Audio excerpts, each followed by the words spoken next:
Lord of Scoundrels by Loretta Chase.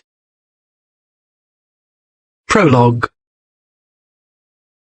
In the spring of 1792, Dominic Edward Guy de Ath Ballister, 3rd Marquess of Dane, Earl of Blackmore, Viscount Launcells, Baron Ballister and Launcells, lost his wife and 4 children to typhus. Though he'd married in obedience to his father's command, Lord Dane had developed a degree of regard for his wife, who had dutifully borne him 3 handsome boys and 1 pretty little girl. He loved them, insofar as he was able. This was not by average standards very much, but then it wasn't in Lord Dane's nature to love anybody at all. What heart he had was devoted to his lands, particularly Athcourt, the ancestral estate in Devon. His property was his mistress. She was an expensive one, though, and he wasn't the wealthiest of men. Thus, at the advanced age of 42, Lord Dane was obliged to wed again, and, to satisfy his mistress's demands, to marry pots of money. Late in 1793, he met, wooed and wed Lucia Usignolo, the 17-year-old daughter of a wealthy Florentine nobleman. Society was stunned. The Ballisters could trace their line back to Saxon times. 7 centuries earlier, one of them had wed a Norman lady and received a barony from William I in reward. Since then, no Ballister had ever married a foreigner. Society concluded that the Marquess of Dane's mind was disordered by grief. Not many months later, his lordship himself gloomily suspected that his mind had been disordered by something. He had married, he thought, a very beautiful raven-haired girl who gazed at him adoringly and smiled and agreed with every word he uttered. What he'd wed, he found out, was a dormant volcano. The ink was scarcely dry on the marriage lines before she began to erupt. She was spoiled, proud, passionate, and quick-tempered. She was recklessly extravagant, talked too much and too loudly, and mocked his commands. Worst of all, her uninhibited behavior in bed appalled him. Only the fear that the Ballister line would otherwise die out kept him returning to that bed. He gritted his teeth and did his duty. When at last she was breeding, he quitted the exercise and began praying fervently for a son, so he wouldn't have to do it again. In May of 1795, Providence answered his prayers. When he got his first look at the infant, though, Lord Dane suspected it was Satan who'd answered them. His heir was a wizened olive thing with large black eyes, ill-proportioned limbs, and a grossly oversized nose. It howled incessantly. If he could have denied the thing was his, he would have, but he couldn't, because upon its left buttock was the same tiny brown birthmark in the shape of a crossbow that adorned Lord Dane's own anatomy. Generations of Ballisters had borne this mark. Unable to deny the monstrosity was his, the Marquess decided it was the inevitable consequence of lewd and unnatural conjugal acts. In his darker moments, he believed his young wife was Satan's handmaiden, and the boy the devil's spawn. Lord Dane never went to his wife's bed again. The boy was christened Sebastian Leslie Guy de Ath Ballister, and, according to the custom, took his father's second highest title, Earl of Blackmore.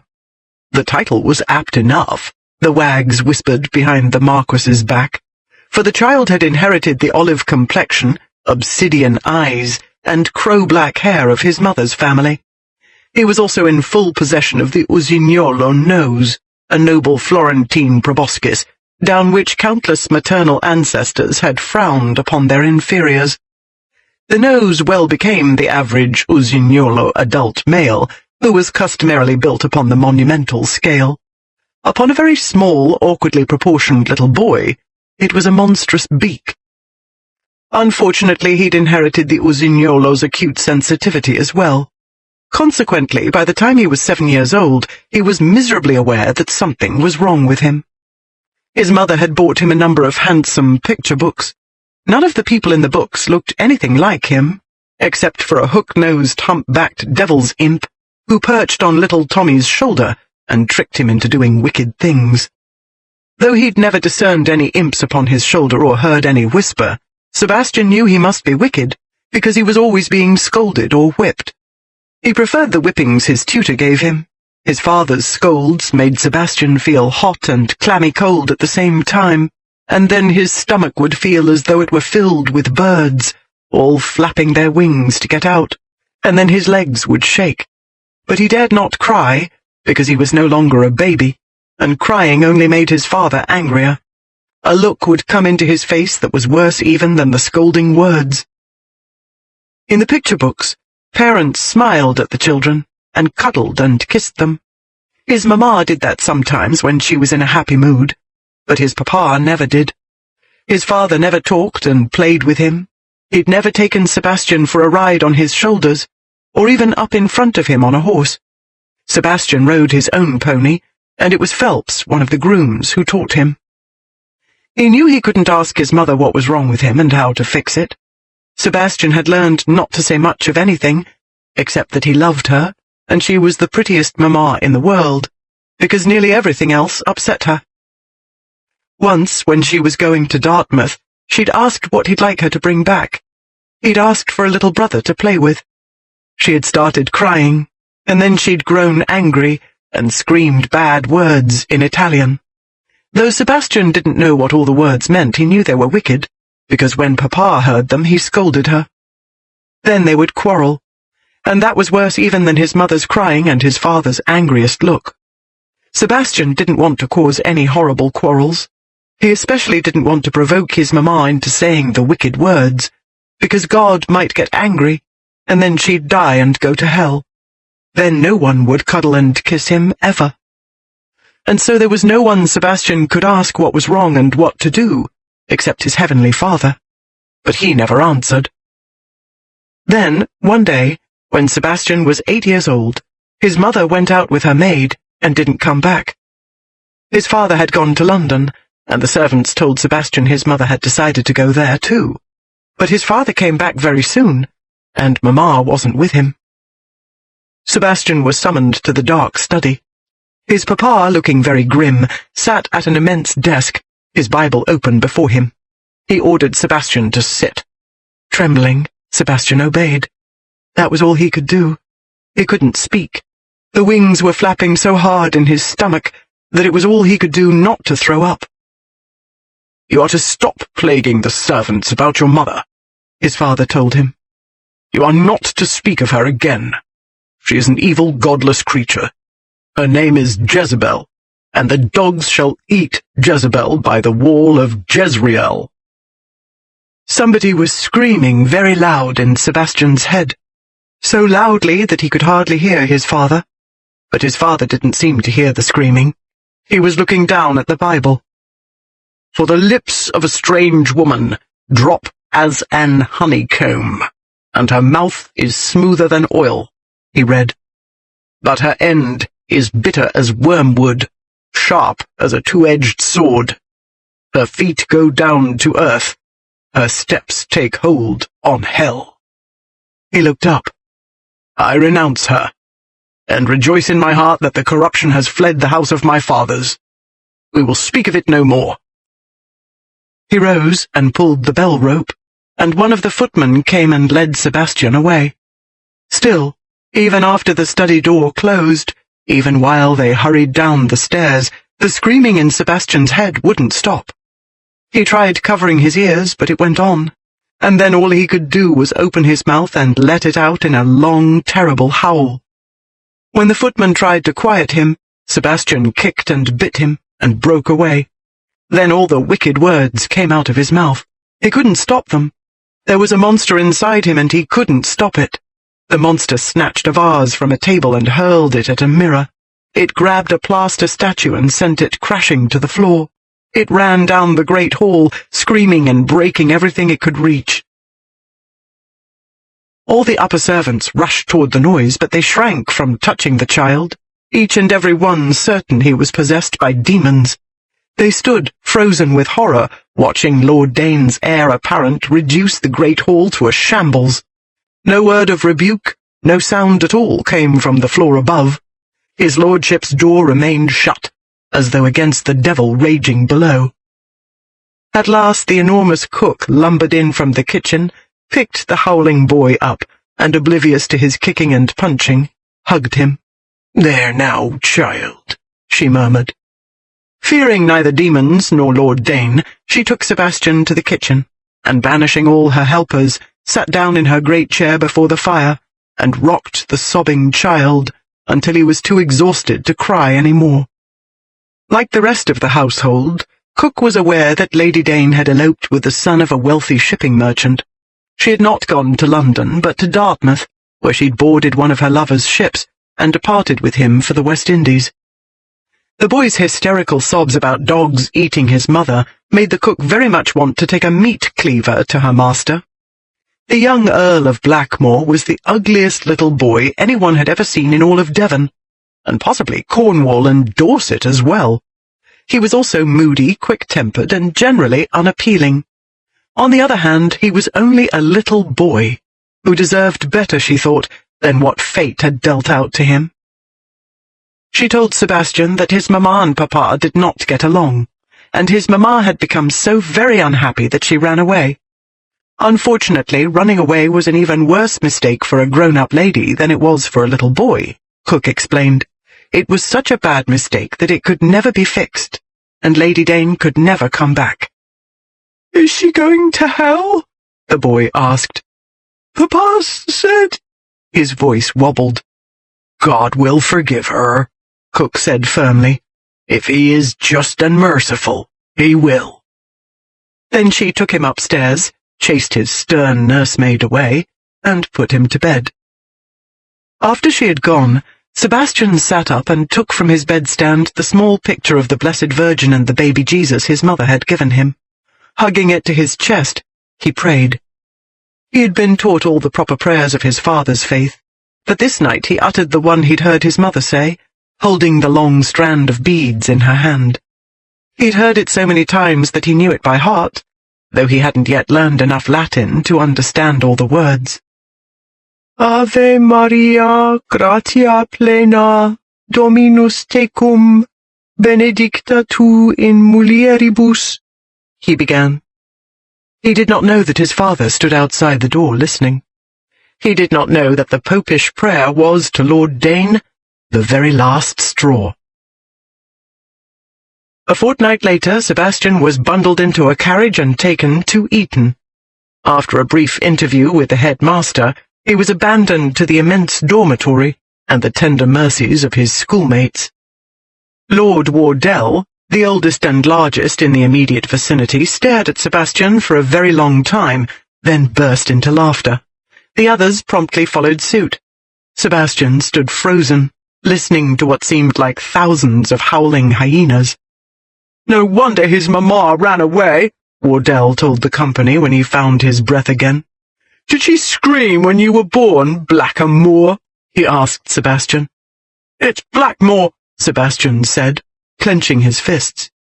"It's what I say it is, insect," Wardell informed him. "And I say your mamma bolted because she couldn't stomach the sight of you another minute, because you look precisely like a filthy little earwig." Clasping his hands behind his back, he slowly circled the bewildered Sebastian. "What do you say to that, Blackamoor?" Sebastian gazed at the faces sneering down at him. Phelps, the groom, had said he would find friends at school. Sebastian, who'd never had anyone to play with, had clung to that hope through the long, lonely journey. He saw no friends now, only mocking faces, and all well above his head. Every single boy in the vast, long chamber was older and bigger than he was. "I asked you a question, earwig," Wardell said. "When your betters ask a question, you'd best answer." Sebastian stared hard into his tormentor's blue eyes. "Stronzo," he said. Wardell lightly cuffed his head. "None of that macaroni gibberish, Blackamoor." "Stronzo," Sebastian repeated boldly. "Bumhole turd." Wardell lifted his pale eyebrows and gazed at his assembled comrades. "Did you hear that?" he asked them. "It isn't enough he's ugly as Beelzebub, but he's got a filthy mouth besides. What's to be done, my lads?" "Toss him," said one. "Dunk him," said another. "In the crapping case," another added. "Looking for turds, ain't he?" This suggestion met with howling enthusiasm.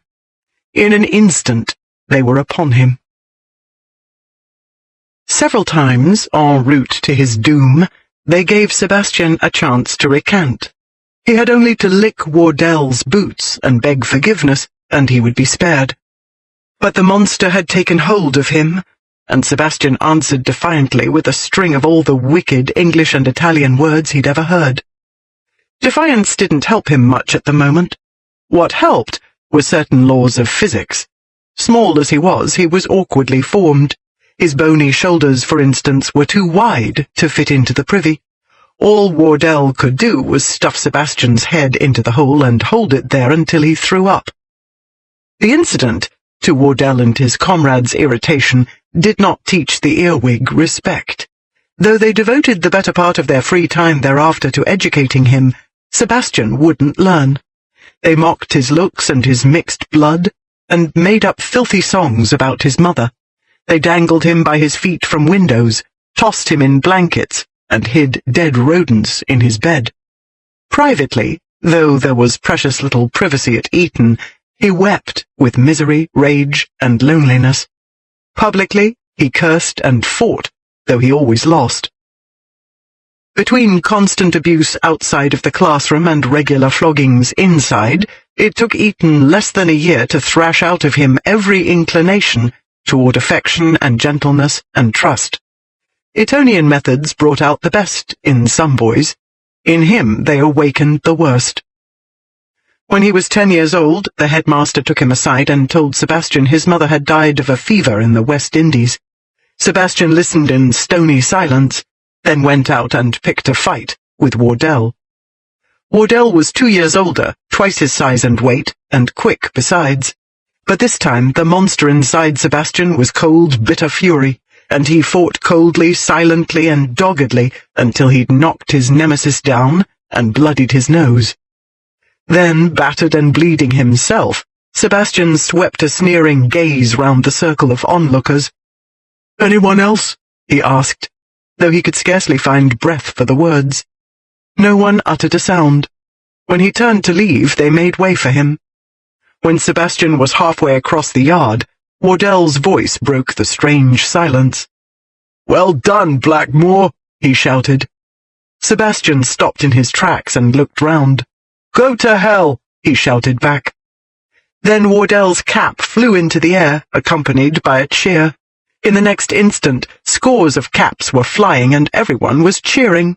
"Stupid sods," Sebastian muttered to himself. He doffed an imaginary hat. His own was trampled beyond redemption, and made a farcical, sweeping bow. A moment later he was surrounded by laughing boys, and in the next he was hoisted onto Wardell's shoulders, and the more he verbally abused them, the better the idiots liked it. He soon became Wardell's bosom beau, and then, of course, there was no hope for him. Among all the hellions being thrashed and bullied toward manhood at Eton at the time, Wardell's circle was the worst. Along with the usual Etonian pranks and harassment of the hapless locals, they were gambling, smoking, and drinking themselves sick before they reached puberty. The wenching commenced promptly thereafter. Sebastian was initiated into the erotic mysteries on his 13th birthday. Wardell and Mallory, the boy who'd advised privy-dunking, primed Sebastian with gin, blindfolded him, dragged him hither and yon for an hour or more, then hauled him up a flight of stairs into a musty-smelling room. They stripped him naked and, after removing the blindfold, left, locking the door behind them. The room contained one reeking oil lamp, a dirty straw mattress, and a very plump girl with golden ringlets, red cheeks, large blue eyes, and a nose no bigger than a button. She stared at Sebastian as though he were a dead rat. He didn't have to guess why. Though he'd shot up 2 inches since his last birthday, he still looked like a hobgoblin. "I won't do it," she said. Her mouth set mulishly. "Not for £100. Sebastian discovered that he did have some feelings left. If he hadn't, she couldn't have hurt them. His throat burned, and he wanted to cry, and he hated her for making him want to. She was a common, stupid little sow, and if she'd been a boy, he would have thrashed her to kingdom come. But hiding his feelings had become a reflex by now. "That's too bad," he said coolly. "It's my birthday, and I was feeling so good-humoured that I was thinking of paying you 10 shillings. Sebastian knew Wardell had never paid a tart more than 6pence. She gave Sebastian a sulky look, which strayed down to his masculine article, and lingered there. That was enough to attract its attention. It promptly began to swell. Her pouting lip quivered. "I told you I was in a good humour," he said before she could laugh at him. 10 and 6, then. No more. If you don't like what I've got, I can always take it somewhere else." "I expect I could close my eyes," she said. He gave her a mocking smile. "Open or shut, it's all the same to me, but I'll spect my money's worth." He got it, too, and she didn't shut her eyes, but made all the show of enthusiasm a fellow could wish. There was a life lesson in it, Sebastian reflected later, and he grasped that lesson as quickly as he'd done every other. Thenceforth, he decided, he must take his motto from Horace. Make money. Money by fair means if you can. If not, by any means, money. From the time he'd entered Eton, the only communications Sebastian received from home were single-sentence notes accompanying his quarterly allowance. His father's secretary wrote the notes. When Sebastian was nearing the end of his time at Eton, he received a 2-paragraph letter outlining arrangements for his studies at Cambridge. He knew that Cambridge was a fine university, which many considered more progressive than monkish Oxford. He also knew that his father had not chosen Cambridge for this reason. The Ballisters had attended Eton and Oxford practically since the time those institutions were founded. To send his son anywhere else was the closest Lord Dane could come to disowning him. It announced to the world that Sebastian was a filthy stain on the ancestral escutcheon, which he most certainly was. He not only behaved like a monster, albeit never quite badly enough before authority figures to be expelled, but had become one in physical fact, well over 6 feet tall, and every inch dark and brutally hard. He had spent the better part of his Eton career making sure he would be remembered as a monster. He was proud of the fact that decent people called him the bane and blight of the Ballisters. Until now, Lord Dane had given no sign that he noticed or cared what his son did. The terse letter proved otherwise. His lordship meant to punish and humiliate his son by banishing him to a university no Ballister had ever set foot in. The punishment came too late. Sebastian had learned several effective modes of responding to attempts to manage, punish, and shame him. He had found that money in many cases was far more effective than physical force. Taking his motto from Horace, he had learned how to double, triple, and quadruple his allowance in games of chance and wagers.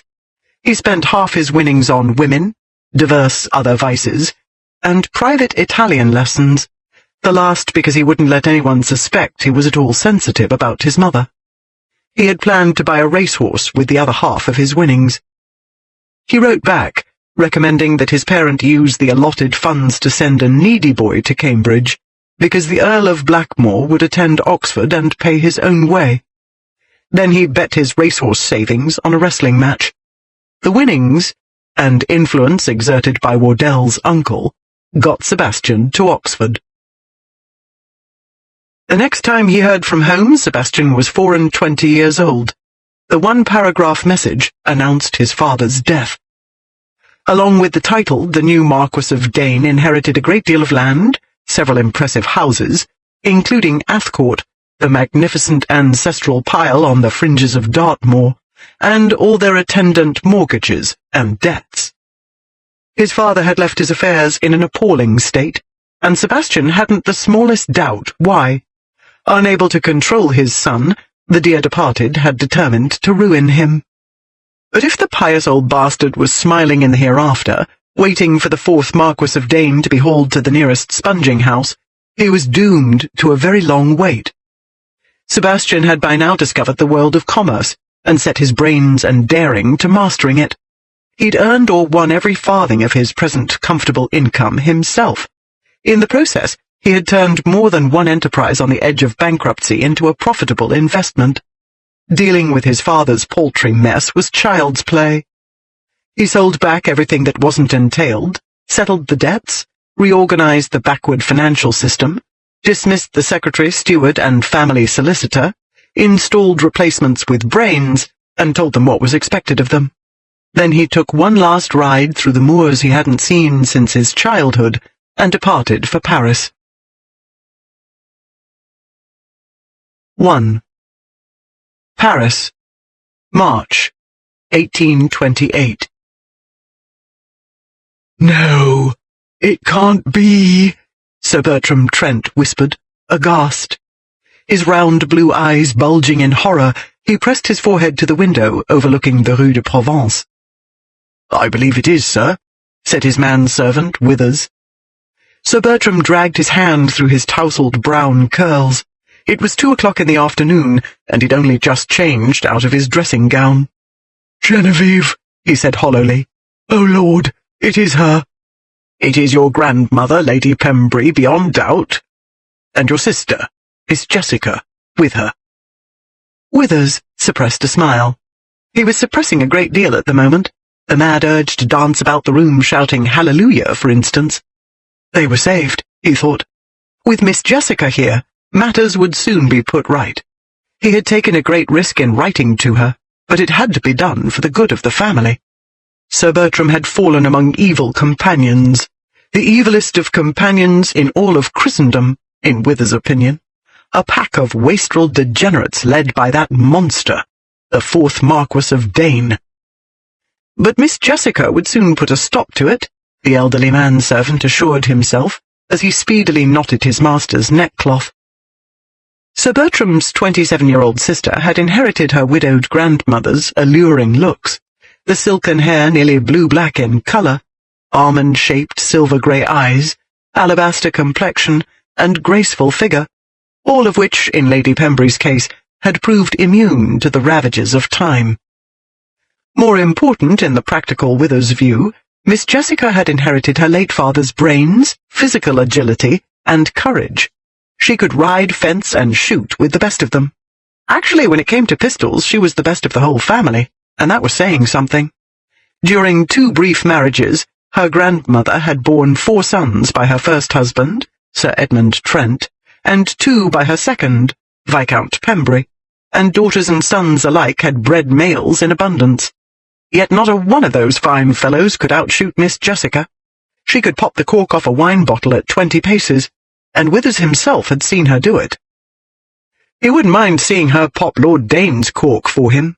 The great brute was an abomination, a disgrace to his country, an idle reprobate with no more conscience than a dung beetle. He had lured Sir Bertram, who lamentably was not the cleverest of gentlemen, into his nefarious circle and down the slippery slope to ruin. Another few months of Lord Dane's company and Sir Bertram would be bankrupt, if the endless round of debauchery didn't kill him first. But there wouldn't be another few months, Withers reflected happily, as he nudged his reluctant master to the door. Miss Jessica would fix everything. She always did. Bertie had managed a show of surprised delight to see his sister and grandmother. The instant the latter had retired to her bedchamber to rest from the journey, however, he yanked Jessica into what seemed to be the drawing-room of the narrow, and much too expensive, she reflected irritably, appartement. "Devil take it, Jess! What's this about?" he demanded. Jessica picked up the mass of sporting papers heaped upon an overstuffed chair by the fire, threw them onto the grate, and sank down with a sigh into the cushioned softness. The carriage ride from Calais had been long, dusty, and bumpy. She had little doubt that, thanks to the abominable condition of French roads, her bottom was black and blue. She would very much like to bruise her brother's bottom for him at present. Unfortunately, though 2 years younger, he was a head taller than she, and several stone heavier. The days of bringing him to his senses via a sturdy birch rod were long past. "It's a birthday present," she said. His unhealthily pale countenance brightened for a moment, and his familiar, amiably stupid grin appeared. "I say, Jess, that's awful sweet of—" Then the grin faded, and his brow furrowed. "But my birthday ain't until July. You can't be meaning to stay until—" "I meant Genevieve's birthday," she said. One of Lady Pembury's several eccentricities was her insistence that her children and grandchildren address and refer to her by name. "I am a woman," she would say to those who protested that such terminology was disrespectful. "I have a name. Mamma. Grandmamma." Here she would give a delicate shudder. "So, anonymous." Bertie's expression grew wary. "When's that?" "Her birthday, as you ought to remember, is the day after tomorrow." Jessica pulled off her grey kid boots, drew the footstool closer, and put her feet up. "I wanted her to have a treat. She hasn't been to Paris in ages, and matters haven't been pleasant at home. Some of the aunts have been muttering about having her locked up in a lunatic asylum. Not that I'm surprised. They've never understood her. Did you know she had 3 marriage offers last month alone? I believe number 3 was the straw that broke the camel's back. Lord Fanges is 34 years old. The family says it's embarrassing." "Well, it ain't exactly dignified at her age." "She's not dead, Bertie. I don't see why she should behave as though she were. If she wishes to wed a pot boy, that's her business." Jessica gave her brother a searching look. "Of course it would mean that her new husband would have charge of her funds. I dare say that worries everybody." Bertie flushed. "You need to look at me that way." "Isn't there? You appear rather worried yourself. Maybe you had an idea she'd bail you out of your difficulties." He tugged at his cravat. "Ain't in difficulties?" "Oh, then I must be the one. According to your man of business, paying your present debts will leave me with precisely £47, 6 shillings, 3 for the remainder of the year, which means I must either move in with aunts and uncles again or work. I spent 10 years as unpaid nanny to their brats. I do not intend to spend another 10 seconds. That leaves work." His pale blue eyes widened. "Work? You mean earn wages?" She nodded. "I see no acceptable alternative." "Have you gone loony, Jess? You're a girl. You get shackled to a chap who's plump in the pocket, like Genevieve done, twice. You got her looks, you know. If you wasn't so confounded picky—" "But I am," she said. "Fortunately, I can afford to be." She and Bertie had been orphaned very young, and left to the care of aunts, uncles, and cousins barely able to support their own burgeoning broods. The family might have been comfortably well off, if there hadn't been so very many of them. But Genevieve descended from a line of prolific breeders, especially of males, and her offspring had inherited the talent. That was one of the reasons Jessica received so many marriage offers, an average of 6 per annum, even at present, when she ought to be on the shelf, wearing a spinster's cap. But she'd be hanged before she'd marry and play broodmare to a rich, titled oaf, or before she'd don dowdy caps, for that matter. She had a talent for unearthing treasures at auctions and second-hand shops, and selling the same at a tidy profit. Though she wasn't making a fortune, for the last 5 years she had been able to buy her own fashionable clothes and accessories instead of wearing her relatives' cast-offs. It was a modest form of independence. She wanted more. During the past year she had been planning how to get more. She had finally saved enough to lease and begin stocking a shop of her own. It would be elegant and very exclusive, catering to an elite clientele. In her many hours at society affairs, she'd developed a keen understanding of the idle rich, not only of what they liked, but also of the most effective methods of drawing them in.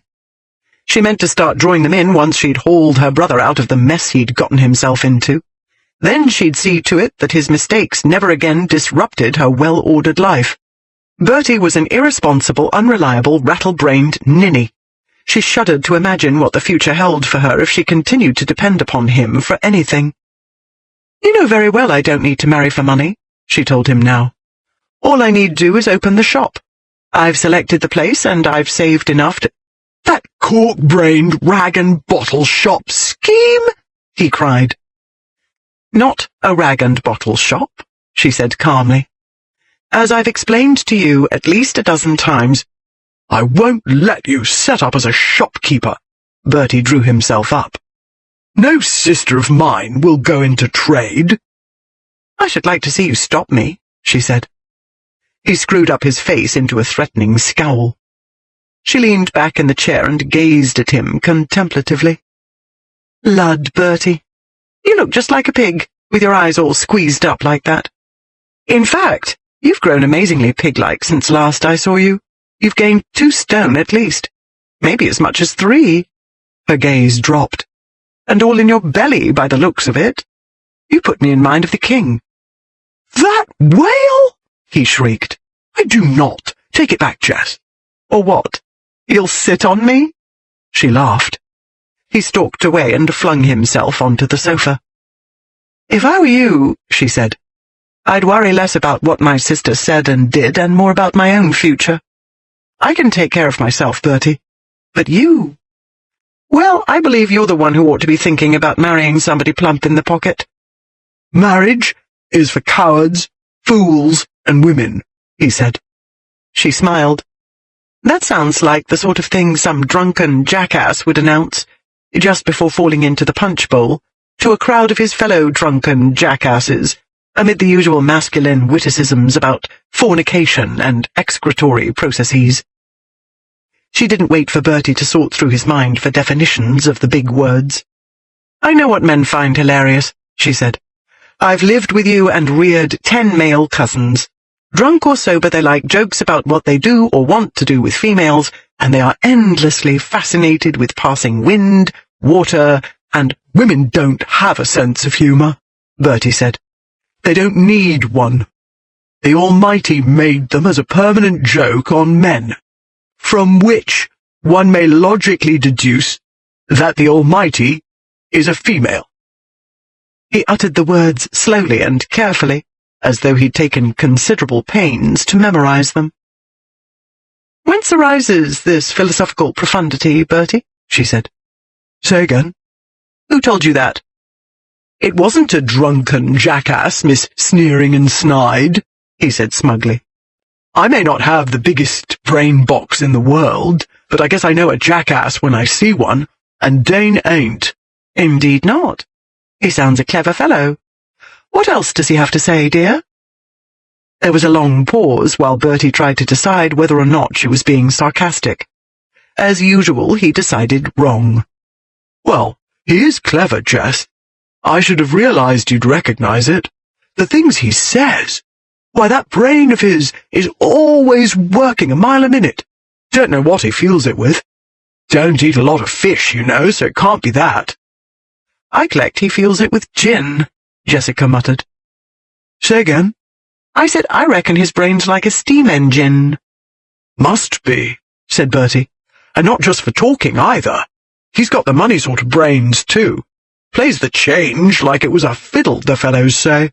Only the music Dane makes come out is the chink-chink-chink of sovereigns. And that's a lot of chinks, Jess." She had no doubt of that. By all accounts, the Marquis of Dane was one of England's wealthiest men. He could well afford reckless extravagance, and poor Bertie, who couldn't afford even modest extravagance, was bent on imitating his idol. For idolatry it surely was, as Withers had claimed in his barely coherent letter. That Bertie had exerted his limited faculties so far as to actually memorize what Dane said was incontrovertible proof that Withers hadn't exaggerated. Lord Dane had become the lord of Bertie's universe, and he was leading him straight to hell. Lord Dane did not look up when the shop bell tinkled. He did not care who the new customer might be, and Chantois, purveyor of antiques and artistic curiosities, could not possibly care, because the most important customer in Paris had already entered his shop. Being the most important, Dane expected and received the shopkeeper's exclusive attention. Chantois not only did not glance toward the door, but gave no sign of seeing, hearing, or thinking anything unrelated to the Marquis of Dane. Indifference, unfortunately, is not the same as deafness. The bell had no sooner ceased tinkling than Dane heard a familiar male voice muttering in English accents, and an unfamiliar feminine one murmuring in response. He could not make out the words. For once, Bertie Trent managed to keep his voice below the alleged whisper that could be heard across a football field. Still, it was Bertie Trent, the greatest nitwit in the Northern Hemisphere, which meant that Lord Dane must postpone his own transaction. He had no intention of conducting a bargaining session while Trent was by, saying, doing, and looking everything calculated to drive the price up, while under the delirious delusion he was shrewdly helping to drive it down. "I say," came the rugby field voice. "Isn't that— well, by Jupiter, it is!" Thud, thud, thud. Heavy approaching footsteps. Lord Dane suppressed a sigh, turned, and directed a hard stare at his accoster. Trent stopped short. "That is to say, don't mean to interrupt, I'm sure, especially when a chap's dickering with Champtois," he said, jerking his head in the proprietor's direction.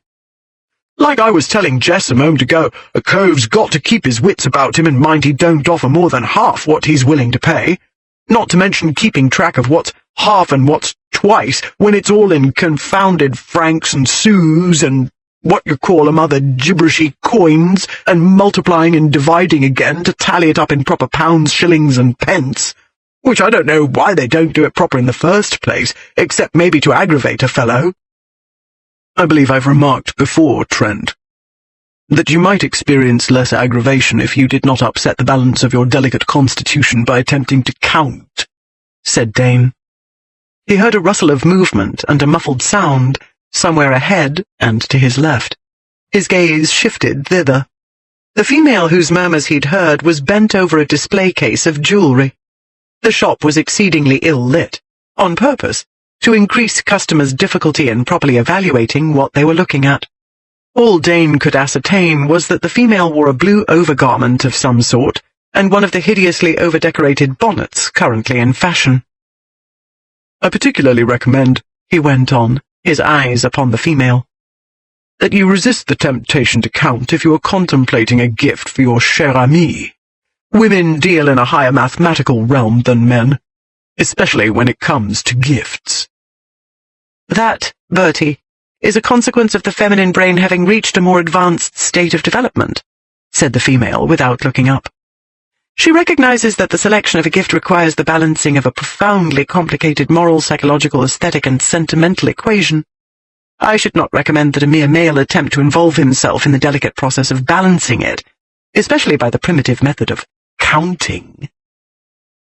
For one unsettling moment, it seemed to Lord Dane that someone had just shoved his head into a privy. His heart began to pound, and his skin broke out in clammy goose-flesh, much as it had on one unforgettable day at Eton, 25 years ago. He told himself that his breakfast had not agreed with him. The butter must have been rancid. It was utterly unthinkable that the contemptuous feminine retort had overset him. He could not possibly be disconcerted by the discovery that this sharp-tongued female was not, as he'd assumed, a trollop Bertie had attached himself to the previous night. Her accents proclaimed her a lady. Worse, if there could be a worse species of humanity, she was, by the sounds of it, a blue-stocking. Lord Dane had never before in his life met a female who'd even heard of an equation, let alone was aware that one balanced them. Bertie approached, and in his playing field confidential whisper asked, "Any idea what she said, Dane?" "Yes." "What was it?" "Men are ignorant brutes." "You sure?" "Quite." Bertie let out a sigh and turned to the female, who still appeared fascinated with the contents of the display case. "You promised you wouldn't insult my friends, Jess." "I don't see how I could, when I haven't met any." She seemed to be fixed on something. The beribboned and beflowered bonnet tilted this way and that as she studied the object of her interest from various angles. "Well, do you want to meet one?" Trent asked impatiently. "Or do you mean to stand there gaping at that rubbish all day?" She straightened but did not turn around. Bertie cleared his throat. "Jessica, he said determinedly. Dane, drat you, Jess, can't you take your eyes off that trash for 1 minute? She turned. Dane, my sister. She looked up. And a swift, fierce heat swept Lord Dane from the crown of his head to the toes of his champagne-buffed boots. The heat was immediately succeeded by a cold sweat. "My lord," she said with a curt nod. "Miss Trent," he said. Then he could not for the life of him produce another syllable. Under the monstrous bonnet was a perfect oval of a porcelain-white, flawless countenance.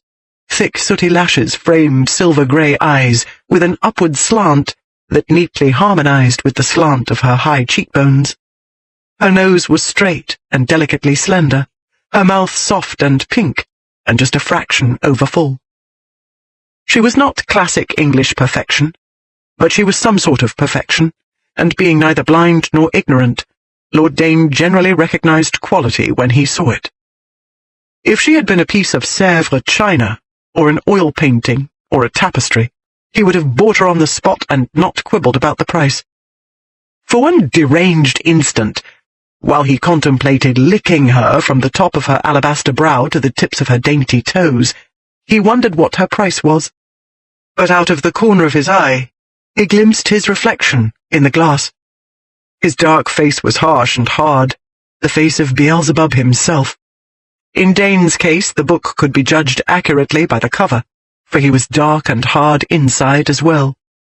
His was a Dartmoor soul, where the wind blew fierce, and the rain beat down upon grim grey rocks, and where the pretty green patches of ground turned out to be mires that could suck down an ox. Anyone with half a brain could see the signs posted. "Abandon all hope, ye who enter here," or, more to the point, "Danger. Quicksand."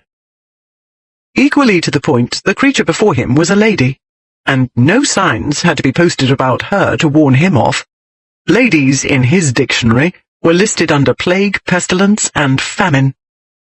With the return of reason, Dane discovered that he must have been staring coldly at her for rather a while, because Bertie, bored, evidently, had turned away to study a set of wooden soldiers. Dane promptly collected his wits.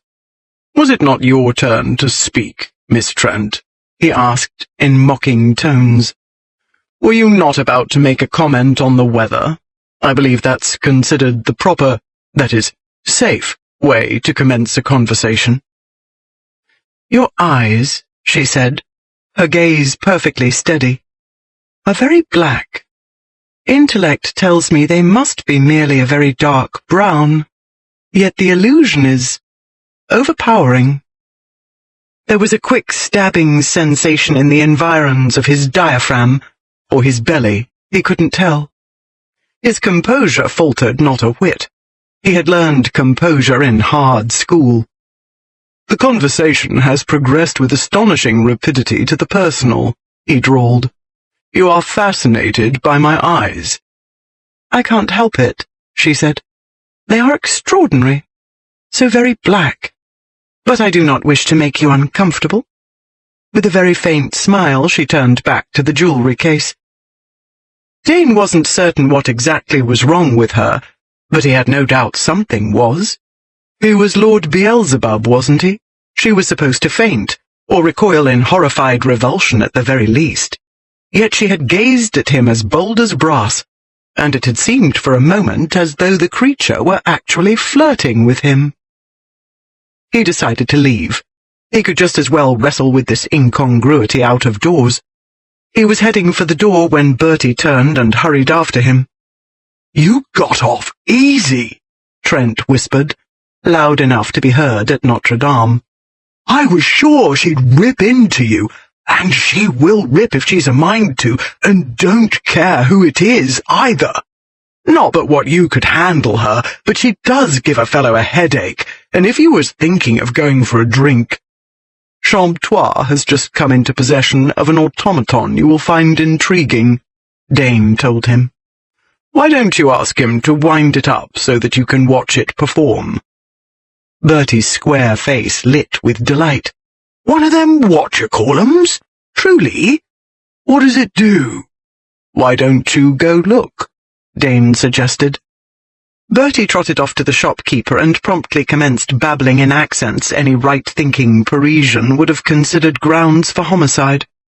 Having distracted Bertie from his apparent intention of following him, Lord Dane had only to take another few steps to be out the door. But his gaze drifted to Miss Trent, who was again entranced with something in the jewel case, and eaten by curiosity, he hesitated. 2. Above the whirring and clicking of the automaton, Jessica heard the Marquis's hesitation as clearly as if it had been a trumpet's blare at the start of battle. Then he marched, bold, arrogant strides. He'd made up his mind, and he was coming in with heavy artillery. Dane was heavy artillery, she thought. Nothing Bertie or anyone else could have told her could have prepared her. Coal-black hair, and bold black eyes, and a great conquering Caesar of a nose, and a sullen sensuality of a mouth. The face alone entitled him to direct lineage with Lucifer, as Withers had claimed. As to the body, Bertie had told her Dane was a very large man. She had half expected a hulking gorilla. She had not been prepared for a stallion, big and splendidly proportioned, and powerfully muscled, if what his snug trousers outlined was any indication. She should not have been looking there, even if it was only an instant's glance, but a physique like that demanded one's attention and drew it everywhere. After that unladylike instant, it had taken every iota of her stubborn willpower to keep her gaze upon his face. Even then she'd only managed the feat because she was afraid that otherwise she'd lose what little remained of her reason and do something horribly shocking. "Very well, Miss Trent," came his deep voice, from somewhere about a mile above her right shoulder. "You have piqued my curiosity. What the devil have you found there that's so mesmerizing?" His head might be a mile above her, but the rest of his hard physique was improperly close. She could smell the cigar he had smoked a short time ago, and a subtle, and outrageously expensive, masculine cologne. Her body commenced a repeat of the slow simmer she had first experienced moments earlier, and had not yet fully recovered from. She would have to have a long talk with Genevieve, she told herself. These sensations could not possibly be what Jessica suspected they were. "The watch," she said composedly. "The one with the picture of the woman in the pink gown." He leaned closer to peer into the case. "She's standing under a tree? Is that the one?" He set his expensively gloved left hand upon the case, and all the saliva evaporated from her mouth. It was a very large, powerful hand. She was rivetingly aware that one hand could lift her straight off the floor. "Yes," she said, resisting the urge to lick her dry lips. "You'll want to examine it more closely, I'm sure," he said. He reached up, removed a key from a nail on the rafter, moved to the back of the case, unlocked it, and took out the watch. Champtois could not have failed to notice this audacity. He uttered not a syllable. Jessica glanced back. He seemed to be deep in conversation with Bertie. Seemed was the significant word. What one generally meant by conversation was with Bertie barely within the realms of probability. Deep conversation, and in French, was out of the question. "Perhaps I had better demonstrate how the thing operates," said Dane, yanking her attention back to him. In his low voice, Jessica recognized the two innocent tones that inevitably preceded a male's typically idiotic idea of a joke. She could have explained that, not having been born yesterday, she knew very well how the timepiece operated, but the glint in his black eyes told her he was mightily amused, and she didn't want to spoil his fun. Yet. "How kind," she murmured. "When you turn this knob," he said, demonstrating, "as you see, her skirts divide, and there, between her legs, is a—" He pretended to look more closely. "Good heavens, how shocking! I do believe that's a fellow kneeling there." He held the watch closer to her face. "I'm not short-sighted, my lord," she said, taking the watch from him. "You are quite right. It is a fellow. Her lover, apparently. for he seems to be performing a lover's service for her.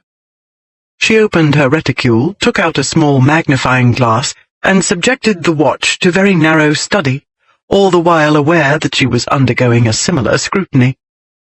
A bit of the enamel has worn off the gentleman's wig, and there is a minute scratch on the left side of the lady's skirt, she said. Apart from that, I would say the watch is in excellent condition, considering its age, though I strongly doubt it will keep precise time. It is not a Breguet, after all. She put away the magnifying glass and looked up to meet his heavy-lidded gaze. What do you think Champtois will ask for it? You want to buy it, Miss Trent? He asked. I strongly doubt your elders will approve of such a purchase. Or have English notions of propriety undergone a revolution while I've been away? Oh, it isn't for me, she said. It's for my grandmother. She had to give him credit. He never turned a hair. Ah, well then, he said. That's different. For her birthday, Jessica explained. Now, if you'll pardon me, I had better extract Bertie from his negotiations. The tone of his voice tells me he's trying to count, and as you so perceptively remarked, that isn't good for him. He could pick her up with one hand, Dane thought as he watched her saunter across the shop. Her head scarcely reached his breastbone, and even with the overloaded bonnet she couldn't weigh 8 stone. He was used to towering over women, over mostly everybody, and he had learned to feel comfortable in his oversized body. Sports, boxing and fencing especially, had taught him to be light on his feet. Next to her he had felt like a great lummox, a great ugly stupid lummox. She had known perfectly well what sort of watch the cursed thing was all along. The question was, what sort of cursed thing was she? The chit had stared straight into his blackguard's face and not batted an eye. He had stood much too close to her, and she had not budged. Then she had taken out a magnifying glass of all things, and evaluated the lewd timepiece as calmly as though it were a rare edition of Fox's Book of Martyrs. He wished now he had paid more attention to Trent's references to his sister. The trouble was, if a man paid attention to anything Bertie Trent said, that man was certain to go howling mad. Lord Dane had scarcely completed the thought when Bertie shouted, "No! Absolutely not! You just encourage her, Jess! I won't have it! You ain't to sell it to her, Champtois!" "Yes, you will, Champtois," Miss Trent said in very competent French. "There is no need to regard my little brother. He has no authority over me whatsoever." She obligingly translated for her brother, whose face turned a vivid red. "I ain't little, and I'm head of the cursed family. And I go play with the drummer boy, Bertie," she said. "Or better yet, why don't you take your charming friend out for a drink?" "Jess!" Bertie's tones took on a pleading desperation. "You know she'll show it to people, and I'll be mortified." "Lud, what a prig you've got to be since you left England." Bertie's eyes threatened to burst from their sockets. "A what?" "A prig, dear. A prig and a prude. A regular Methodist." Bertie uttered several inarticulate sounds, then turned to Dane, who had by this time given up all thoughts of leaving. He was leaning upon the jewel case, observing Bertie Trent's sister with a brooding fascination. "Did you hear that, Dane?" Bertie demanded. "Did you hear what the beastly girl said?" "I could not fail to hear," said Dane. "I was listening attentively." "Me!" Bertie jammed his thumb into his chest. "A prig!" "Indeed, it's thoroughly shocking. I shall be obliged to cut your acquaintance. I cannot allow myself to be corrupted by virtuous companions." "But, Dane, "Your friend is right, dear," said Miss Trent. "If word of this gets out, he cannot risk being seen with you. His reputation will be ruined." "Ah, you are familiar with my reputation, are you, Miss Trent?" Dane inquired. "Oh, yes. You are the wickedest man who ever lived. And you eat small children for breakfast, their nannies tell them, if they are naughty." "But you are not in the least alarmed." "It is not breakfast time, and I am hardly a small child." though I can see how, given your lofty vantage point, you might mistake me for one. Lord Dane eyed her up and down. No, I don't think I should make that mistake. I should say not after listening to her scold and insult a chap, said Bertie. On the other hand, Miss Trent, Dane went on, just as though Bertie did not exist, which, in a properly regulated world, he wouldn't. If you are naughty, I might be tempted to— Qu'est-ce que c'est, Champtois? Miss Trent asked. She moved down the counter to the tray of goods Dane had been looking over when the pair had entered. Rien, rien. Champtois set his hand protectively over the tray. He glanced nervously at Dane. Pas intéressante. She looked in the same direction. Your purchase, my lord?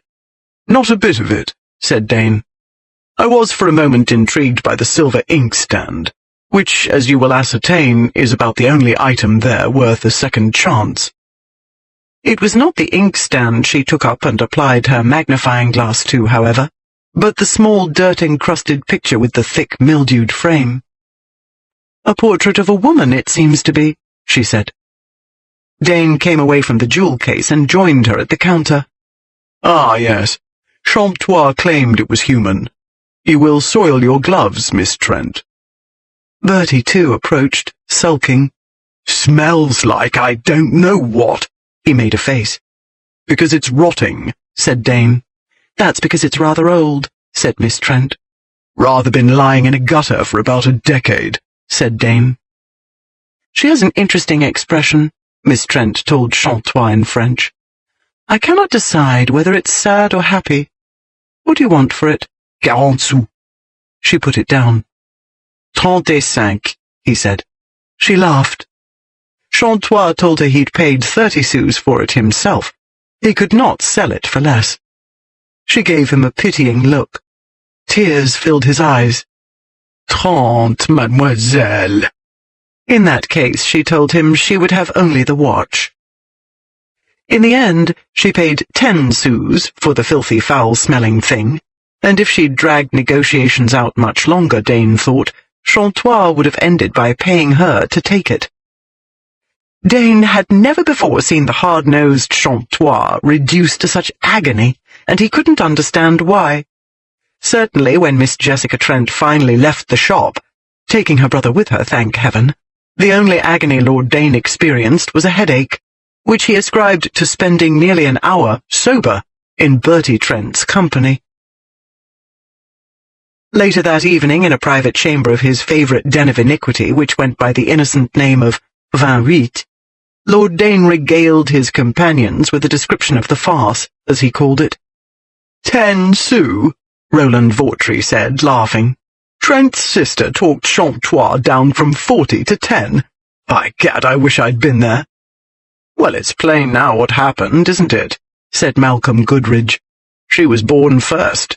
Since she got all the intelligence, there wasn't a crumb left for Trent. Did she get all the looks, too? Francis Beaumont asked, as he refilled Dane's wine-glass. I could not detect the smallest resemblance in colouring, features, or physique. Dane sipped his wine. That's all? Beaumont asked. Are you going to leave us in suspense? What does she look like? Dane shrugged. Black hair, grey eyes, something near 5.5 feet, and between 7 and 8 stone. Weighed her, did you? Goodridge asked, grinning. Would you say the 7 to 8 stone was well distributed? How the devil should I know? How could anyone know with all those corsets and bustles and whatever else females stuff and strap themselves into? It's all tricks and lies, isn't it, until they're naked? He smiled. Then it's other kinds of lies. Women do not lie, my Lord Dane, came a faintly accented voice from the door. It merely seems so because they exist in another reality. The Comte d'Esmond entered and gently closed the door behind him. Though he acknowledged Esmond with a careless nod, Dane was very glad to see him. Beaumont had a sly way of getting out of people precisely what they least wished to reveal. Though Dane was up to his tricks, he resented the concentration needed to deflect the cur. With Esmond present, Beaumont would not be able to attend to anyone else. Even Dane found the Count distracting at times, albeit not for the same reasons. Esmond was about as beautiful as a man could be without looking remotely like a woman. He was slim, blonde, and blue-eyed, with the face of an angel. When he'd first introduced them a week earlier, Beaumont had laughingly suggested they ask his wife, who was an artist, to paint them together. She could title it Heaven and Hell, he'd said. Beaumont wanted Esmond very badly. Esmond wanted Beaumont's wife, and she didn't want anybody. Dane found the situation deliciously amusing. "You're just in time, Esmond," said Goodrich. "Dane had an adventure today. There is a young lady newly arrived in Paris, and of all things it's Dane she runs into first. And he talked to her." All the world knew Dane refused to have any dealings whatsoever with respectable women. "Bertie Trent's sister," Beaumont explained. There was a vacant chair beside him, and everyone knew who it was intended for. But Esmond wandered to Dane's side and leaned on the back of his chair. To torment Beaumont, of course. Esmond only looked like an angel. "Ah, yes," he said. "She does not at all resemble him. Obviously it is Geneviève she takes after." "I might have known," Beaumont said, refilling his own glass. "Met her already, have you? And did she take after you, Esmond?" "I encountered Trent and his kinswomen a short while ago at Tortoni's," Esmond said. "The restaurant was in an uproar. Geneviève, Lady Penbury that is, has not been seen in Paris since the Peace of Amiens. It became very clear she had not been forgotten, although 25 years have passed." "By Jupiter, yes!" Goodrich cried, slamming his hand upon the table. "That's it, of course. I was so stunned by Dane's astonishing behavior with the girl that I never made the connection. Geneviève. Well, that explains it, then." "Explains what?" Vautry asked. Goodrich's gaze met Dane's. The former's expression grew uneasy. "Well, naturally, you were a trifle curious," Goodrich said. "Genevieve's a bit out of the common run, and if Miss Trent's the same sort of anomaly, well then, she's rather like those things you buy from Champtois, and there she was in the very man's shop. Like the Trojan horse medicine case you bought last month." "An odd piece, you mean," said Dane. "Also undoubtedly an outrageously expensive one. Excellent analogy, Goodrich." He raised his glass. "I could not have put it better myself." "All the same," said Beaumont, glancing from Goodrich to Dane, "I can't believe a Parisian restaurant was in an uproar over a pair of odd females." "When you meet Geneviève, you will comprehend," said Esmond. "This is not merely a beauty, monsieur. This is la femme fatale. The men plagued them so they could scarcely attend to their meal. Our friend Trent was much provoked. Fortunately for him, Mademoiselle Trent exercises great restraint upon her own charm. Otherwise, I think there would have been bloodshed. 2 such women." He shook his head sadly. "It is too much for Frenchmen." "Your countrymen have odd notions of charm," Dane said, as he filled a glass for the Count and handed it to him. "All I noted was a razor-tongued, supercilious blue-stocking of a spinster." "I like clever women," said Esmond. "So stimulating. Mais chacun a son goût. It delights me that you find her disagreeable, my Lord Dane. Already there is too much competition." Beaumont laughed. "Dane doesn't compete. He barters, and there's only one type he barters for, as we all know." "I pay a whore a few coins," said Dane. "She gives me exactly what I require, and when it's done, it's done. Since the world seems to be in no danger of running out of whores, why should I go to what we all know is excessive bother for the other sort?" "There is love," said Esmond. His listeners broke into loud guffaws. When the noise subsided, Dane said, "There seems to be a language gap, gentlemen. Wasn't love what I was talking about?"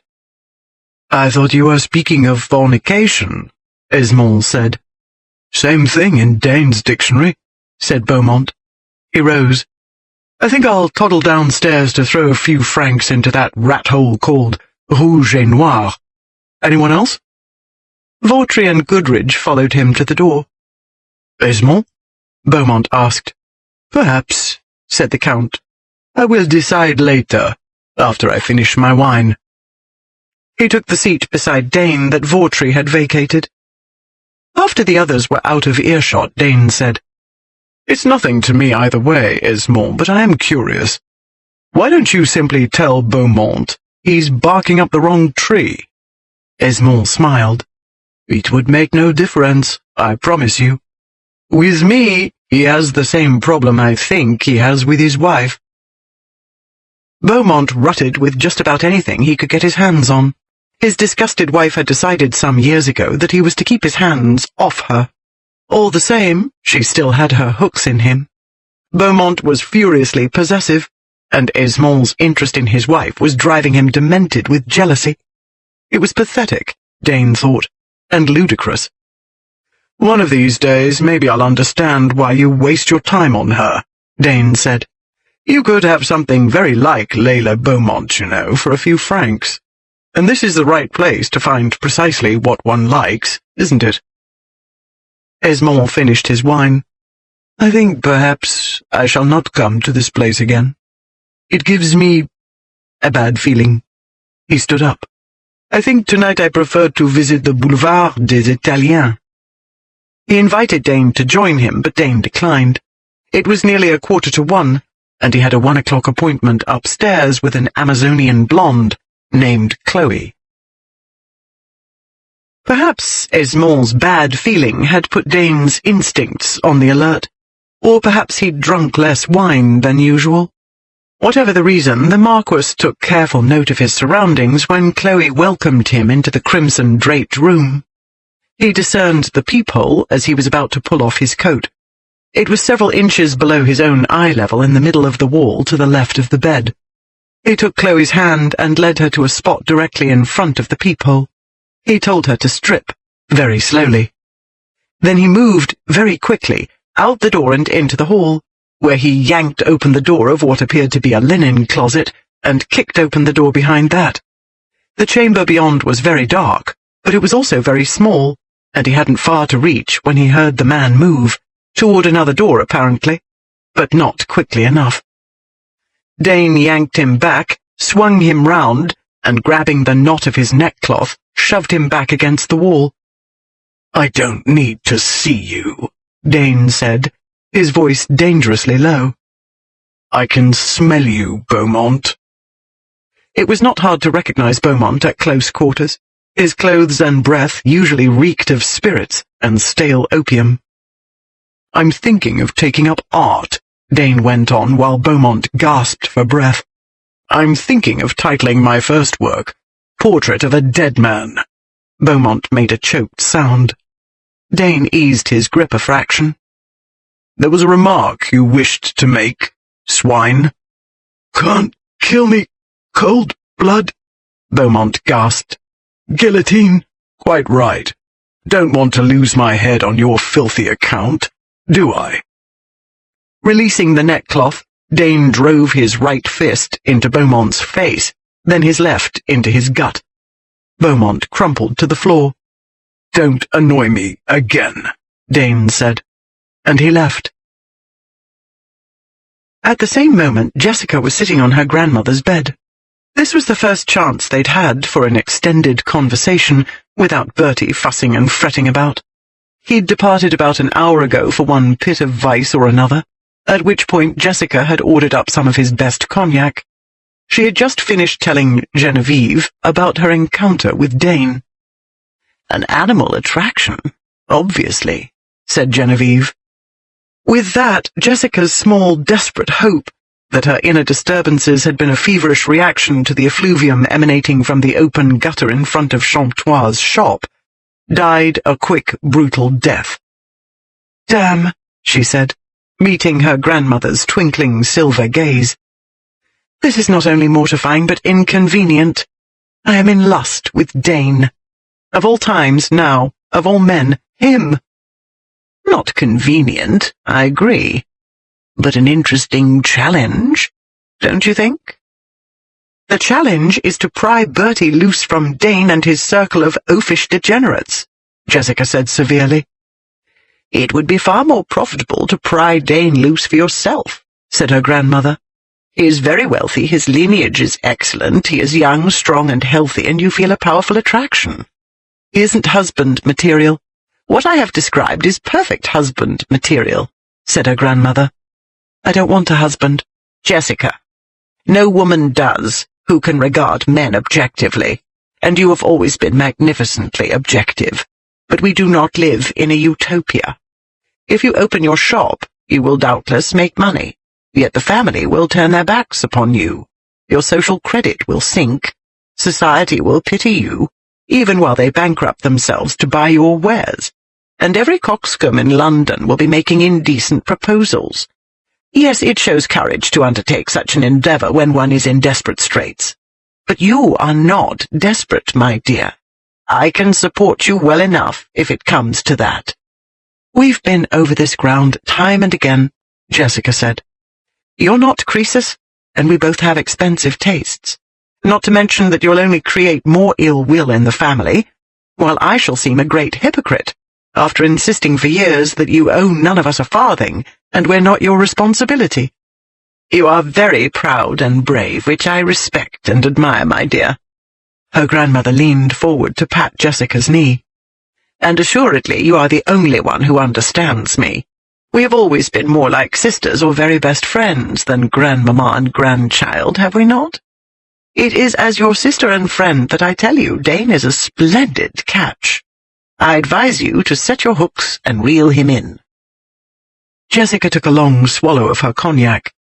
This is not a trout, Genevieve. This is a great hungry shark. Then use a harpoon.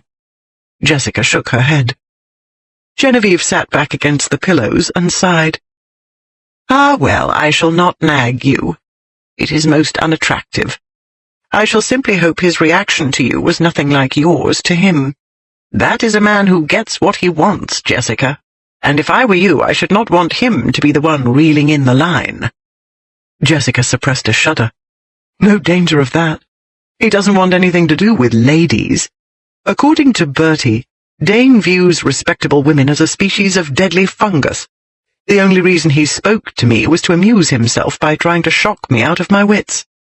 Genevieve chuckled. The watch, you mean? That was a delicious birthday surprise. More delicious still was Bertie's expression when I opened the box. I have never seen his face turn quite that shade of crimson before. Probably because you chose to open the gift in the restaurant, with the Comte d'Esmond looking on. And that was most exasperating of all, Jessica thought. Why in blazes couldn't she have fallen in lust with Esmond? He was very wealthy too, and mind-numbingly handsome, and civilized. Esmond is très amusant, said Genevieve. Too bad he is already taken. Something very interesting came into his beautiful eyes when he spoke of Mrs. Beaumont. Genevieve had mentioned to Esmond the 10-sou picture, and Jessica's belief that it was more than it seemed. Esmond had suggested asking Mrs. Beaumont for the names of experts to clean and appraise it. He'd offered to introduce Jessica to her.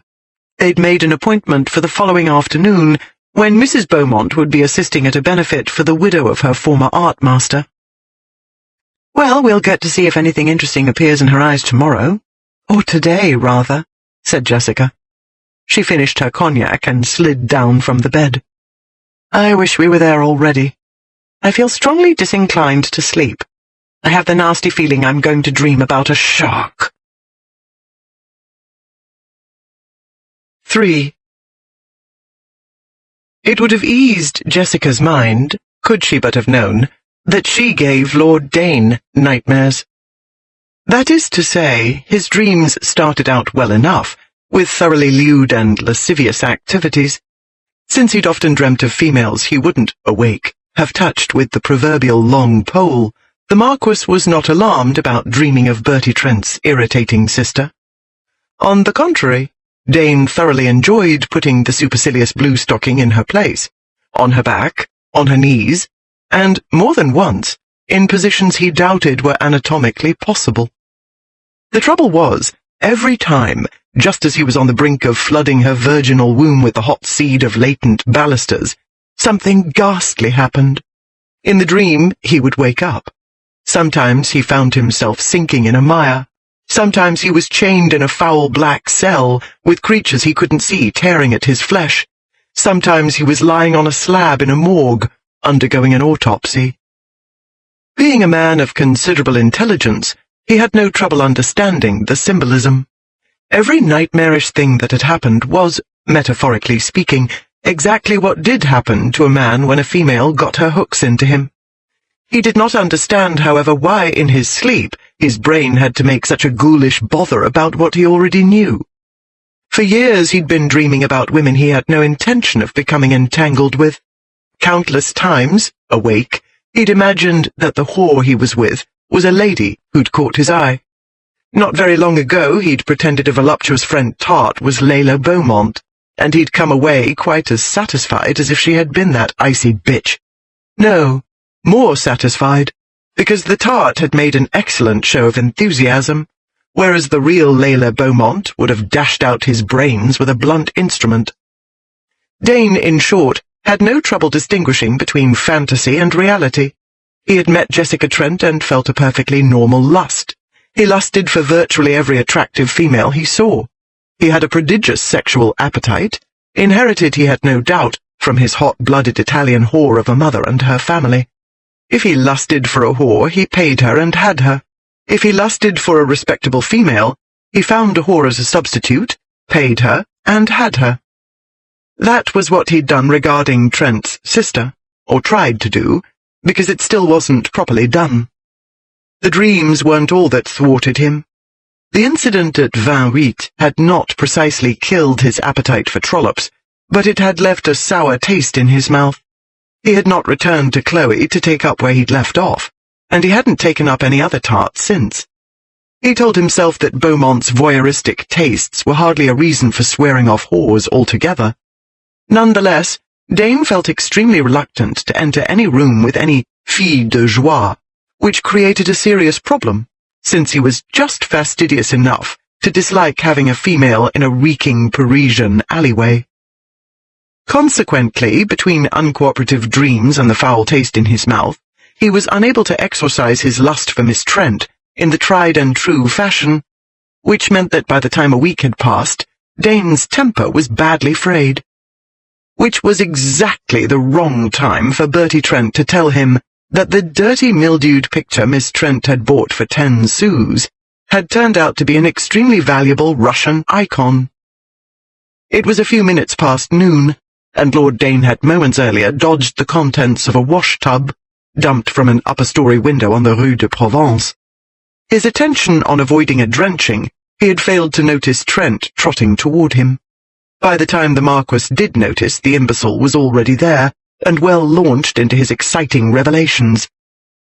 Dane's dark brow furrowed at the conclusion, or rather when Bertie paused for breath. "A Russian what?" the Marquis asked. "Acorn.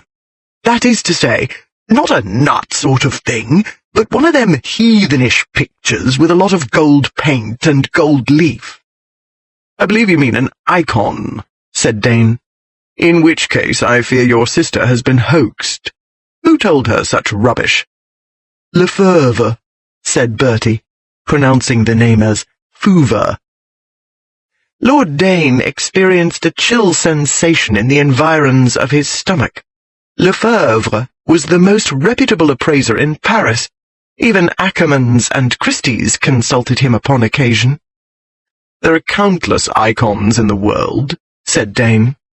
"Still, if it's a good one, she obviously got a bargain at 10 sous.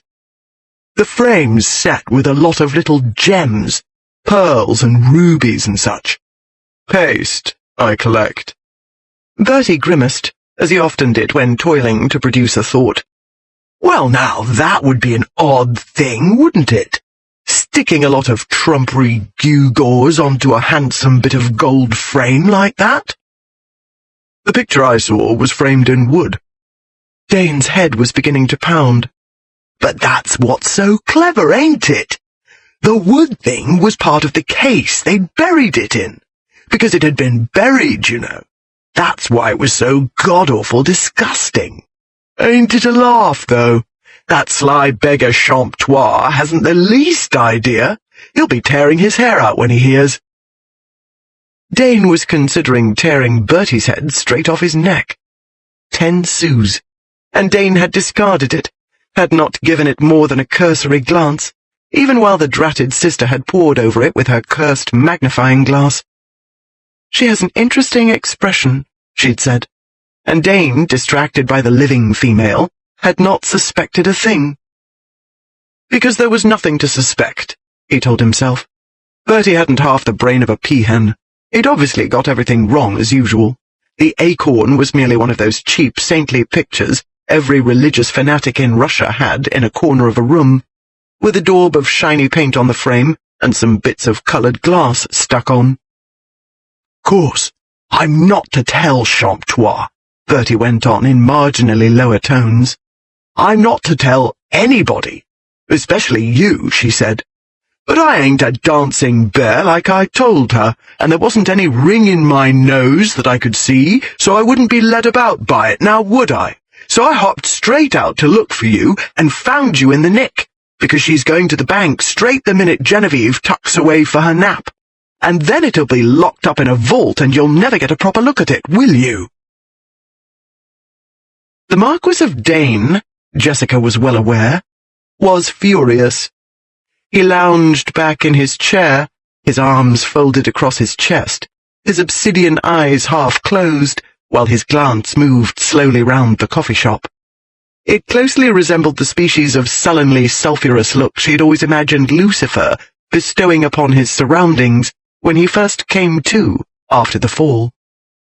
She was much surprised the gaze didn't leave a trail of charred remains in its wake, but the patrons of the cafe simply looked away, only to look back again the instant Dane returned his brimstone displeasure to her. Though she'd already made up her mind how to deal with the problem, Jessica was irritably aware that it would be easier if Bertie had been a trifle more discreet. She wished she hadn't taken him along yesterday when she'd gone to collect the picture from Lefebvre. But then, how could she have known beforehand that it was more than simply the work of an unusually talented artist? Even Lefebvre had been astonished when he went to work on it, and found the bejewelled gold frame within the decayed wooden one. And, naturally, because the piece, when Lefebvre had finished with it, was pretty and shiny and sparkling with gems, Bertie had become very excited. Too excited to listen to reason. Jessica had tried to explain that telling Dane would be like waving a red flag in front of a bull. Bertie had pshished and pshawed and told her Dane wasn't that sort of bad sport, not to mention he probably had a dozen such of his own, and could buy another dozen if he liked. Whatever the Marquis of Dane had, Jessica was certain it wasn't anything like her rare Madonna, and though he had looked bored when she showed it to him today, and congratulated her in the most patronizing manner, and laughingly insisted on accompanying Bertie and her to the bank to scare off any would-be robbers, she knew he wanted to kill her. After the icon had been locked away in a bank vault, it was Dane who'd suggested they stop here for coffee. They'd scarcely sat down before he'd sent Bertie out to find a type of cheroot that Jessica strongly suspected didn't exist. Bertie would probably not be back before midnight, if then. For all she knew, he'd hie to the West Indies in search of the fictitious cigar, precisely as though Dane truly were Beelzebub, and Bertie one of his devoted familiars. The brother out of the way, Dane had just silently warned the cafe's patrons to mind their own business. If he took her by the throat and choked her to death then and there, Jessica doubted any one of them would leap to her rescue. She doubted, in fact, that any of them would dare utter a peep of protest. "How much did Lefebvre tell you the thing was worth?" he asked. It was the first word he'd uttered since giving the coffee shop owner their order. When Dane entered an establishment, the proprietor himself rushed out to attend him.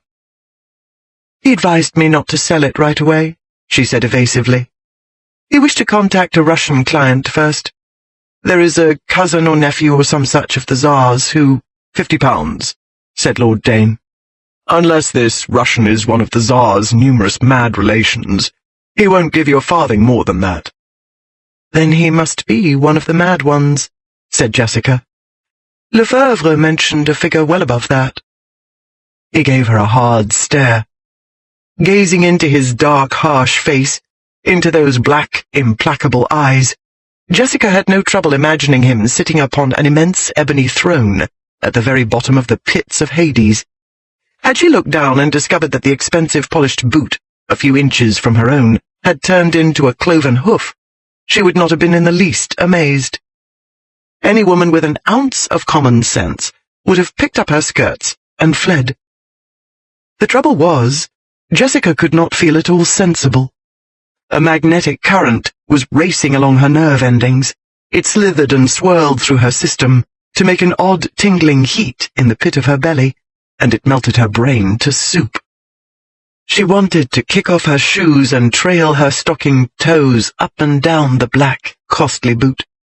She wanted to slide her fingers under his starched shirt cuff and trace the veins and muscles of his wrist and feel his pulse beating under her thumb. Most of all, she wanted to press her lips to his hard, dissolute mouth and kiss him senseless. Of course, all such a demented assault would get her would be a position flat on her back and the swift elimination of her maidenhead, very possibly in full view of the cafe's patrons. Then, if he was in a good humour, he might give her a friendly slap on the bottom as he told her to run along, she reflected gloomily. "Miss Trent," he said, "I'm sure all the other girls at school found your wit hilarious. Perhaps, however, if you would stop batting your eyelashes for a moment, your vision would clear, and you would notice that I am not a little schoolgirl." She hadn't been batting her eyelashes. When Jessica did play coquette, it was purposely and purposefully, and she was certainly not such a moron as to try that method with Beelzebub. "Batting?" she repeated. "I never bat, my lord. This is what I do." She looked away toward an attractive Frenchman seated nearby, then shot Dane one swift, sidelong glance. "That isn't batting," she said, releasing the instantly bedazzled Frenchman and returning to full focus upon Dane. Though one could hardly believe it possible, his expression became grimmer still. "I'm not a schoolboy either," he said. "I recommend you save those slaying glances for the sorts of young sapskulls who respond to them." The Frenchman was now gazing at her with besotted fascination. Dane turned and looked at him. The man instantly looked away and began talking animatedly with his companions. She recollected Genevieve's warning. Jessica couldn't be certain Dane had any active thoughts of reeling her in. She could see, however, that he'd just posted a no fishing sign. A thrill coursed through her, but that was only to be expected. It was the primitive reaction of a female when an attractive male displayed the usual bad-natured signs of proprietorship.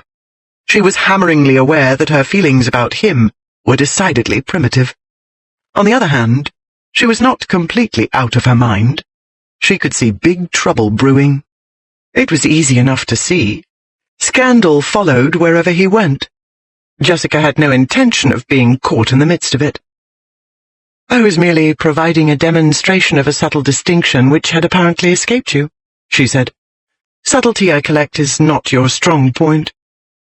"If this is a subtle way of reminding me that I overlooked what your gimlet eyes perceived in that dirt-encrusted picture—" "You apparently did not look very closely even when it was clean," she said, "because then you would have recognized the work of the Stroganoff school, and would not have offered the insulting sum of 50 quid for it." His lip curled. "I didn't offer anything. I expressed an opinion." "To test me," she said. "However, I know as well as you do that the piece is not only Stroganoff school, but an extremely rare form. Even the most elaborate of the miniatures were usually chased in silver, not to mention that the Madonna—" "Has grey eyes, not brown," Dane said in a very bored voice. "And she's almost smiling. Usually they look exceedingly unhappy." "Cross, Miss Trent. They look exceedingly ill-tempered. I suppose it's on account of being virgins." of experiencing all the unpleasantness of breeding and birthing and none of the jolly parts." "Speaking on behalf of virgins everywhere, my lord," she said, leaning toward him a bit, "I can tell you there are a host of jolly experiences. One of them is owning a rare work of religious art worth, at the very minimum, £500. He laughed. "There's no need to inform me you're a virgin," he said. "I can spot one at 50 paces. "Fortunately, I'm not so inexperienced in other matters," she said, unruffled. "I have no doubt Lefebvre's mad Russian will pay me 500. I'm also aware that the Russian must be a good client for whom he wishes to make a shrewd purchase, which means I should do considerably better at auction." She smoothed her gloves. "I have observed many times how men's wits utterly desert them once auction fever takes hold. There's no telling what outrageous bids will result." Dane's eyes narrowed. At that moment their host sallied forth with their refreshments. With him were 4 lesser minions who bustled about, arranging linens, silver, and crockery with painful precision. Not a stray crumb was allowed to mar a plate. Not a trace of tarnish smudged the flawless sheen of the silver. Even the sugar had been sawed into perfect half-inch cubes. No small feat, when the average sugar loaf was somewhere between granite and diamonds on the hardness scale. Jessica had always wondered how the kitchen help managed to break it up without using explosives. She accepted a small slice of yellow cake with frothy white icing. Dane let the fawning proprietor adorn his plate with a large assortment of fruit tarts, artistically arranged in concentric circles. They ate their sweets in silence, until Dane, having decimated enough tarts to set every tooth in his mouth throbbing, set down his fork and frowned at her hands. "Have all the rules changed since I've been away from England?" he asked. "I'm aware ladies do not carelessly expose their naked hands to public view.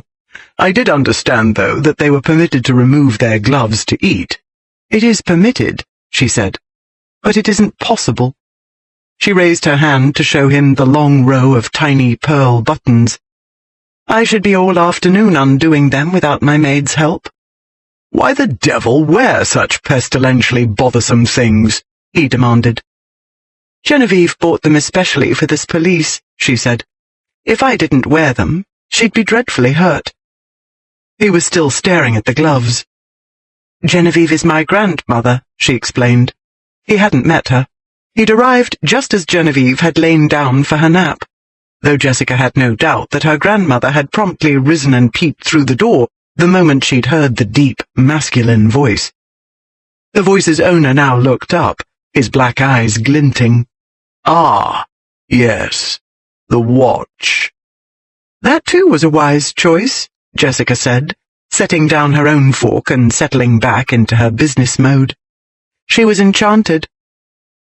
"I am not your little white-haired grandmother," he said, instantly taking her meaning. "I am not so enchanted with icons, even Stroganoffs, to pay a farthing more than they're worth. To me it's worth no more than 1,000. But if you'll promise not to bore me to distraction by haggling and trying to slay me with your eyes in between, I shall gladly pay 1,500. She had hoped to work him round by degrees. His tone told her he had no intention of being worked upon. Straight to the point, then, the point she decided upon hours ago, after catching the expression in his eyes when she'd let him examine her remarkable find. "I shall gladly give it to you, my lord," she said. "No one gives me anything," he said coldly. "Play your game, whatever it is, with someone else. 1,500 is my offer. My only offer." "If you would send Bertie home, the icon is yours," she said. "If you will not, it goes to auction at Christie's." If Jessica Trent had comprehended the state Dane was in, she would have stopped at the first sentence. No, if she had truly comprehended, she would have taken to her heels and run as fast and as far as she could. But she couldn't understand what Lord Dane barely understood himself. He wanted the gentle Russian Madonna, with her half-smiling, half-wistful face, and the scowling baby Jesus nestled to her bosom, as he had not wanted anything in all his life. He had wanted to weep when he saw it, and he didn't know why. The work was exquisite, an art sublime and human at once, and he'd been moved before by artistry. What he felt at this moment wasn't remotely like those pleasant sensations. What he felt was the old monster howling within. He couldn't name the feelings any better than he could when he'd been 8 years old. He'd never bothered to name them, simply shoved and beaten them out of his way repeatedly, until, like his schoolmates of long ago, they'd stopped tormenting him. Having never been allowed to mature, those feelings remained at the primitive childlike level. Now, caught unexpectedly in their grip, Lord Dane could not reason as an adult would. He could not tell himself Bertie Trent was an infernal nuisance whom Dane should have sent packing ages ago. It never occurred to the Marquis to be delighted at present, when the nitwit's sister was prepared to pay, or bribe, was more like it, him generously to do so. All Dane could see was an exceedingly pretty girl teasing him with a toy he wanted very badly. He had offered her his biggest and very best toy in trade, and she had laughed and threatened to throw her toy into a privy, just to make him beg. Much later, Lord Dane would understand that this, or something equally idiotic, had been raging through his brain. But that would be much later, when it was far too late. At this moment he was about 8 years old on the inside, and nearly 33 on the outside, and thus beside himself. He leaned toward her. "Miss Trent. There are no other terms," he said, his voice dangerously low. "I pay you 1,500 quid, and you say done, and everyone goes away happy." "No, they don't." Her chin jutted up stubbornly. "If you will not send Bertie home, there is no business on earth I would do with you. You are destroying his life. No amount of money in the world will compensate. I should not sell the icon to you if I were in the last stages of starvation." "Easy enough to say when your stomach is full," he said. Then in Latin he mockingly quoted Publilius Cyrus. "Anyone can hold the helm when the sea is calm." In the same language she quoted the same sage. "You cannot put the same shoe on every foot." His countenance betrayed nothing of his astonishment. "It would appear that you have dipped into Publilius," he said. "How very odd, then, that so clever a female cannot see what is before her eyes. I am not a dead language to play in, Miss Trent. You are treading perilously close to dangerous waters." "Because my brother is drowning there," she said. "Because you are holding his head under. I am not large enough or powerful enough to pull your hand away. All I have is something you want, which even you cannot take away." Her silver eyes flashed. "There is only one way for you to get it, my Lord Beelzebub. You throw him back." Had he been capable of reasoning in an adult fashion, Dane would have acknowledged that her reasoning was excellent, that moreover it was precisely as he would have done had he found himself in her predicament. He might even have appreciated the fact that she told him plainly and precisely what she was about, rather than using feminine guiles and wiles to manipulate. He was not capable of adult reasoning. The flash of temper in her eyes should have glanced harmlessly off him. Instead it shot fast and deep, and ignited an inner fuse. He thought the fuse was anger. He thought that if she had been a man, he would have thrown her straight against the wall. He thought that since she was a woman, he would have to find an equally effective way of teaching her a lesson. He didn't know that throwing her was the exact opposite of what he wanted to do. He didn't know that the lessons he wanted to teach her were those of Venus, not Mars. Ovid's Ars Amatoria, not Caesar's De Bello Gallico. Consequently, he made a mistake. "No, you do not see clearly at all," he said. "There is always another way, Miss Trent. You think there isn't because you assume I will play by all the dear little rules society dotes upon. You think, for instance, that because we're in a public place and you're a lady, I'll mind my manners. Perhaps you even think I have a regard for your reputation." He smiled evilly. "Miss Trent, perhaps you would like to take a moment to think again." Her grey eyes narrowed. "I think you are threatening me," she said. Let me make it as clear as you did your own threat. He leaned toward her. I can crack your reputation in under 30 seconds. In 3 minutes, I can reduce it to dust. We both know, don't we, that being who I am, I need not exert myself overmuch to accomplish this. You have already become an object of speculation simply by being seen in my company. He paused briefly to let the words sink in. She said nothing. Her slitted eyes were glinting furious sparks. Here is how it works, he went on. If you accept my offer of 1,500, I shall behave myself, escort you to a cabriolet, and see that you are taken safely home. And if I do not accept, you will attempt to destroy my reputation. It will not be an attempt, he said. She sat up very straight and folded her dainty gloved hands upon the table. I should like to see you try, she said. 4. Dane had given Miss Trent more than enough opportunity to see her error. His warnings could not have been clearer. In any case, to hesitate in such a situation was to indicate doubt, or worse, weakness. To do so with a man was dangerous. To do so with a woman was fatal. And so Lord Dane smiled and leaned nearer yet, until his great usignol nose was but an inch from hers. Say your prayers, Miss Trent, he told her very softly. Then he slid his hand, his big, dark, bare hand, for he had removed his gloves to eat and hadn't put them back on, down the sleeve of her pelisse, until he came to the first button of her frivolous pearl-grey gloves.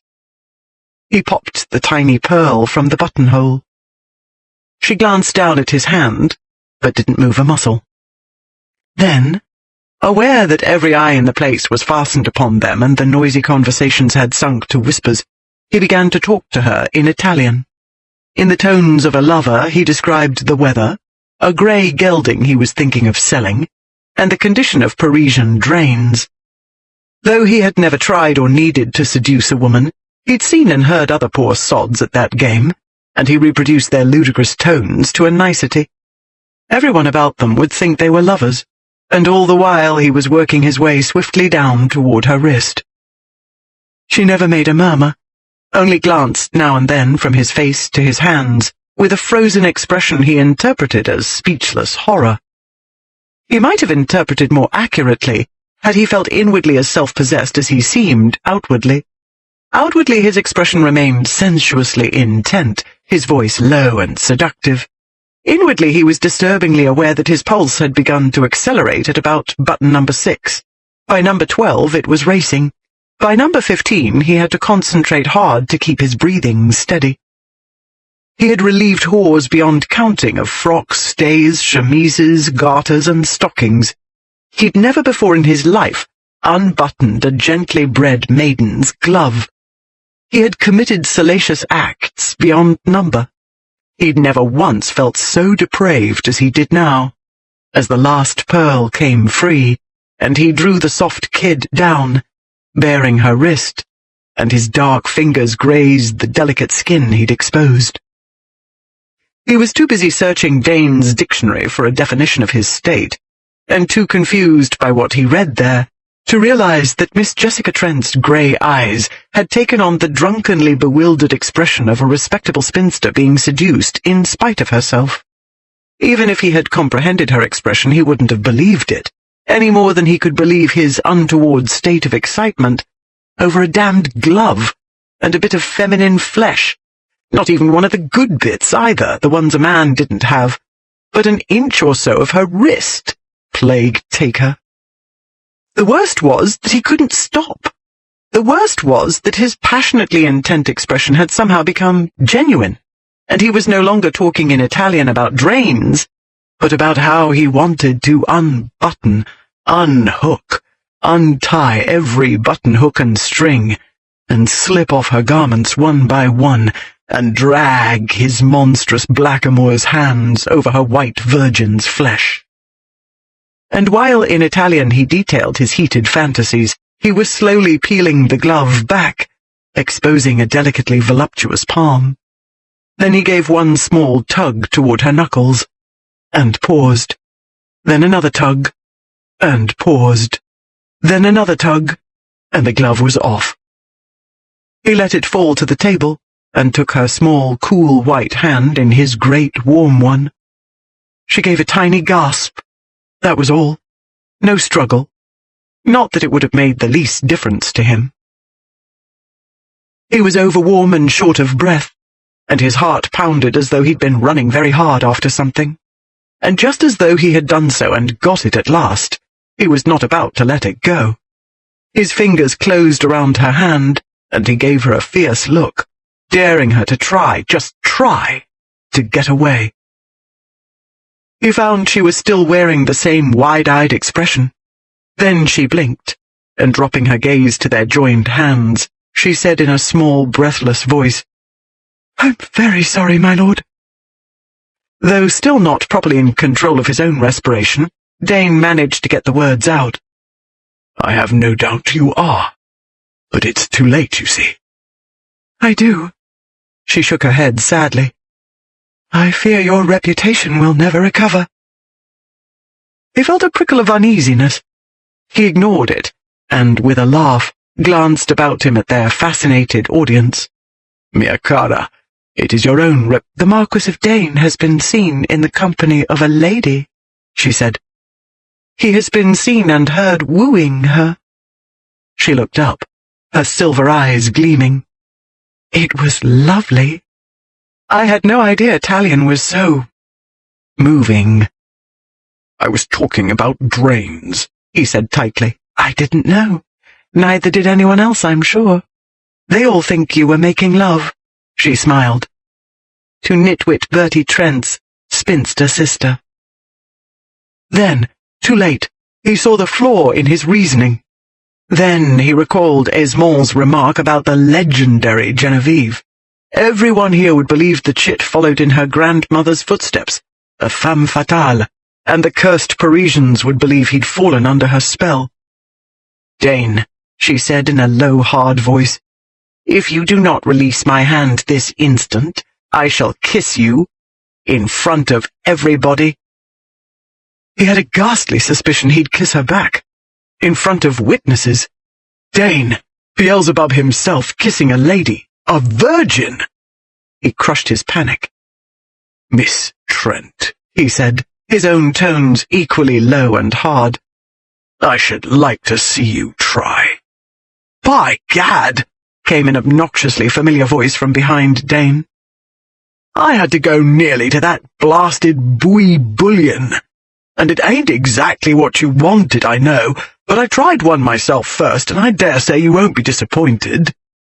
Oblivious to the tension throbbing about him, Bertie Trent set a small cigar box down upon the table 1 inch from Dane's hand, the hand still clasping Miss Trent's. Bertie's gaze fell there, and his blue eyes widened. "Deuce take you, Jess," he said crossly. "Can't a fellow trust you for a moment? How many times do I have to tell you to leave my friends alone?" Miss Trent coolly withdrew her hand. Trent gave Dane an apologetic look. "Don't pay it any mind, Dane. She does that to all the chaps. I don't know why she does it when she don't want 'em. Just like them fool cats of Aunt Louisa's. Go to all the bother of catching a mouse, and then the confounded things won't eat 'em. Just leave the corpses lying about for someone else to pick up." Miss Trent's lips quivered. The hint of laughter was all that was needed to shrivel and crush and beat the tumultuous mixture inside Lord Dane into frigid fury. He had commenced his formal education by having his head thrust into a privy. He had been mocked and tormented before, but not for long. "Fortunately, Trent, you have the knack of arriving in the very nick of time," he said. "Since words cannot express my relief and gratitude, actions must speak louder. Why don't you toddle round to my place after you take your irresistible sister home?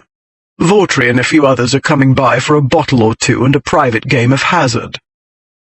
After enduring Trent's incoherent expressions of delight, Lord Dane took his cool leave of the pair and sauntered out of the shop, grimly determined to hold Bertie Trent's head under until he drowned. Even before Lord Dane arrived home, the eyewitness reports of his tete-a-tete with Miss Trent were moving swiftly through the streets of Paris. By the time close to dawn, his private orgy of drinking and gambling had broken up, and Bertie, a few £100 the poorer, was being carried by a brace of servants to his bed. Wagers were being made regarding the Marquis of Dane's intentions toward Miss Trent. At 3 o'clock in the afternoon, Francis Beaumont, encountering Roland Vautry at Tortoni's, bet him £150 that Dane would be shackled to Miss Trent before the King's birthday in June. "Dane?" Vautry repeated, his hazel eyes widening. "Wed? To a gentry spinster? Trent's sister?" 10 minutes later, when Vautry had stopped laughing and was beginning to breathe normally again, Beaumont repeated his offer. "It's too easy," said Vautry. "I can't take your money. It wouldn't be fair. I've known Dane since we were at Oxford. That business in the coffee shop was one of his jokes, to get everyone in an uproar. This very minute he's probably laughing himself sick about what a lot of fools he's made of everybody." 200, said Beaumont. 200 says he stops laughing inside a week. "I see," said Vautry. "You want to throw your money down another rat hole. Very well, my lad. Define the terms." "Inside a week, someone sees him go after her," said Beaumont. "He follows her out of a room, down the street, takes her hand. Gad, I don't care, grabs her by the hair, that's more in his style, isn't it?" "Beaumont, going after women isn't in Dane's style," Vautry said patiently. "Dane says, 'I'll take this one.' Then he lays down the money and the female goes." "He goes after this one," said Beaumont. "Just as I said. Before reliable witnesses. 200 says he does it within 7 days. This would not be the first time Roland Vautry's profound understanding of Dane would make him money. Predicting Beelzebub's behavior, in fact, was how Vautry made at least half his income. He thought that Beaumont ought to know better by now. But Beaumont didn't, and the smug, superior smile on his face was beginning to irritate Vautry. Arranging his own fair features into an expression of profound pity, to irritate Beaumont, Vautry accepted the bet. 6 days later, Jessica was standing at the window of her brother's appartement, scowling down at the street below. "I shall kill you, Dane," she muttered. "I shall put a bullet precisely where that Italian nose of yours meets your black brows." It was nearly 6 o'clock. Bertie had promised he would be home by 4:30 to bathe and dress, in order to escort his sister and grandmother to Madame Vress's party. Mrs. Beaumont's portrait of their hostess was to be unveiled at 8 o'clock. Since Bertie needed at least 2.5 hours to perform his toilette, and the evening traffic was bound to be heavy, they were going to miss the unveiling. And it was all Dane's fault. Since the encounter at the coffee shop, he could not bear to have Bertie out of his sight. Wherever Dane went, whatever he did, he could not enjoy himself unless Bertie was there. Bertie, of course, believed he'd finally won Dane's undying friendship. Gullible bacon-brain that he was, Bertie had no idea the alleged friendship was Dane's revenge on her, which only showed how despicable a villain Dane was. His quarrel was with Jessica, but no, he couldn't fight fair and square with someone capable of fighting back. He had to punish her via her poor stupid brother, who hadn't the least idea how to defend himself. Bertie didn't know how not to drink himself unconscious, or quit a card game, or resist a wager he was bound to lose, or protest when a tart cost thrice what she ought to. If Dane drank, Bertie must, though he hadn't the head for it. If Dane played or wagered or whored, Bertie must do exactly as he did. Jessica did not in principle object to any of these practices. She had been tipsy more than once, and upon occasion lost money on cards or a bet, but within discreet and reasonable bounds. As to the tarts, if she had been a man, she supposed she'd fancy one now and then, too, but she would certainly not pay a farthing above the going rate. She could scarcely believe Dane paid as much as Bertie claimed, but Bertie had sworn on his honour He'd seen the money change hands himself. "If it's true," she told him exasperatedly only last evening, "it can only be because his requirements are excessive. Because the women have to work harder, don't you see?" All Bertie saw was that she was implying he wasn't as lusty a stallion as his idol was. She had impugned her brother's masculinity, and so he had stomped out and not come, or been carried, rather, home until 7 o'clock this morning. Meanwhile, she'd lain awake until nearly then, wondering what exactly Dane required of a bed partner. Thanks to Genevieve, Jessica did understand the basics of what normal men required, or provided, depending upon how one looked at it.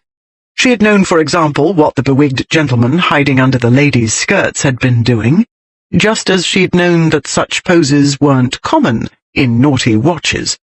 That was why she'd bought it.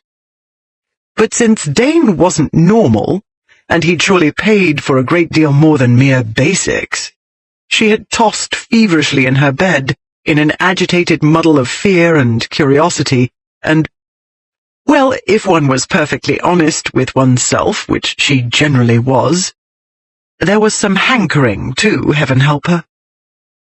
She could not stop thinking about his hands, which wasn't to say she hadn't contemplated every other part of him as well, but she'd had direct, simmering physical experience of those large, too adept hands.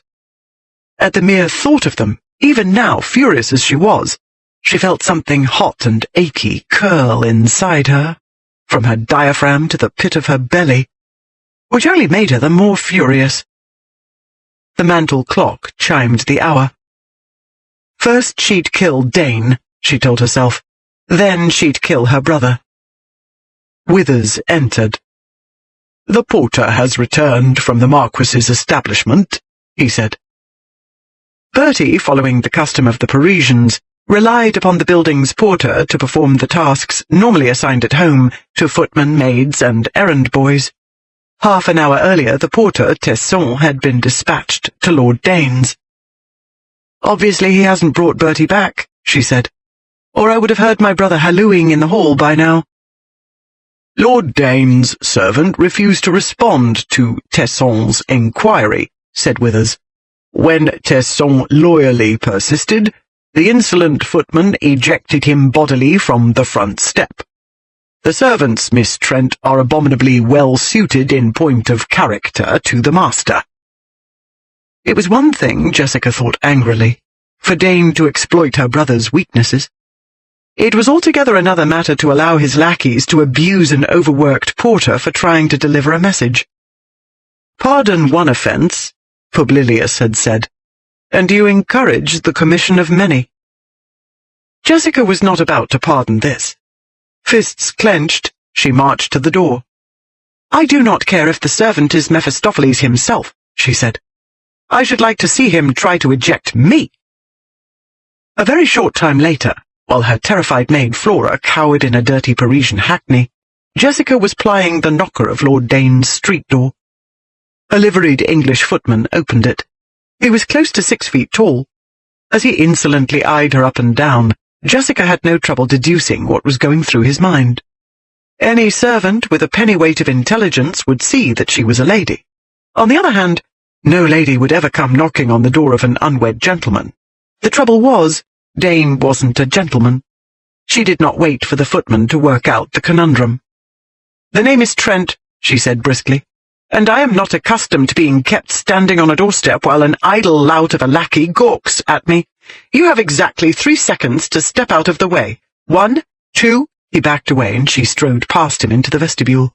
"Get my brother," she said. He was staring at her in numb disbelief. Miss Trent," she said. "Sir Bertram's sister. I want to see him.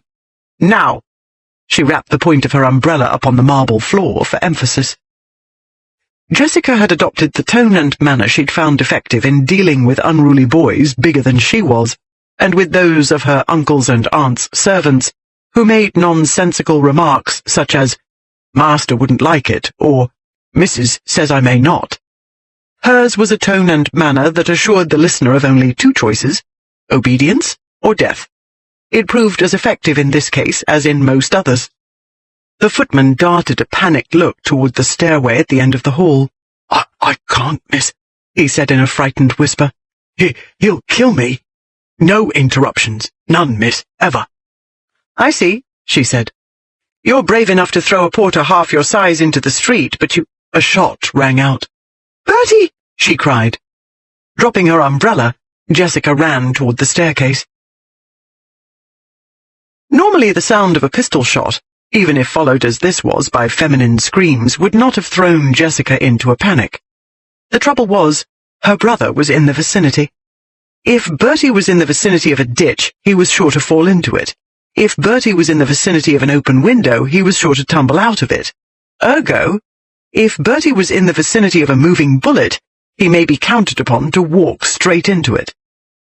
Jessica knew better than to hope he hadn't been hit.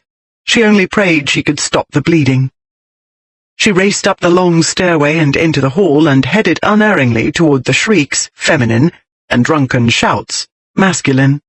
She flung open a door. The first thing she saw was her brother lying face up on the carpet. For an instant that was all she saw. She hurried to the body. Just as she was kneeling to examine it, Bertie's chest heaved jerkily and he let out a loud snore. A loud, wine-reeking snore that drove her instantly upright again. Then she noticed that the room was as still as a tomb. Jessica glanced about her. Strewn about the chairs and sofas and sprawling over tables were, in various stages of dishabille, about a dozen men. Some she'd never seen before. Some, Vautry, Selloby, Goodridge, she recognized. With them were a number of women, all members of an ancient profession. Then her gaze lit upon Dane. He sat in an immense chair, a pistol in his hand, and two buxom trollops, one fair, the other dark, in his lap. They were staring at her, and like everyone else, seemed frozen in the same position they'd been in when she'd burst through the door. The darker female had apparently been in the act of tugging Dane's shirt from his waistband, while the other had evidently been assisting the process by unfastening his trouser buttons. To be surrounded by a lot of half-dressed, drunken men and women in the early stages of an orgy did not distress Jessica in the least.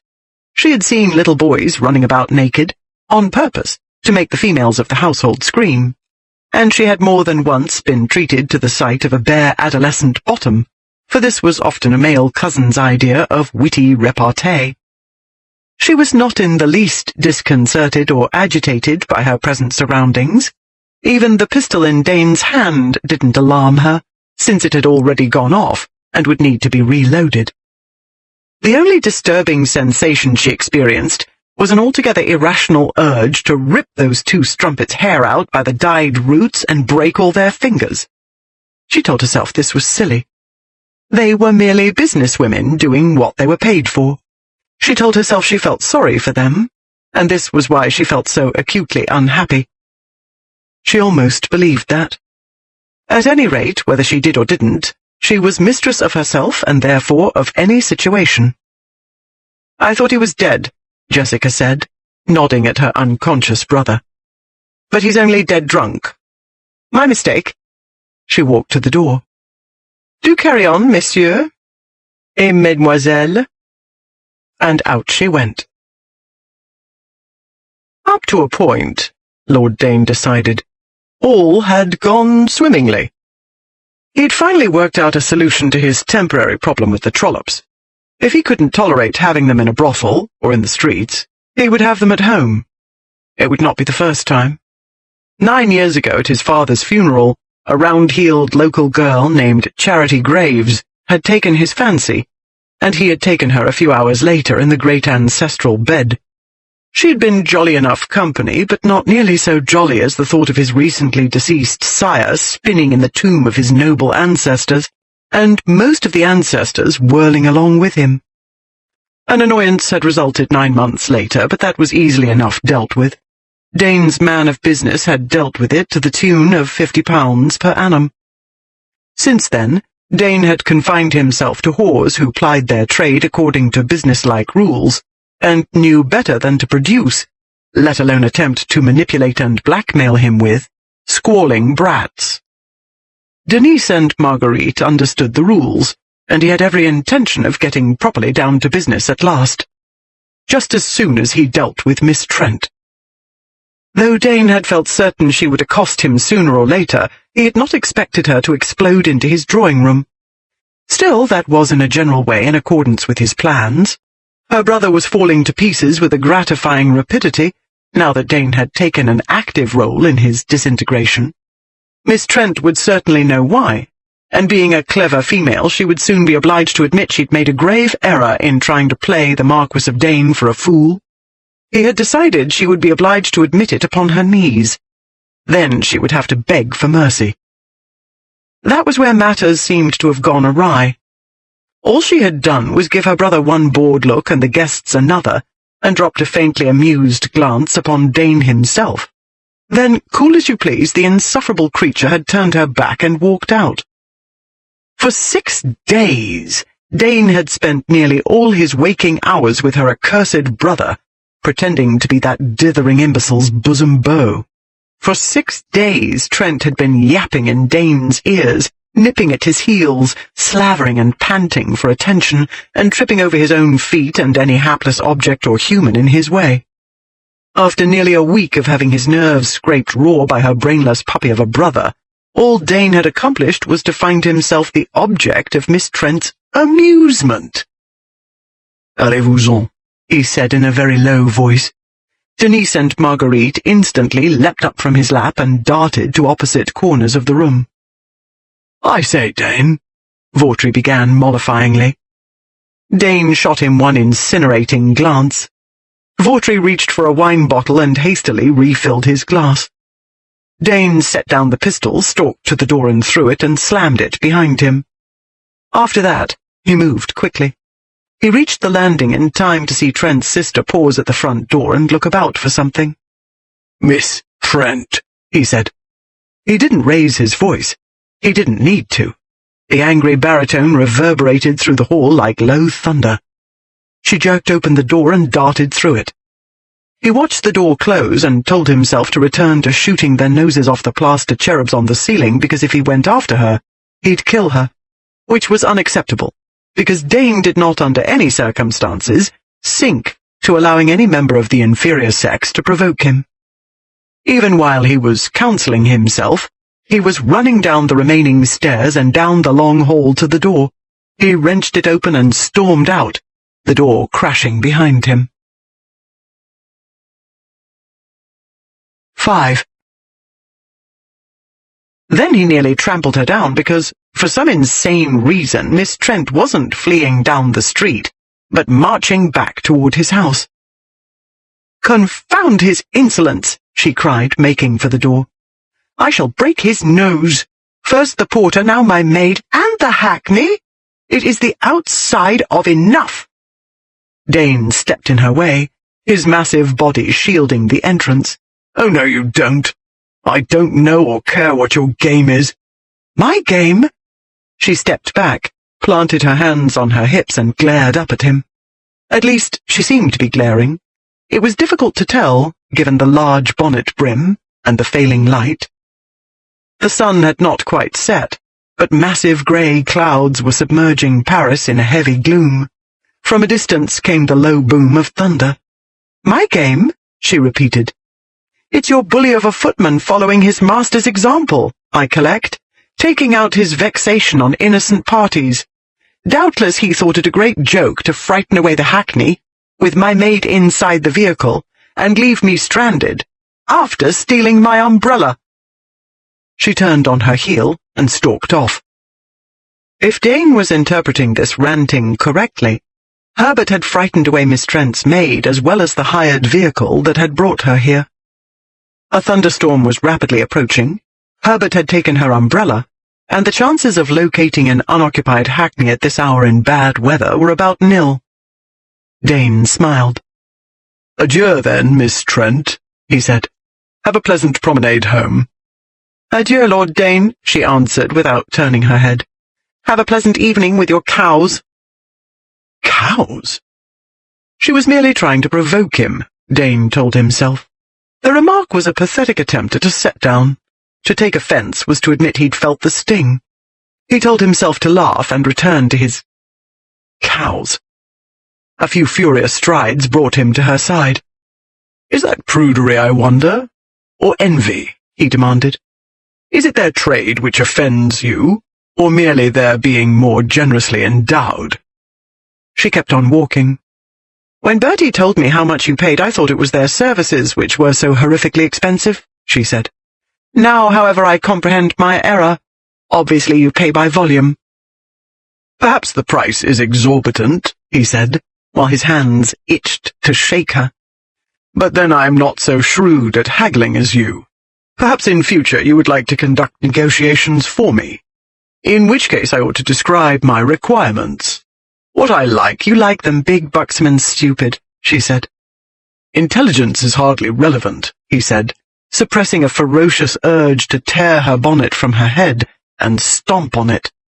"I do not hire them to debate metaphysics, but since you understand what I want them to look like, I should hasten to explain what I like them to do." "I know you like to have them take off your clothes," she said, "or perhaps put them on again. At the time it was difficult to determine whether they were at the beginning or the end of the performance." "I like both," he said, jaw clenched. "And, in between, I like them to—" "I recommend you try to fasten your buttons by yourself at present," she said. "Your trousers are beginning to bunch up in an unsightly way over the tops of your boots." It was not until this moment that Dane recollected his state of dress. Or undress, rather. He now discovered that his shirt cuffs were flapping at his wrists, while the body of the garment billowed in the gusting wind. While the words shy and modest did appear in Dane's dictionary, they had no connection with him. On the other hand, his attire, unlike his character, was always comme il faut, not to mention that he was marching through the streets of the most sartorially critical city in the world. Heat crawled up his neck. "Thank you, Miss Trent," he said coolly, "for calling the matter to my attention." Then, just as coolly and walking at her side all the while, he unbuttoned all the trouser buttons, tucked the shirt inside, and leisurely buttoned up again. Miss Trent made a small, choked sound. Dane gave her a sharp glance. He could not be sure, given the bonnet and the rapidly deepening darkness, but he thought her colour had risen. "Do you feel faint, Miss Trent?" he asked. "Is that why you have walked straight past what should have been your next turning?" She stopped. "I walked past it," she said in a muffled voice, "because I didn't know that was it." He smiled. "You don't know the way home." She began moving again toward the street he'd indicated. "I shall figure it out." He followed her round the corner. "You were going to simply walk back in the dead of night to your brother's house, though you haven't the vaguest notion how to get there.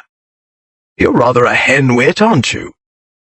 "I do agree that it's growing dark, though hardly the dead of night," she said. "In any case, I am certainly not alone, and it hardly seems hen-witted to have the most terrifying man in Paris as my escort. It's very chivalrous of you, Dane. Rather sweet, actually." She paused at a narrow street. "Ah, I am getting my bearings. This leads to the Rue de Provence, does it not?" "What did you say?" he asked in ominously low tones. "I said this leads—" "Sweet," he said, following her round the corner. "Yes, there it is." She quickened her pace. "I recognize the lamp-post." If she'd been a man, he would have made sure her skull had an intimate acquaintance with that lamp-post. Dane realized he was clenching his fists. He slowed his steps and told himself to go home. Now. He had never in his life raised a hand against a female. That sort of behavior showed not only a contemptible lack of control, but cowardice as well. Only cowards use deadly weapons against the weaponless. "There seems to be no imminent danger of your endlessly wandering the streets of Paris and agitating the populace into a riot," he said tightly. "I believe I might with clear conscience allow you to complete your journey solo." She paused and turned and smiled. "I quite understand. The Rue de Provence is usually very crowded at this time, and one of your friends might see you. Best run along. I promise not to breathe a word about your gallantry." He told himself to laugh and walk away. He'd done it 1,000 times before, and knew it was one of the best exits. There was no way to stab and jab when Dane laughed in your face. He'd been more viciously stabbed and jabbed before. This was merely irritation.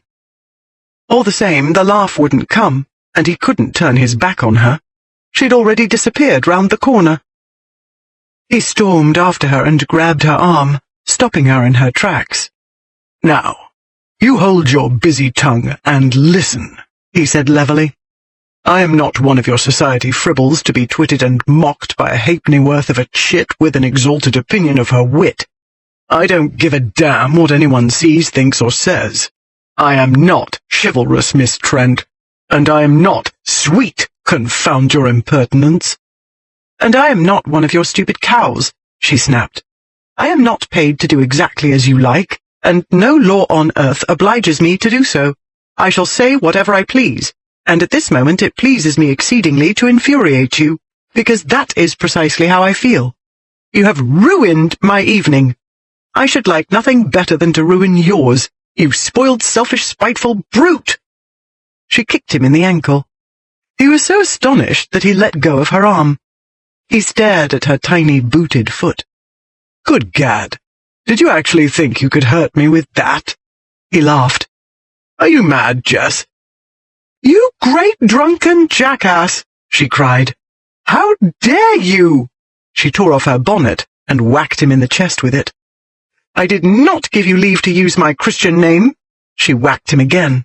"And I am not a halfpennyworth of a chit, you thick-headed ox." Whack, whack, whack. Dane gazed down in profound puzzlement. He saw a flimsy wisp of a female attempting apparently to do him an injury with a bit of millinery. She seemed to be in a perfect fury. While tickling his chest with her ridiculous hat, she was ranting about some party and somebody's picture and Mrs. Beaumont, and how he had spoiled everything and he would be very sorry because she no longer gave a damn about Bertie, who was no use on earth to anybody, and she was going straight back to England and open a shop and auction the icon herself and get 10,000 for it, and she hoped Dane choked on it. Dane was not certain what he was supposed to choke on, except perhaps laughter, because he was certain he'd never seen anything so vastly amusing in all his life as Miss Jessica Trent in a temper fit. Her cheeks were pink, her eyes flashed silver sparks, and her sleek black hair was tumbling about her shoulders. It was very black, the same pure jet as his own, but different. His was thick and coarse and curly. Hers was a rippling veil of silk. A few tresses shaken loose from their pins dangled teasingly against her bodice. And that was when he became distracted. Her apple-green pelisse fastened all the way to her white throat. It was fastened very snugly, outlining the curve of her breasts. Measured against, say, Denise's generous endowments, Miss Trent's were negligible. In proportion to a slim, fine-boned frame and a whisper of a waist, however, the feminine curves abruptly became more than ample. Lord Dane's fingers began to itch, and a snake of heat stirred and writhed in the pit of his belly. The tickling bonnet became an irritation. He grabbed it and crushed it in his hand and threw it down. "That's enough," he said. "You're beginning to bother me." "Bother you?" she cried. "Bother? I'll bother you, you conceited clodpole." Then she drew back, made a fist, and struck him square in the solar plexus. It was a good solid blow, and had she directed it at a man less formidably built, that man would have staggered. Dane scarcely felt it. The lazy raindrops plopping on his head had about as much physical impact. But he saw her wince as she jerked her hand away, and realized she'd hurt herself, and that made him want to howl. He grabbed her hand, then hastily dropped it, terrified he'd crush it by accident. "Damn and blast and confound you to hell!" he roared. "Why won't you leave me in peace, you plague and pestilence of a female?" A stray mongrel, sniffing at the lamp-post, yelped and scurried away. Miss Trent did not even blink. She only stood gazing with a sulkily obstinate expression at the place she'd hit. as though she were waiting for something. He didn't know what it was. All he knew, and he didn't know how he knew, but it was a certainty as ineluctable as the storm swelling and roaring toward them, was that she hadn't got it yet, and she would not go away until she did. "What the devil do you want?" he shouted. "What in blazes is the matter with you?" She didn't answer. The desultory plops of rain were building to a steady patter upon the trottoir. Droplets glistened on her hair and shimmered on her pink-washed cheeks. One drop skittered along the side of her nose and down to the corner of her mouth. "Damnation," he said. And then he didn't care what he crushed or broke. He reached out and wrapped his monster hands about her waist and lifted her straight up until her wet, sulky face was even with his own. And in the same heartbeat, before she could scream, he clamped his hard, dissolute mouth over hers. The heavens opened up then, loosing a torrent. Rain beat down upon his head, and a pair of small gloved fists beat upon his shoulders and chest. These matters troubled him not a whit. He was Dane, Lord Beelzebub himself. He feared neither nature's wrath nor that of civilized society. He most certainly was not troubled by Miss Trent's indignation. Sweet, was he? He was a gross, disgusting pig of a debauchee, and if she thought she'd get off with merely one repellent peck of his polluted lips, she had another think coming. There was nothing sweet or chivalrous about his kiss. It was a hard, brazen, take-no-prisoners assault that drove her head back. For one terrifying moment, he wondered if he'd broken her neck. But she couldn't be dead, because she was still flailing at him and squirming. He wrapped one arm tightly about her waist and brought the other hand up to hold her head firmly in place. Instantly she stopped squirming and flailing, and in that instant her tightly compressed lips yielded to his assault with a suddenness that made him stagger backward into the lamppost. Her arms lashed about his neck in a stranglehold. Madonna in cielo! Sweet Mother of Jesus! The demented female was kissing him back. Her mouth pressed eagerly against his, and that mouth was warm and soft and fresh as spring rain. She smelled of soap, chamomile soap, and wet wool, and woman. His legs wobbled. He leaned back against the lamppost and his crushing grasp loosened because his muscles were turning to rubber. Yet she clung to him, her slim, sweetly curved body sliding slowly down his length until her toes touched the pavement. And still she didn't let go of his neck. Still she didn't pull her mouth away from his. Her kiss was as sweet and innocently ardent as his had been bold and lustily demanding. He melted under that maidenly ardor as though it were rain and he a pillar of salt. In all the years since his father had packed him off to Eton, no woman had ever done anything to or for him until he'd put money in her hand. Or, as in the case of the one respectable female he'd been so misguided as to pursue nearly 8 years ago, unless he signed papers putting his body, soul, and fortune into said hands. Miss Jessica Trent was holding on to him as though her life depended upon it, and kissing him as though the world would come to an end if she stopped, and there was no unless or until about it. Bewildered and heated at once, he moved his big hands unsteadily over her back and shaped his trembling fingers to her deliciously dainty waist. He had never before held anything like her, so sweetly slim and supple and curved to delicate perfection.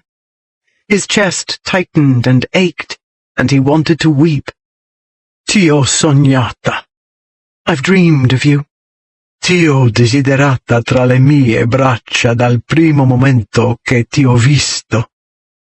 I've wanted you in my arms since the moment I met you." He stood, helpless in the driving rain, unable to rule his needy mouth, his restless hands, while within his heart beat out the mortifying truth. "Ho bisogno di te. I need you." As though that last were an outrage so monstrous that even the generally negligent Almighty could not let it pass, a blast of light rent the darkness, followed immediately by a violent crash that shook the pavement. She jerked away and stumbled back, her hand clapped to her mouth. "Jess," he said, reaching out to bring her back. Cara, no! Oh, God! She shoved her wet hair out of her face.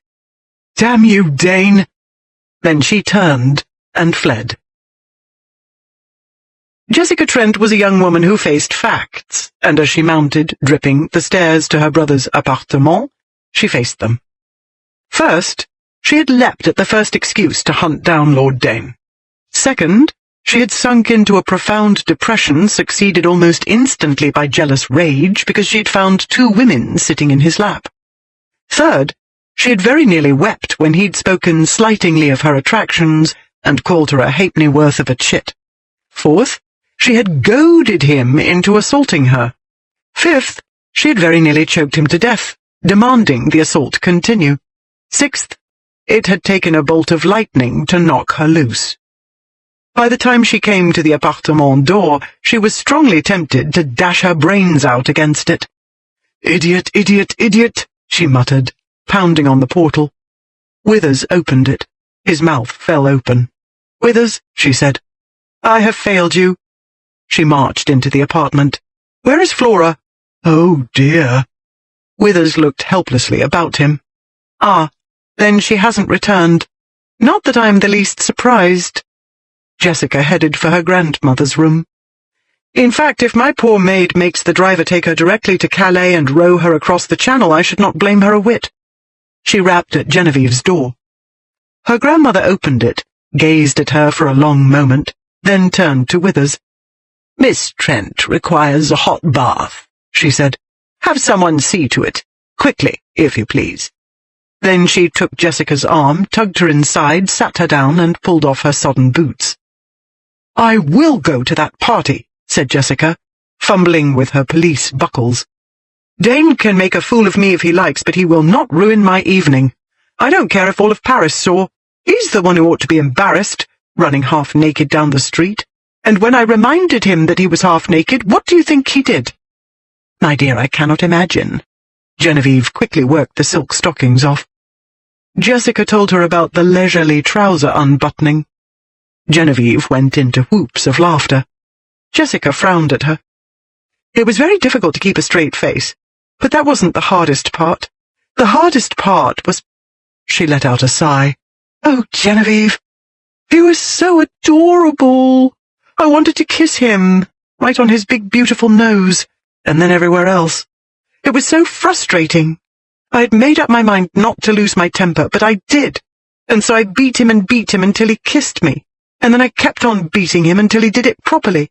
And I had better tell you, mortifying as it is to admit, that if we had not been struck by lightning, or very nearly, I should be utterly ruined, against a lamp-post, on the Rue de Provence. And the horrible part is," she groaned, "I wish I had been."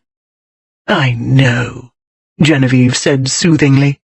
"Believe me, dear, I know." She stripped off the rest of the garments, Jessica being incapable of doing much besides babbling and staring stupidly at the furniture, wrapped her in a dressing gown, planted her in a chair by the fire, and ordered brandy. About half an hour after Jessica Trent had fled him, Lord Dane, drenched to the skin and clutching a mangled bonnet, stalked through the door a trembling Herbert opened for him. Ignoring the footman, the Marquis marched down the hall and up the stairs and down another hall to his bedroom. He threw the bonnet onto a chair, stripped off his dripping garments, towelled himself dry, donned fresh attire, and rejoined his guests. No one, including the tarts, was audacious or drunk enough to seek an accounting of his whereabouts and doings. Dane seldom troubled to explain his actions. He was accountable to nobody. All he told them was that he was hungry and was going out to dinner, and they were at liberty to do so as they pleased. All but Trent, who was incapable of any action beyond breathing, which he did with a great deal of noise, accompanied Dane to a restaurant at the Palais Royal. Thence they proceeded to 28 and discovered it had closed down that very day. Since no other establishment offered 28's variety, the party broke up into smaller groups, each seeking its own choice of entertainment. Dane went to a gambling hell with his pair of cows, and Vautry and his cow. At 3 o'clock in the morning, Dane left, alone, and wandered the streets. His wanderings took him to Madame Vress's, just as the guests were beginning to leave.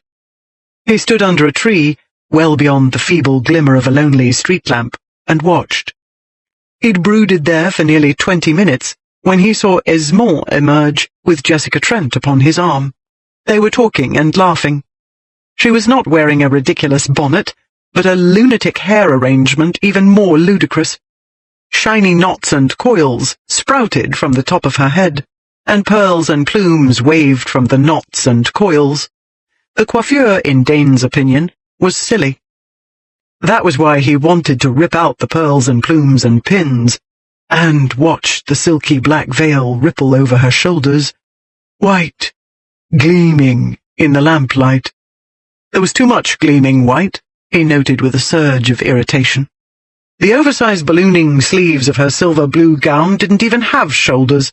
They started about halfway to her elbow, primly covering everything from there down, and leaving what should have been concealed brazenly exposed to the view of every slavering hound in Paris.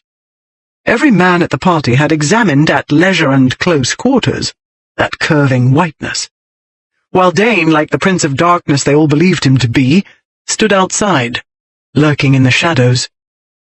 He did not feel very satanic at the moment. He felt, if the humiliating truth be told, like a starving beggar boy with his nose pressed to the window of a pastry shop. He watched her climb into the carriage. The door closed and the vehicle lumbered away. Though no one was by to see or hear, he laughed under his breath. He had laughed a great deal this night, but he couldn't laugh the truth away. He'd known she was trouble. Had to be, as every respectable female was. Wife or mistress, it's all the same, he'd told his friends often enough.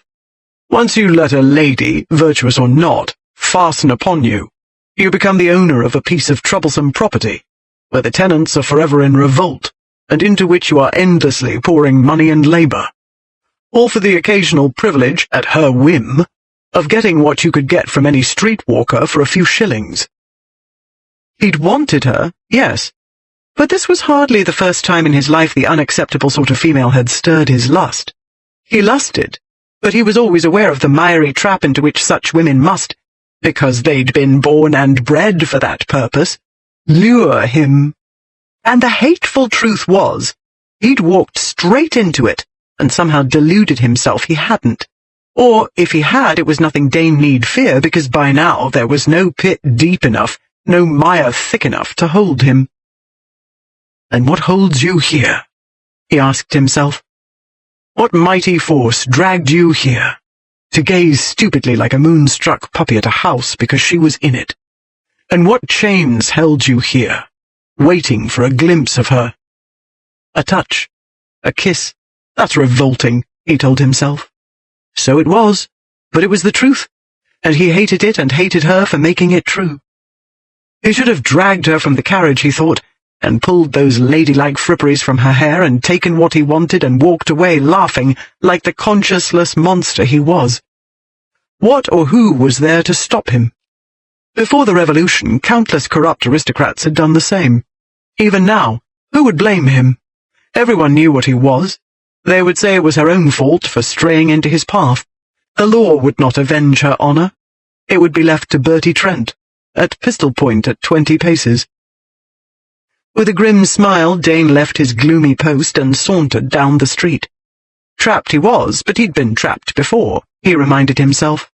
He'd stood outside before, too, aching and lonely because he would not be let in. But always, in the end, Dane won. He had made his schoolboy tormentors respect and envy him. He had paid his father back tenfold for every humiliation and hurt.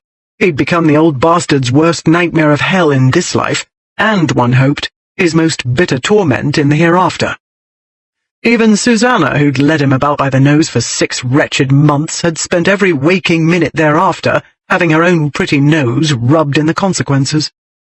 True, Dane hadn't seen it that way at the time, but a man couldn't see anything properly while a woman was digging her claws into him and tearing him to pieces. He could see now, clearly, a summer day in 1820, and another funeral, nearly a year after his father's. This time it was Wardell inside the gleaming casket heaped with flowers. During a drunken fight over a whore in the stable yard of an inn, he had fallen onto the cobblestones and cracked his skull.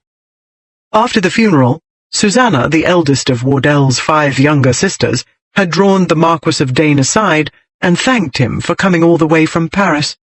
Her poor brother, she'd bravely wiped away a tear, had thought the world of him. She'd laid her hand over his. Then, colouring, she'd snatched it away. "Ah, yes, my blushing rosebud," Dane murmured cynically. "That was neatly done." And it had been. For with that touch, Susanna had drawn him in. She'd lured him into her world, polite society, which he'd years earlier learned to shun, because there he had only to glance at a young lady to turn her complexion ashen and send her chaperons into hysterics. The only girls who'd ever danced with him were his friends' sisters, and that was a disagreeable duty they dispatched as quickly as possible. But not Susanna. She couldn't dance because she was in mourning, but she could talk and did, and looked up at him as though he were a knight in shining armour, Sir Galahad himself. After 4 months he was permitted to hold her gloved hand for 20 seconds. It took him another 2 months to work up the courage to kiss her. In her uncle's rose garden the chivalrous knight had planted a chaste kiss upon his lady's cheek. Almost in the same instant as though on cue, a flock of shrieking women, mother, aunt, sisters, flew out of the bushes. The next he knew he was closeted in the study with Susanna's uncle and sternly commanded to declare his intentions. Naive, besotted puppy that he'd been, Dane had declared them honourable. In the next moment he had a pen in his hand and an immense heap of documents before him which he was commanded to sign. Even now, Dane could not say where or how he'd found the presence of mind to read them first. Perhaps it had to do with hearing 2 commands in a row, and being unaccustomed to taking orders of any kind. Whatever the reason, he'd set down the pen and read. He'd discovered that in return for the privilege of marrying his blushing rosebud, he would be permitted to pay all of her late brother's debts, as well as her uncle's, aunts, mother's, and her own, now and forever till death do us part. Amen. Dane had decided it was a foolhardy investment, and said so. He was sternly reminded that he'd compromised an innocent girl of good family. "Then shoot me," he'd replied, and walked out. No one had tried to shoot him. Weeks later, back in Paris, he'd learned that Susanna had wed Lord Lingley. Lingley was a 65-year-old rouge-wearing roué who looked about 90, collected obscene snuff-boxes, and pinched and fondled every serving girl foolish enough to come within reach of his palsied hands. He had not been expected to survive the wedding night. He had not only survived, but he'd managed to impregnate his young bride, and had continued to do so at a brisk pace. She'd scarcely get one brat out before the next one was planted. Lord Dane was imagining in detail his former love in the arms of her painted, palsied, sweating and drooling spouse, and savouring those details when the bells of Notre Dame clanged in the distance. He realized they were rather more distant than they ought to be if he was upon the Rue de Rivoli, where he lived and ought to be by now. Then he saw he was in the wrong street, the wrong neighbourhood altogether. His baffled glance fell upon a familiar-looking lamp-post. His spirits, lightened by images of Susanna's earthly purgatory, instantly sank again, and dragged him mind, body, and soul into the mire. "Touch me, hold me, kiss me." He turned the corner into the dark, narrow street, where the blank, windowless walls could see and tell nothing. He pressed his forehead against the cold stone and endured, because he hadn't any choice. He couldn't stop what twisted and ached inside him. "I need you." Her lips clinging to his, her hands holding him fast. She was soft and warm, and she tasted of rain, and it was sweet, unbearably sweet, to believe for a moment that she wanted to be in his arms. He'd believed it for that moment, and wanted to believe still, and he hated himself for what he wanted, and hated her for making him want it. And so, setting his jaw, Lord Dane straightened and went on his way, enduring, while he told himself she'd pay, in time. Everyone did, in time. 6. On the afternoon following Madame Vress's party, an unhappy Roland Vautry paid Francis Beaumont £200. "I saw it myself," Vautry said, shaking his head. "From the window. Even so, I shouldn't have believed it if everyone else hadn't seen it as well. He went right out the door and chased her down the street. To scare her off, I suppose. Dare say she's packing her bags this instant." "She was at the unveiling celebration last night," Beaumont said, smiling. "Cool and collected and managing her swarm of panting admirers with smooth aplomb. When Miss Trent does decide to pack, it will be her trousseau, and the linens will be embellished with a D, as in Dane." Vautry bridled. "It isn't at all like that. I know what happened.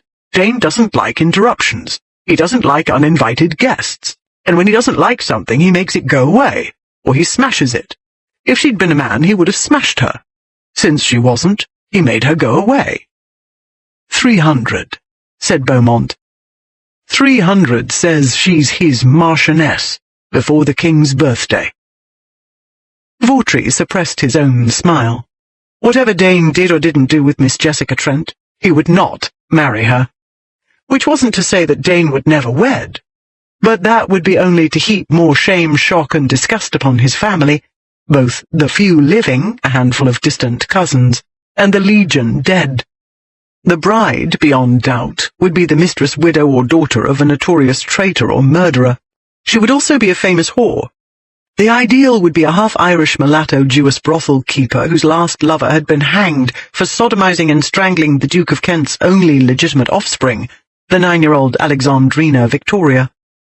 A Marchioness of Dane who was a gently bred virgin of respectable, if eccentric, family was out of the question. Dane's being married to anybody, in a mere 2 months or so, was so far out of the question as to belong to another galaxy. Vautry accepted the wager. This was not the only wager placed in Paris that week, and not the largest in which the names Dane and Trent figured. The prostitutes who'd witnessed Miss Trent's entry into Dane's drawing-room and his ensuing pursuit told all of their friends and customers about it. The male guests also related the tale, with the usual embellishments to anyone who'd listen, and that was everyone. And everyone, of course, had an opinion. Many put money behind their opinions. Within a week, Paris was seething and restless, rather like the Roman mob at the arena, impatiently awaiting the combat to death of its two mightiest gladiators. The problem was getting the combatants into the same arena. Miss Trent travelled in respectable society. Lord Dane prowled the demi-monde. They were most inconsiderately avoiding each other. Neither could be persuaded or tricked into talking about the other. Lady Wallington, who'd resided in Paris 18 months and had spent most of that time striving, with mixed success, to become its premier hostess, saw a once-in-a-lifetime opportunity and promptly snatched it. She boldly scheduled a ball on the same day one of her rivals had scheduled a masquerade. It happened to be exactly a fortnight after the chasing Miss Trent down the street scene. Though Lady Pembrey and her 2 grandchildren did not qualify as the crème de la crème of either Parisian or London society, and though Lady Wallington would not have bothered with them in other circumstances, she invited them to her ball. She also invited Lord Dane. Then she let everyone know what she'd done. Though she, like at least half of Paris, believed him to be enslaved by Miss Trent, Lady Wallington did not expect him to come.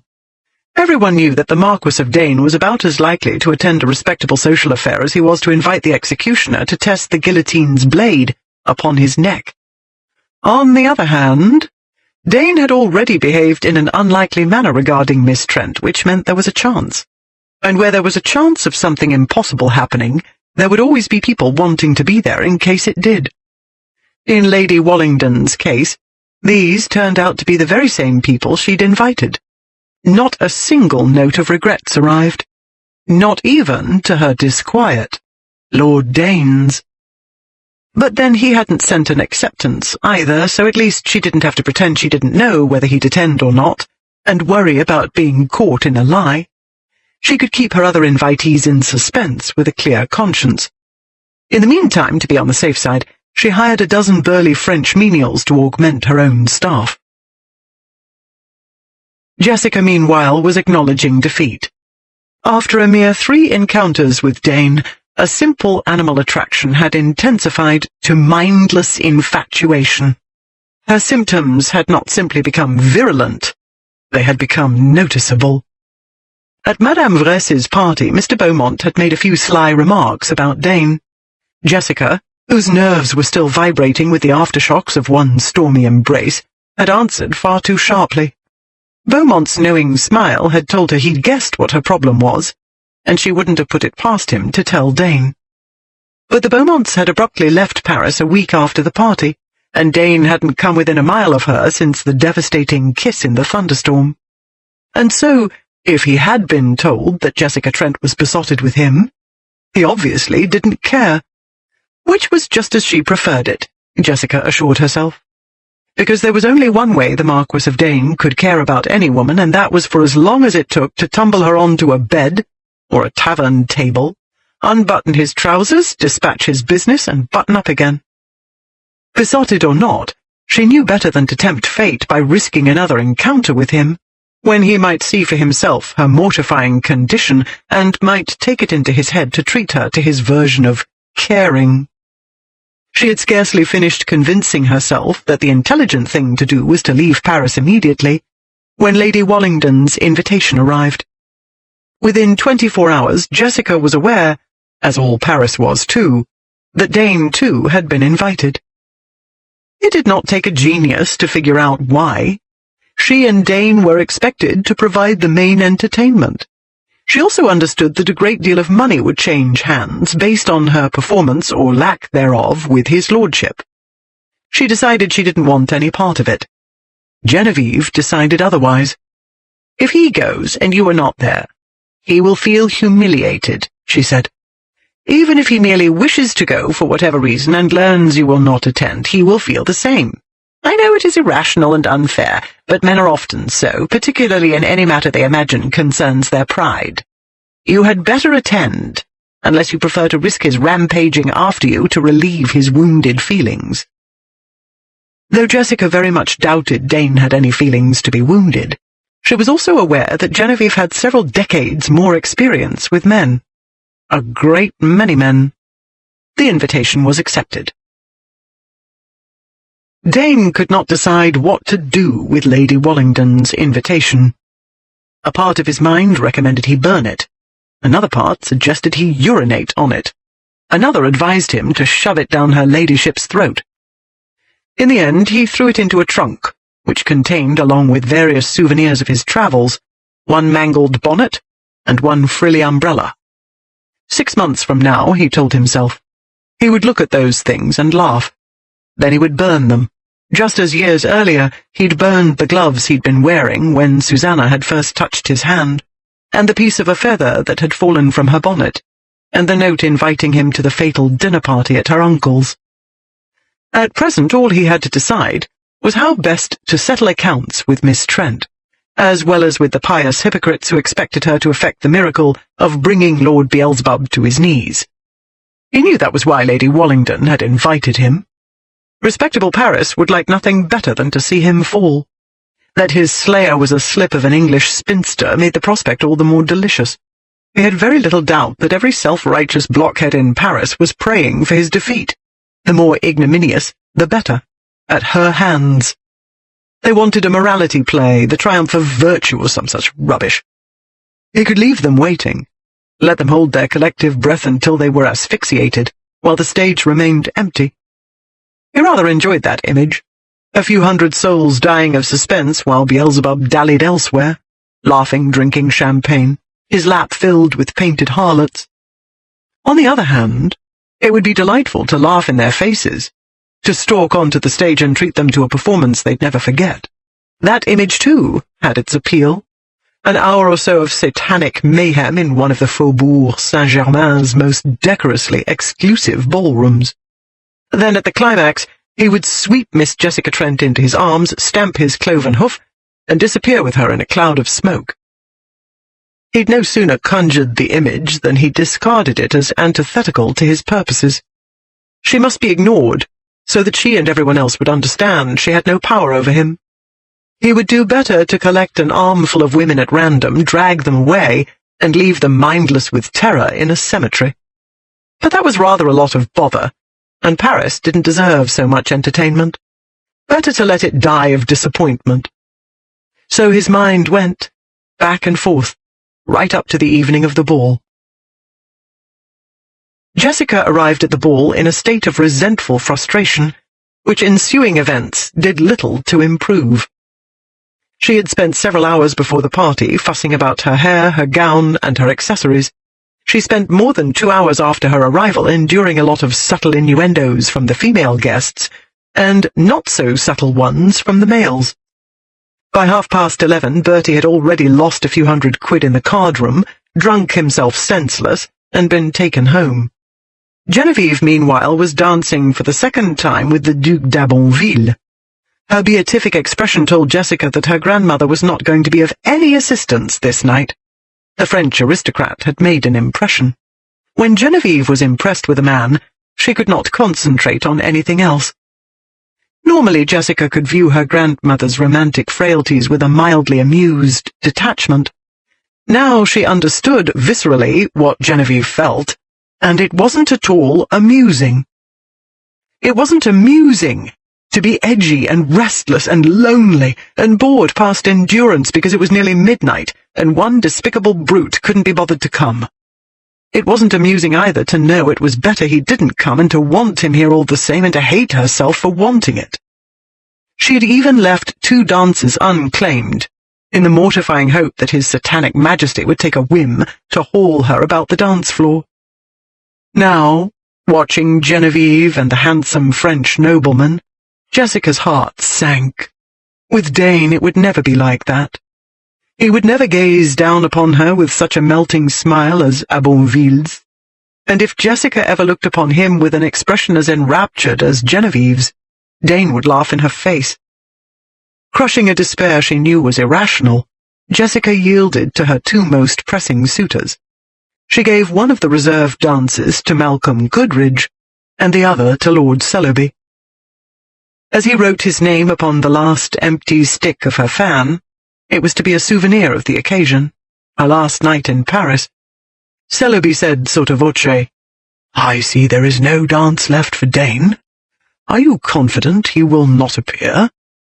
"Do you believe otherwise?" she said. "Have you detected a whiff of brimstone or a puff of smoke heralding his approach?" "I have £100 riding on his appearance," said Sellouby. He took out his pocket watch. "At precisely— well, we shall see in a moment." Jessica saw the minute hand of his timepiece meet its shorter mate at the same instant she heard a clock somewhere loudly chiming. On the 10th stroke, heads began swivelling toward the ballroom entrance, and the clamour of voices began to die away. With the 12th chime, the room fell still as death. Her heart thudding, Jessica made herself turn, too, toward the entrance. It was an immense, ornate, arched affair. It did not seem large enough for the dark, towering figure that paused beneath it.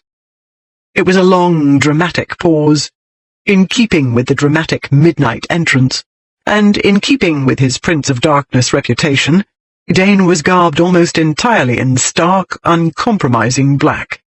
A bit of snowy linen showed at his wrists, and another bit about his neck and upper chest, but they only heightened the effect.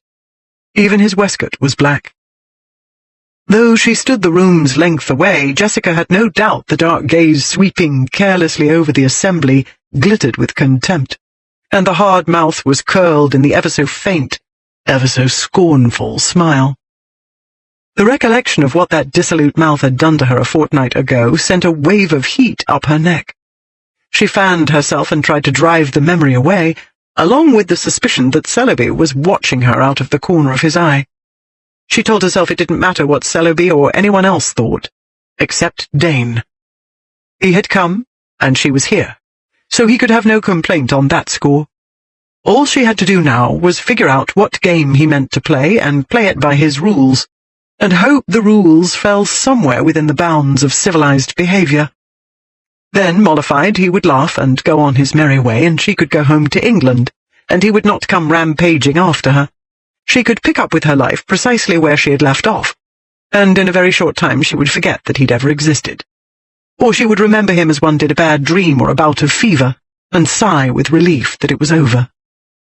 It must be that way, Jessica told herself. The alternative was ruin, and she would not let her life be destroyed on account of a temporary madness, regardless how virulent.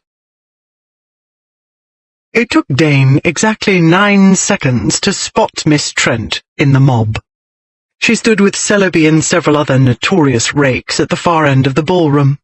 She wore a silver-blue gown that shimmered in the light, and there seemed to be a lot of shimmering and fluttering objects dancing about her head. He supposed she had it screwed up in the ridiculous coils again. But the coiffure, like exaggerated sleeves and bonnets heaped with gewgaws, was the current fashion, and he doubted it could be any more atrocious than the birds of paradise standing upon a topknot on Lady Wallington's fat head. Lady Wallington's fat face was arranged in a rigidly polite expression of welcome.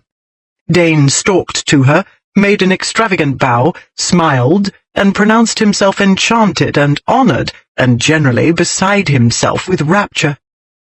He gave her no excuse for retreating, and when he sweetly asked to be introduced to her guests, he took a malicious pleasure in the consternation that widened her beady eyes and drained all the colour from her jowly face. By this time the mob of frozen statues about them was beginning to stir back to life. His trembling hostess gave a signal, the musicians dutifully began playing, and the ballroom gradually returned to a state as close to normal as one could reasonably expect, given the monster in its midst. All the same, as his hostess led him from one group of guests to the next, Dane was aware of the tension in the air, aware that they were all waiting for him to commit an outrage, and probably wagering on what kind of outrage it would be. He wanted very badly to oblige them. It had been nearly 8 years since he'd entered this world, and though they all looked and behaved as he remembered polite society looking and behaving, he'd forgotten what it felt like to be a freak. He'd remembered the stiff courtesy that couldn't disguise the fear and revulsion in their eyes. He'd remembered the women turning pale at his approach, and the false heartiness of the men. He had forgotten, though, how bitterly alone they made him feel, and how the loneliness enraged him. He had forgotten how it twisted his insides into knots and made him want to howl and smash things. After half an hour his control was stretched to the breaking point, and he decided to leave, just as soon as he put the author of his miseries in her place, once and for all. The quadrille having ended, Malcolm Goodridge was leading Miss Trent back to her circle of admirers, who were loitering near an enormous potted fern. Dane released Lady Wallington. Leaving her to totter to a chair, he turned and marched across the room in the direction of the grotesque fern. He kept on marching until the men crowding about Miss Trent had to give way or be trodden down. They gave way, but they didn't go away. He swept one heavy-lidded glance over them. "Go away," he said quietly. They went. He gave Miss Trent a slow head-to-toe survey. She returned the favour. Ignoring the simmering sensation her leisurely grey gaze triggered, he let his attention drift to her bodice, and boldly studied the rampant display of creamy white shoulders and bosom. "It must be held up with wires," he said. "Otherwise your dressmaker has discovered a method of defying the laws of gravity." "It is lined with a stiffening material and bones like a corset," she said calmly. "It is horridly uncomfortable, but it is the height of fashion, and I dared not risk your displeasure by appearing a dowd." "Ah, you were confident I'd come," he said, "because you are irresistible." "I hope I'm not so suicidal as to wish to be irresistible to you." She fanned herself. "The simple fact is that there seems to be a farce in progress, of which we are the principals. I am prepared to take reasonable measures to help put an end to it. You set the tongues wagging with the scene in the coffee shop, but I will admit that I provided provocation," she added quickly before he could retort. "I will also admit that the gossip might have died down if I hadn't burst into your house and annoyed you." Her colour rose. "As to what happened afterward, No one saw, apparently, which makes it irrelevant to the problem at hand. He noted that she was gripping her fan tightly, and that her bosom was rising and falling with a rapidity indicative of agitation. He smiled. You did not behave at the time as though it were irrelevant. On the contrary, Dane, I kissed you, she said evenly. I see no reason to make an issue of it. It was not the first time you've ever been kissed, and it won't be the last. Good heavens, Miss Trent, you are not threatening to do it again? He widened his eyes in mock horror. She let out a sigh. I knew it was too much to hope you would be reasonable. What a woman means by a reasonable man is one she can manage, he said. You are correct, Miss Trent. It is too much to hope. I hear someone sawing at a violin. A waltz, or an approximation thereof, appears to be in the offing. So it does, she said tightly. Then we shall dance, he said. No, we shan't, she said. I had saved 2 dances because... Well, it doesn't matter. I already have a partner for this one. Certainly, me. She held up her fan in front of his face to display the masculine scribbling upon the sticks. Look carefully, she said. Do you see Beelzebub written there? I'm not short-sighted, he said, extracting the fan from her tense fingers. You needn't hold it so close. Ah, yes. Is this the one? He pointed to a stick. Rouvier. Yes, she said, looking past him. Here he comes. Dane turned. A Frenchman was warily approaching, his countenance pale. Dane fanned himself. The man paused. Smiling, Dane pressed thumb and forefinger to the stick with Rouvier written on it. It snapped. Rouvier went away. Dane turned back to Miss Trent, and still smiling, broke each stick one by one. Then he thrust the demolished fan into the fern pot. He held out his hand. My dance, I believe. It was a primitive display, Jessica told herself. On the scale of social development, it was about 1 notch above hitting her over the head with a club and dragging her away by her hair. Only Dane could get away with it, just as only he could clear the field of rivals simply by telling them, without the smallest self-consciousness or subtlety, to go away. And only she, besotted lunatic that she was, would find it all dizzyingly romantic. She took his hand. They both wore gloves. She felt it all the same, a thrill of contact, sharp as an electric shock. It darted through her limbs and turned her knees into jelly. Looking up, she saw the startled expression in his eyes, and wondered, as his knowing smile faded, whether he felt it too. But if he did, it caused him no hesitation, for he boldly grasped her waist, and on the next upbeat, whirled her out. With a gasp, she caught hold of his shoulder. Then the world swung away, out of focus, out of existence, as he swept her into a waltz unlike anything she'd ever experienced before. His wasn't the sedate English mode of waltzing, but a surging, blatantly sensuous continental style, popular, she supposed, at gatherings of the demi-monde. It was the way she guessed he danced with his whores. But Dane wouldn't change his ways merely to accommodate a lot of society prudes. He would dance as he chose, and she, delirious, could only be happy he'd chosen her. He moved with inherent grace, strong, powerful, and utterly sure. She never had to think, only let herself be swept endlessly round the ballroom, while her body tingled with consciousness of him and only him, the broad shoulder under her hand, the massive muscular frame inches from her own, the tantalizing scent of smoke and cologne and male, the warm hand at her waist, drawing her nearer by degrees, so that her skirts swirled round his legs, and nearer still, and into a swift turn, her thigh grazing his. She looked up into glittering, coal-black eyes. You're not putting up much of a struggle, he said. As though it would do any good, she said, swallowing a sigh. Don't you even want to try? No, she said. And there's the hell of it. He studied her face for a long moment.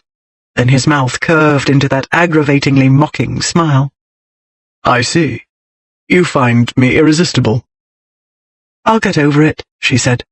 I'm going home tomorrow. His hand tightened on her waist, but he made no answer. The music was faltering to a close.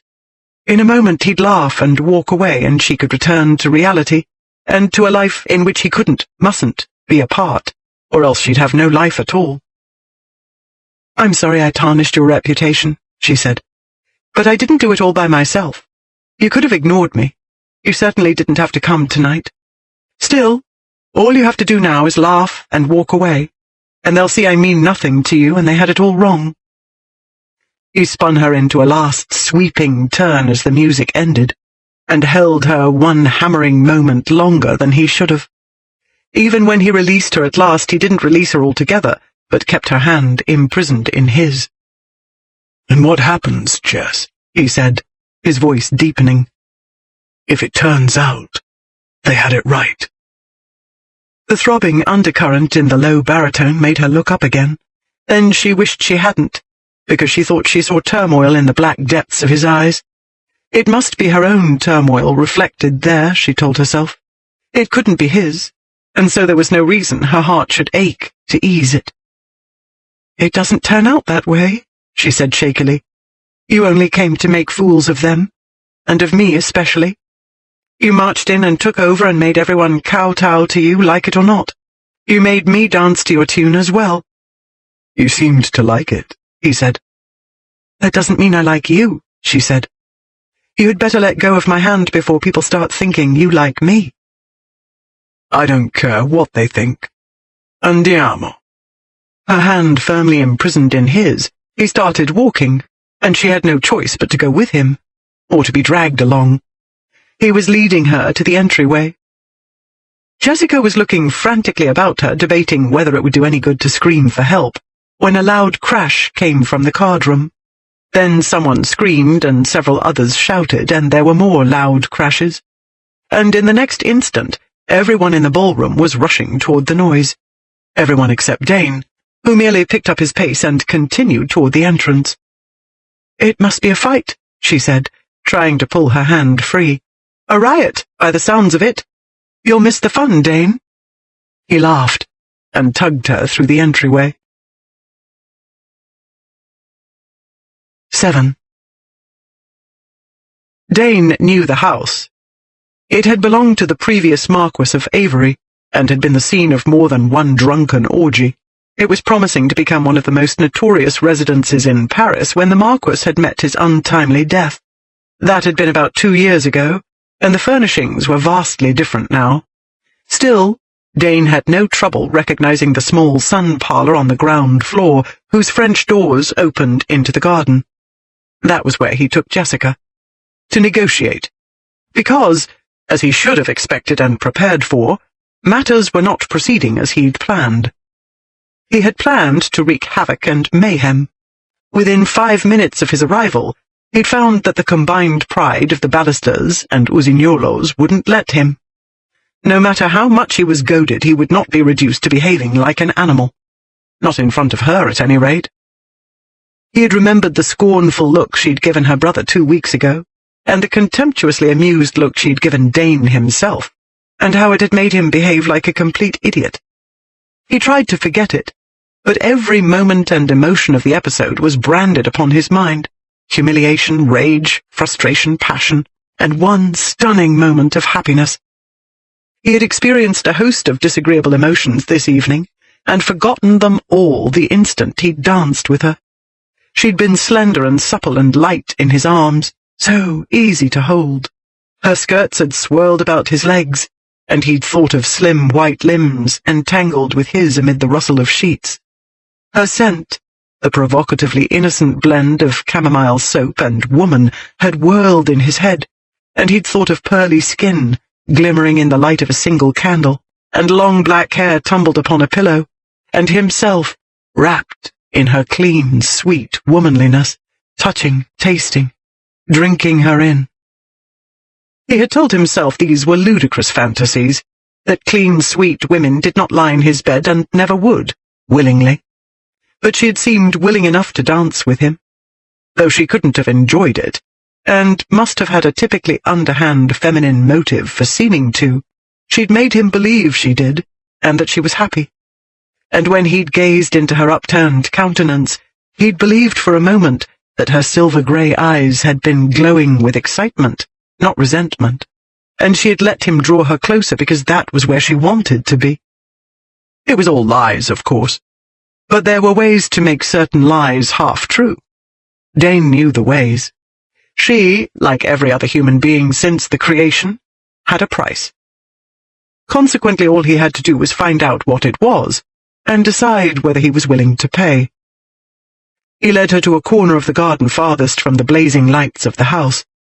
Most of the late Lord Avery's collection of Roman artifacts was still picturesquely strewn among the shrubbery, doubtless because it would cost a fortune to move the mammoth pieces. Dane picked his companion up and sat her upon a stone sarcophagus. Standing upon an ornate base, it was tall enough to bring them nearly eye to eye. "If I do not return very soon," she said tightly, "my reputation will be in tatters. Not that you care, certainly, but I warn you, Dane, that I will not take it docilely, and you—" "My reputation is already in tatters," he said, "and you don't care." "That is completely wrong," she cried. "I tried to tell you before. I do sympathize, and I was willing to help mend matters, within reason, that is, but you refused to listen, because like every other man you can keep only one idea in your head at a time, usually the wrong one, whereas women are capable of holding 27 contradictory notions simultaneously," he returned, "which is why they are incapable of adhering to anything like a principle." He took her hand and began to peel off her glove. "You'd better stop that," she said. "You're only going to make matters worse." He pulled away the glove, and at the first glimpse of her fragile white hand, all thoughts of negotiation fled. "I don't see how matters could become worse," he muttered. "I am already besotted with a needle-tongued, conceited, provoking ape leader of a lady." Her head jerked up, her grey eyes widening. "Besotted? You're nothing like it. Vengeful is more like it, spiteful." He went to work with speedy efficiency on the other glove. "I must be besotted," he said evenly.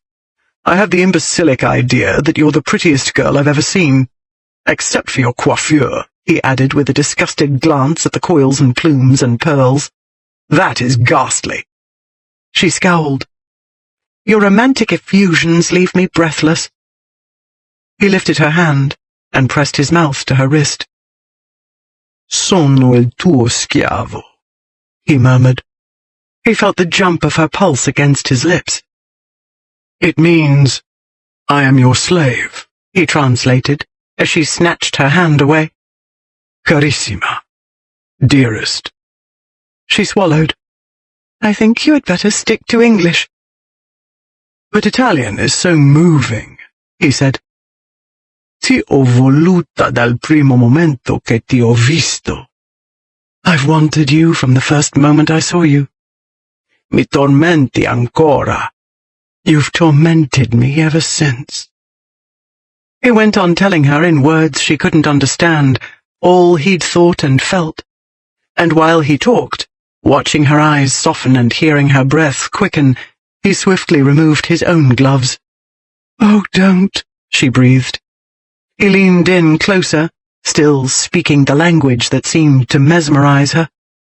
"You shouldn't use masculine wiles," she said in a choked voice. She touched his sleeve. "What have I done that's so unforgivable?" "You made me want you," he told her in his mother's language. "You've made me heartsick, lonely. You've made me crave what I vowed I would never need, never seek." She must have heard the rage and frustration throbbing beneath the longing words, but she didn't recoil or try to escape. And when he wrapped his arms about her, she only caught her breath and let it out on a sigh, and he tasted that sigh when his mouth closed over hers. Jessica had heard the turmoil in his voice, and required no powers of divination to understand that it boded ill. She'd told herself 100 times already to run away. Dane would let her go. He had too much pride to force her into his embrace, or chase her if she fled. She simply couldn't do it. She didn't know what he needed, and even if she had known, she doubted she could provide it. Yet she felt, and the feeling was as certain as her awareness of imminent disaster, that he needed it desperately, and she couldn't, despite common sense and reason, abandon him. Instead, she abandoned herself, as she had been tempted to do the first time she'd seen him, and as she'd been more painfully tempted when he'd unbuttoned her impossible glove, and as she'd wanted past endurance when he'd kissed her in the storm.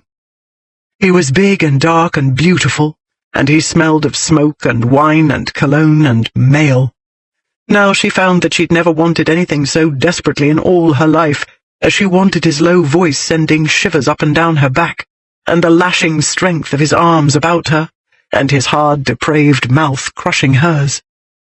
She couldn't keep herself from answering the fierce tenderness of his kiss, any more than she could keep her hands from straying over wool and linen, warm with his body's warmth, until she found the place where his heart beat, fast and hard, like her own. He shuddered at her touch, and pushed between her thighs, pulling her closer while he dragged scorching kisses over her mouth and down to her neck.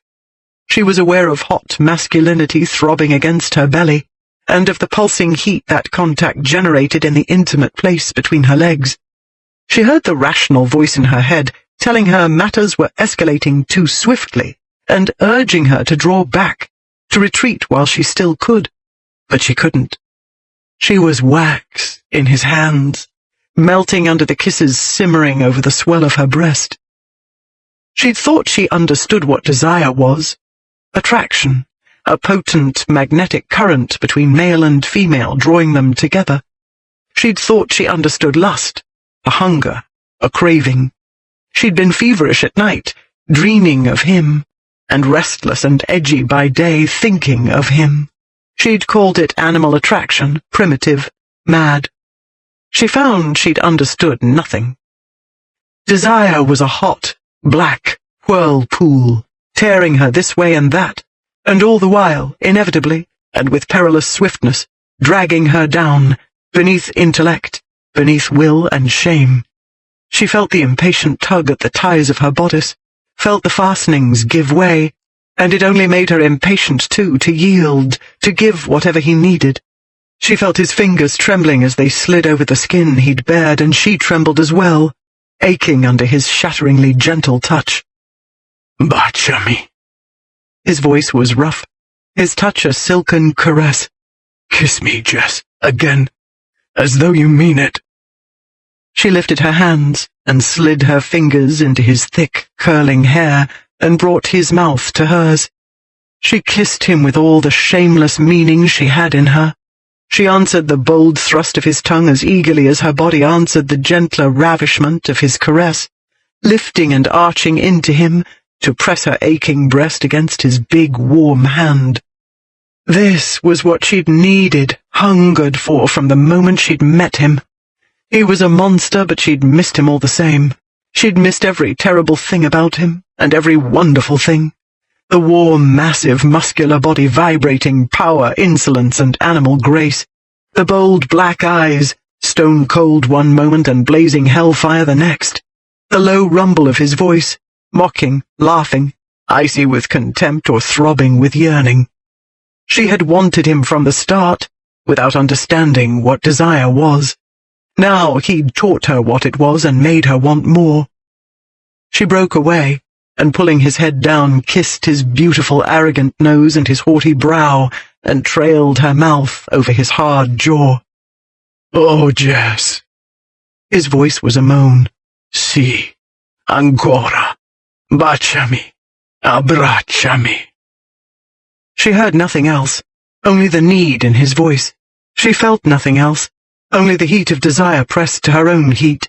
She was aware only of the taut power of his frame, and the warm hands moving over her, while his mouth claimed hers again, and of the rustle of silk and cambric as he pushed up her skirts and slid his hand over her knee, and of the warmth of that hand grazing the skin above her stocking. Then his hand tightened and froze, and his warm body turned to stone. His mouth jerked from hers, and startled, Jessica opened her eyes, in time to see the fire die in his, leaving them as cold as the onyx of his stick-pin. Then, Too late, she heard as well. The swish of a gown brushing against shrubbery, and muffled whispers. "It seems we have an audience, Miss Trent," Dane said. His voice dripped scorn. Coolly he pulled her bodice back up and yanked her skirts back down. There was nothing protective or gallant in the gesture. He made her feel as though, having had a look at and a sampling of what she had to offer, he'd decided it wasn't worth having. She might have been a trumpery toy displayed upon Champtoir's counter, not worth a second glance. And that, Jessica understood as she took in the chilling expression on his countenance, was what he wanted those watching to think. He was going to throw her to the wolves. That was his revenge. "You know we're equally to blame," she said, keeping her voice low so that the onlookers couldn't hear. "You helped get me into this, Dane. You can bloody well help get me out of it." "Ah, yes," he said in carrying tones. "I am to announce our betrothal, am I not? But why, Miss Trent, should I pay the price of a wedding ring for what I might have gratis?" She heard gasps behind him, and a giggle. "I shall be ruined," she said tightly. "This is unworthy of you, and unforgivable." He laughed. "Then shoot me." And with one mocking glance at the figures standing in the shadows, he walked away. His mind roiling with humiliation and rage, Dane made his way blindly through the garden, wrenched the locked gate from its hinges, and marched through the narrow alleyway and on down the street and down the next and the next. It wasn't until he neared the Palais Royal that his breathing began to return to normal, and black fury gave way to stormy thought. She was like all the others. Like Susanna, but worse, a better actress and more crafty in setting the selfsame trap. And he, with years of experience behind him, had walked straight into it. Again. To be snared in worse circumstances. With Susanna he'd simply stolen a peck on the cheek, in view of her greedy family. This time several of Paris's most elite sophisticates had watched him making a cake of himself, heard him groaning and panting and babbling desire and devotion like a feverish schoolboy. Even as a schoolboy at 13, he had not behaved like a moon-struck puppy. Even then he had not nearly wept with longing. "Oh, Jess." His throat tightened. He paused, and ruthlessly swallowed the burning ache, composed himself, and walked on. At the Palais Royal he collected a trio of plump tarts and an assortment of male comrades, and plunged into dissipation. Harlots and gambling hells and champagne. His world, where he belonged, he told himself. Where he was happy, he assured himself. And so he gambled and drank and told bawdy jokes, and swallowing his revulsion at the familiar smell of perfume, powder, and paint, filled his lap with whores, and buried his grieving heart, as he always did, under laughter. Even before Dane's laughter had faded and he'd disappeared into the garden's shadows, Jessica was dragging herself from the black pit of humiliated despair into which he'd dropped her. There was no choice but to lift her chin and face the next moment, and all the moments to come. She faced the onlookers, daring them to utter an insult. One by one they turned their backs and silently retreated. Only one came forward. Vautry was shrugging out of his coat, as, clutching her bodice to cover herself, Jessica leapt down from the sarcophagus. He hastened toward her with the coat. "I tried," he said unhappily, his eyes tactfully averted while she wrapped his coat about her. "I told them Dane had left alone and you had gone to look for your grandmother, but one of the servants had seen you enter the sun parlour." He paused. "I'm sorry." "I should like to make a discreet exit," she said, keeping her voice expressionless. "Would you be kind enough to find Lady Pembury?" "I hate to leave you alone," he said. "I don't faint," she said. "I don't indulge in hysterics. I'll be quite all right." He gave her a worried glance, then hurried away. As soon as he was gone, Jessica pulled off his coat and restored her gown to rights as best she could without her maid. She couldn't reach all the fastenings, most of which were in back, but she found enough to secure the bodice, so that she didn't have to hold it up. While she struggled with the ties and hooks, she reviewed her situation with brutal objectivity. She knew it hardly mattered that Dane hadn't ravished her. What mattered was that it had been Dane with whom she'd been caught. That was enough to make her damaged goods in the eyes of all the world. Within less than 24 hours, the story would reach every corner of Paris. Within a week, it would reach London. She could see well enough what the future held. No self-respecting gentleman would sully his family name by marrying Dane's leavings. After this, she wouldn't have a prayer of attracting to her shop the hosts of rich, respectable people her success, and her own respectability, depended upon. Ladies would hold their skirts to keep from brushing against her when they passed, or cross the street to avoid contamination. Gentlemen would cease being gentlemen, and subject her to the same indignities they offered the lowliest streetwalker. With a handful of words, in short, Dane had destroyed her life, on purpose. All he'd needed to do was sweep one of his deadly glances over them and tell them they'd seen nothing, and they would have decided it was healthiest to agree with him. All the world feared him, even his so-called friends. He would make them do and say and believe what he wanted. But all he'd wanted was revenge, for whatever it was his twisted mind believed Jessica had done to him. He'd taken her to this garden with no other purpose. She wouldn't have put it past him to have dropped a hint beforehand to somebody, to make sure the discovery would take place at the most humiliating moment. Her bodice undone and sagging to her waist, his tongue down her throat, his filthy hand up her skirt. Though her face heated at the recollection, she refused to feel ashamed of what she'd done. Her behavior might be accounted indecent by society's rules, and misguided according to her own, but it wasn't evil. She was a healthy young woman who had simply yielded to feelings countless other women yielded to, and might do with impunity, if they were married or widowed and discreet about it. Even though she wasn't married or widowed, and by normal rules should have been considered out of bounds, she couldn't in all fairness blame him for taking advantage of what was offered so willingly. But she could and would blame him for refusing to shield her. He had nothing to lose, and he'd known very well that she had everything to lose. He could have helped her. It would have cost him nothing, scarcely an effort. Instead, he'd insulted and abandoned her. That was the evil. That was the base, unforgivable act. And that, she resolved, was what he'd pay for. At 4:30 in the morning, Dane was holding court in Antoine's, a restaurant in the Palais Royal. His circle of companions had by this time widened to include a handful of Lady Wallington's guests, Celebi, Goodridge, Vautry, and Esmond. The subject of Jessica Trent was scrupulously avoided. Instead, the fight in the card-room, which Dane had missed, between a drunken Prussian officer and a French Republican, and the ensuing mayhem, were discussed in detail and at argumentative length. Even the tarts felt obliged to express their opinions, the one on Dane's right knee taking the Republican stance, while the one on the left was squarely with the Prussian. Both argued with a level of ignorance, both political and grammatical, that would have made Bertie Trent seem an intellectual prodigy. Dane wished he hadn't thought of Trent. The instant the brother's image flickered in Dane's mind, the sisters arose, Jessica gazing up into his eyes from under an over-decorated bonnet, watching his face while he unbuttoned her glove, hitting him with her bonnet and her small gloved fist, kissing him while lightning flashed and thunder crashed, whirling round a dance floor with him, her skirts rustling about his legs, her face glowing with excitement.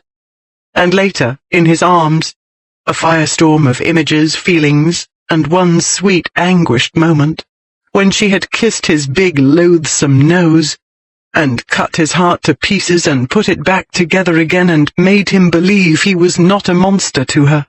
She had made him believe he was beautiful. Lies, he told himself. They were all lies and tricks to trap him. He'd ruined her brother. She had nothing left. Thus, like Susanna, whose brother had gambled away the family fortune, Jessica Trent was desperate enough to set the oldest trap in history, to catch herself a rich, titled husband. But now Dane found himself considering the circle of men about him. All were better looking, better behaved, better prospects altogether. His gaze lingered upon Esmond, who sat beside him, and was the most beautiful man on 3 continents, and also very possibly, though no one knew for sure, even wealthier than the Marquis of Dane. Why not Esmond? Dane asked himself. If she needed a rich spouse, why should a quick-witted female like Jessica Trent choose Beelzebub over the angel Gabriel? Hell rather than heaven. Esmond's blue gaze met his. "Amore è cieco," he murmured in perfect Florentine accents. "Love is blind." Dane recollected Esmond telling him a few weeks ago about bad feelings regarding Vin Rite, and recalled the events that had taken place almost immediately thereafter. Gazing at him now, Dane had an uncomfortable feeling of his own, that the angelic Count was reading his mind, just as he'd read clues, invisible to everyone else, about the now defunct Palace of Sin. Dane was opening his mouth to deliver a crushing set-down, when Esmond stiffened, and his head turned slightly, his gaze fixing elsewhere, while his smile faded. Dane looked that way too, toward the door, but at first he could see nothing, because Celebi had leaned over to refill his glass. Then Celebi lounged back again in his chair. Then Dane saw her. She wore a dark red gown, buttoned up to the throat, and a black shawl draped like a mantilla over her head and shoulders. Her face was white and hard. She strode toward the large table, chin high, silver eyes flashing, and paused a few feet away. His heart crashed and thundered into a hectic gallop that made it impossible to breathe, let alone speak. Her glance flicked over his companions. "Go away," she said in a low, hard voice. The whores leapt from his lap, knocking over glasses in their haste. His friends bolted up from their places and backed away. A chair toppled and crashed to the floor unheeded. Only Esmond kept his head. "Mademoiselle," he began, his tones gentle, mollifying. She flung back the shawl and lifted her right hand. There was a pistol in it, the barrel aimed straight at Dane's heart. "Go away," she told Esmond. Dane heard the click as she cocked the weapon and the scrape of a chair as Esmond rose. "Mademoiselle," he tried again. "Say your prayers, Dane," she said. His gaze lifted from the pistol to her glittering, furious eyes. "Jess," he whispered. She pulled the trigger. 8. The shot threw Dane back against his chair, which crashed to the floor with him. Jessica brought the pistol down, let out the breath she'd been holding, then turned and walked away. It took the onlookers a few moments to make their brains comprehend what their eyes and ears told them. In those moments she made her way unhindered across the restaurant, out the door and down the stairs. A short time later she found the hackney she'd ordered to wait for her, and told the driver to take her to the nearest police station. There she asked for the officer in charge. She turned over the pistol and told what she had done. The officer did not believe her. He sent 2 gendarmes to Antoine's and gave her a glass of wine. The men returned an hour later with copious notes they'd taken at the scene of the crime, and the Comte d'Esmond. Esmond had come to release her, he said. It was all a misunderstanding, an accident. The Marquis of Dane's wound was not mortal. A scratch, that was all. He would not bring charges against Mademoiselle Trent. Naturally not, Jessica thought. He would lose a court battle against her. This was Paris, after all. "Then I shall bring charges against myself," she said, chin high. "And you may tell your friend—" "Mademoiselle, I shall be honored to convey any message you wish," Esmond said smoothly. "But you will communicate more comfortably in my carriage, I think." "Certainly not," she said. "I insist upon being jailed for my own protection, so that he can't kill me to keep me quiet. Because, monsieur, that is the only way anyone is going to keep me quiet." She turned to the officer in charge. "I shall be happy to write a full and detailed confession for you.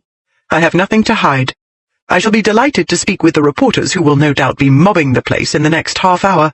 "Mademoiselle, I'm sure the matter can be settled to your satisfaction," said Esmond. "But I recommend you let your temper cool before you speak to anyone." "Very wise," said the officer in charge. "You are agitated. It is understandable. An affair of the heart." "Quite," she said, meeting Esmond's enigmatic blue gaze. A crime of passion. Yes, mademoiselle, as everyone will deduce, said Esmond.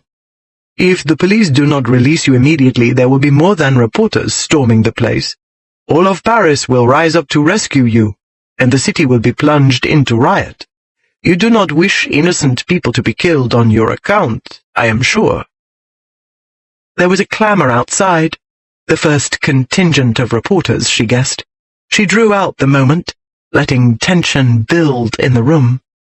Then she shrugged. Very well.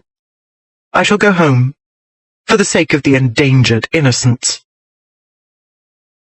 By mid-morning, the Comte d'Esmond was with Dane, who lay upon a sofa in the library. The wound was nothing, Dane was sure. He'd scarcely felt it. The bullet had gone clean through. Though his arm had bled a great deal, Dane was used to the sight of blood, including his own, and should not have swooned. But he had, several times, and each time he'd come to, he'd felt hotter.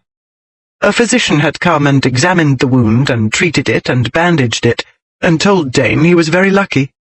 It was clean. No bones had been shattered. Muscle and nerve damage was negligibly minor.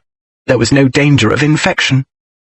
Dane should not therefore be feverish, but he was. First his arm burned, then his shoulder and neck caught fire. Now his head was ablaze. Amid this internal hellfire he heard Esmond's voice, smooth and soothing as always. She knows, naturellement, that no jury in France would convict her, said Esmond. Here it is easier to pass a camel through the eye of a needle than to convict a beautiful woman of any crime which appears to be in any way connected to l'amour. Of course she knows. Dane gritted out the words.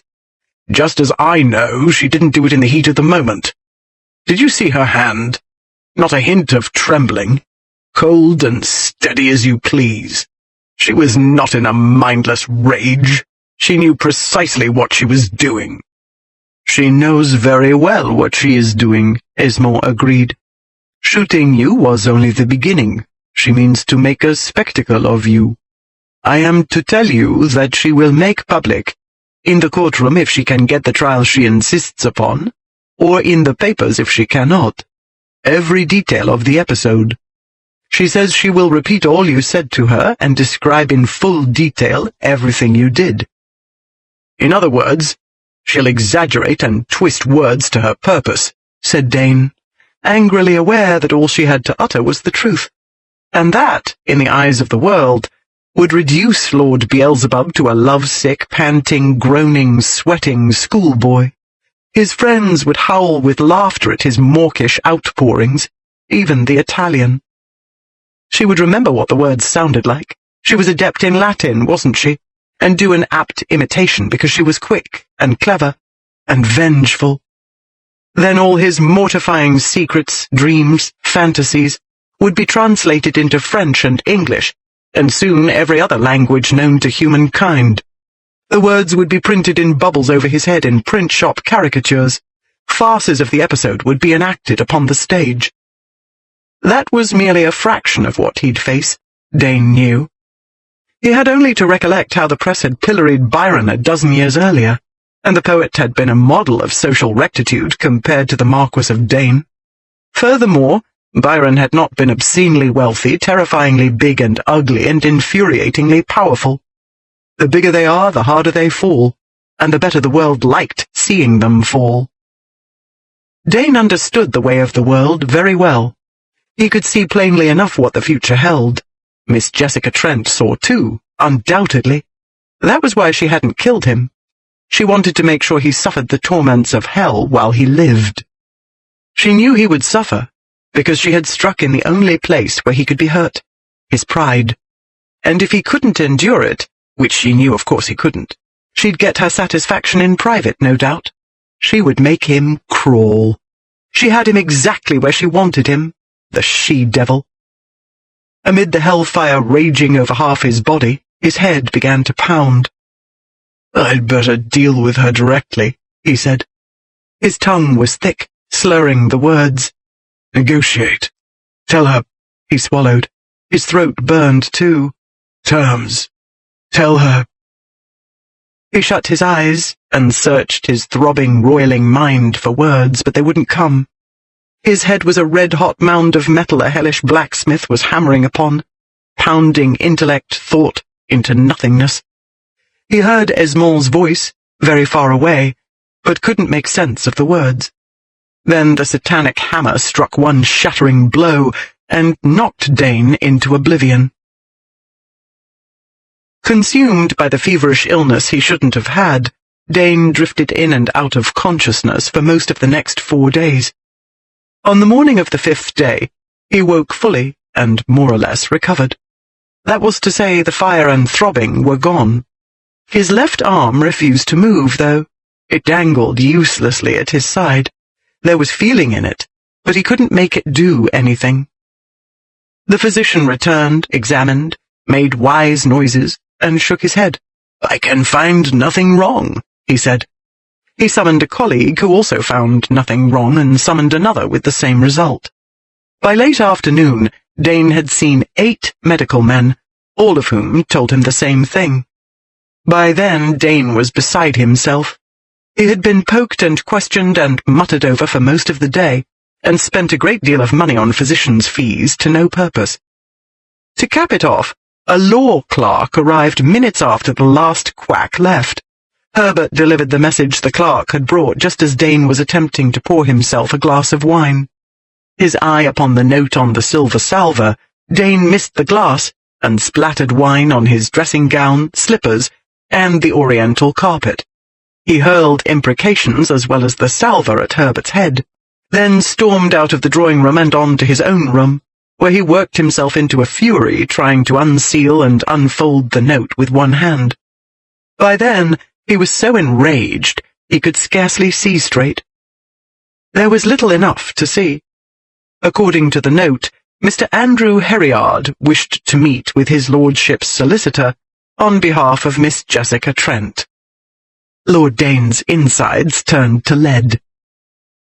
Andrew Herriard was a famous London solicitor with an extensive clientele of powerful expatriates in Paris. He was also a pillar of rectitude, incorruptible, loyal, and indefatigable in serving his clients. Lord Dane was aware, as were a great many people, that beneath the lawyer's saintly exterior loomed a steel trap, with jaws and teeth a shark would envy. The trap was reserved primarily for men, because Mr. Andrew Herriard was a gallant knight in the service of the weaker sex. It didn't matter to the solicitor that the law was squarely on the side of male prerogative, and that a woman to all intents and purposes had no rights under that law and nothing she could call her own, including her offspring. Herriard created the rights he believed women were entitled to, and got away with it. Even Francis Beaumont, devious swine that he was, could not touch the 10th part of a farthing of his wife's income, thanks to Herriard. This was because Herriard's approach, when a fellow balked at outrageous demands, was to subject the poor sod to an endless stream of barristers and petty litigation until the sod caved in from sheer exhaustion, was ruined by legal fees, or was carried screaming to a lunatic asylum. Miss Trent, in short, was not only going to make Lord Dane crawl, but she would have Herriard do the dirty work for her, and have it all done legally, with not a loophole for Dane to wriggle out of. "There is no animal more invincible than a woman," Aristophanes had said, "nor fire either, nor any wildcat so ruthless." Ruthless, vicious, fiendish. "Oh, no, you don't," Dane muttered. "Not via go-betweens, you demon spawn." He wadded the note into a tight ball and hurled it at the grate. Then he stomped to his writing desk, grabbed a sheet of notepaper, scrawled an answer, and shouted for his valet. In his note to Mr. Herriard, Dane had declared that he would meet with Miss Trent at 7 o'clock that evening at her brother's house. He would not, as Herriard had requested, send his solicitor to meet with hers, because the Marquis of Dane had no intention, he wrote, of being sworn, signed, and bled dry by proxy. If Miss Trent had terms to dictate, she could bloody well do it in person. If that didn't suit, she was welcome to send her brother to Dane, who would be happy to settle the matter at 20 paces, with both combatants armed this time. Given the last suggestion, Jessica decided it would be best if Bertie spent the evening elsewhere. He still had no idea what had happened. She'd returned from the police station to find her brother suffering painful consequences of his alcohol consumption during Lady Wallington's ball. His constitution weakened by months of dissipation, he had succumbed to a violent dyspepsia, and had not left his bed until tea-time yesterday. Even in the best of circumstances, his brain functions were unreliable. At present, the effort to comprehend Dane's anomalous behavior might trigger a relapse, if not apoplexy. Equally important, Jessica dared not risk Bertie's bumbling after Dane with the misguided idea of avenging her honor. Genevieve had agreed. She had accordingly taken Bertie to dine with her at the Duc d'Abonville's. The Duke could be relied upon to hold his tongue. It was he, after all, who'd advised Jessica to hold hers, until she spoke with a lawyer. It was also the Duke who was paying Mr. Herriard's fee. If Jessica had not agreed to let him do so, Abonville would have called Dane out himself. That offer had told Jessica all she needed to know about the French nobleman's feelings about Genevieve. At 7 o'clock, therefore, Bertie was safely out of the way. Only Mr. Herriard was with Jessica in the drawing-room. They were standing before a table upon which a neat pile of documents lay when Dane stalked in. He swept Herriard one contemptuous glance, then bent his sardonic obsidian gaze upon Jessica. "Madam," he said with a short nod. "My lord," she said with a shorter one. "That takes care of the social niceties," he said. "You may proceed to the extortion." Mr. Herriard's lips set in a thin line, but he said nothing.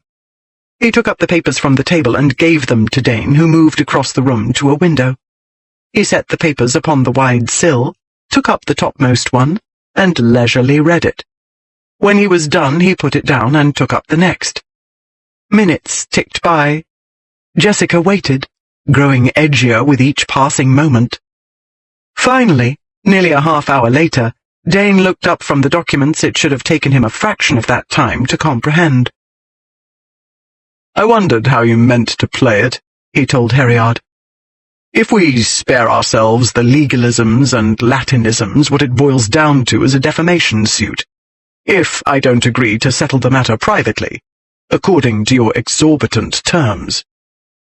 "The words you uttered, in the hearing of 6 other parties, could be construed in only one way, my lord," said Herriard. "With those words, you have destroyed my client's social and financial credit. You have made it impossible for her to wed or earn a respectable independent livelihood. You have made her an outcast from the society to which she was bred and properly belongs. She will be obliged, therefore, to live in exile from her friends and loved ones. She must build a new life." "And I'm to pay for it, I see," said Dane. "Settle all of her brother's debts, amounting to £6,000. He glanced over the pages. "I am to support her to the tune of 2,000 per annum, and yes, there was something about securing and maintaining a place of residence." He leafed through the pages, dropping several on the floor in the process. It was then Jessica realized he wasn't using his left hand at all, and that he held the arm oddly, as though something were wrong with it. There shouldn't be, except for a minor bullet wound. She'd aimed carefully, and she was an excellent markswoman, not to mention he was a very large target. He looked her way then and caught her staring. "Admiring your handiwork, are you? I dare say you'd like a better look. Regrettably, there's nothing to see. There's nothing wrong with it according to the quacks, except that it doesn't work. Still, I count myself fortunate, Miss Trent, that you didn't aim a ways lower.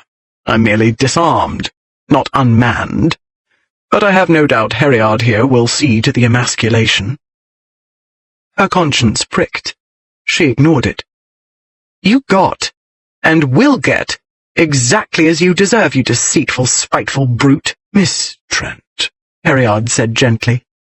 "No, I will not guard my tongue," she said. "His lordship wanted me present because he wanted a row. He knows very well he's in the wrong, but he's too cursed stubborn to admit it. He wants to make me out to be a scheming, greedy—" "Vindictive," said Dane. "Don't leave out vindictive." "I? Vindictive?" she exclaimed. "I was not the one who arranged to have the biggest gossips in Paris happen along, while I was half undressed and being led, fool that I was, straight to ruination." His black brows rose a fraction. "You're not implying, Miss Trent, that I arranged that farce?" "I don't have to imply anything. It was obvious. Vautry was there, your friend, and the others, those snide Parisian sophisticates. I know who arranged for them to watch me be disgraced, and I know why. You did it for spite. As though everything that's happened, all the gossip, every dent in your precious reputation were my fault." There was a short, taut silence. Then Dane threw the rest of the papers to the carpet, stalked to the decanter tray, and helped himself to a glass of sherry. He needed only one hand to do that, and only one swallow to empty it. When he turned back to her, the irritating mockery of a smile was in place. "It would appear that we've been laboring under the same misapprehension," he said. "I thought you had arranged for the, interruption." "I'm not surprised," she said. "You also seem to labor under the misapprehension that you are a splendid catch, in addition to mistaking me for a lunatic. If I were desperate for a husband, which I have not been and never will be, I should not have to resort to such ancient, pathetic tricks." She drew herself up. "I may appear a negligible, dried-up spinster to you, my lord, but yours, I assure you, is the minority view. I am unwed by choice, not for lack of offers." "But now you won't get any," he said. His sardonic gaze drifted lazily over her, making her skin prickle. "Thanks to me. And that's what all this is about." He set down the empty glass and turned to Herriard. "I've damaged the goods, and now I must pay what you deem the value of the merchandise, or else you will heap me with documents, plague me with barristers and clerks, and drag me through endless months of litigation. If the law regarded women in a proper light, the process would not be endless," said Mr. Herriard, unruffled. "The punishment would be severe and swift." "But we live in benighted times," said Dane, "and I am, as Miss Trent will assure you, the most benighted of men. I have, among other quaint beliefs, the antiquated notion that if I pay for something it ought to belong to me. Since I seem to have no choice but to pay for Miss Trent—" "I am not a pocket-watch," she said tightly. She told herself she ought not feel in the least surprised that the cocksure clodpole proposed to settle matters by making her his mistress. "I am a human being, and you will never own me no matter what you pay. You may have destroyed my honor in the eyes of the world, but you will not destroy it in fact." He lifted an eyebrow. "Destroy your honor? My dear Miss Trent, I'm proposing to redeem it. We shall be wed. Now why don't you sit down and be quiet like a good girl and let the men sort out the details?" Jessica experienced a moment of numb incomprehension before the words struck, sharp and stunning as a blow to the head. The room darkened, and everything within it wobbled drunkenly. She had to struggle to focus. "Wed?" Her voice sounded very far away, weak, plaintive. "Herriard demands that I bail out your brother and house and support you for the rest of your life," he said. "Very well. I agree. But on the same terms any other man would insist upon. Exclusive ownership and breeding rights." His hooded gaze dropped to her bodice, and heat simmered there and spread, just as though it had been his hands, not his eyes, upon her. She summoned her composure. "I see what you are about," she said. "It's not a genuine offer at all, but a strategy to tie our hands. You know we can't sue you if you offer to do the allegedly honorable thing. You also know I won't marry you. And so you think you have us at point non plus." "I do," he said, smiling. "If you refuse me and attempt litigation, you'll only humiliate yourself. Everyone will believe you're a money-hungry slut, And if I accept your make-believe offer of marriage, you'll play along until the last minute, and leave me waiting at the altar," she said, "and humiliate me anyhow." He laughed, and opened the door to a long, expensive breach of promise suit. Make Herriard's job easier for him? Think again, Jess, and keep it simple, why don't you? Marriage or nothing. She snatched up the first thing at hand, a small but heavy brass figure of a horse. Mr. Herriard stepped toward her. "Miss Trent," he said quietly, "I beg you will resist the temptation." "Might as well," said Dane. "It won't do a bit of good. I can duck a missile, if not a bullet." She set down the statue and turned to Herriard. "You see, don't you?" she asked. "He's not offering in order to make amends because he doesn't think he owes me any. All he wants is to get the better of me, and getting the better of you in the bargain will make his triumph all the sweeter to him." "It hardly matters what you think of me," said Dane. "There are only two choices, and if you're waiting for me to make it more palatable by falling to my knees and begging for your hand, Jess, you may wait until Judgment Day," he added with a laugh. She heard it then, faint but recognizable. She'd heard it before in boyish boasts and taunts, the small discordant note of uncertainty beneath the laughter. She swiftly reviewed the words he'd uttered, and wondered if that was all his pride would allow him to say. Masculine pride was an exceedingly precious and fragile item. That was why males built fortresses about it, practically from infancy. "I'm not afraid," boys said, laughing when they were sick with terror. They laughed off floggings and pretended to feel nothing. They also dropped rodents and reptiles into the laps of little girls they were infatuated with, and laughed in that same uncertain way when the little girls ran away screaming. His proposal was, perhaps, the equivalent of a gift of a reptile or rodent. If she indignantly rejected it, he would laugh and tell himself that was precisely what he wanted. But maybe it wasn't. Jessica reminded herself that maybe was hardly a reliable basis for marriage. On the other hand, Genevieve had advised her to reel him in. Even as late as this morning, after all that had happened, Genevieve had not changed her mind. "I know he behaved abominably, and I do not blame you for shooting him," she said. "But recollect that he was interrupted at a time a man most dislikes interruption. He was not thinking rationally. He could not. All the same, I am certain he cares for you. He did not look so insolent and cynical when he danced with you." "Marriage or nothing?" Dane's impatient voice broke into her thoughts. "Those are the terms. The only terms. Take your pick, Jess." Dane told himself it didn't matter. If she consented, he could at least exorcise his idiotic lust in exchange for the extortionate sum he had to pay. Then he could leave her in Devon and pick up his life again. If she refused, he'd pay nothing, and she would go away and stop plaguing him, and he would forget the lust and her. Either way, he won and she lost. But his heart pounded all the same, and his gut twisted with a chill, throbbing dread he had not felt since his boyhood. He set his jaw and endured while he watched her move away from Herriard toward a chair. But she didn't sit down. She simply stared at it, her beautiful face a blank. Herriard frowned. "Perhaps you want some time, Miss Trent? A few minutes of privacy." "I'm sure his lordship would concede that much," he said, turning the frown upon Dane. "After all, the lady's entire future is at stake." "I don't need more time," said Miss Trent.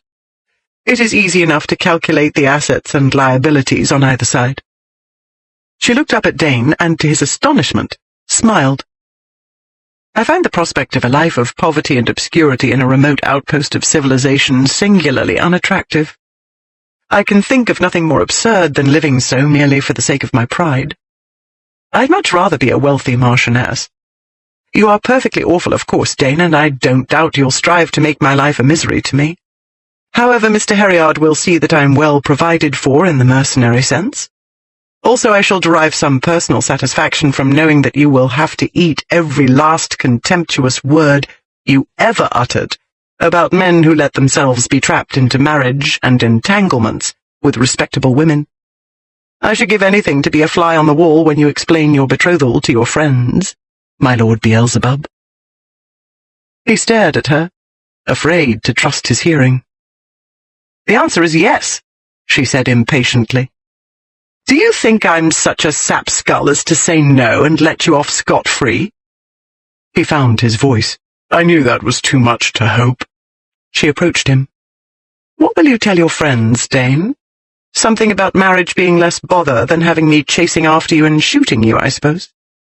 She lightly touched his coat sleeve, and the small gesture made his chest constrict painfully. "You ought to put it in a sling," she said. "Make a show of it. Not to mention you'll be less likely to damage it accidentally." "A sling would spoil the line of my coat," he said stiffly. "And I don't need to make a show of or explain anything." "Your friends will roast you unmercifully," she said. "I should give anything to hear it." "I shall announce our betrothal to them tonight, at Antoine's," he said, "and they may make what they like of it. It's nothing to me what those morons think. Meanwhile, I advise you to run along and pack. Herriard and I have business to discuss." She stiffened. "Pack?" "We'll leave for England the day after tomorrow," he said. "I'll see to the travel arrangements. We'll be married in London. I won't have a mob descending upon the Dartmoor countryside and agitating the cattle. We can leave for Devon after the wedding breakfast." Her eyes darkened. "Oh, no, you don't," she said. "We can be wed here. You might allow me to enjoy Paris for a while at least before you exile me to Devon." "We will be wed in St. George's, Hanover Square," he said, "in a month's time. I'll be damned if I'll plead with the sodding Archbishop of Canterbury for a special license. The banns will be read, and you may enjoy London in the interim. You are not staying in Paris, so just put that idea out of your head." The idea of the Marchioness of Dane living in the stew-pot he called home on the Rue de Rivoli made his flesh creep. His lady wife would not sit at the table where half the degenerates of Paris had caroused and eaten and drunk until they were sick, and retched upon carpets and furniture. She would not embroider or read by the fire in a drawing-room that had housed orgies the Romans would have envied. He made a mental note to order a new mattress for the ancestral bed in Devon, and to have all the present bedclothes and hangings burnt. He would not have the Marchioness of Dane contaminated by the objects amid which he'd fathered a bastard upon charity graves. "I have had a perfectly wretched time in Paris, thanks to you," she said, her grey eyes sparking. "You might at least allow me to make up for it. I should not dream of expecting you to live in my pocket, but I should think I might be permitted to go to parties and enjoy my newly redeemed honour, and—" "You can go to parties in London," he said. "You may have as grand a wedding breakfast as you like. You may buy all the frocks and fripperies you like. What the devil do you care where you are, so long as I pay the bills?" "How can you be so insensitive?" she cried. "I do not wish to be hustled away from Paris as though I were a mortifying secret." "A secret?" His voice rose. "In St. George's, Hanover Square? How much more bloody public and respectable can this infernal match be?" He looked over her head at Herriard, who was at the table, tucking papers into his leather document case, his countenance expressing studied oblivion to the row. "Herriard, perhaps you can explain what harrowing crime I shall perpetrate with a London wedding." "This dispute is not within my jurisdiction," said Herriard. "No more than is the number of wedding guests or any of the other disagreements which usually attend upon a betrothal.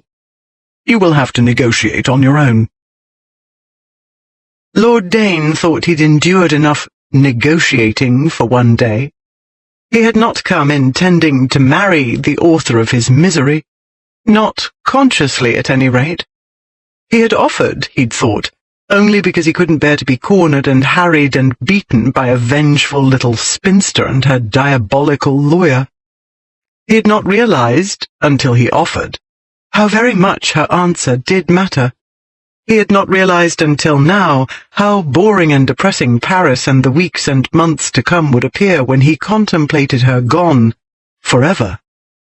Though she'd consented, he was still anxious, because she wasn't his yet, and she might escape after all. Yet his pride wouldn't let him yield to her. Yield an inch, and a woman would take an L. He must begin as he meant to go on, he told himself, and he meant to be master in his own house. He would not be managed. He would not change his ways for anybody, even her. Dane gave the orders. Others obeyed. "Kara," he said. She met his gaze, her expression wary. He took her hand. "Pack your bags," he said softly. She tried to pull her hand away. He let it go, but only to wrap his good arm about her waist and pull her close and up off the floor and clamp his mouth over hers. It was over in an instant. She scarcely had time to struggle. One swift, brazen kiss, and he let her down and released her. She tottered back a step, her face flushed. "That's all the negotiating you get, Jess," he said, hastily smothering the heat and hunger the too short embrace had stirred. "If you go on arguing, I shall assume you want more." "Very well. London it is. But that will cost you, Dane," she said. She turned away. "Mr. Herriard, show him no mercy. If he wants blind obedience, he will not get it cheap. I shall expect a king's ransom in pin money, my own carriages and cattle, ample portion to issue, female as well as male. Make him howl, Mr. Herriard. If he does not roar and stomp about like an outraged elephant, you may be certain you are not demanding enough." "I should pay a great deal," Dane said, grinning evilly, "for blind obedience. I shall begin making a list of commands this very night."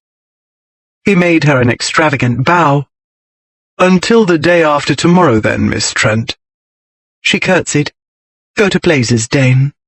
"I shall, undoubtedly, eventually." He looked to the solicitor. "You may call upon me at 2 o'clock tomorrow with your infernal documents, Herriard." Without waiting for a reply, Dane sauntered from the room. 9. On the way to Calais, Dane had ridden with Bertie outside the coach. At the inns, Dane had retired to the taproom with Bertie while Jessica dined with her grandmother. During the Channel crossing, his lordship had kept to the opposite end of the French steamer. En route to London, he had again ridden outside the luxurious carriage he'd hired.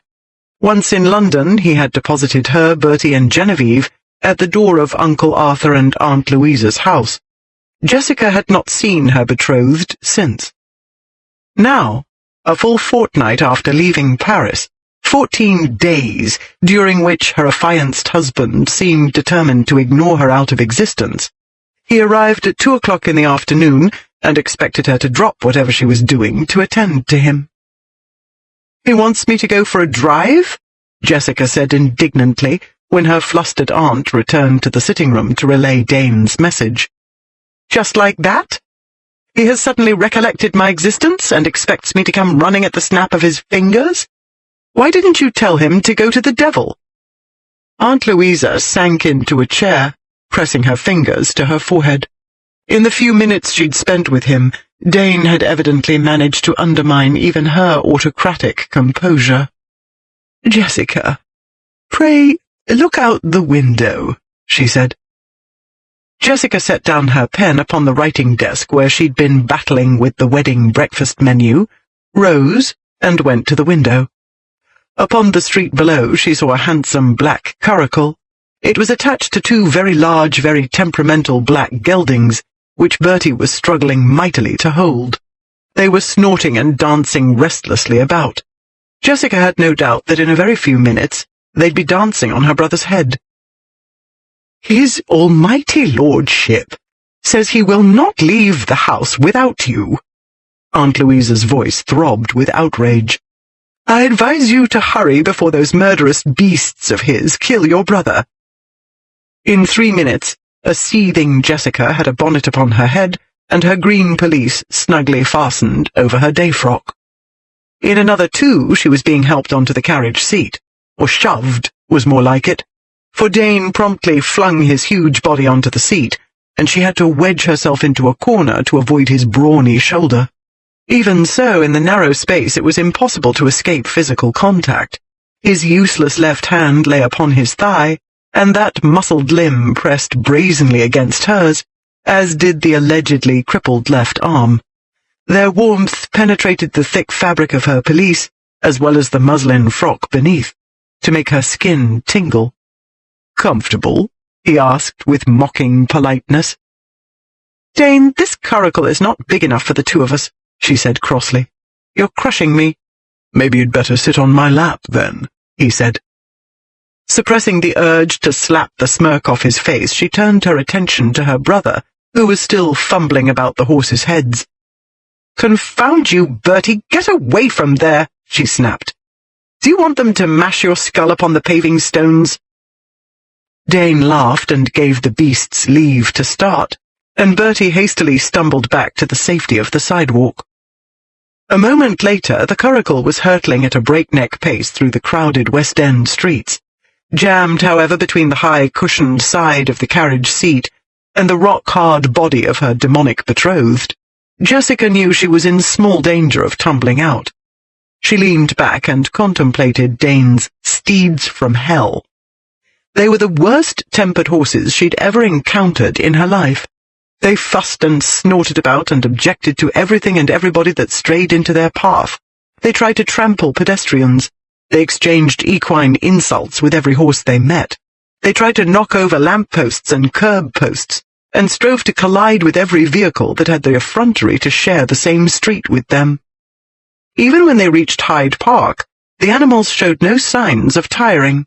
They tried to run down the workmen finishing the new archway at Hyde Park Corner. They threatened to stampede down Rotten Row, upon which no vehicle but the monarch's was permitted. They succeeded in none of their fiendish enterprises, however. Though he waited until the last minute, Dane quelled all attempts at mayhem.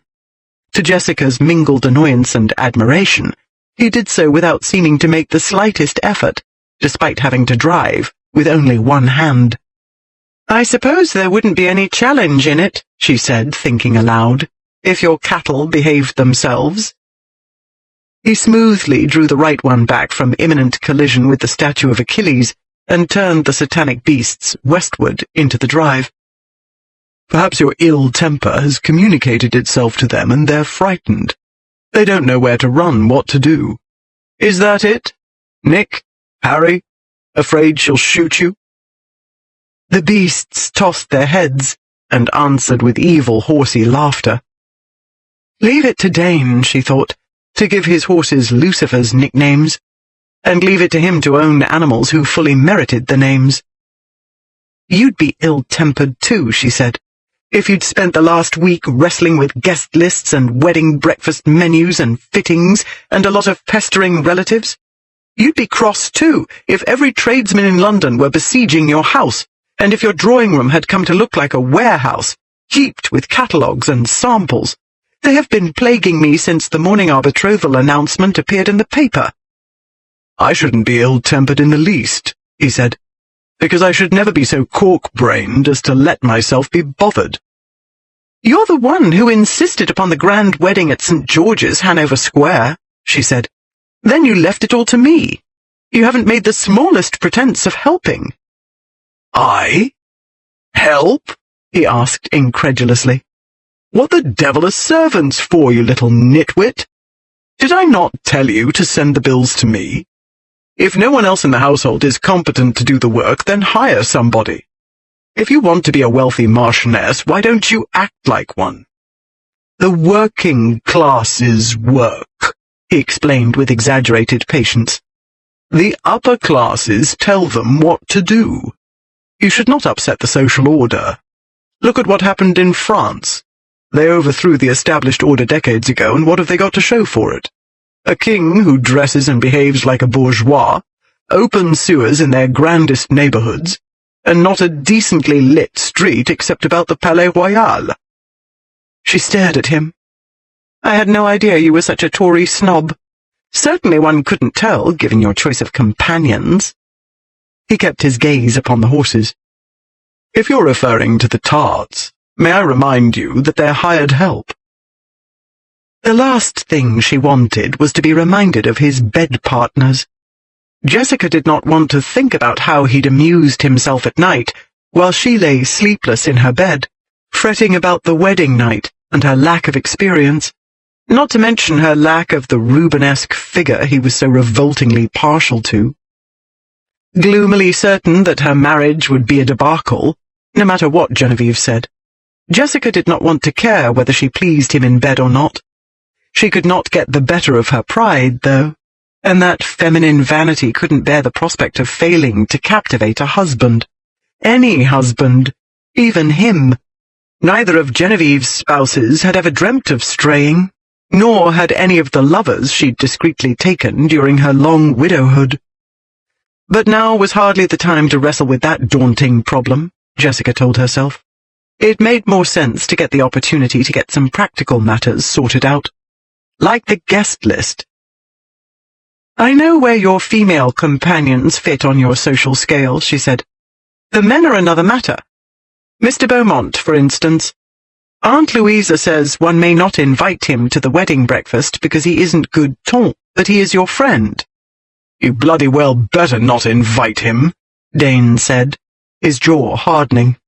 "Buggering sod tried to spy on me when I was with a whore. Invite him to the wedding and the swine will think he's invited to attend the wedding night as well. What with the opium and drink, he probably can't get his own rod to stand to attention, so he watches someone else do it." Jessica discovered that the image of Rubenesque trollops writhing in his lap wasn't nearly so agitating as what now appeared in her mind's eye. 6.5 feet of dark, naked, aroused male. She had a good idea of what arousal looked like. She'd seen some of Mr. Rowlandson's erotic engravings. She wished she hadn't. She didn't want so vivid an image of Dane doing with a voluptuous whore what the men in Rowlandson's pictures had been doing. The picture hung in her mind, bold as the illuminations displayed during national celebrations, and it twisted her insides into knots and made her want to kill somebody. She was not simply jealous. She was madly so, and he'd put her into this mortifying state with but a few careless words. Now she looked into the future, and saw him doing it again and again, until he made her completely insane. She should not let him do it to her, Jessica knew. She should not be jealous of his tarts. She should thank her lucky stars for them, because he'd spend as little time as possible with her, while she would be a wealthy noblewoman, free to conduct her life as she wished.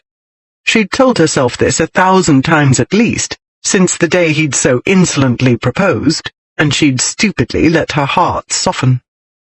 Lecturing herself didn't do any good. She knew he was perfectly awful, and he'd used her abominably, and he was incapable of affection, and he was wedding her mainly for revenge, and she wanted him to want only her, all the same. "Have I finally shocked you?" Dane asked. "Or are you merely sulking? The silence has become deafening." "I am shocked," she said tartly. "It would never occur to me that you would mind being watched. You seem to delight in public scenes." "Beaumont was watching through a peephole," Dane said. "In the first place, I can't abide sneaks. In the second, I paid for a whore, not to perform gratis for an audience. Third, there are certain activities I prefer to conduct in private." The carriage drive at this point began to veer northward, away from the banks of the Serpentine.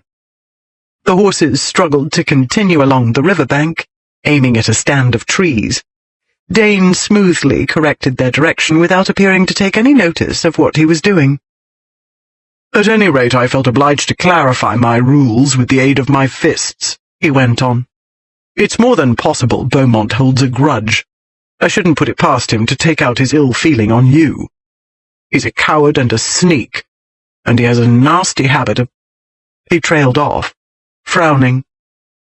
"At any rate," he went on, his expression grim. "You're to have nothing to do with him." It took her a moment to grasp the implications of the command, and in that moment the world seemed to grow marginally brighter, and her heart a cautious degree lighter. She shifted sideways to scrutinize his glowering profile. "That sounds shockingly protective." "I paid for you," he said coldly. "You're mine. I look after what's mine. I shouldn't let Nick or Harry near him either." "By gad, do you mean to say I am as important a possession as your cattle?" She pressed her hand to her heart. "Oh, Dane, you are too devastatingly romantic. I am altogether overcome." He brought his full attention upon her for a moment, and his sullen gaze dropped to where her hand was. She hastily returned it to her lap. Frowning, he turned back to the horses. "That overgarment thing, the whatchamacallit," he said testily. "My pelisse? What's wrong with it?" "You filled it better the last time I saw it," he said. "In Paris, when you burst into my party and bothered me." He steered the beasts right, into a tree-lined avenue a few yards south of the guardhouse. "When you assaulted my virtue, surely you remember? Or did it merely seem to fit better because you were wet?" She remembered. More important, he did, in sufficient detail to notice a few pounds' shrinkage. Her mood lightened another several degrees. "You could throw me into the Serpentine and find out," she said. The short avenue led to a small, thickly shaded circular drive. The trees ringing it shut out the rest of the park. In a short while the 5 o'clock promenade would begin, and this secluded area, like the rest of Hyde Park, would be crammed with London's fashionables. At present, however, it was deserted. Dane drew the curricle to a halt and set the brake. "You two, settle down," he warned the horses. "Make the least bother, and you'll find yourselves hauling barges in Yorkshire." His tone, though low, carried the clear signal of obedience or death. The animals responded to it just as though they were human. Instantly they became the most subdued, docile pair of geldings Jessica had ever seen. Dane turned his moody black gaze upon her. "Now, as to you, Miss Termagant Trent." "I love these pet names," she said, gazing soulfully up into his eyes. "Nitwit, Sapskull, Termagant. How they make my heart flutter." "Then you'll be in raptures with a few other names I have in mind," he said. "How can you be such an idiot? Or have you done it on purpose? Look at you." He addressed this last to her bodice. "At this rate, there won't be anything left of you by the wedding day. When was the last time you ate a proper meal?" he demanded. Jessica supposed that in Dane's dictionary this qualified as an expression of concern. "I did not do it on purpose," she said. "You have no idea what it's like under Aunt Louisa's roof. She conducts wedding preparations as generals conduct warfare. The household has been in pitched battle since the day we arrived. I could leave them to fight it out among themselves, but I should not care for the result, and you would detest it. My aunt's taste is appalling, which means I have no choice but to be involved night and day. Then, because it takes all my will and energy to maintain control, I'm too tired and vexed to eat a proper meal, even if the servants were capable of making one, which they aren't, because she's worn them to a frazzle too." There was a short silence. Then, "Well," he said, shifting a bit in his place, as though he were not altogether comfortable. "You told me I should hire help," she said. "What good will that do when she'll interfere with them as well? I shall still be involved and driven." Yes, I understand," he said. "She's bothering you. I'll make her stop. You should have told me before now." She smoothed her gloves. "Until now, I was unaware you had any inclinations to slay dragons for me." "I don't," he said. "But one must be practical. You'll want all your strength for the wedding night." "I cannot think why I should need strength," she said, ignoring a host of spine-tingling images rising in her mind's eye. "All I have to do is lie there." "Naked?" he said grimly. Truly? She shot him a glance from under her lashes. Well, if I must, I must, for you have the advantage of experience in these matters. Still, I do wish you'd told me sooner. I should not have put the modiste to so much trouble about the negligee. The what? It was ghastly expensive, she said. But the silk is as fine as gossamer, and the eyelet work about the neckline is exquisite. Aunt Louisa was horrified. She said only Cyprians wear such things, and it leaves nothing to the imagination. Jessica heard him suck in his breath, felt the muscular thigh tense against hers. But if it were left to Aunt Louisa, she went on, I should be covered from my chin to my toes in thick, cotton-ruffled white monstrosities with little pink bows and rosebuds. Which is absurd, when an evening gown reveals far more, not to mention— What colour? He asked. His low voice had roughened. Wine red, she said, with narrow black ribbons, threaded through the neckline. Here, she traced a plunging U over her bosom. And there's the loveliest open work over well, here. She drew her finger over the curve of her breast a bare inch above the nipple. And open work on the right side of the skirt from here, she pointed to her hip, down to the hem, and I bought— Jess. Her name was a strangled whisper. Slippers to match, she continued. Black mules with— Jess! In one furious flurry of motion, he threw down the reins and hauled her into his lap. The movement startled the horses, who tossed their heads and snorted and commenced an agitated dance. Stop it, Dane said sharply. They stilled. His powerful right arm tightened round Jessica's waist, and he pulled her close. It was like sitting in the throbbing heat of a furnace. Brick-hard and hot, his body pulsed with tension. He slid his hand down over her hip and clasped her thigh. She looked up. He was scowling malevolently at his big gloved hand. You, he growled. Plague take you. She tilted her head back. I'll return it, if you wish. The nightgown. His furious black gaze moved up to her mouth. His breathing was harsh. No, you won't, he said. Then his mouth, hard and hungry, fell upon hers, dragging over her lips as though to punish her. But what Jessica tasted was victory. She felt it in the heat he couldn't disguise, and in the pulsing tension of his frame, and she heard it clear as any declaration when his tongue pushed impatiently for entry. He wanted her, still. Maybe he didn't want to, but he couldn't help it, any more than she could help wanting him. And for this moment, she needn't pretend otherwise. She squirmed up to wrap her arms round his neck, and held tightly while he ravaged her mouth, and while she ravaged his. They might have been two furious armies, and the kiss a life-or-death battle. They both wanted the same: conquest, possession. He gave no quarter, she wanted none.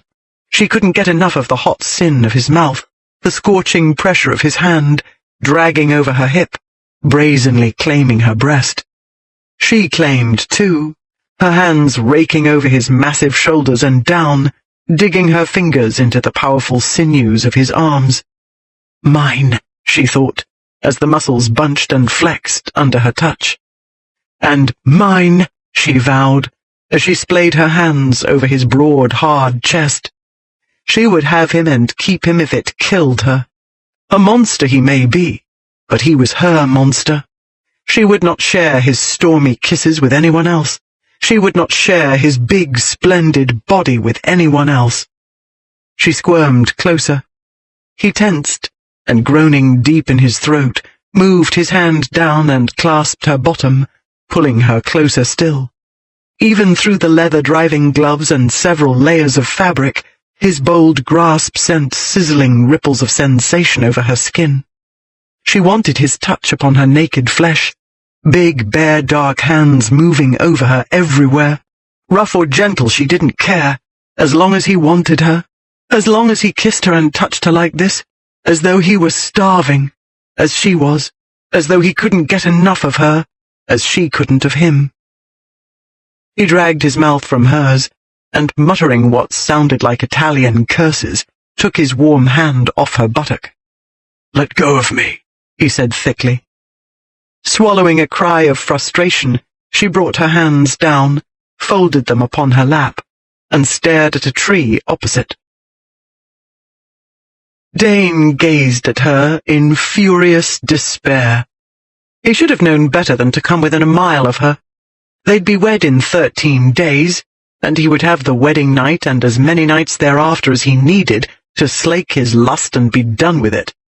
He had told himself it didn't matter how much she haunted and plagued him meanwhile.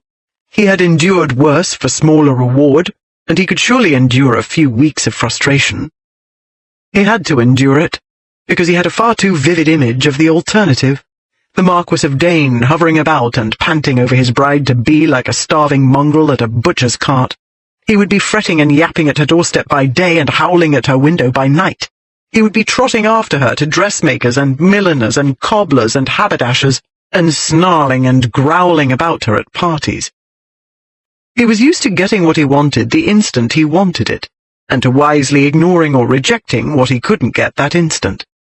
He had found he could no more disregard her than a famished hound could disregard a slab of meat. He should have realized that the day he met her, when he'd lingered in Champtois' shop, unable to take his eyes off her. He should at least have discerned the problem the day he'd gone to pieces just taking off her damned glove. In any case, there was no escaping the truth now, when he'd given himself and her so mortifyingly eloquent a display.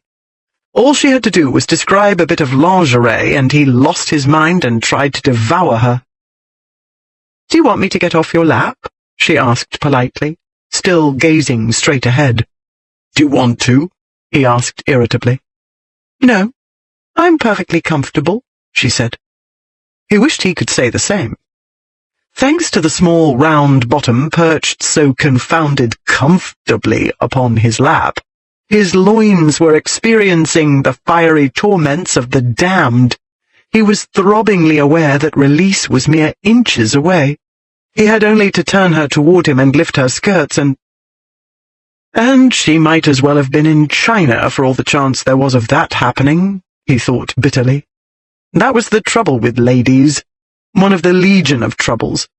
You couldn't just do the business when you wanted to.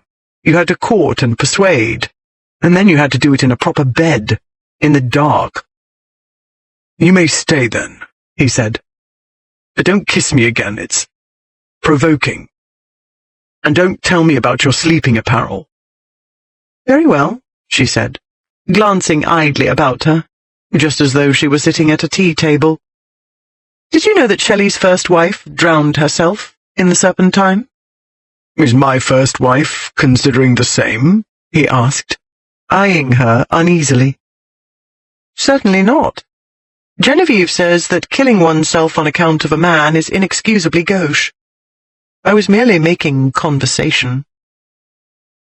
He thought that, despite the torments, it was rather pleasant to have a soft, clean-smelling lady perched upon his knee making idle conversation. He felt a smile tugging at his mouth.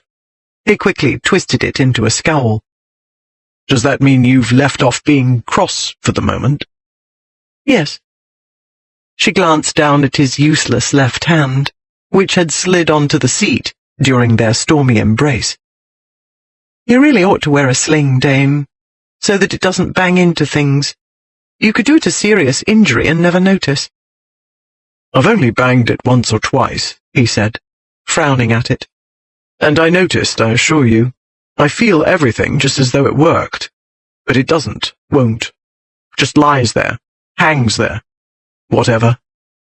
He laughed. "Conscience bothering you?" "Not in the least," she said. "I thought of taking a horsewhip to you, but you wouldn't have felt a thing, I dare say." He studied her slim arm. "That would want a good deal more muscle than you could hope for," he said. "And you'd never be quick enough. I'd skip out of your way and laugh." She looked up. "You'd laugh even if I managed to strike?" You'd laugh if your back were torn to shreds.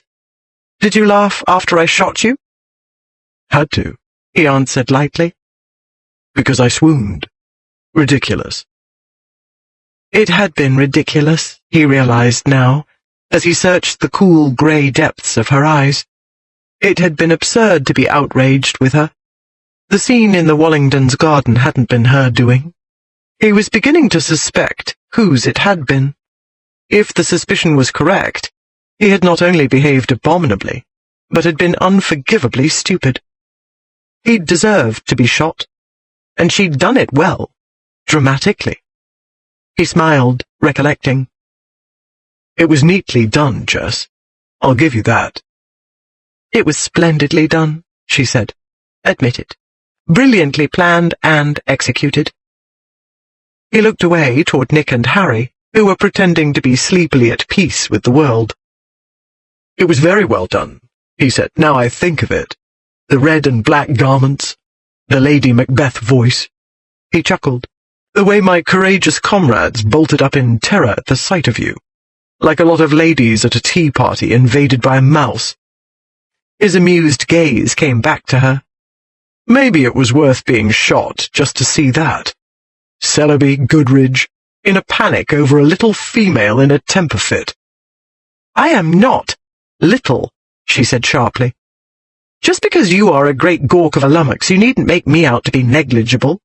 For your information, my Lord Goliath, I happen to be taller than average." He patted her arm. "You needn't worry, Jess. I'm still going to marry you, and I'll manage to make do somehow. You are not to be anxious on that score. In fact, I've brought proof."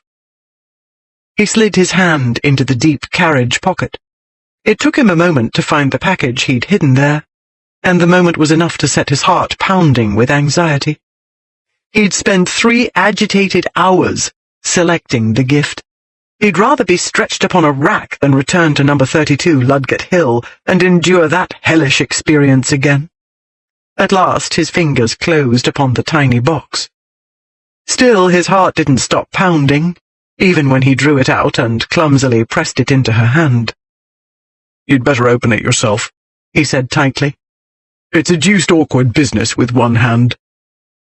Her grey glance darting from him to the package, she opened it. There was a short silence. His insides knotted and his skin grew clammy with sweat.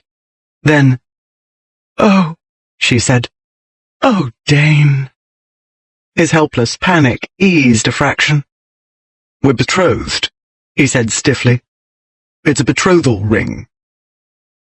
The clerk at Rundle Bridge had made appalling suggestions. A birthstone, when Dane had no idea when her birthday was. A stone to match her eyes, when there was no such stone, no such object in existence. The obsequious worm had even dared to suggest a row of gems whose initials formed a message. Diamond, emerald, amethyst, ruby, epidote, sapphire, turquoise, for dearest. Dane had very nearly lost his breakfast. Then, finally, when he'd been driven to the last stage of desperation, poring over emeralds and amethysts and pearls and opals and aquamarines and every other cursed mineral a craftsman could clamp onto a ring, then, in the last of what seemed like 1,000 velvet-padded trays, Dane had found it. A single cabochon ruby, so smoothly polished that it seemed liquid, surrounded by heartbreakingly perfect diamonds. He had told himself he didn't care whether she liked it or not. She'd have to wear it anyway. He'd found it a great deal easier to pretend when she wasn't near. Easier to make believe he'd chosen that particular ring simply because it was the finest. Easier to hide in his dark wasteland of a heart the real reason, that it was a tribute, its symbolism as mawkish as any the jeweller's clerk had proposed. A blood-red stone for the brave girl who'd shed his blood, and diamonds flashing fiery sparks, because lightning had flashed the first time she'd kissed him. Her gaze lifted to his. Silver mist shimmered in her eyes. "It's beautiful," she said softly. "Thank you." She pulled off her glove and took the ring from the box. "You must put it on my finger." "Must I?" He tried to sound disgusted. Some sentimental twaddle, I suppose. There's no one to see, she said. He took the ring from her and slipped it over her finger, then quickly drew his hand away, afraid she'd discern the trembling. She turned her hand this way and that, and the diamonds took fire. She smiled. At least it fits, he said. Perfectly.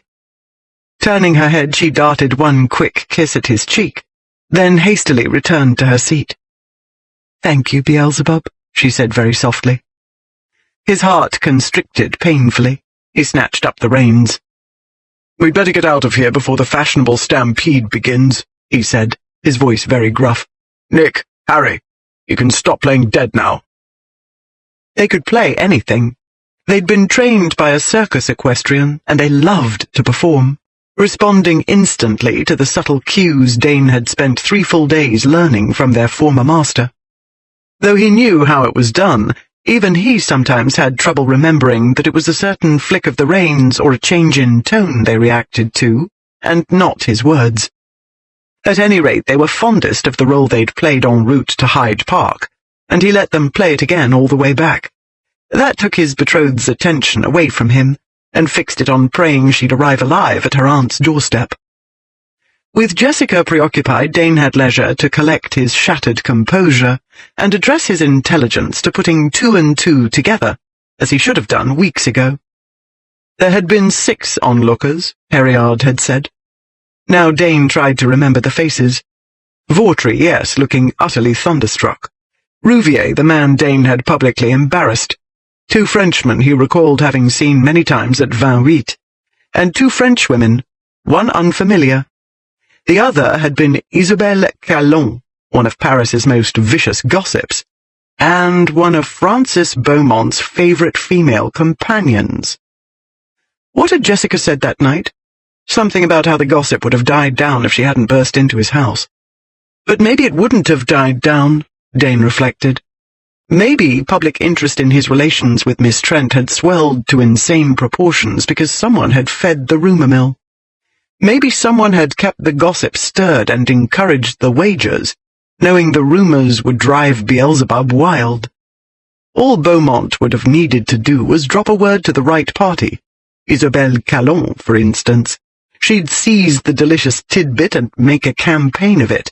She wouldn't need much encouragement to do so because she hated Dane. Then, having sown the seeds, Beaumont could retire to England and enjoy his revenge at a safe distance, and laugh himself sick when letters arrived from his friends, detailing the latest events in the Dane versus Trent drama. When the suspicion had first arisen, Dane had thought it far-fetched, the product of an agitated mind.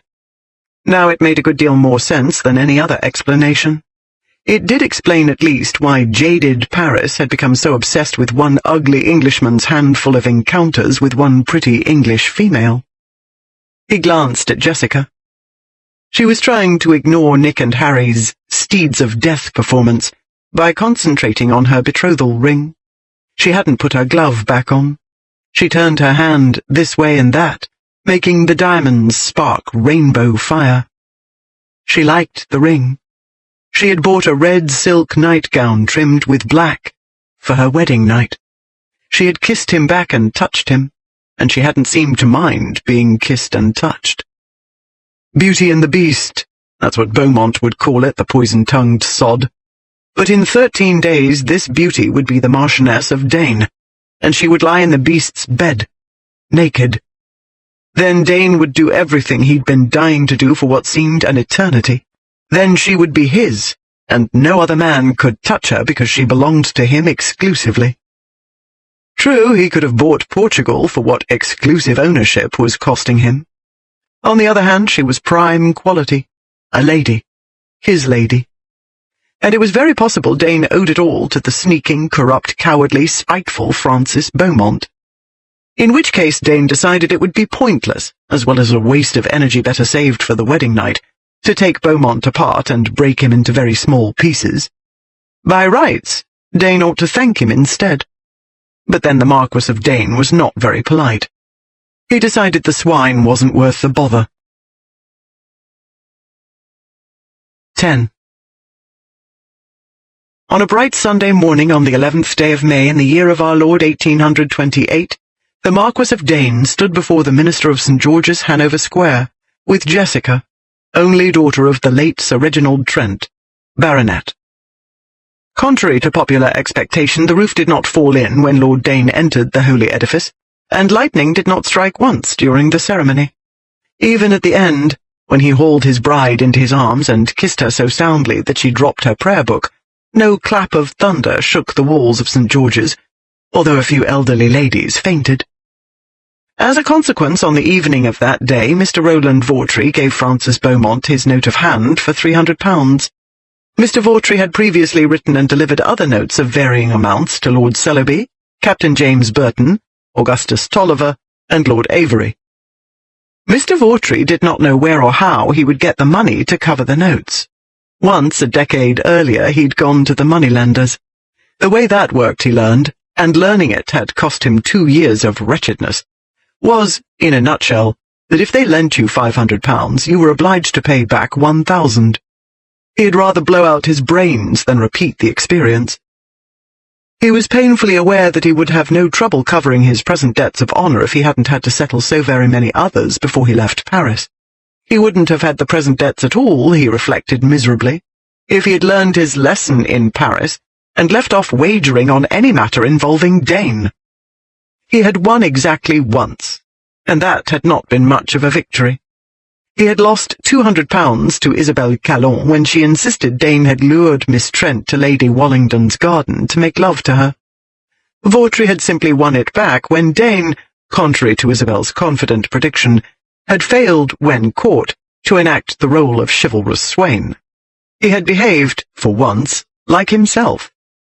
Unfortunately for Vawtry's finances, that had happened only the once, because not a week later, after vowing he wouldn't have Miss Trent if she was served on a platter of solid gold, after the incomprehensible female had shot him, Dane had strolled into Antoine's and coolly announced his betrothal. He had said that someone had to marry her because she was a public menace, and he supposed he was the only one big and mean enough to manage her. Moodily wondering just who was managing whom, Vawtry settled into a corner table with Beaumont at Mr. Pierce's oyster house in Vinegar Yard, on the south side of Drury Lane Theatre. It was not an elegant dining establishment, but Beaumont was partial to it because it was a favourite haunt of artists. It was also very cheap, which made Vawtry partial to it at the moment.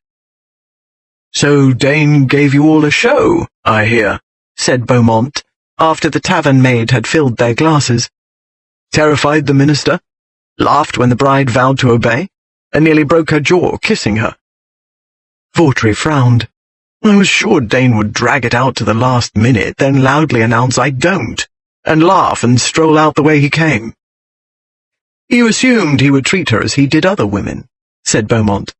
"You forgot, apparently, that all the other women had been tarts, and that in Dane's aristocratic dictionary the tarts are mere peasant wenches to be tumbled and forgotten. Miss Trent, however, is a gently bred maiden. Completely different situation, Vawtry. I do wish you'd seen." Vawtry saw now, and now it seemed so obvious he couldn't believe he hadn't worked it out for himself ages ago. A lady, a different species altogether. "If I had seen, you would be out 300 quid at present," he said, his voice light, his heart heavy. Beaumont picked up his glass and studied it before taking a cautious sip. "Drinkable," he said, "but just barely." Vawtry took a very long swallow from his own glass. "Perhaps what I actually wish," Beaumont went on after a moment, "is that I'd known the facts. Matters would be so different now."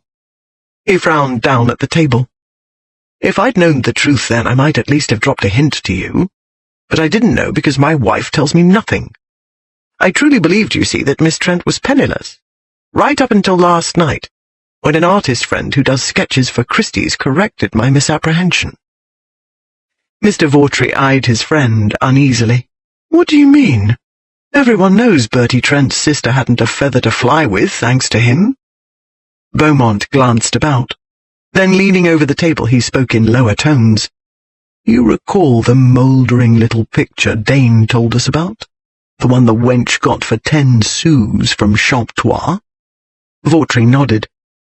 Turned out to be a Russian icon, and one of the finest and most unusual works of the Stroganoff school in existence. Vautry looked at him blankly.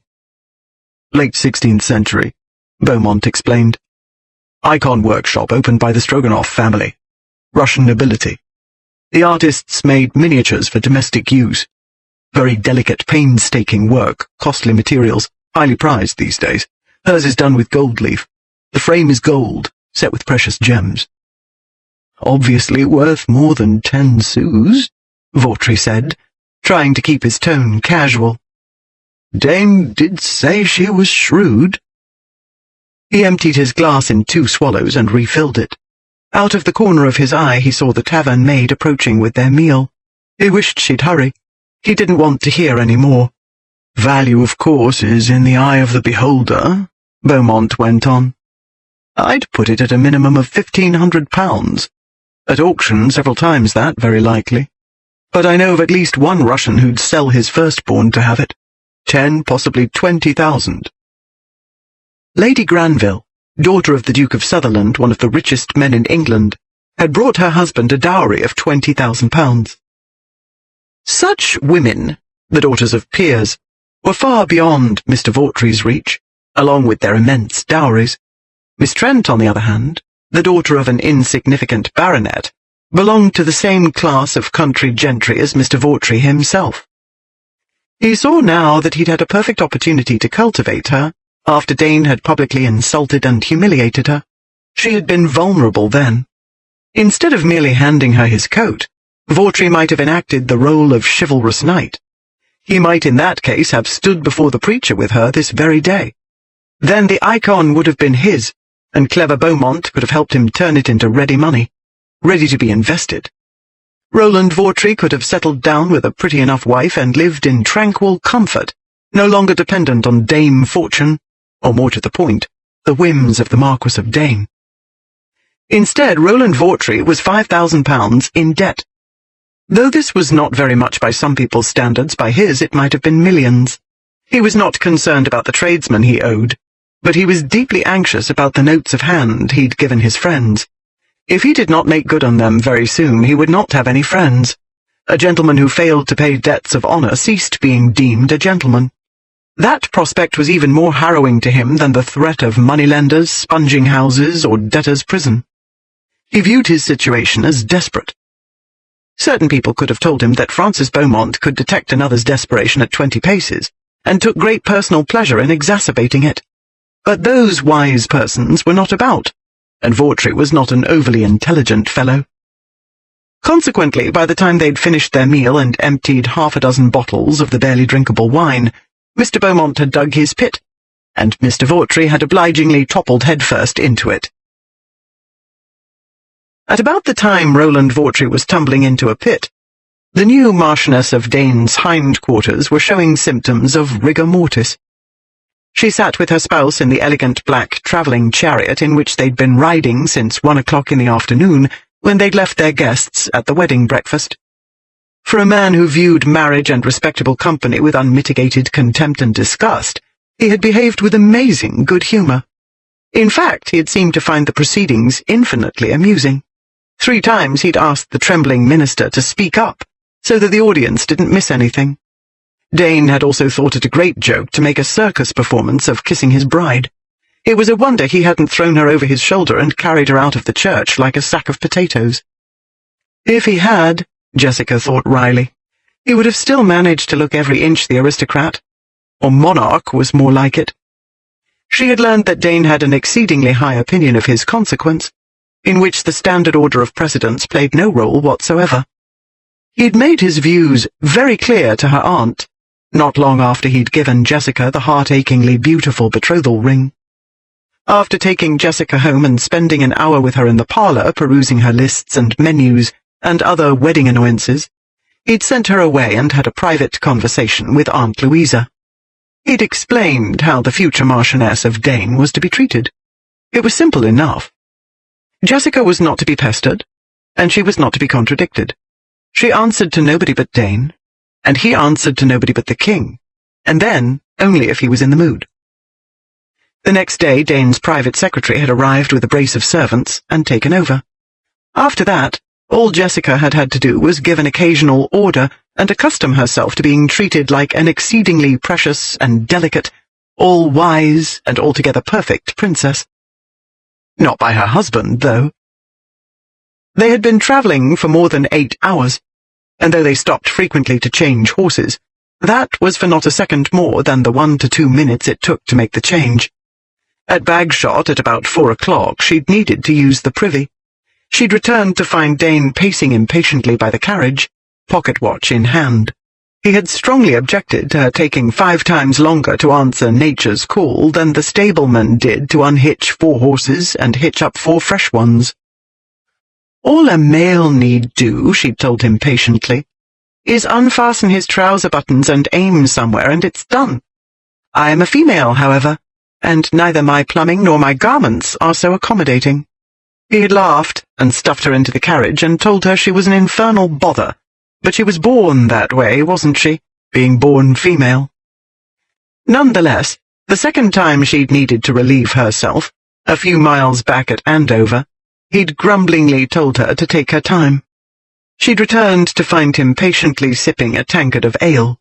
He had laughingly offered her a sip, and laughed harder when she drained the 1/4 pint he'd left. "That was a mistake," he'd said when they were once more upon the road.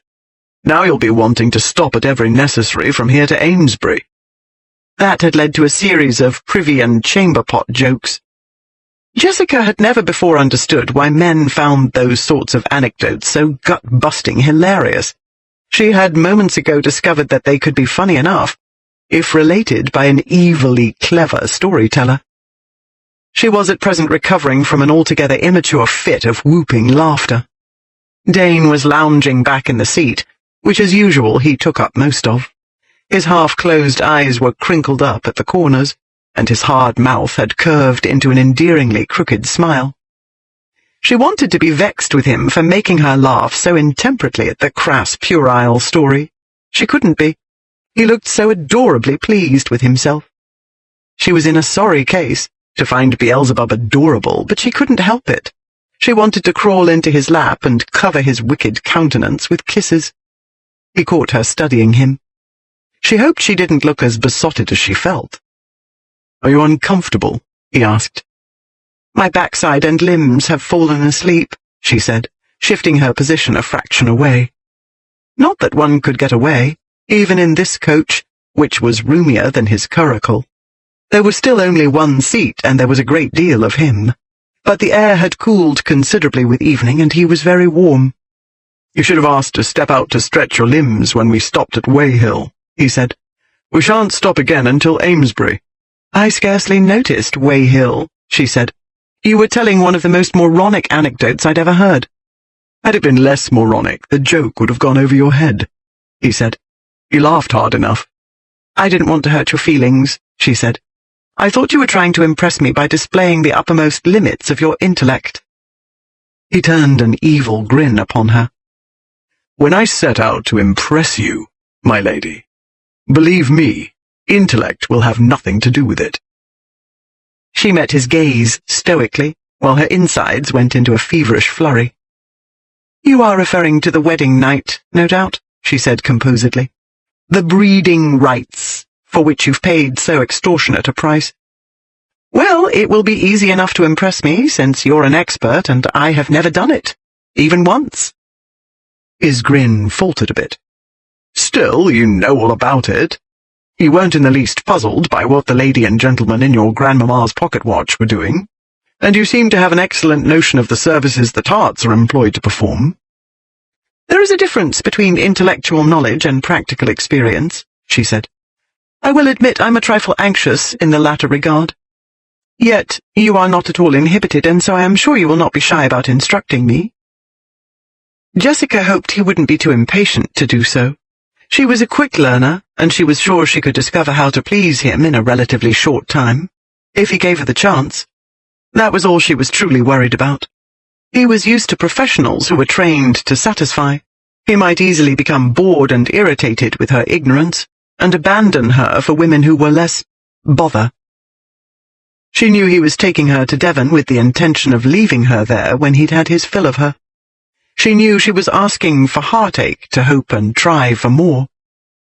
Most of the world, all but a handful of the wedding guests, certainly, viewed him as a monster, and her marriage to the bane and blight of the Ballisters as a narrow notch above a death sentence. But he was not a monster when he held her in his arms, and so Jessica couldn't stop herself for hoping for more of that, at least, and hoping she was determined to try. His gaze had slid away.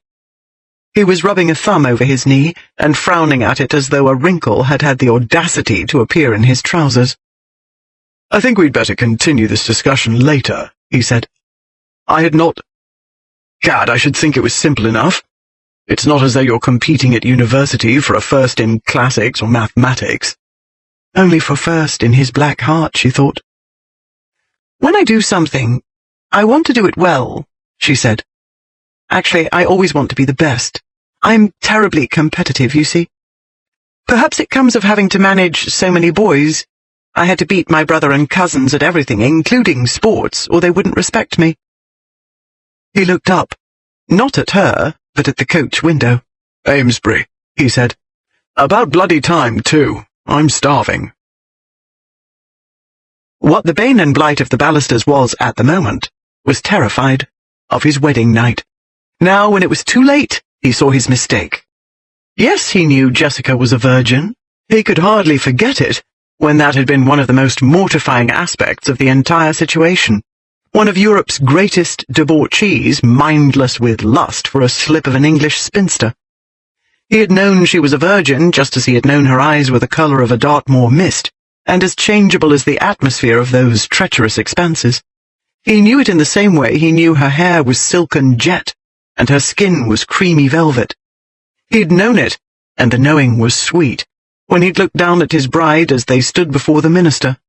She'd worn a silver-grey gown, and a faint pink had glowed in her cheeks, and she was not only the most beautiful creature he'd ever seen, but she was pure as well. He had known no other man had possessed her, that she was his and his alone. He had also known he would bed her. He'd dreamt of it long and often enough.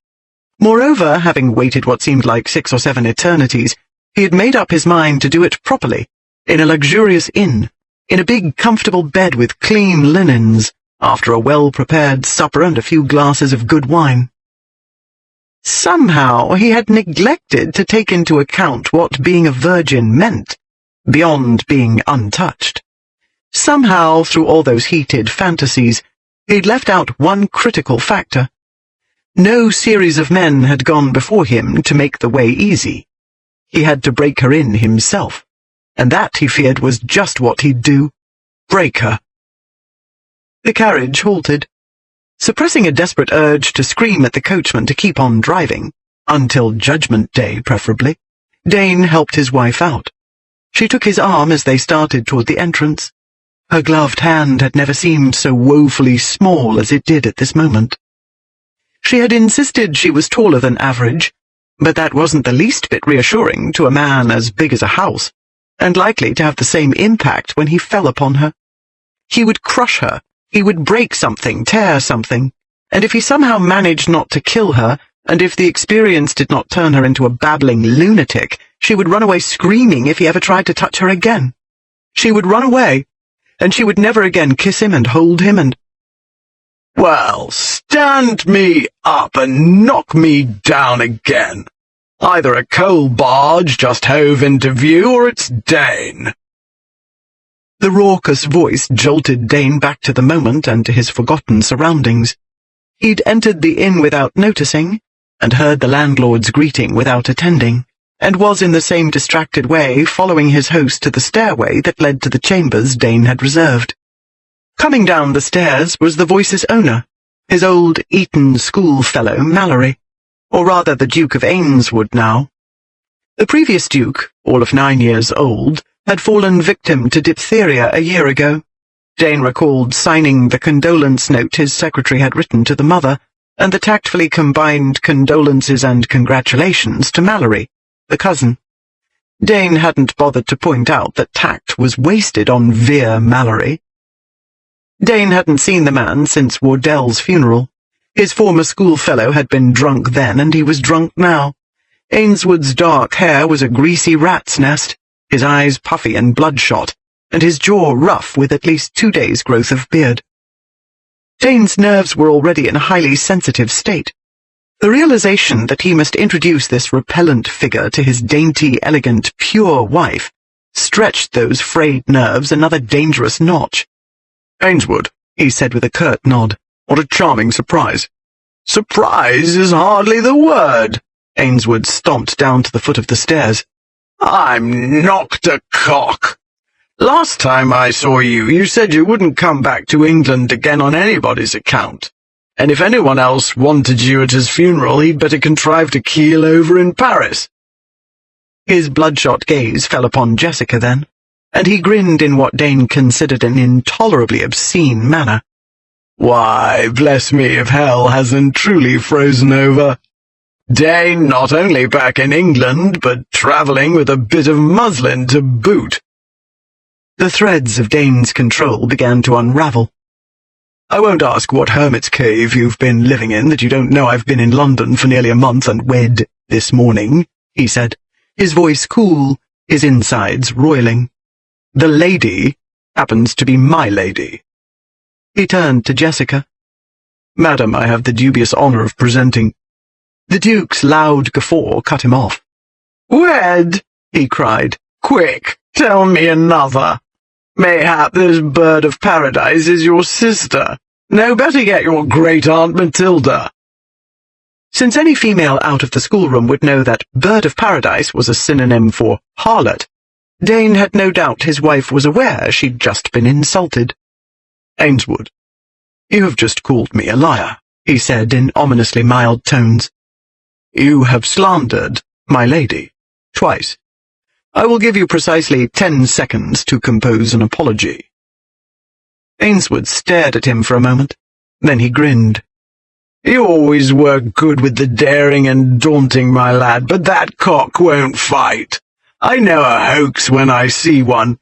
Where was your last performance, my dove?" he asked Jessica. "The King's Theatre, Haymarket? You see, I don't slander you a bit. I can see you're above his usual Covent Garden wares." "That's 3 times, said Dane. "Innkeeper." Their host, who'd withdrawn to a dark corner of the hall, crept out. "My lord?" "Kindly show the lady to her chamber." Jessica's fingers dug into his arm. "Dane, your friend's half-seas over," she whispered. "Can't you—" "Upstairs," he said. She sighed and let go of his arm and did as she was told. He watched until she'd passed the landing. Then he turned back to the Duke, who was still gazing upward at her, his expression lewdly expressive of his thoughts. "Prime piece," said his Grace, turning back to him with a wink. "Where'd you find her?" Dane grabbed his neckcloth and shoved him against the wall. "You stupid, filthy piece of horse manure," he said.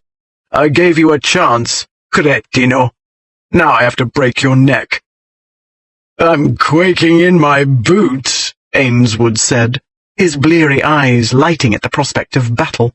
"Do I get the chit if I win?"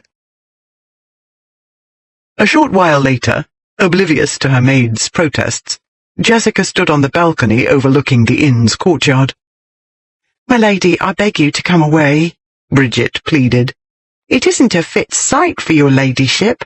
You'll be ill, I know you will, and on your wedding night too." "I've seen fights before," said Jessica, "but never one on my account. Not that I expect they'll do much damage. I calculate they're evenly matched. Dane is bigger, of course, but he must fight one-armed, and Ainswood is not only well-built, but drunk enough not to feel much." The cobblestoned yard below was rapidly filling with men, some in dressing gowns and nightcaps. Word had quickly spread, and even at this late hour few males could resist the lure of a mill. Not just any mill either, for the combatants were peers of the realm. This was a rare treat for boxing aficionados. Each man had drawn a circle of supporters. 6 well-dressed gentlemen were gathered about Dane. They were offering the usual loud and contradictory advice, while Dane's valet Andrews helped his master out of his upper garments. Bridget let out a shriek and scuttled back against the balcony door. Heaven preserve us! They're naked! Jessica didn't care about they. Her eyes were upon one man only, and he, stripped to the waist, took her breath away. The torchlight gleamed upon sleek olive skin, over broad shoulders and brawny biceps, and spilled lovingly over the hard angles and flexing curves of his chest. He turned, displaying to her dazzled eyes a smooth expanse of back, gleaming like dark marble and sculpted in clean lines of bone and rippling muscle. He might have been a marble Roman athlete come to life. Her insides tightened, and the familiar heat coiling through her was a thrumming mixture of yearning and pride. Mine, she thought, and the thought was an ache, bittersweet, of hope and despair at once. He was hers in name, by law both sacred and secular, but no law could make him truly, fully hers. That would want a long and dogged battle. The drunken Ainswood, she thought ruefully, stood a better chance of winning than she did. On the other hand, he did not seem overly intelligent, and her struggle wanted brains, not brawn. Jessica did not lack brains, and the mouth-watering sight below constituted more than sufficient motivation. She watched one of the men secure Dane's left arm in a makeshift sling. Then the two combatants stood up to each other, nearly toe-to-toe. The signal was given. Ainswood instantly made a fierce rush at his opponent, head down and fists flailing. Dane, smiling, retreated, carelessly dodging the shower of blows, simply letting the Duke come on as hard as he could. But hard as the man came, he got nowhere.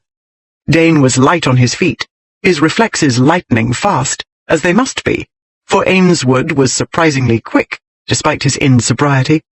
Nonetheless, Dane led him a merry chase.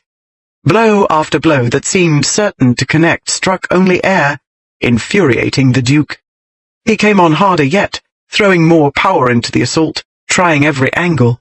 One blow glanced off Dane's arm.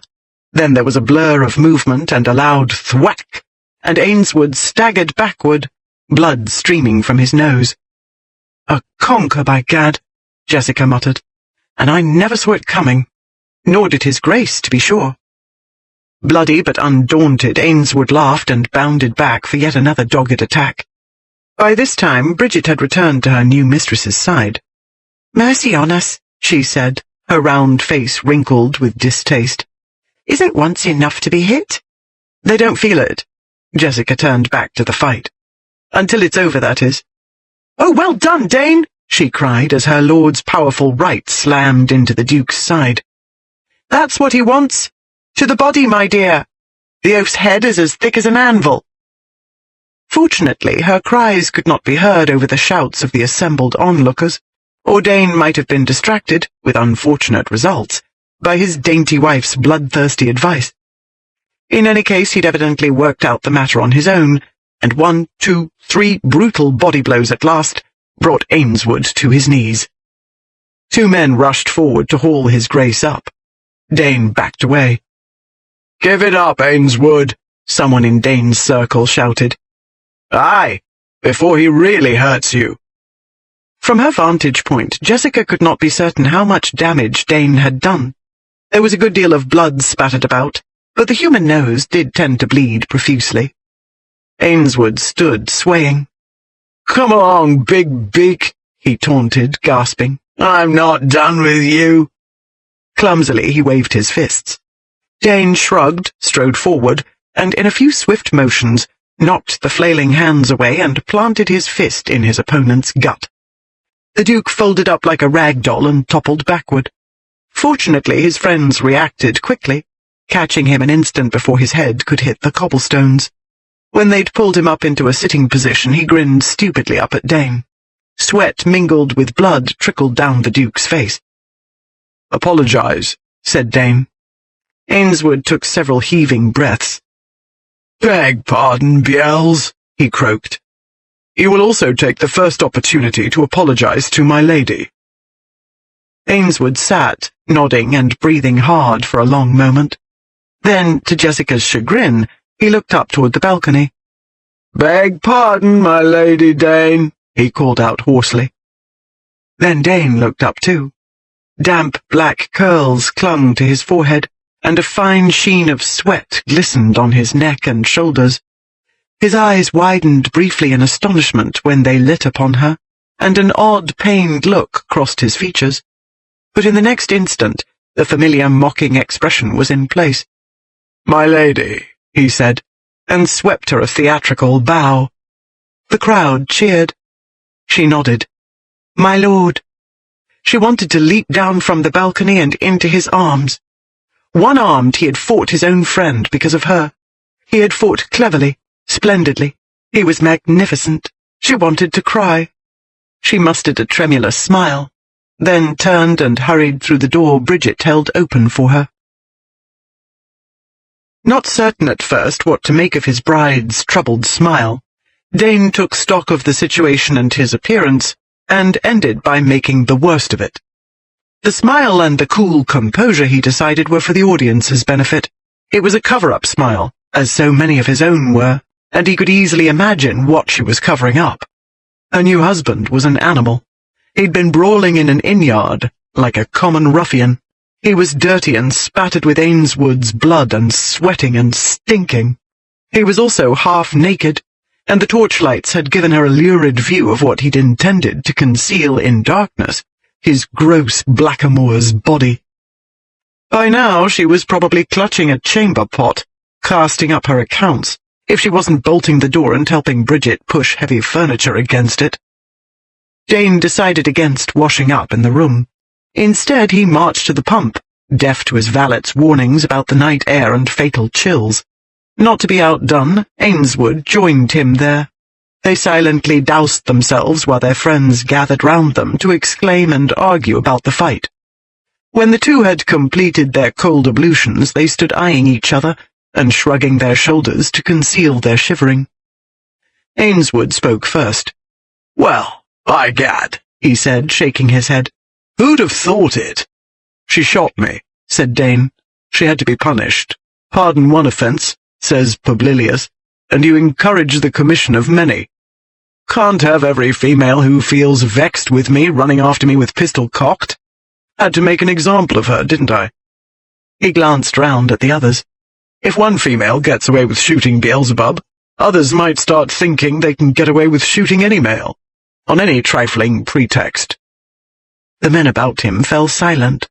As they pondered this outrageous prospect, their expressions grew very grave.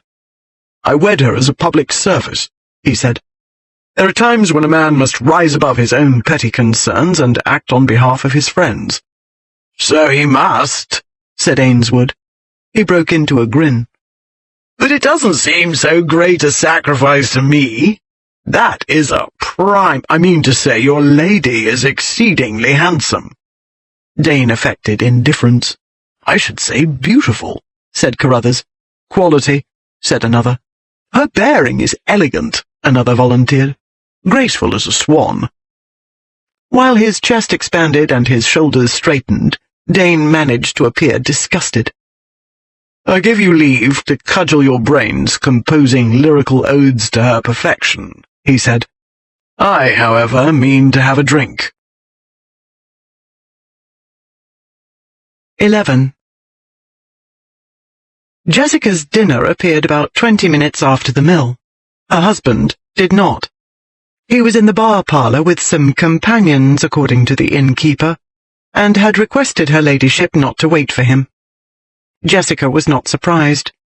In her experience, after trying desperately to knock each other's brains from their skulls, men promptly became the very dearest of friends and celebrated their intimacy by becoming cockeyed drunk. She ate her dinner, washed, and dressed for bed. She didn't bother to don the red and black nightgown. She doubted his lordship would arrive in a suitable condition to appreciate it.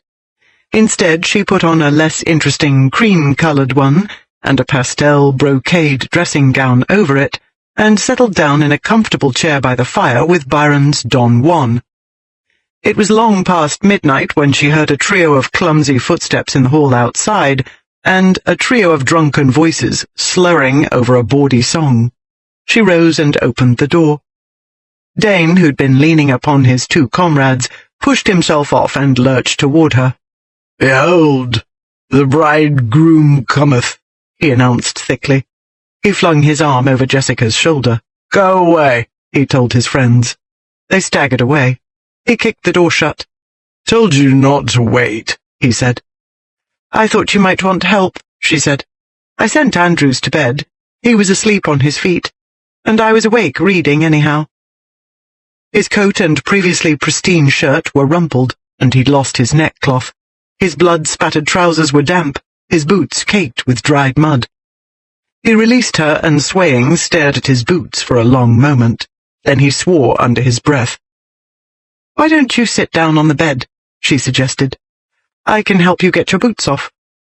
He moved unsteadily toward the bed. Clutching the bedpost, he carefully lowered himself onto the mattress. "Jess." She approached and knelt at his feet. "Yes, my lord." "Yes, my lord," he echoed with a laugh. "Jess, my lady, I believe I'm cast away. Lucky you." She began tugging at his left boot. "We'll see about my luck. We've only the one bed, and if drink makes you snore the way it does Uncle Arthur, I'm in for a ghastly night, or what's left of the night." "Snoring," he said. "Worried about snoring, hen-wit." She got the boot off and started on the other. "Jess," he said.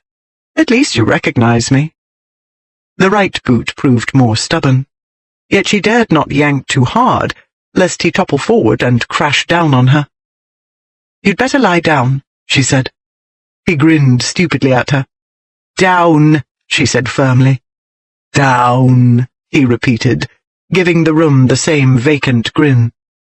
"Where's that?" She rose and set her hands on his chest and gave him a hard shove. He fell back, setting the mattress bouncing. He chuckled. Jessica bent and renewed her struggle with the boot. "Dainty," he said, gazing up at the ceiling. "Dainty Lady Dane. She tastes like rain. She is a great pain in the arse. Ma come bella. Molto bella. Very beautiful pain in the arse." She yanked the boot off. "That doesn't rhyme." She rose. "Byron, you are not." A soft snore answered. "Behold the bridegroom," she muttered. "Thank heaven it's a large bed. My conjugal devotion does not extend to sleeping on the floor." She moved away to the washstand. After washing the mud from her hands, she took off her dressing gown and hung it on a chair. Then she walked round to the other side of the bed and pulled back the bedclothes as far as she could. It wasn't quite far enough. The upper half of his body sprawled diagonally across the mattress. She pushed at his shoulder. "Move over, you lummox." Mumbling, he rolled first onto one side, then onto the other. Jessica shoved harder. "Move, drat you!" He grumbled something and rolled a bit more. She kept pushing, and eventually, and unconscious all the while, he got his head upon the pillow and his feet off the floor. Then he curled up in a fetal position, facing her side of the bed. She climbed in beside him and angrily yanked the blankets up. "Pain in the hind quarters, am I?" she said under her breath. "I'd have done better to push you onto the floor." She turned to look at him. Tangled black curls fell over his brow, which in sleep was as smooth as an innocent babe's. His right hand clutched a corner of the pillow. He was snoring, but very softly, a low, steady murmur. Jessica closed her eyes. Even though his body wasn't touching hers, she was acutely aware of him, of his weight upon the mattress, and the mingled masculine sense of smoke and spirits and himself, and the warmth his immense body generated. She was also aware of a most irrational frustration, and hurt, if she were to be completely honest. She had expected Dane to toss back a few glasses with his friends. She had expected him to arrive the worse for drink. She would not have minded. He would not be the first or the last bridegroom to come tipsy to the bridal bed, and it had occurred to her that hazy perception might make him more tolerant of her inexperience. Actually, if truth be told, she would have preferred to have him as close to unconscious as possible. Deflowering a virgin was not the most aesthetic of experiences, and Genevieve had told her that it was often the biggest, most thick-skinned brutes who became hysterical over a few drops of maidenly blood. She had also explained how to deal with the hysteria, and everything else. Aware that her entire future with Dane could hinge upon this night's experience, Jessica had prepared for it, as any wise general would prepare for a crucial battle. She was well-informed and fully determined to do her very best. She was prepared to be cheerful, willing, responsive, and attentive. She was not prepared for this. He was no schoolboy. He knew his drinking limits. He knew how much it took to incapacitate him. Yet he hadn't stopped. On his wedding night. Reason told her there must be a typically crack-brained masculine reason for his behavior, and sooner or later she'd figure it out, and it would turn out to have nothing to do with trying to hurt her feelings, or make her feel undesirable, or any of the other gloomy sensations she was experiencing at the moment. But it had been a long day, and she realized now that she'd spent most of that time tense with mingled anticipation and anxiety about what it turned out wasn't going to happen. She was exhausted and she couldn't sleep, and she must ride another 1,000,000 miles tomorrow at the same hectic pace, in the same agitated emotional state. She wanted to cry. She wanted even more to scream and beat him and pull his hair and make him as hurt and angry as she was. She opened her eyes and sat up and looked about for something she could hit him with, without doing permanent damage. She could dump the contents of the water pitcher on him, she thought, as her gaze fell upon the washstand. Then she realized she shouldn't have been able to see the washstand. She'd left the lamp burning on the bedstand beside her. She moved to the edge of the bed and put it out. She sat there, staring into the darkness. From outside the window came the pre-dawn chirping of birds. He grumbled and stirred restlessly. Jess. His voice was thick with sleep. "At least you know I'm here," she muttered. "I suppose that's something." With a sigh, she lay down again. She was tugging the blankets up when she felt the mattress shift and sink. There was more incoherent grumbling. Then he flung his arm over her midriff, and his leg over hers. He was on top of the bedclothes. She was under them. His big limbs were heavy, but very warm. She felt marginally better. In a few moments, she fell asleep. Dane's first conscious sensations were of a small soft bottom nestled against his groin, and a deliciously rounded breast under his hand. In the instant it took him to mentally connect the agreeable parts with the female they belonged to, a host of other recollections flooded in, and his mood of sleepy amorousness swept away on a tide of self-loathing. He'd brawled in an inn-yard like a common yokel while his wife looked on. He had consumed enough wine to float an East Indiaman, and instead of considerately passing out in the bar parlour, he'd let his oafish friends haul him up to the bridal chamber. As though it hadn't been enough for his new bride to see him filthy and rank with sweat, he must also display himself in all his drink-sodden grossness. Even then he hadn't shown the courtesy of collapsing on the floor well away from her. He'd dropped his great wine-and-smoke-reeking elephant's body onto the bed, and let his dainty lady wife haul off his boots. His face burned. He rolled away and stared at the ceiling. At least he hadn't violated her. He'd drunk a good deal more than even he was accustomed to, in order to make sure of that. It was a miracle he'd made it up the stairs. He could have done without that miracle. He could have done without a few other things, such as remembering anything at all. He wished the rest of him were as paralyzed as his left arm. Satan's blacksmith was using his head as an anvil again. Lucifer's chief cook was mixing a foul brew in his mouth. At some point during Dane's pitifully few hours of sleep, the Prince of Darkness had apparently ordered a herd of raging rhinoceroses to stampede over his body. Beside him, the source of Dane's troubles stirred. Cautiously he hauled himself up, grimacing as thousands of vicious needles jabbed his left arm and burned and pricked his hand. He got out of bed, every bone, muscle, and organ viciously protesting, and staggered to the washstand. He heard a rustle of movement from the bed. Then came a sleep-clogged feminine voice. "Do you want any help, Dane?" Whatever conscience Lord Dane possessed had sunk into a fatal decline and expired sometime about his 10th birthday. At the sound of his wife's voice offering assistance, it rose, like Lazarus, from the dead. It fastened its gnarled fingers upon his heart and let out a shriek that should have shattered the window, the water jug, and the small washstand mirror into which Dane was gazing. Yes, he answered silently. He wanted help. He wanted help being born over again and coming out right this time. "I dare say you've the very devil of a head," she said after a long, silent moment. "Bridget will be up and about by now. I'll send her down to mix a remedy for you. And we'll order you a light breakfast. Shall we?" While she spoke, there was more rustling. Without looking, he was aware of her leaving the bed. When she approached to get her dressing gown from a chair, he turned his gaze to the window. Hazy sunlight dappled the sill and floor. He guessed it was past 6 o'clock. Monday, 12th of May. The day after his wedding. It was also his birthday, he recollected with an unpleasant jolt of surprise. His 33rd birthday, and he'd wakened in the same condition with which he'd greeted the last 20, and in which he'd greet the next 20, he thought bleakly. "There's no cure," he muttered. She had started toward the door. She paused and turned. "Would you care to place a small wager on that?" "You're only looking for an excuse to poison me." He lifted the pitcher and clumsily splashed water into the basin.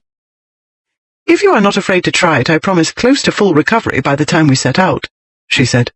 "If you are not feeling worlds better by then, you may claim a forfeit of your own choosing. If you are better, you will thank me by stopping at Stonehenge and letting me explore, without having to listen to sarcastic remarks and complaints about delays." His glance strayed to her, then quickly away, but not quickly enough. Her tangled black hair hung loose about her shoulders, and the faint flush of sleep yet clung to her cheeks, a wash of pearly pink on creamy white porcelain. Never had she appeared more fragile. Though tousled, her face unwashed, her slim body sagging with fatigue, she had never either appeared more beautiful. Here were Beauty and the Beast with a vengeance, Dane thought, as he met his reflection in the mirror. "If I'm not better," he said, "I shall use your lap as a pillow all the way to Devon." She laughed and left the room. At 7:30 in the morning, 2 miles past Amesbury, Dane was leaning against a monolithic stone on a rise overlooking the Salisbury Plain. Below and beyond spread an undulating blanket of green, with a few rectangular patches of bright yellow rape fields. A small number of houses dotted the landscape, along with the occasional lonely herd of sheep or cattle, all looking as though some giant hand had idly strewn them. Here and there the same careless hand had stuck a cluster of trees against the horizon, or thrust it into the cleavage between the gently swelling slopes. Dane grimaced at his choice of metaphors. Blankets and cleavage and big clumsy hands. He wished he hadn't swallowed the mug full of odoriferous liquid Jessica had given him. The instant he'd begun to feel better, the itch had started again. He hadn't had a woman in weeks, months. If he didn't get relief soon, he would have to hurt somebody. A lot of somebodies. Beating Ainswood had not relieved the condition one iota. Drinking himself blind had only deadened the itch temporarily. Dane supposed he could find a proper-sized whore between here and Devon, but he had a disagreeable suspicion that wouldn't do much more good than fighting or drinking. It was his slim, woefully fragile wife he wanted, and hadn't been able to stop wanting from the instant he'd met her. The place was quiet. He could hear the swish of her carriage dress when she moved. The teasing rustle was coming nearer. He kept his eye on the vista straight ahead until she paused a few feet away. "I understand that one of the trilithons fell not so very long ago," she said. 1797, he said. "A friend at Eton told me about it. He claimed the stone toppled over in fright the day I was born, so I checked. He was wrong. I was a full 2 years old at the time." "I dare say you beat the true facts into your schoolfellow." She tilted her head back to look at him. "Was it Ainswood, I wonder?" Despite her walk in the brisk morning air, she looked tired, too pale. Shadows ringed her eyes. His fault. It was someone else, He said shortly. and you're not to think I brawl with every fool who tries to exercise his feeble wit upon me. You don't brawl, she said. You're a most scientific fighter. Intellectual, I should say. You knew what Ainsworth would do before he knew it himself. She moved away toward a fallen stone. I'd wondered how you would manage it, with but one arm. She dropped her umbrella onto the stone and posed, fists clenched, one held closer to her body. How, I asked myself, can he shield himself and strike simultaneously? But you didn't do it that way. She ducked her head to the side as though dodging a blow and backed off. It was dodge and retreat, luring him on, letting him waste his strength. It wasn't hard, he said, swallowing his surprise. He wasn't as alert as he might have been, not nearly so quick as he is when sober. I'm sober, she said. She leapt onto the stone. Come, let's see if I'm quick enough. She was wearing an immense leghorn hat, with flowers and satin ribbons sprouting from the top. It was tied under her left ear in an enormous bow. The carriage dress was the usual fashionable insanity of flounces and lace and overblown sleeves. A pair of satin straps buckled each sleeve above the elbow, so that her upper arms appeared to be made of balloons. The satin cords lacing up the lower sleeves ended in long tassels that dangled from the middle of her forearms. He could not remember when he'd seen anything so ludicrous as this silly bit of femininity gravely poised upon a stone in approved boxing stance. He walked up to her, his mouth quivering. Come down, Jess. You look like a complete addlepate. Her fist shot out. His head went back reflexively and she missed, but only by a hair's breadth. He laughed, and something struck his ear. He eyed her narrowly. She was smiling, and twin glints of mischief lit her grey eyes. "Did I hurt you, Dane?" she asked, with patently false concern. Hurt me? He echoed. Do you actually believe you can hurt me with that? He grabbed the offending hand. She lost her balance and stumbled forward and caught hold of his shoulder. Her mouth was inches from his. He closed the distance and kissed her fiercely, while he let go of his hand to wrap his arm around her waist. The morning sun beat down warmly, but she tasted like rain, like a summer storm, and the thunder he heard was his own need, his blood pounding in his ears, his heart drumming the same unsteady beat. He deepened the kiss, thirstily plundering the sweet heat of her mouth, and instantly intoxicated when she answered in kind, her tongue curling over his in a teasing dance that made him dizzy. Her slender arms wound about his neck and tightened, her firm round breasts pressed against his chest, sending whirls of heat down to throb in his loins. He slid his hand down, cupping her small, deliciously rounded derriere. Mine, he thought. She was light and slender and curved to sweet perfection, and she was his very own wife, ravishing him with her innocently wanton mouth and tongue, clinging to him with intoxicating possessiveness, as though she wanted him, as though she felt what he did, the same mindless hammering need. His mouth still locked with hers, he swept her down from her stony pedestal, and would have swept her onto the hard ground as well, but a raucous cry from above jolted him back to reality. He broke away from her mouth and looked up. A carrion crow fearlessly alit on one of the smaller bluestones, and offered a beaky profile, from which one glinting eye appeared to regard Dane with mocking avian amusement. Big Beak, Ainsworth had called him last night, one of the old Eton epithets, along with earwig, black buzzard, and a host of other endearments. His face burning, he turned away from his wife. "Come along," he said, his voice sharp with bitterness. "We can't dawdle here all day." Jessica heard the bitterness and discerned the flush under his olive skin. For a few moments she fretted that she'd done something to offend or disgust him, but halfway down the incline he slowed to let her catch up with him. And when she took his hand, the crippled one, and squeezed it, he glanced at her and said, "I hate crows. Noisy, filthy things." She supposed that was as close to an explanation or apology as he could come. She glanced back at the ancient temple. "I collect it's because you're a high-strung thoroughbred. He was merely part of the atmosphere to me. I thought it all very romantic." He gave a short laugh. "You mean gothic, I think." "No, I don't," she said. "There was I in the arms of a dark, dangerous hero, amid the ruins of Stonehenge, an ancient place of mystery. Byron himself could not have painted a more romantic scene. I'm sure you believe there isn't a romantic bone in your body," she added with a sidelong glance. "If you found one, you'd break it. But you needn't worry. I shouldn't dream of declaring otherwise to anyone else."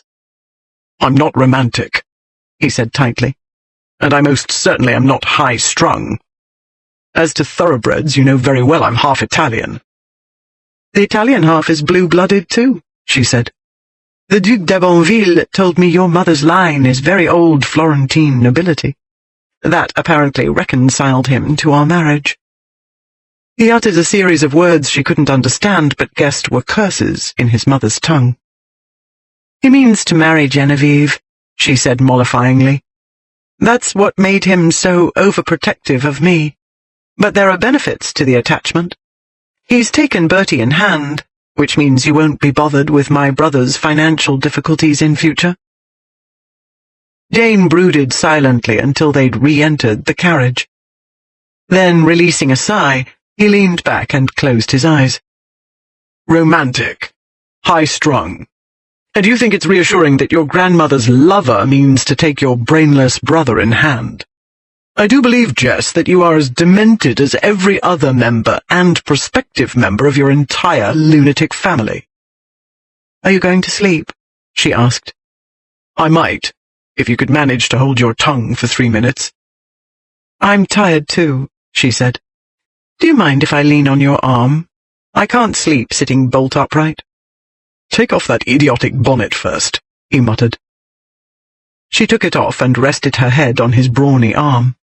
After a moment he shifted sideways a bit and tucked her head against his chest. That was more comfortable. It was also all the reassurance Jessica needed for now. Later she tried to figure out what had upset him during their embrace, and why he'd become so very tense when she spoke of his mother's family. At present she was content to enjoy what felt delightfully like husbandly affection. They slept through most of the journey until they reached the Devon border. Despite the delay in setting out, they reached Exeter by late afternoon. They crossed the River Tean shortly thereafter, then wended down to Bovey Tracy and across the River Bovey. A few winding miles west, Jessica had her first glimpse of the strange rock formations of Dartmoor. "Haytor Rocks," he said, pointing out his window at an immense stone outcropping at the top of a hill. She climbed onto his lap to get a better view. He laughed. "You needn't worry about missing it. There are plenty more. Hundreds of those things everywhere you look. Tors and cairns and barrows and bogs. You married me only to wind up in precisely the remote outpost of civilization you wished to avoid. Welcome, Lady Dane, to the howling wilderness of Dartmoor." "I think it's beautiful," she said softly. "Like you," she wanted to add. In the orange glow of the lowering sun, the rugged landscape was dark and harshly beautiful, as he was. "I'll have to win another wager," she said into the moody silence, "so that you'll take me to those rocks." "Well, you'll contract a lung fever," he said. "It's cold, windy, and wet, and the climate changes from brisk autumn to bitter winter and back again 10 times in an hour." "I never take ill," she said. "I'm not a high-strung thoroughbred, unlike certain individuals who shall remain nameless." "You'd better get off my lap," he said. "We'll be at Athcourt very shortly, and the staff will be out in full battle regalia. I shall make a poor enough appearance as it is. You've rumpled and wrinkled me past repair. You squirm and fidget even more asleep than awake. I scarcely closed my eyes the entire way to Exeter." "Then you must have been snoring with your eyes open," she said, as she returned to her place beside him. "I was not snoring." "On my head," she said, "and several times straight into my ear." She had found the deep masculine rumble inexpressibly endearing. He scowled at her. Jessica ignored it, returning her gaze to the passing landscape. "Why is your home called Athcourt?" she asked. "After a great battle like Blenheim?" "The Ballisters originally lived further north," he said. "One of them took a fancy to the Dartmoor property as well as the daughter and sole surviving issue of Sir Guy de Ath, a powerful fellow in this area. The name, incidentally, was originally Death. It was changed for obvious reasons. My ancestor got the daughter and the estate on condition he keep the quaint name alive. That's why the males of the family get Guy de Ath stuck on just before Ballister." She'd read his name on countless marriage-related documents. "Sebastian Leslie Guy de Ath Ballister," she said, smiling. "And here I thought you had all those names because there's so much of you." She felt his body stiffen. She looked up. His jaw was tight, too, his mouth set in a hard line. She wondered what nerve she'd struck inadvertently. She didn't have time to work out the riddle because Dane snatched up her forgotten bonnet and shoved it on her head backwards, and she had to right the hat and tie the ribbons. Then she had to try to make a dress she'd travelled in since early morning look presentable, because the carriage was turning into a gateway, and Dane's ill-concealed agitation told her the driveway beyond led to his home. 12. Despite the unplanned-for pause at Stonehenge, Dane's carriage drew up at Athcourt's front entrance at precisely 8 o'clock, as scheduled. By 8:20, he and his bride had inspected the domestic army, all turned out in trim ceremonial array, and had been discreetly inspected in turn. With a very few exceptions, none of the present staff had ever clapped eyes on their master before. Nonetheless, they were too well-trained and well-paid to show any emotion, including curiosity. All was ready, exactly as Dane had ordered, and every requirement provided precisely to the minute, according to the schedule he'd sent ahead. Their baths had been readied while they reviewed the staff. Their dinner clothes were pressed and neatly laid out. The first course was served the instant Lord and Lady took their seats at opposite ends of the long table in the cavernous dining room. The cold dishes arrived cold and the warm, warm.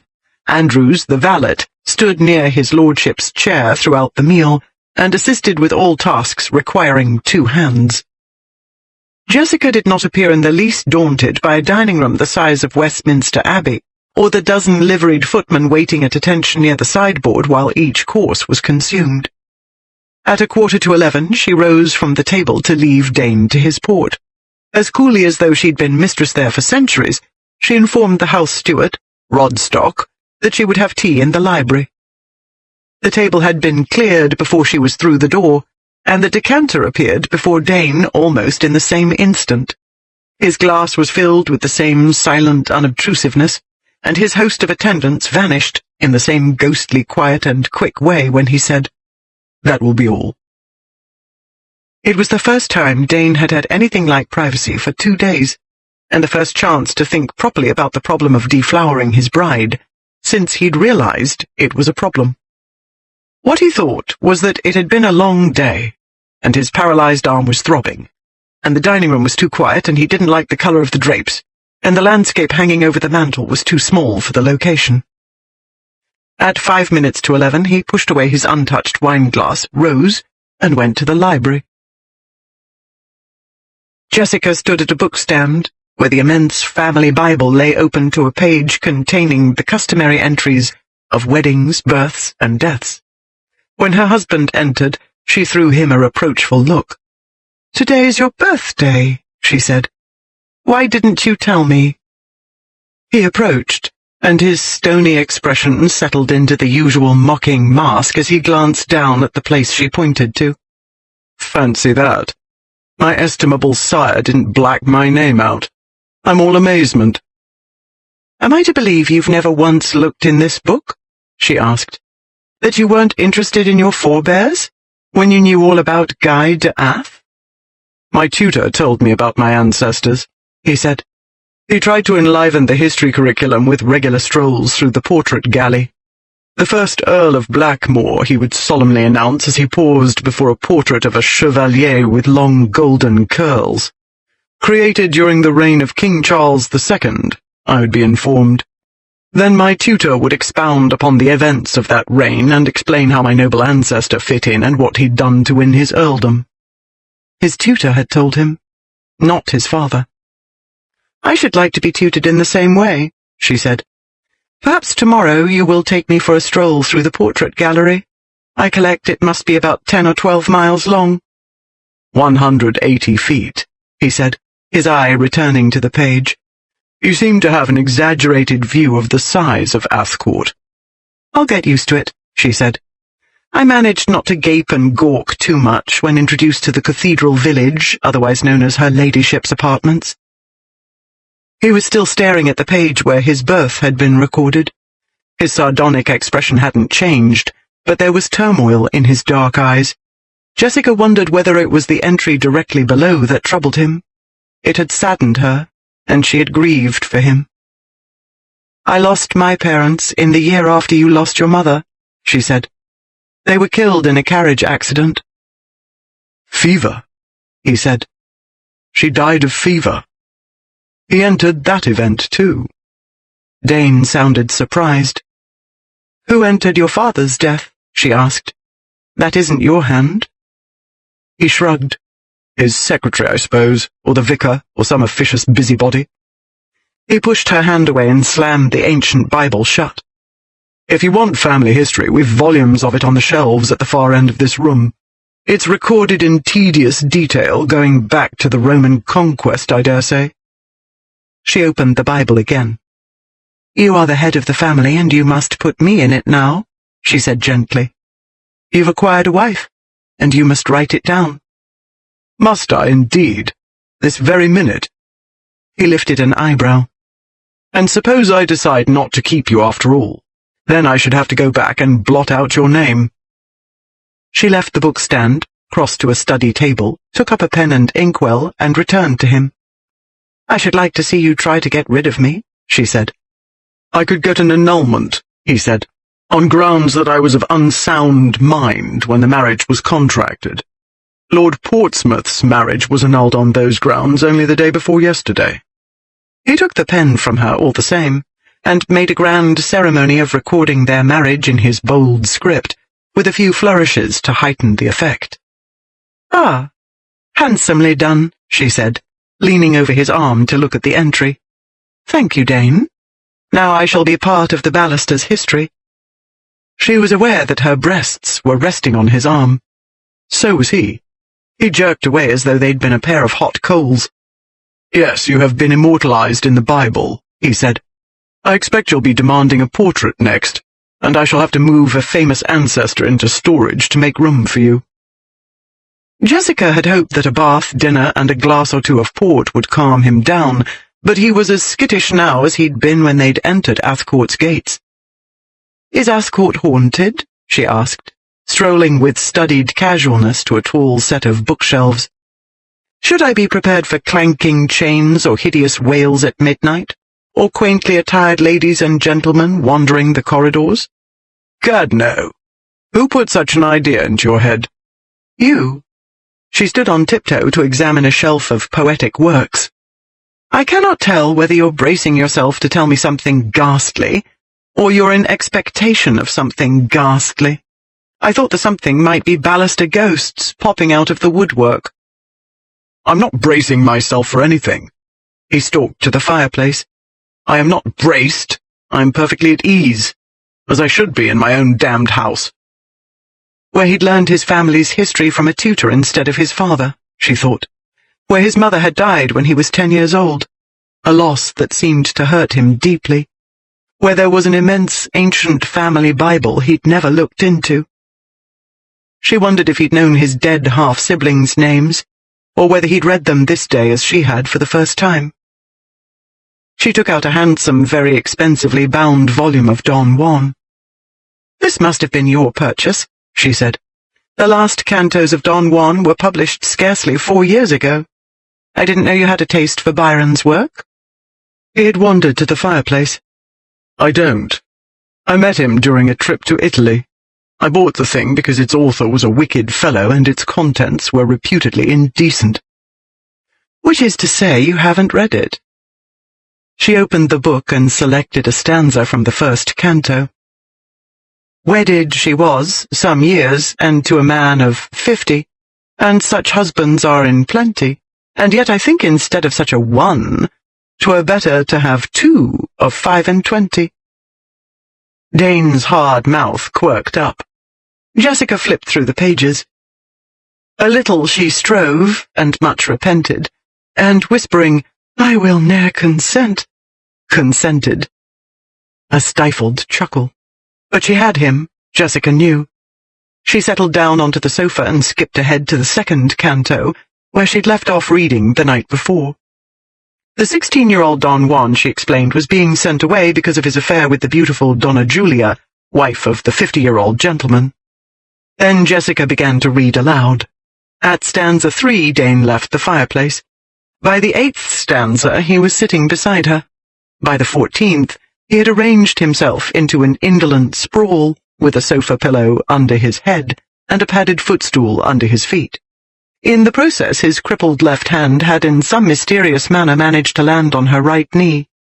Jessica pretended not to notice, but read on, about Don Juan's grief as his ship sailed from his native land, and of his resolve to reform, and of his undying love for Julia, and how he would never forget her or think of anything but her. A mind diseased, no remedy can physic. Here the ship gave a lurch, and he grew seasick. Dane snickered. Sooner shall heaven kiss earth. Here he fell sicker. Oh, Julia, what is every other woe? For God's sake, let me have a glass of liquor. Pedro, Batista, help me down below. If she'd been reading alone, Jessica would have giggled as she'd done last night. But for Dane's benefit, she spouted Don Juan's lovesick declarations with a melodramatic anguish that grew increasingly distracted as the hero's mal de mer got the better of undying love. She pretended not to notice the large body shaking with silent laughter so close to hers, or the occasional half-smothered chuckle that sent a tickling breeze over her scalp. Beloved Julia, hear me still beseeching. Here he grew inarticulate with retching. The breeze tickled the top of her ear, and she did not have to look up to be aware of her husband leaning nearer, looking over her shoulder at the page. She read on into the next stanza, conscious of his warm breath on her ear and of the vibrations his low rumbling chuckle set off inside her. No doubt he would have been more pathetic, but the sea acted as a strong emetic. He gravely finished the stanza. Then she let herself look up, but his gaze slipped away in the same instant, and the expression on his harshly handsome face was inscrutable. I can't believe you bought it and never read it, she said. You had no idea what you were missing, did you? I'm sure it was more amusing hearing it read in a ladylike voice, he said. Certainly it's less work. Then I'll read to you regularly, she said. I shall make a romantic of you yet. He drew back, and his inert hand slid to the sofa. You call that romantic? Byron's a complete cynic. In my dictionary, romance is not maudlin, treacly sentiment, she said. It is a curry, spiced with excitement and humour and a healthy dollop of cynicism. She lowered her lashes. I think you will eventually make a fine curry, Dane, with a few minor seasoning adjustments. Adjustments? He echoed, stiffening. Adjust me? Certainly. She patted the hand lying beside her.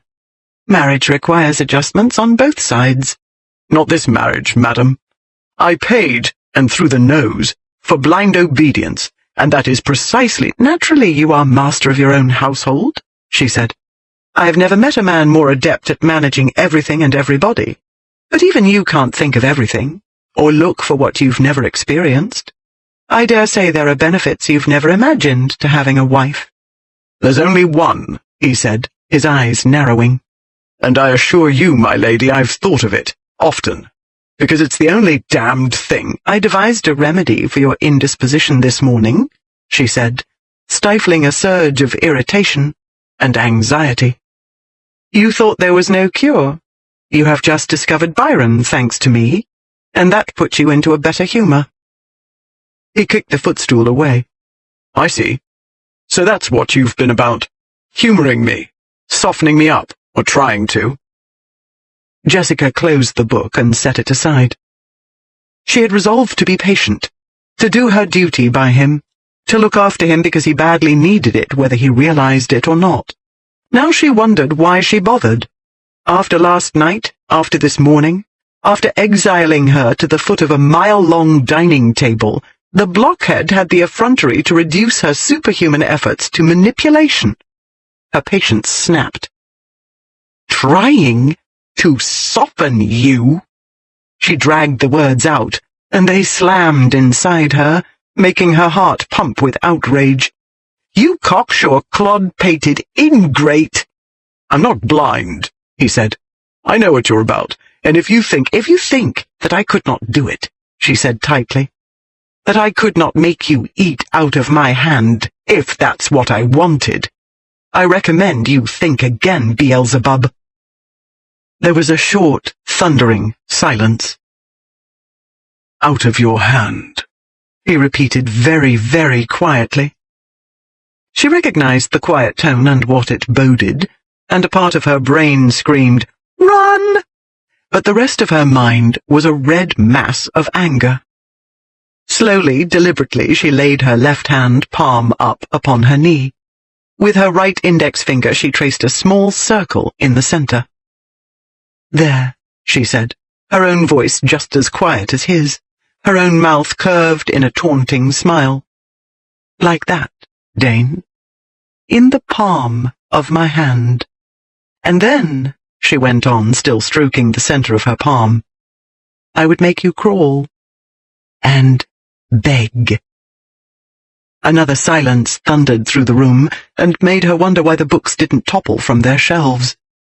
Then it came, velvet soft, the one answer she hadn't expected, and the one she knew in an instant she should have predicted. "I should like to see you try," he said.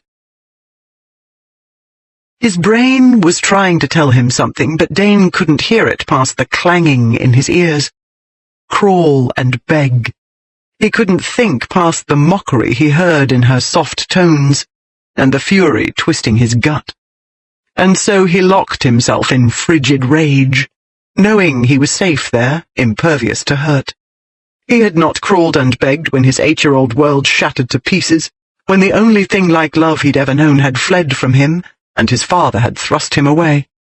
The world had thrust him into privies, taunted and mocked and beat him. The world had recoiled from him and made him pay for every petty deceit that passed for happiness. The world had tried to beat him down into submission, but he would not submit, and the world had had to learn to live with him on his terms, as she must, and he would endure whatever he must to teach her so. He thought of the great rocks he'd pointed out to her hours ago, which centuries of drumming rain and beating wind and bitter cold could not wear down or break down. He made himself a mass of stone like them, and as he felt her move beside him, he told himself she would never find a foothold. She could no more scale him than she could melt him or wear him down. She came onto her knees beside him, and he waited through the long moment she remained motionless. She was hesitating, he knew, because she wasn't blind. She knew stone when she saw it, and maybe already she saw her mistake, and very soon she'd give it up. She lifted her hand and touched his neck, and snatched her hand away almost in the same instant, as though she felt it too as he did, the crackling shock darting under the skin to shriek along his nerve endings. Though he kept his gaze fixed straight ahead, Dane saw her puzzled reaction in the periphery of his vision, caught her frown as she studied her hand, discerned her thoughtful glance moving to his neck. Then, his heart sinking, he perceived the slow upturn of her mouth. She edged nearer, and her right knee slid behind him against his buttock, while her left pressed against his thigh. Then she slipped her right arm round his shoulders and draped her left over his upper chest, and leaned in closer. Her sweetly rounded bosom pressed against his arm, while she touched her lips to the too sensitive skin at the corner of his eye. He kept himself rigid, concentrated hard on breathing steadily, to keep himself from howling. She was warm and so soft, and the faint apple scent of chamomile swirled like a net about him, as though the slenderly curved body enveloping his weren't snare enough. She trailed her parted lips down over his cheek, along his unyielding jaw, to the corner of his mouth. And fool, he silently berated himself, for daring her when he knew she could not back away from a challenge, and he had never come away unscathed after issuing one. He had walked into a trap again for the 100th time, and this time it was worse. He could not turn to drink in her sweetness because that would be yielding, and he would not. He must sit like a granite monolith, while her soft bosom rose and fell against his arm, and while her warm breath, her soft mouth, teased over his skin in brushstroke kisses. Like a block of stone he remained, while she sighed softly against his ear, and the sigh hissed through his blood. And so he continued, immovable outwardly, wretched inwardly, while she slowly worked loose the knot of his neckcloth and drew it away. He saw it drop from her fingers and tried to keep his attention on the tangled white fabric at his feet, but she was kissing the back of his neck and sliding her hand under his shirt at the same time. He couldn't focus his eyes or concentrate his mind because she was everywhere, a fever coiling over him and throbbing inside him. "You're so smooth," a murmuring voice came from behind him, her breath warm on the nape of his neck while she stroked his shoulder. Smooth as polished marble, but so warm. He was on fire, and her low foggy tones were oil drizzled upon the flames. "And strong," she went on, while her serpent hands went on too, sliding over taut muscles that tightened and quivered under her touch. He was weak, a great stupid ox, sinking into the mire of a virgin's seduction. "You can pick me up with one hand," the throaty voice continued. "I love your big hands. I want them all over me, Dane. Everywhere." She flicked her tongue over his ear and he trembled. "On my skin. Like this." Under his fine cambric shirt, her fingers stroked over his pounding heart. She brushed her thumb over the taut nipple, and his breath hissed out between clenched teeth. "I want you to do that," she said. "To me." He wanted to, sweet mother of Jesus, how he wanted to. The knuckles of his tightly fisted hand were white, and his clenched jaw was aching, and those sensations were pure delight compared to the vicious throbbing in his loins. "Do what?" he asked, willing the syllables past his thickened tongue. "Was I supposed to feel something?" "You bastard!" She pulled her hand away and he felt one coursing thrill of relief, but before he could draw the next breath, she was scrambling onto his lap, drawing up her skirts as she straddled him. "You want me," she said. "I can feel it, Dane." She could hardly fail to. There was nothing between hot aroused male and warm female but a layer of wool and a scrap of silk. His trousers, her drawers, soft thighs pressing against his. God help him. He knew what was there beneath the drawers. A few inches of stocking above her knee, the knot of a garter, the silken skin above. Even the fingers of his crippled left hand twitched. As though she could read his mind, she lifted that useless hand and dragged it over the rumpled silk of her skirt. "Under!" he wanted to cry. "The stocking, the garter, the sweet silken skin, please!" He clamped his mouth shut. He wouldn't beg, wouldn't crawl. She pushed him back against the sofa cushions and he went down easily. All his strength was focused on keeping the cry from escaping. He saw her hand move to the ties of her bodice. "Marriage requires adjustments," she said. "If it's a tart you want, I must act like one." He tried to close his eyes, but he hadn't the strength even for that. He was riveted upon her slim, graceful fingers and their wicked work, the tapes and hooks giving way, the fabric slipping down, the swell of creamy flesh spilling from the lace and sagging silk. "I know my charms aren't as immense as what you're used to," she said, pushing the bodice down to her waist. He saw twin moons, alabaster smooth and white. His mouth was dry, his head thick, filled with cotton wool. "But if I come very close, maybe you'll notice." She lifted herself up and bent over him, very near, too near, one taut rosebud, inches from his parched lips. Woman scent, rich, coiling in his nostrils, swirling in his head. "Jess!" His voice was cracked and harsh, parched. His mind was a desert. No thought, no pride. He was mere sand, whirling in a windstorm. With a choked cry, he pulled her down and captured her mouth. Sweet oasis. "Oh yes, please." And she parted to his frantic plea. He raked her sweetness thirstily. He was dry, burning, and she cooled him and inflamed him at once. She was the rain, and she was hot brandy too. He dragged his hand down over her smooth, supple back, and she shivered and sighed against his mouth. "I love your hands." Low, the caressing whisper of her voice. "Say Bella," he answered roughly, his fingers curling and tightening at her waist, so firm and supple, but oh, so small under his big hand. There was so little of her, but he wanted it all and wanted it desperately. He raked his famished mouth over her face, her shoulder, her throat. He rubbed his cheek against the velvety slopes of her breasts and nuzzled the fragrant valley between. He made a winding path with his tongue to the rosy nipple that had teased him moments ago, and captured it. He caressed it with his lips, his tongue, and held her shuddering body fast while he suckled.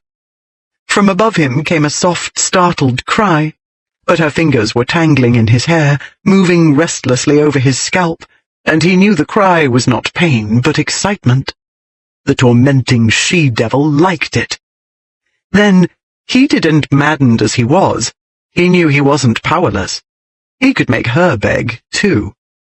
His heart was racing at a gallop, and his mind was thick and drunk, but somehow he summoned a fragment of control, and instead of hurrying on, he laid siege to her other breast, more slowly and deliberately. She went to pieces. Oh, Dane, please." Her fingers moved spasmodically over his neck, his shoulders. "Yes, beg." He took the quivering nipple lightly between his teeth and gently tugged. "Dear God, please, don't, yes, oh!" She was squirming helplessly, arching toward him one instant and trying to twist away in the next. He slid his hand up under the rumpled, tangled skirt and stroked over the silken drawers. She moaned. He released her breast and she sank down and dragged her parted lips over his until he answered and welcomed her in and let jolts of pleasure shake his frame while she ravished his mouth.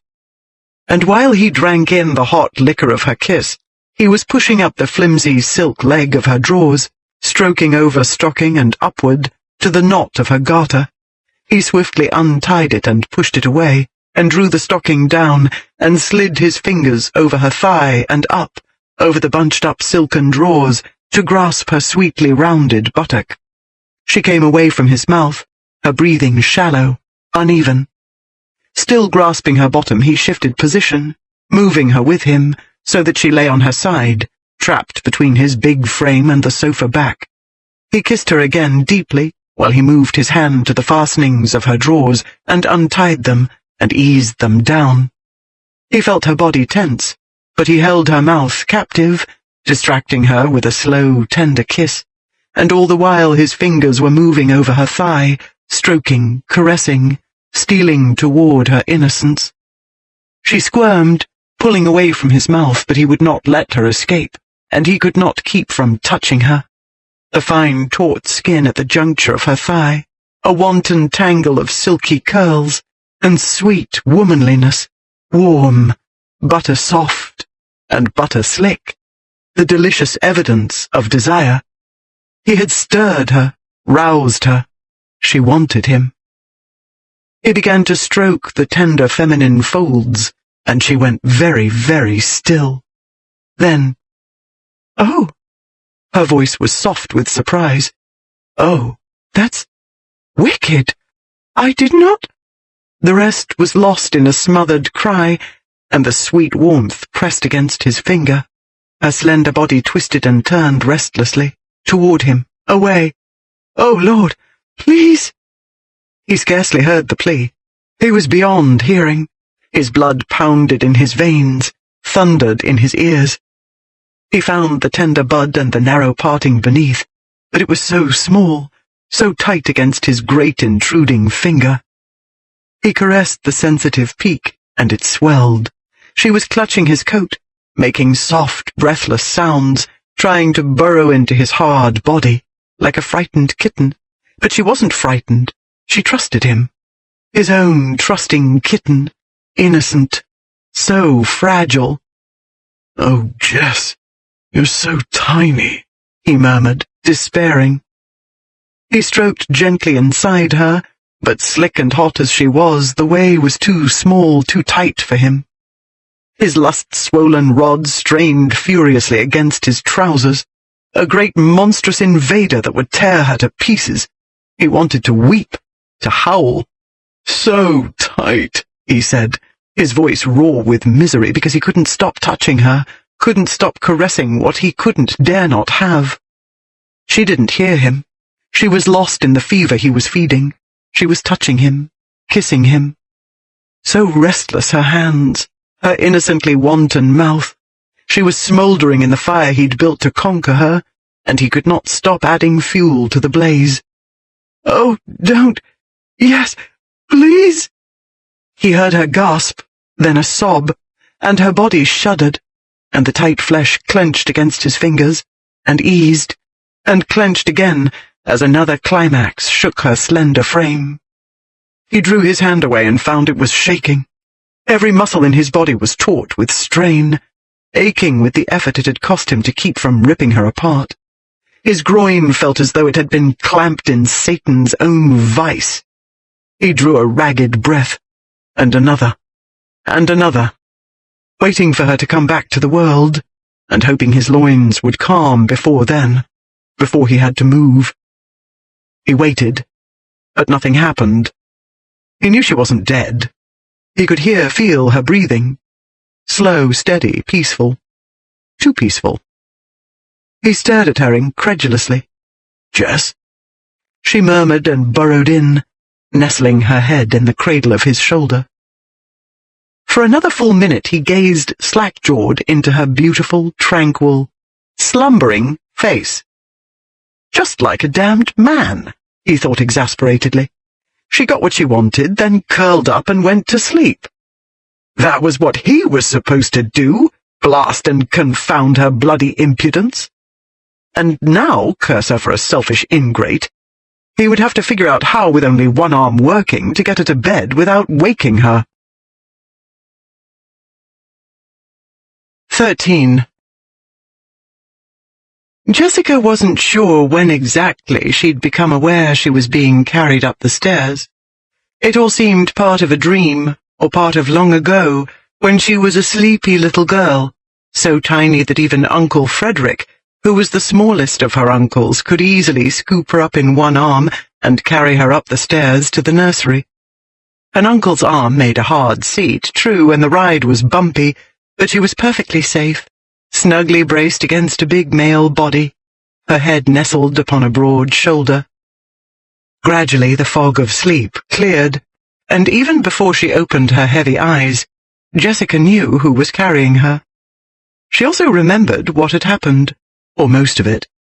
A great deal was lost in the delirious whirlpool Dane had pulled her into. "I'm awake," she said, her voice heavy with sleep. She was still weary, and her mind was thick as pudding. "I can walk the rest of the way." "You'll tumble down the stairs," Dane said gruffly. At any rate, we're nearly there. There, it turned out, was her ladyship's apartments, the Grand Catacombs, she silently renamed them, as Dane carried her into the dimly lit cavern of her bedchamber. He set her down very carefully upon the bed. Then he rang for her maid, and left, without another word, and in rather a hurry. Jessica sat gazing at the empty doorway, listening to his carpet-muffled footsteps as he strode down the long hallway, until she heard the faint thud of his door closing. Sighing, she bent to remove the stocking he'd loosened, which had slid down to her ankle. She had known from the minute she'd agreed to marry him that it wouldn't be easy, she reminded herself. She had known he was in an exceedingly prickly humour this evening, all day, in fact. She could not expect him to behave rationally, and bed her properly, and sleep with her. Bridget appeared then, and without appearing to notice her mistress's disordered state of dress or distracted state of mind, quietly and efficiently prepared her ladyship for bed. Once tucked in, the maid gone, Jessica decided there was no point in fretting about Dane's failure to deflower her. What he had done had been very exciting and surprising, especially the last part, when he'd made her have a little earthquake.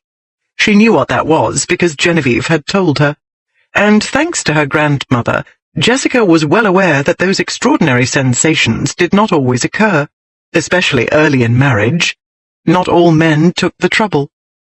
She could not believe Dane had taken the trouble merely to score a point, like proving his power over her.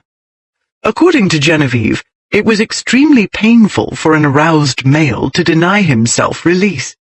Unless Dane had an esoteric way of relieving his arousal that Genevieve had failed to mention, he'd surely suffered acute discomfort. He must have had a compelling reason for doing so. Jessica could not begin to imagine what it was. He wanted her beyond a doubt. He had tried to resist, but he couldn't. Not after she'd shamelessly bared her breasts and stuck them right under his arrogant Florentine nose. Not after she'd hiked up her skirts and sat on his breeding organs. She flushed, recalling, but the heat she felt wasn't embarrassment. At the time she'd felt wonderfully free and wicked, and she'd been hotly, deliciously rewarded for her boldness. Even now she felt he'd given her a gift, as though it were her birthday, not his. And after gifting his wife with a little earthquake and enduring acute physical discomfort, he had, with no small difficulty she was sure, contrived to get her up the stairs without waking her. She found herself wishing he hadn't done so. It would have been easier if he'd roughly wakened her and laughed at her, and let her make her own way upstairs, dazed, stumbling, besotted. It would have been easier still if he had simply pushed her down, rammed into her, rolled away, and fallen asleep. Instead, he'd taken pains. He'd taught her pleasure and taken care of her after. Sweet and chivalrous he'd been, truly. Her husband was transforming simple animal attraction into something much more complicated. And soon, if she was not very careful, she might make the fatal error of falling in love with him. Mid-afternoon of the following day, Lady Dane discovered that Athcourt did have ghosts. She knelt on a threadbare carpet in the uppermost chamber of the North Tower. The room was one of Athcourt's furnishings graveyards. About her were trunks filled with clothing of bygone eras, draperies and linens, as well as assorted odds and ends of furniture, crates of mismatched dinnerware, and a number of household utensils of enigmatic function. Beside her knelt Mrs. Ingleby, the housekeeper. They were both gazing at a portrait of a young woman with curling black hair, coal-black eyes, and a haughty Florentine nose. Jessica had found it in a dark corner of the room, hidden behind a stack of trunks, and thickly wrapped in velvet bed-hangings. "This can be no one but his lordship's mother," Jessica said, wondering why her heart hammered as though she were afraid, which she wasn't. The gown, the coiffure, last decade of the 18th century, no question. There was no need to remark upon the physical resemblance. The lady was simply the feminine version of the present Marquis. This was also the first portrait Jessica had seen that bore any resemblance to him. After Jessica's solitary breakfast, Dane had eaten and vanished before she'd come down. Mrs. Ingleby had given her a partial tour of the immense house, including a leisurely stroll through the long second-floor gallery opposite their bedrooms, which housed the family portraits. Except for the first Earl of Blackmore, whose heavy-lidded gaze had reminded her of Dane's, Jessica had detected no likenesses. Nowhere among these worthies had she spied a female who could have been Dane's mother. Mrs. Ingleby, when questioned, had told her there wasn't such a portrait, not that she knew of. She'd been at Ascourt since the present Marquess came into the title, when he'd replaced most of the previous staff. This portrait, then, had been hidden away during his father's time. Out of grief? Jessica wondered. Had it been too painful for the late Marquess to see his wife's image? If so, he must have been a very different man from the one she'd seen in his portrait, a fair, middle-aged gentleman, garbed in sombre Quaker-like simplicity. But the humble dress was in stark contrast to his expression. No gentle friend had lived behind the stern countenance, with its narrowed, wintry blue eyes. "I know nothing about her," Jessica said, "except the date she was wed and the date she died. I hadn't expected her to be so young. I had assumed the second wife was a more mature woman. This is little more than a girl." And who, she wondered angrily, had shackled this ravishing child to the horrid, pious old block of ice? She drew back, startled by the vehemence of her reaction. Quickly she stood up. "Have it brought down to my sitting room," she told the housekeeper. "You may have it lightly dusted before, but no further cleaning until I've had a chance to examine it in better light." Mrs. Ingleby had been imported from Derbyshire. She'd heard nothing about old family scandals before she'd come, and because she would not tolerate below-stairs gossip, she'd heard nothing since. Lord Dane's agent had hired her not simply because of her sterling reputation as a housekeeper, but because of her strict principles. In her view, the care of a family was a sacred trust, which one did not abuse by whispering scandal behind one's employers' backs. Either the conditions were good or they were not. If they were not, one politely gave notice and departed. Her strict views did not, however, prevent the rest of the staff from gossiping when her back was turned. Consequently, most of them had heard about the previous Lady Dane. One of them was one of the footmen summoned to move the portrait to the present Lady Dane's sitting room. He told Mr. Rodstock who the portrait subject was. Mr. Rodstock was much too dignified to dash his head against the chimney-piece as he wished to. All he did was blink, once, and order his minions to alert him the instant his lordship returned. Lord Dane had spent most of the day in Chudley. At the Star and Garter he'd met up with Lord Sherburne, who was making his meandering way south to Devonport for a wrestling match. Sherburne, who'd been wed less than a year, had left his young wife in London.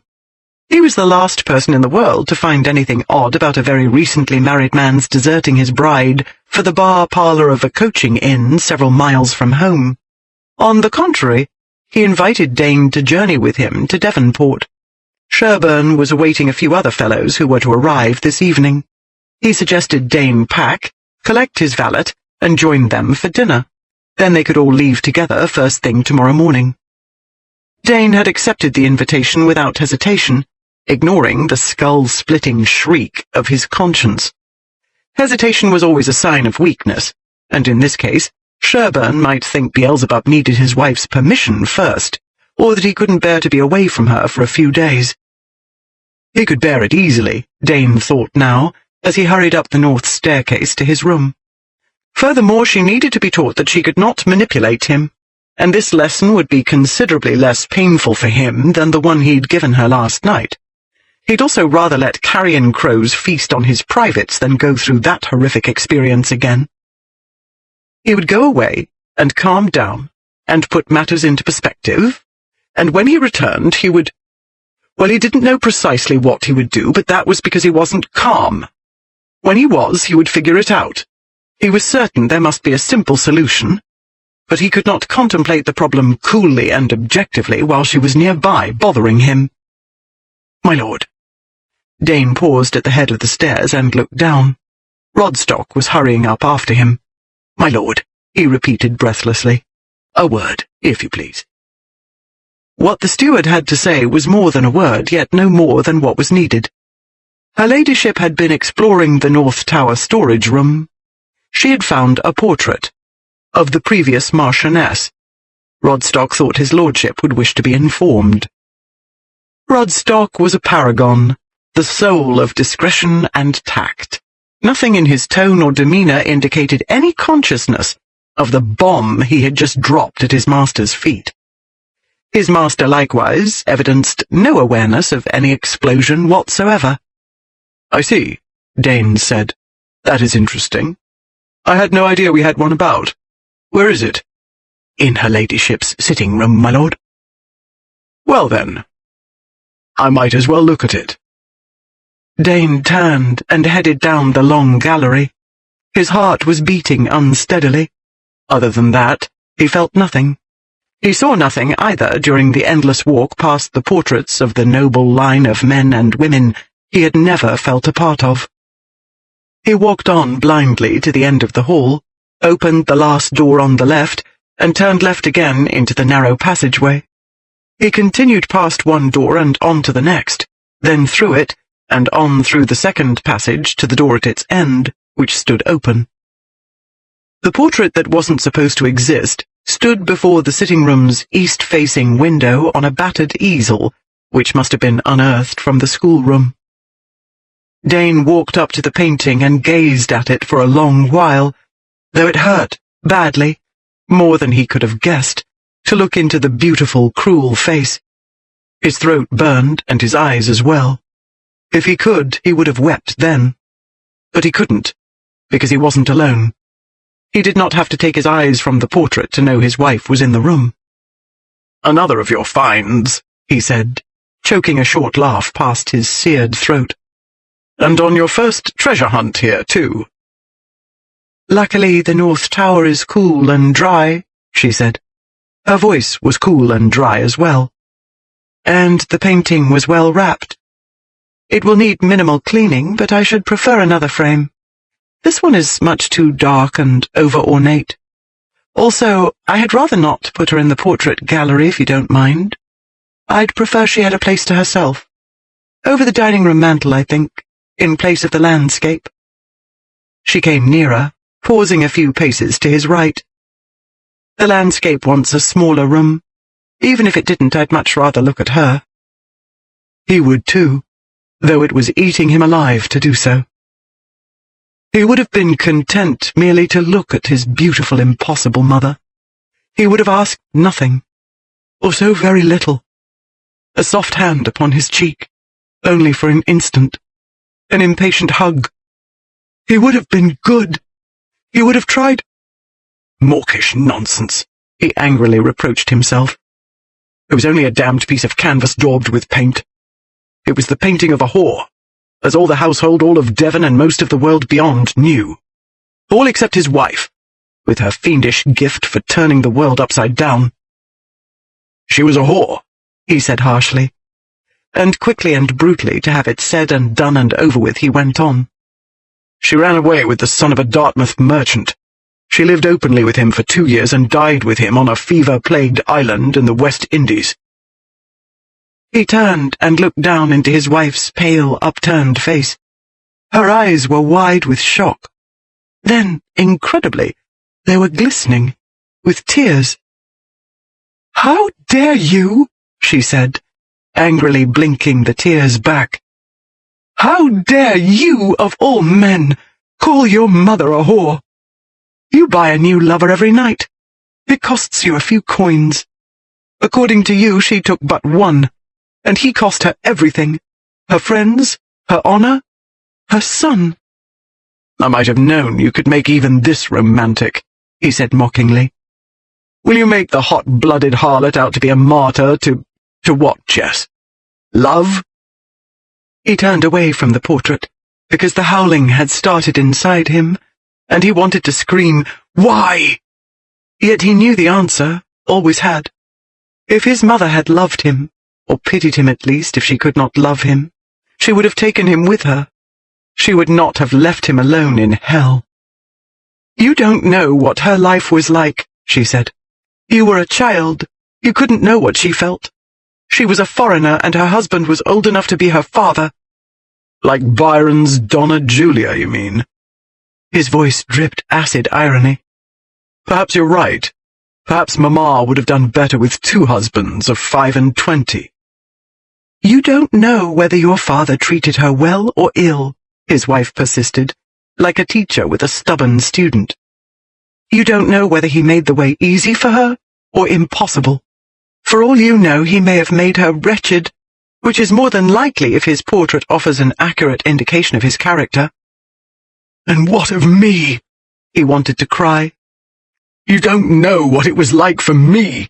The hideous thing she left behind. Shut out, shunned, mocked, abused. Left to endure and pay dearly for what others took for granted.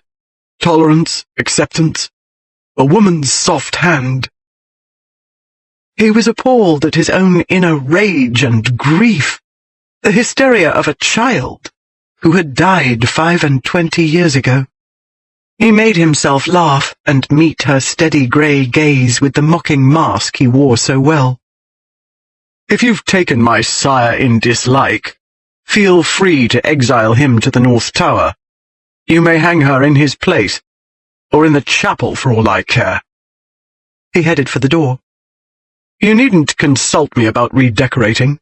I know no female can live 2 days in a house and leave anything as it was. I shall be much astonished if I can find my way about when I return. You're going away? Her tones remained steady. When he paused and turned at the threshold, she was looking out the window, her colour back to normal, her countenance composed. To Devonport, he said, wondering why her composure chilled him so. A wrestling match. Sherburne and some other fellows. I'm to meet them at 9 o'clock. I need to pack. Then I must change orders for dinner, she said. I think I'll dine in the morning room, but I had better have a nap before then, or I shall fall asleep into my plate. I have been over only about 1/4 of the house, yet I feel as though I had walked from Dover to Land's End. He wanted to ask what she thought of the house, what she liked, apart from the soul-shattering portrait of his mother, and what she didn't like, besides the offensive landscape in the dining room, which he hadn't liked either, he recalled. If he were not going away, he could have found out over dinner, in the cosy intimacy of the morning room. Intimacy, he told himself, was the last thing he needed now. What he needed was to get away, where she could not turn him upside down and inside out with her heart-stopping discoveries, or torment him with her scent, her silken skin, the soft curves of her slender body. It took all his self-control to walk, not run, from the room. Jessica spent 10 minutes trying to calm down. It didn't work. Unwilling to cope with Bridget or anyone else, she ran her own bath. Athcourt fortunately boasted the rare luxury of hot and cold running water, even on the second floor. Neither solitude nor the bath calmed her down, and napping was impossible. Jessica lay on her large, lonely bed, stiff as a poker, glaring up at the canopy.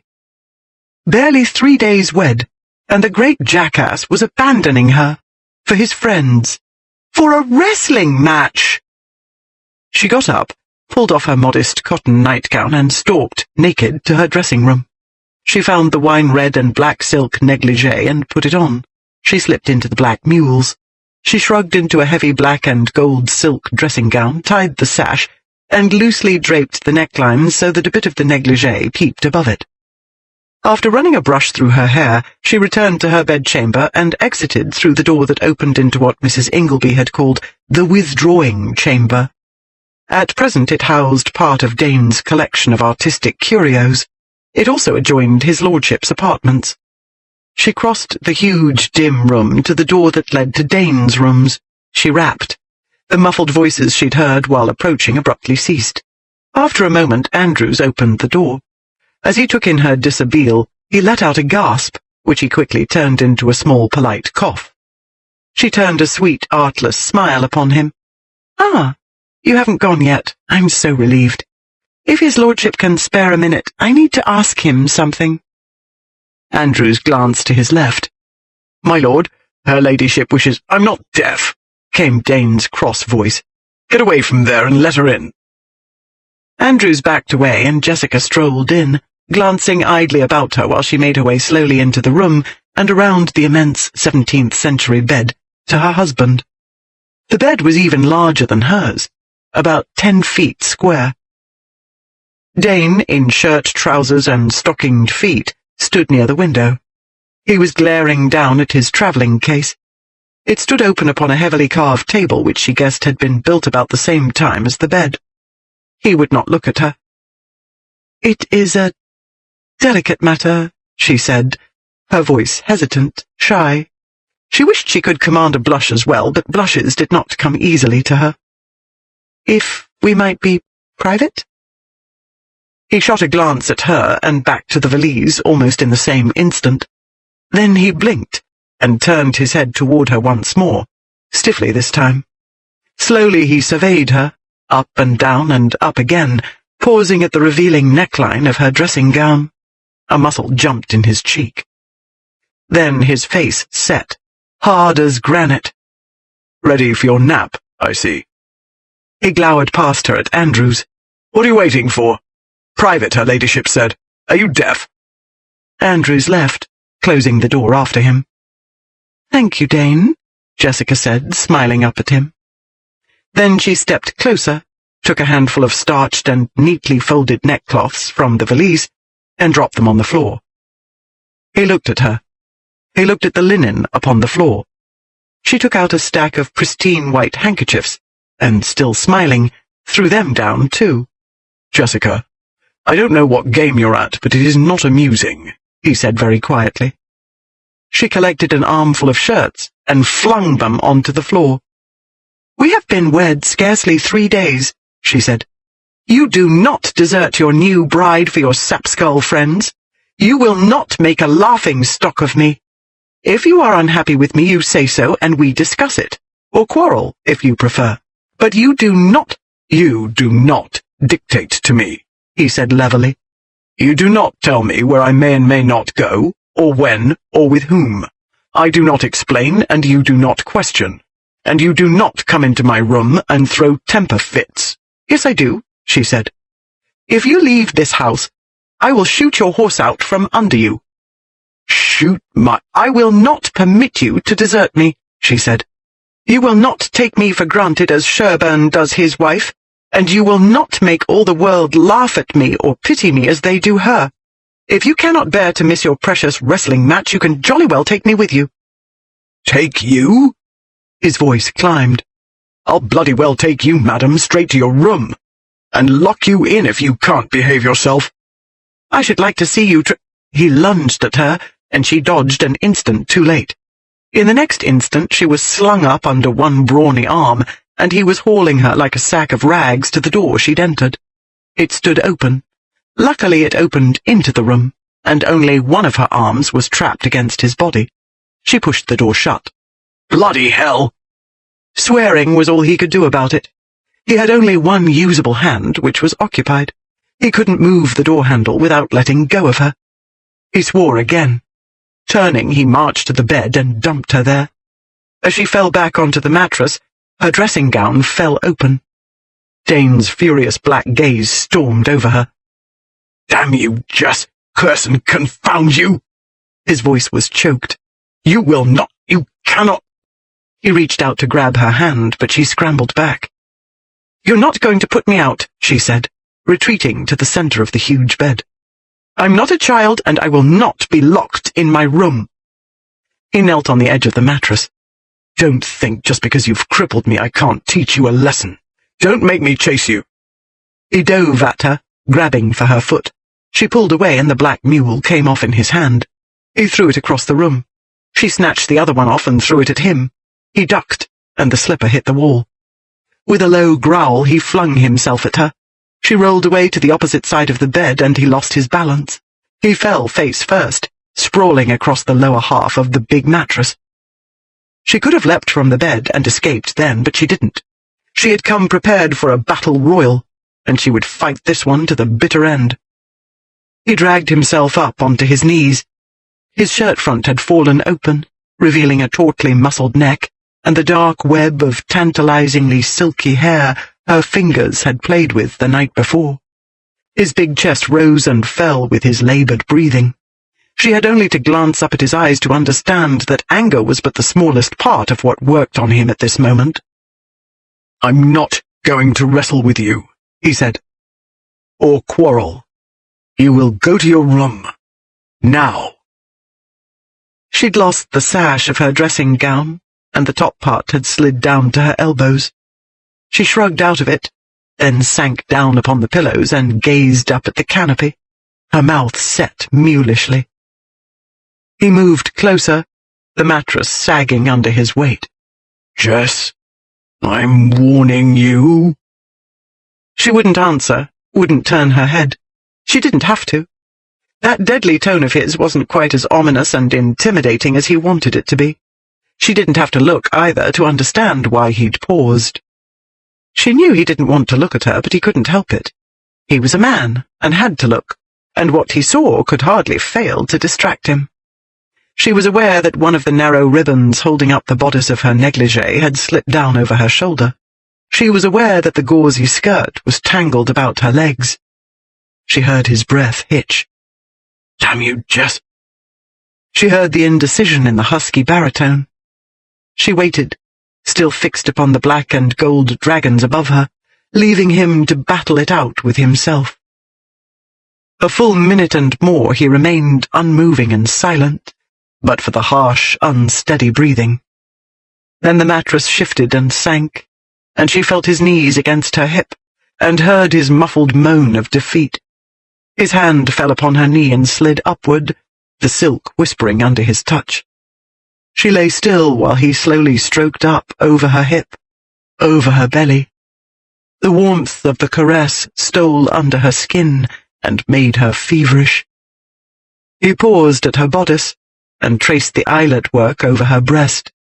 It tautened under his touch, her nipple hardening and thrusting up against the thin silk, yearning for more, as she did.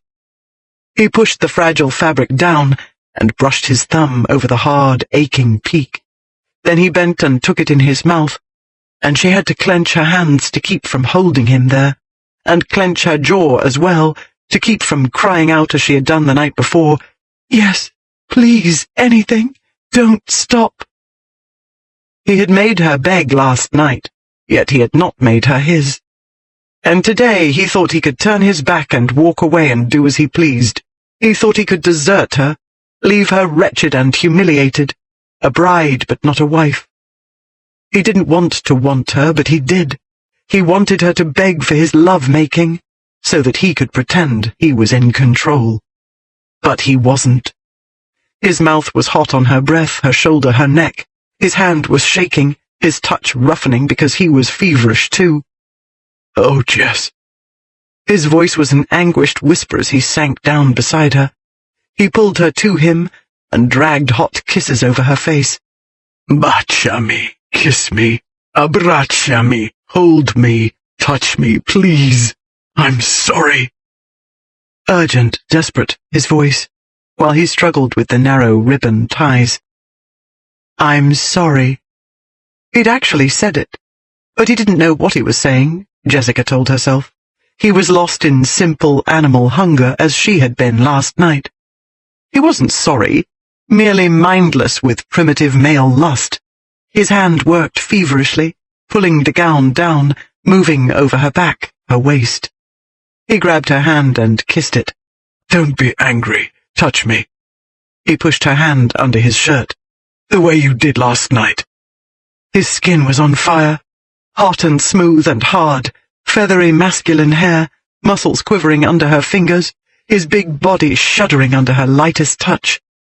She wanted to resist, to remain angry, but she wanted this more. She'd wanted to touch and kiss and hold him from the day she'd met him. She'd wanted him to burn for her, just as she'd wanted him to set her ablaze.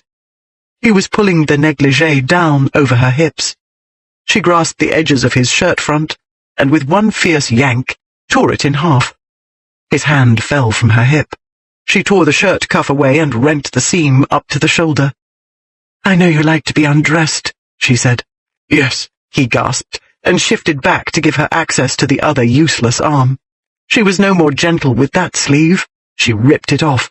He pulled her against him, pressing her bared breasts to the powerful chest she'd exposed. His heart beat next to hers to the same frenetic rhythm. He grasped the back of her head and crushed her mouth to his, and drove out anger, pride, and thought in that long, devouring kiss. The ragged remains of his shirt came away in her hands. He stripped away her negligee in the same frantic moment. Their hands became tangled, tearing at his trouser buttons. Wool ripped, and buttons tore from the cloth. He pushed her legs apart with his knee. She felt the hard shaft throbbing hotly against her thigh, while her own heat pulsed against his questing hand. He found the place where he'd tormented her last night, and sweetly tormented her again until she cried out, and her body spilled its feminine tears of desire. She clung to him, shaking and desperate, and, "Please," she begged, "please." She heard his voice, ragged with longing, words she couldn't understand, then a shaft of pain as he thrust into her. Her mind went black, and, "Please God, don't let me faint," was all she could think. She dug her nails into his back, clinging to him for consciousness. His damp cheek pressed against hers, and his breath was hot on her ear. "Sweet Jesus, I can't. Oh, Jess!" He lashed his arm about her and rolled onto his side, taking her with him. He hooked his arm under her knee and lifted her leg up and around his waist. The searing pressure eased, and her panic faded with it. She shifted upward and buried her face in the curve of his neck. She held on tightly, savoring the sweat-slickened heat of his skin, the musky scent of passion. She was aware of him moving again, inside her, but her untutored body was yielding, and pain was a distant memory. He'd pleasured her already, and she expected no more, but gradually it came, pulsing through her with each slow, possessive stroke. Pleasure bubbled up inside her, warm and tingling, and her body arched up to welcome it, and joy bolted through her, sharp and sweet. It wasn't the same joy he'd taught her before, but every instinct recognized it and hungered for more. She rocked against him, matching his rhythm, and more came, faster and harder and faster still, a furious race to the peak, a lightning blast of rapture, and the sweet rain of release. 14. "Hell and damnation," Dane muttered as he gingerly withdrew from her. "I'll never make it to Chudley in time for dinner now." He rolled onto his back and focused intently upon the embroidered gold dragons above, to keep himself from leaping up and subjecting his wife to a thorough physical examination. Fortunately, with his lust appeased, for the moment, his intellect had resumed normal operation, and with the return of reason he could sort out the simple facts. He had not forced himself on her. Jessica had invited him. He had crashed into her like a battering ram and been incapable of exercising much restraint thereafter, yet she hadn't screamed or wept. On the contrary, she had seemed to get right into the spirit of the thing. He looked at her. Her hair had fallen over her eyes. Turning toward her, he brushed it away. "I collect you've survived," he said gruffly. She made an odd sound, a cough or a hiccup, he couldn't tell. Then she flung herself against him and, "Oh, Dane!" she choked out. The next thing he knew, her face was pressed against his chest and she was sobbing. "Per carità." He wrapped himself about her and stroked her back. "For God's sake, Jess, don't. This is very troublesome." He buried his face in her hair. "Oh, very well. Cry if you must." She would not weep forever, he told himself, and upsetting as it was to hear it and feel the tears trickling over his skin, he knew matters might have been worse. At least she had turned to him, not away. Besides, she was entitled to cry, he supposed. He had been rather unreasonable these last few days. Very well, more than that. He'd been a beast. Here she was, A new bride in this mammoth house with its grand army of servants, and he had not helped her. He had not tried to make the way easy, just as she'd said about his father. He'd been acting like his father. Cold and hostile and rejecting every effort to please. For Jessica had been trying to please, hadn't she? She had read to him and tried to talk to him, and she'd probably thought the portrait of his mother would be a lovely surprise for him. She'd wanted him to stay, when any other woman would have been in raptures to be rid of him. She had offered herself to him, when any other woman would have swooned with relief to escape his attentions, and she'd given herself willingly and passionately. He was the one who ought to be weeping, with gratitude. The cloudburst ended as abruptly as it had begun. Jessica squirmed away, rubbed her face, and sat up. "Lud, how emotional one becomes," she said shakily. "Is my nose red?" "Yes," he said, though the light was failing and he could scarcely see straight anyhow. "I'd better wash my face," she said. She climbed off the bed, picked up her dressing gown, and put it on. "You can use my bath. I'll show you the way." He started to get out of bed, but she waved him back. "I know where it is," she said. "Mrs. Ingleby explained the layout." She headed unerringly across the room, opened the correct door, and hurried through. While she was gone, Dane quickly examined the bedclothes and cleaned himself off with a piece of his shirt which he threw in the fire. Whatever the cause of her weeping fit, it hadn't been a reaction to serious physical injury, he comforted himself.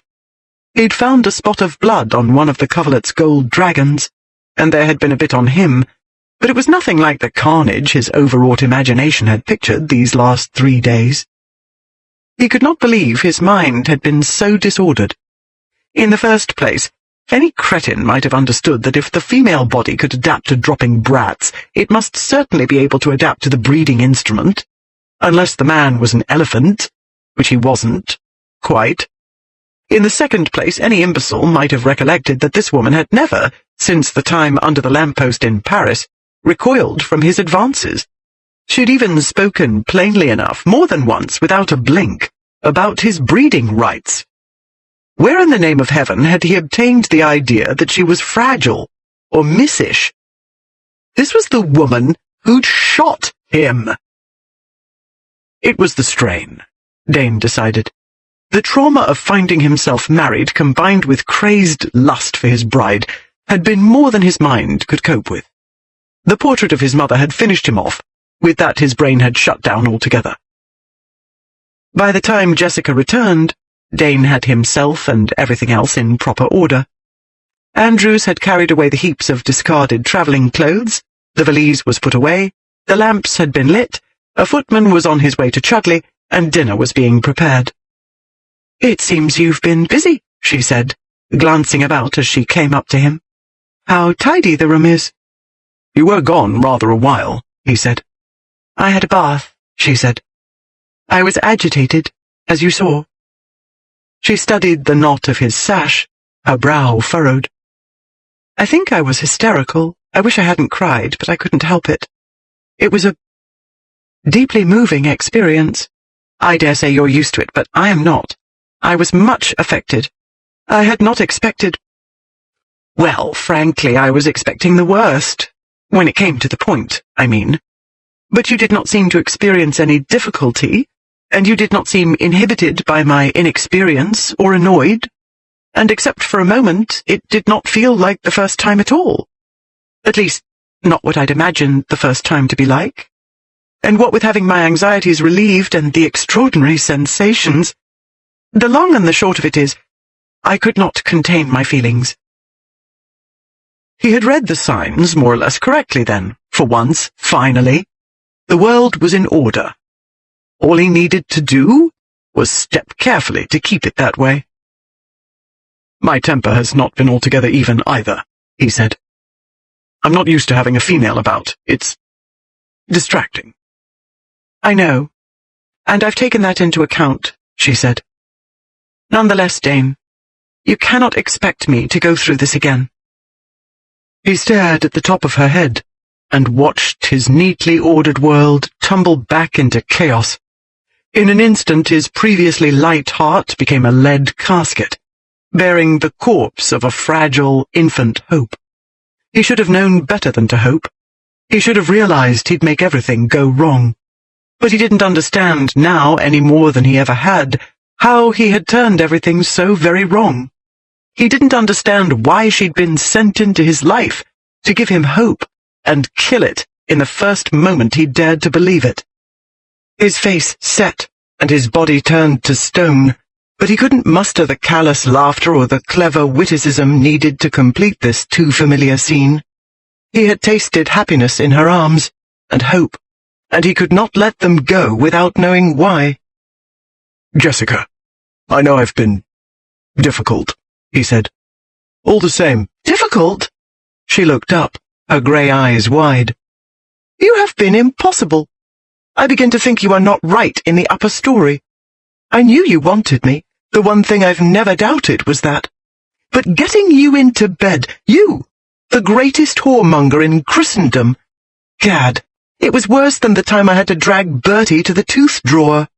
And if you think I mean to be doing that the rest of our days, you had better think again. The next time, my lord, you will do the seducing, or there won't be any, I vow." She stepped back and folded her arms over her bosom. "I mean it, Jane. I'm sick to death of throwing myself at you.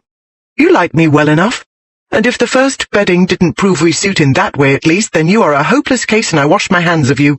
I will not permit you to make a wreck of me." Dane opened his mouth, but nothing came out. He shut it and walked to the window. He sank onto the cushioned seat and stared out. "Worse than Bertie to the tooth drawer." He gave a shaky laugh. "The tooth drawer. Oh, Jess."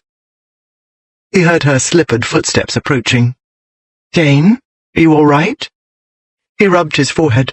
"Yes, no, what an idiot." He turned and met her frowning gaze. "High-strung," he said. "That's the trouble, isn't it? I'm high-strung." "You're overwrought," she said. "I should have realized. We've both been under a strain, and it's harder on you because you are so sensitive and emotional." Sensitive. Emotional. He had the hide of an ox and about the same intelligence, apparently. But he didn't contradict her. "A strain, yes," he said. "Why don't you have a bath too?" she suggested. She smoothed his hair back from his forehead. "And while you enjoy a good long soak, I'll order dinner." "I've ordered it," he said. "They should be up with it soon. I thought we might dine here. It would save the bother of dressing for dinner." She studied his face, and slowly her mouth eased into a smile. "Perhaps you're not quite as hopeless a case as I thought. What about Sherburne?" "I sent a footman to Chudley with a note," he said. "I informed Sherburne I'd see him at the wrestling match, Saturday." She stepped back, her smile fading. "I see." "No, you don't." He rose. "You're coming with me." He watched her chilly composure ebb as she took in the last sentence and decided to believe him. Her soft mouth curved upward again, and silver mist shimmered in her eyes. "Thank you, Dane," she said. "I should like that very much. I've never seen a proper wrestling match before."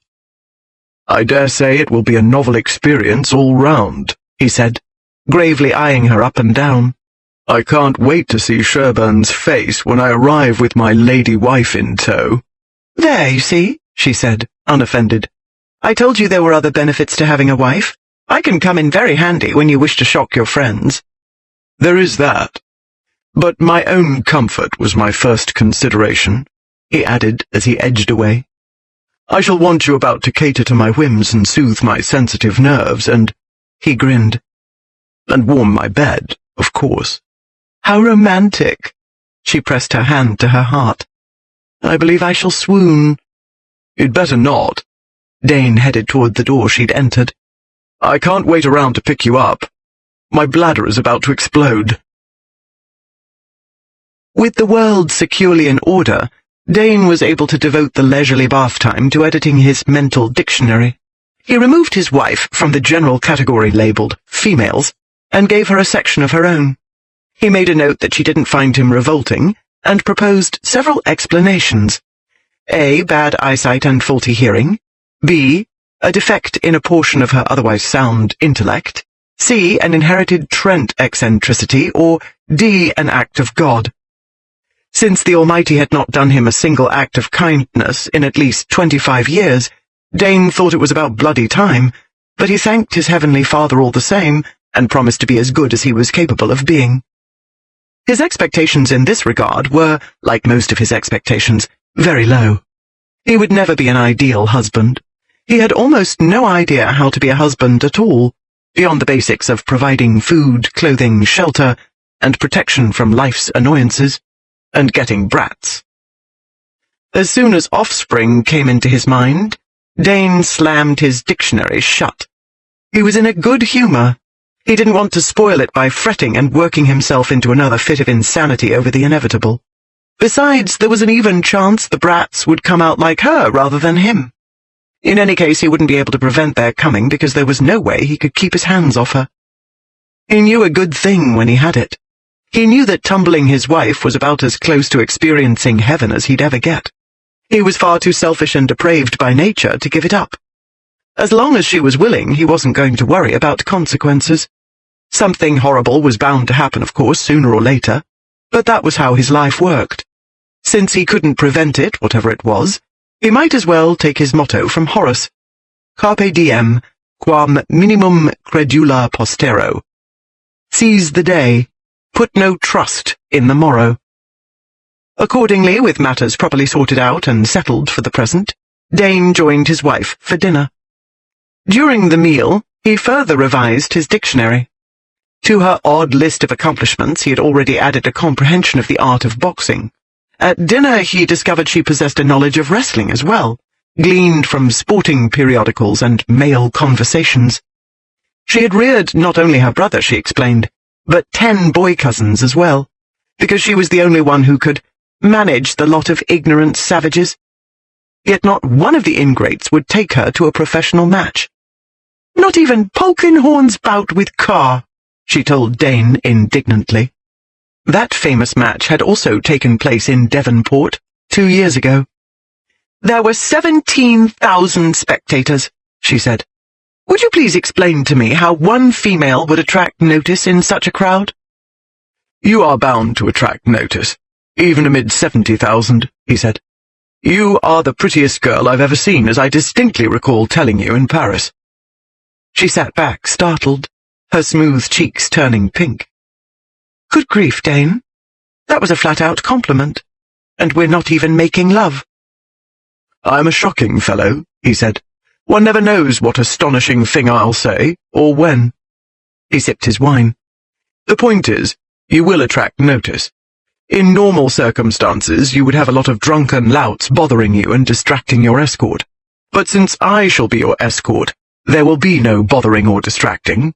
All the louts, however drunk they may be, will keep their eyes upon the wrestlers and their hands to themselves. He set down his wineglass and took up his fork again. The tarts had better do the same, she said, returning her attention to her food. I am not as big and intimidating as you, but I have my methods. I won't tolerate such annoyances either. Dane kept his gaze on his plate and concentrated on swallowing the morsel he'd just very nearly choked on. She was possessive. About him. The beautiful mad creature, or blind and deaf creature, or whatever she was, coolly announced it, as one might say, past the salt cellar, without the smallest awareness that the earth had just tilted on its axis. These large sporting events tend to attract Cyprians in droves, he said. I fear you'll have your hands full. His mouth twitched. Fighting them off. I suppose it's too much to ask you not to encourage them, she said. My dear, I wouldn't dream of encouraging them, he said. Even I know it's very bad ton to cast lures at other women while one's wife is about. Not to mention you'd probably shoot me. He shook his head sadly. I only wish my self-restraint were enough. But the vexing thing is they don't seem to want any encouragement. Everywhere I go— It does not vex you, she said with a reproachful glance. You are well aware of your effect on women, and I'm sure it gratifies you to no end to watch them sigh and salivate over your magnificent physique. I do not wish to spoil your fun, Dane, but I do ask you to consider my pride and refrain from embarrassing me in public. Women sighing and salivating over his magnificent physique. Maybe the brutal bedding had destroyed a part of her brain. I don't know what you're thinking of, he said. Did I not pay a king's ransom for you? Why in blazes should I waste money and energy luring other females when I've bought one for permanent use? A few hours ago you were prepared to desert me, she pointed out, after only 3 days' marriage, and before you'd consummated it. You did not seem to regard money and energy any more than you regarded my pride. I was not thinking clearly then, he said. I was at the mercy of my delicate nerves. Also, I'm not accustomed to regarding anybody else's feelings. But now that my mind has cleared, I see your point, and it's a sound one. You are the Marchioness of Dane, after all, and it will not do for anyone to laugh at you or pity you. It is one thing for me to behave like a jackass. It is quite another, however, when my behavior reflects ill upon you. He set down his fork and leaned toward her. Have I got that right, my lady wife? Her soft mouth curved. Perfectly, she said. What a keen mind you have, Dane. When it is clear, you go direct to the heart of the issue. The approving smile shot directly to his heart and curled warmly there. Good heavens, that sounds like a flat-out compliment. He laid his hand over his melting heart.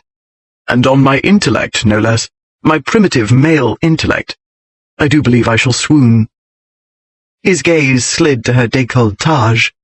Maybe I'd better lie down. Maybe... He lifted his eyes to hers. Are you finished, Jess? She let out a small sigh. I dare say I was finished the day I met you. He rose and moved to her chair. Anyone might have told you that. I can't imagine what you were thinking of to keep plaguing me as you did. He lightly trailed his knuckles along her silken cheek.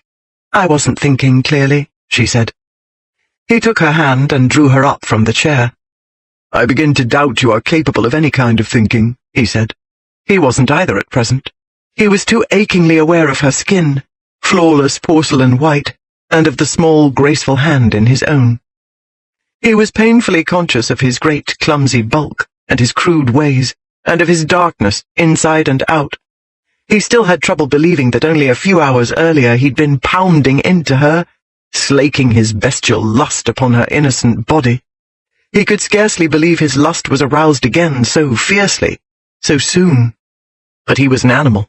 She had only to smile at him, and the monstrous brutal need swelled inside him, smothering intellect and demolishing the woefully thin veneer of civilized male. He told himself to calm down, to talk, to woo.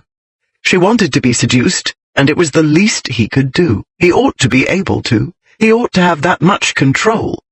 But the best he could do was lead her to the bed, instead of grabbing her and throwing her down on the table and himself on top of her. He drew back the bedclothes and sat her down upon the mattress. Then he gazed at her helplessly, while he searched the turgid mire of his mind for the right words. I couldn't keep away, she said, her grey eyes searching his. I knew I should, but I couldn't. I thought you understood that, but it seems you didn't. You got that part wrong too, didn't you? What on earth have you been thinking, Dane? He had lost track of the conversation. He wondered what she read in his face. What did I get wrong? He asked, essaying an indulgent smile. Everything, it seems. Her sooty lashes lowered. And so it's no surprise that I misjudged. Is that why you didn't keep away? Because you misjudged me? She shook her head. No, and it's not because I'm addled upstairs, either. You are not to think I'm mad, Dane, because I'm not. I know it looks that way, but there's a perfectly reasonable explanation. The intellect, as you of all men ought to know, is no match for the intensity of the animal drive. I've been in lust with you from the moment I met you. His knees grew wobbly. He crouched down in front of her and took a firm grip of the edge of the mattress. He cleared his throat. Lust. He managed to keep the one syllable low and steady. He decided not to try any more syllables of anything. She was searching his eyes again. You didn't know, did you? Dissembling was utterly beyond his powers. He shook his head. She brought her hands up to cup his face. You must be blind, and deaf, or terribly confused. Everyone in Paris knew. You poor man. I don't want to begin to imagine what's been going through your mind. He managed to laugh. I thought it was me they knew about. That I was besotted. I told you so. But darling, you lust after every female you see, she said ever so patiently. Why should Paris work itself into a frenzy about that? It was because of my behavior, don't you understand? They saw I was too infatuated to keep away, as a sensible, strong-moraled lady should. That's what made the business interesting to them. Darling. The room was whirling merrily about him. I wanted to be sensible, she went on. I didn't want to bother you. I knew it would lead to trouble, but I couldn't help it. You are so virile. You are so thoroughly a male. You're big and strong, and you can pick me up with one hand. I cannot describe what an extraordinary sensation that is. Virile, he understood. He was that. He also understood there was no accounting for tastes. Until she'd come along, he'd always been attracted to largish women. Very well, then. Her tastes inclined to big, strong men. He was certainly that, too. I'd heard all about you, she said. I thought I was prepared. But no one had described you properly. I was expecting a gorilla. She drew her index finger down his nose. You are not supposed to have the face of a de Medici prince. You were not supposed to have the physique of a Roman god. I wasn't prepared for that. I had no defenses ready. With a small sigh, she brought her hands to his shoulders. I still haven't. Physically, I cannot resist you at all. He tried to find a place in his dictionary under Dane for de Medici princes and Roman gods, but the phrases fit nowhere, and merely contemplating them made him want to howl with laughter or weep. He couldn't decide which. He decided he was becoming hysterical. He wasn't surprised. She had a knack for doing that to him. He stood up. No need to worry, Jess. Lust is no problem. Lust I can deal with very well, thank you. I know.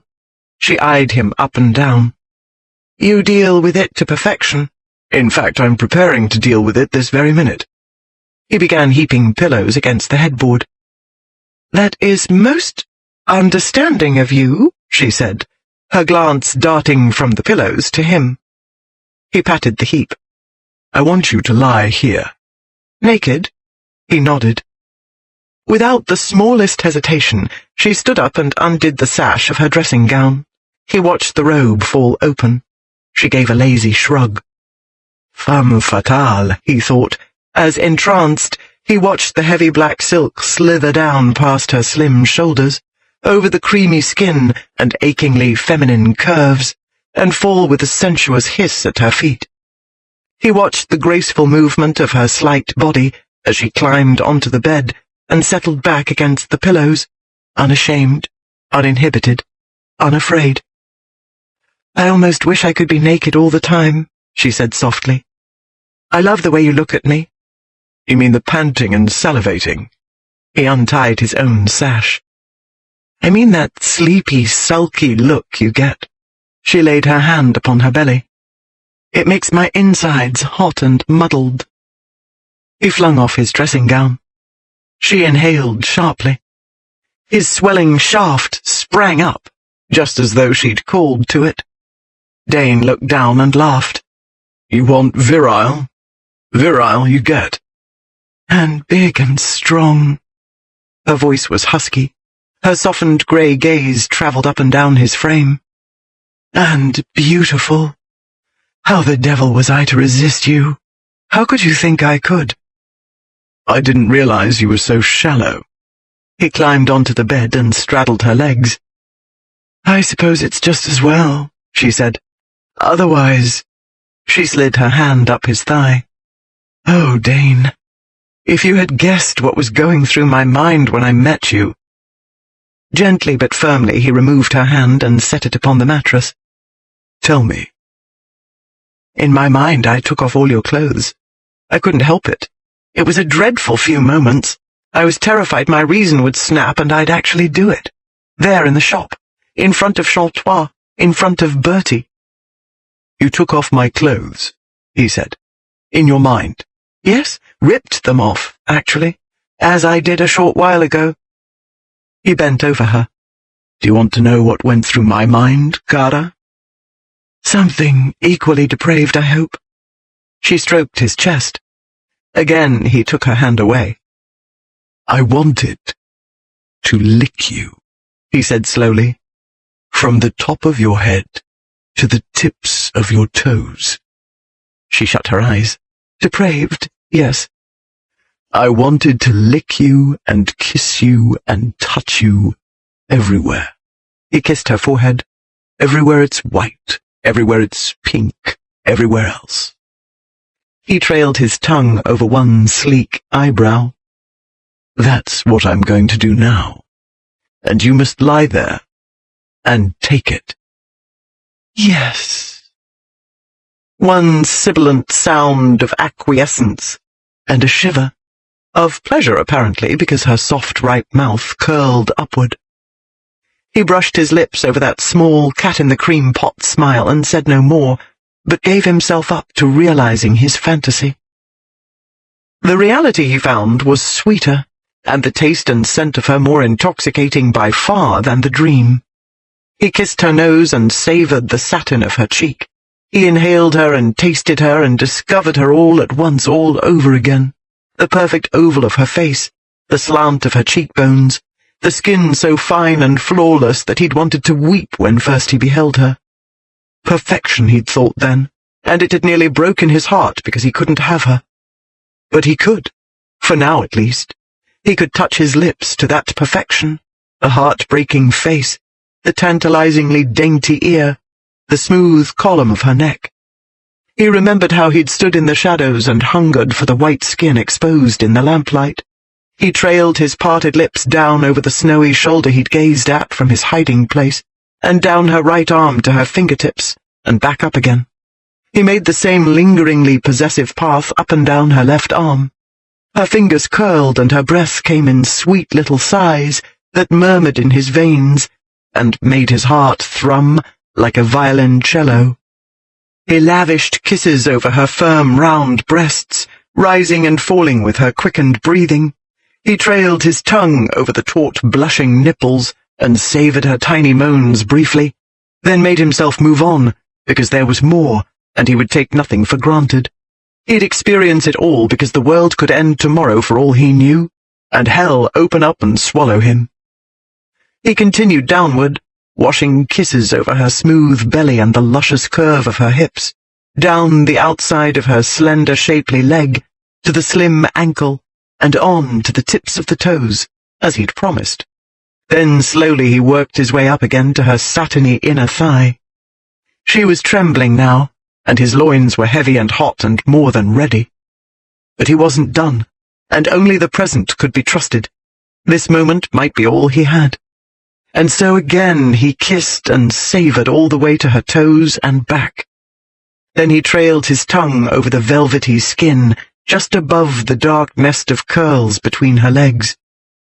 "You're beautiful, Jess," he said thickly. "Every inch of you." He slid his fingers into the damp, dusky curls. She moaned. He brought his mouth to the warm, moist core. She gave a low cry, and her fingers caught in his hair. The feminine cry of pleasure sang in his veins. The rich scent and taste of woman flooded his senses. She was all he wanted in the world, and she was his, wanting him, slick and hot for him. He worshipped her with his mouth for wanting him. He pleasured her for the delirious joy of doing so, until her hands fisted in his hair and she cried out his name, and he felt the tremors shake her.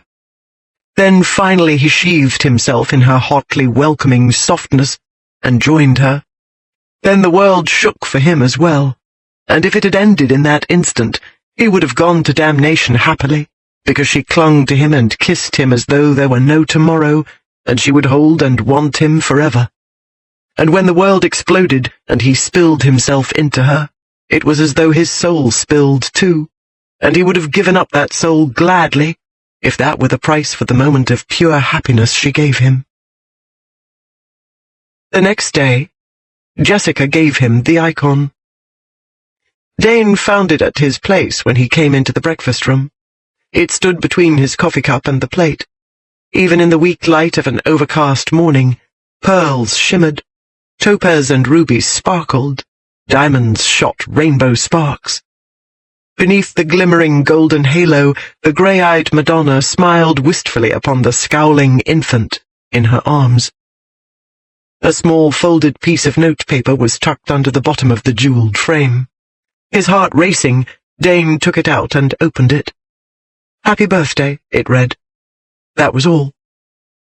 He looked up from the note to his wife, who sat opposite, her sleek hair framed by the hazy light from the window. She was buttering a piece of scone, oblivious as usual to the cataclysm she'd just set off. Jess. He could scarcely force the one syllable past his tight throat. "Yes?" She set down the knife and spooned a lump of preserves onto the scone. He thumbed frantically through his mental dictionary looking for words, but he couldn't find what he wanted because he didn't know what he was looking for. Jess. The bit of scone paused halfway to her lips. She looked at him. Dane pointed at the icon. She looked at that. "Oh, well, better late than never, I thought. And yes, I know it isn't truly a gift because it belongs to you anyway. Everything of mine, or nearly everything, became yours legally when we wed. But we shall have to pretend, because I hadn't time to think of, let alone find, a suitable birthday present." She popped the buttered and lavishly sweetened tidbit into her mouth, as though everything had been thoroughly explained and settled and not a single fragment of the sky had fallen. For the first time, Dane had an inkling of what it must feel like to be Bertie Trent, owning the necessary human quantity of grey matter, but possessing no notion how to make it function. Perhaps, Dane thought, Trent hadn't been born that way after all. Perhaps he had simply been incapacitated by a lifetime of explosions. Perhaps the term femme fatale ought to be taken more literally. Perhaps it was the brain she was fatal to. Not my brain, Dane resolved. She is not going to turn me into a blithering imbecile. He could handle this. He could sort it out. He was merely taken aback, that was all. The last birthday present he'd received had come from his mother, when he was 8. The tart Wardell and Mallory had supplied on birthday 13 didn't count, because Dane had wound up having to pay for her.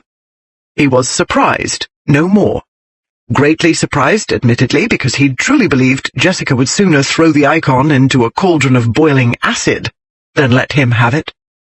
He hadn't even asked about it during the marriage negotiations, because he'd assumed she'd sold it long since, and he'd adamantly refused to let himself imagine or hope, even for 1/2 second, that she hadn't. "This is a delightful surprise," he said, as any intelligent adult would say in the circumstances. "Grazie, thank you." She smiled. "I knew you would understand." "I cannot possibly understand all the implications and symbolic significance," he said very, very calmly. "But then I am a male, and my brain is too primitive for such complicated calculations. I can see, however, as I did as soon as the filth had been removed, that it is an exquisite work of art, and I doubt I shall ever grow tired of looking at it." That was gracious, he thought, adult, intelligent, reasonable. He had only to keep his hand upon the table and it would not tremble. "I hoped you would feel so," she said. "I was sure you'd recognize how remarkable and rare it was. That's because it's more evocative, do you not agree, than the usual run of stroganoffs, fine as they are?" "Evocative." He gazed at the richly painted figures. Even now, though it was his, he was uneasy, unwilling to lose himself in it or examine the feelings it evoked. She rose and came to him and laid her hand on his shoulder. "When I first saw it, after it had been repaired and cleaned, I was much affected," she said. "The sensations were very odd. Apparently at this level of artistry I am out of my depth. You are the connoisseur. I am merely a species of magpie, and I am not always certain why my eye is drawn to certain objects, even when I have no doubt of their value." He glanced up, bewildered. "You are asking me to explain what makes this so extraordinary?" "Besides the unusual color of her eyes," she said, "and the lavish use of gold, and the workmanship, none of these explains why it elicits such strong emotion." "It elicits strong emotion in you because you are sentimental," he said. Reluctantly, he brought his eyes back to the icon. He cleared his throat and continued in the patient tones of a tutor. "One is accustomed to the classic Russian pout, but this is altogether different, you see. Baby Jesus looks truly cross and sulky, as though he's tired of posing or hungry, or merely wants attention. And his mamma doesn't wear the conventional tragic expression. She's half frowning, yes, mildly irritated perhaps because the boy's being troublesome. Yet she wears a glimmer of a smile as though to reassure or forgive him, because she understands that he doesn't know any better.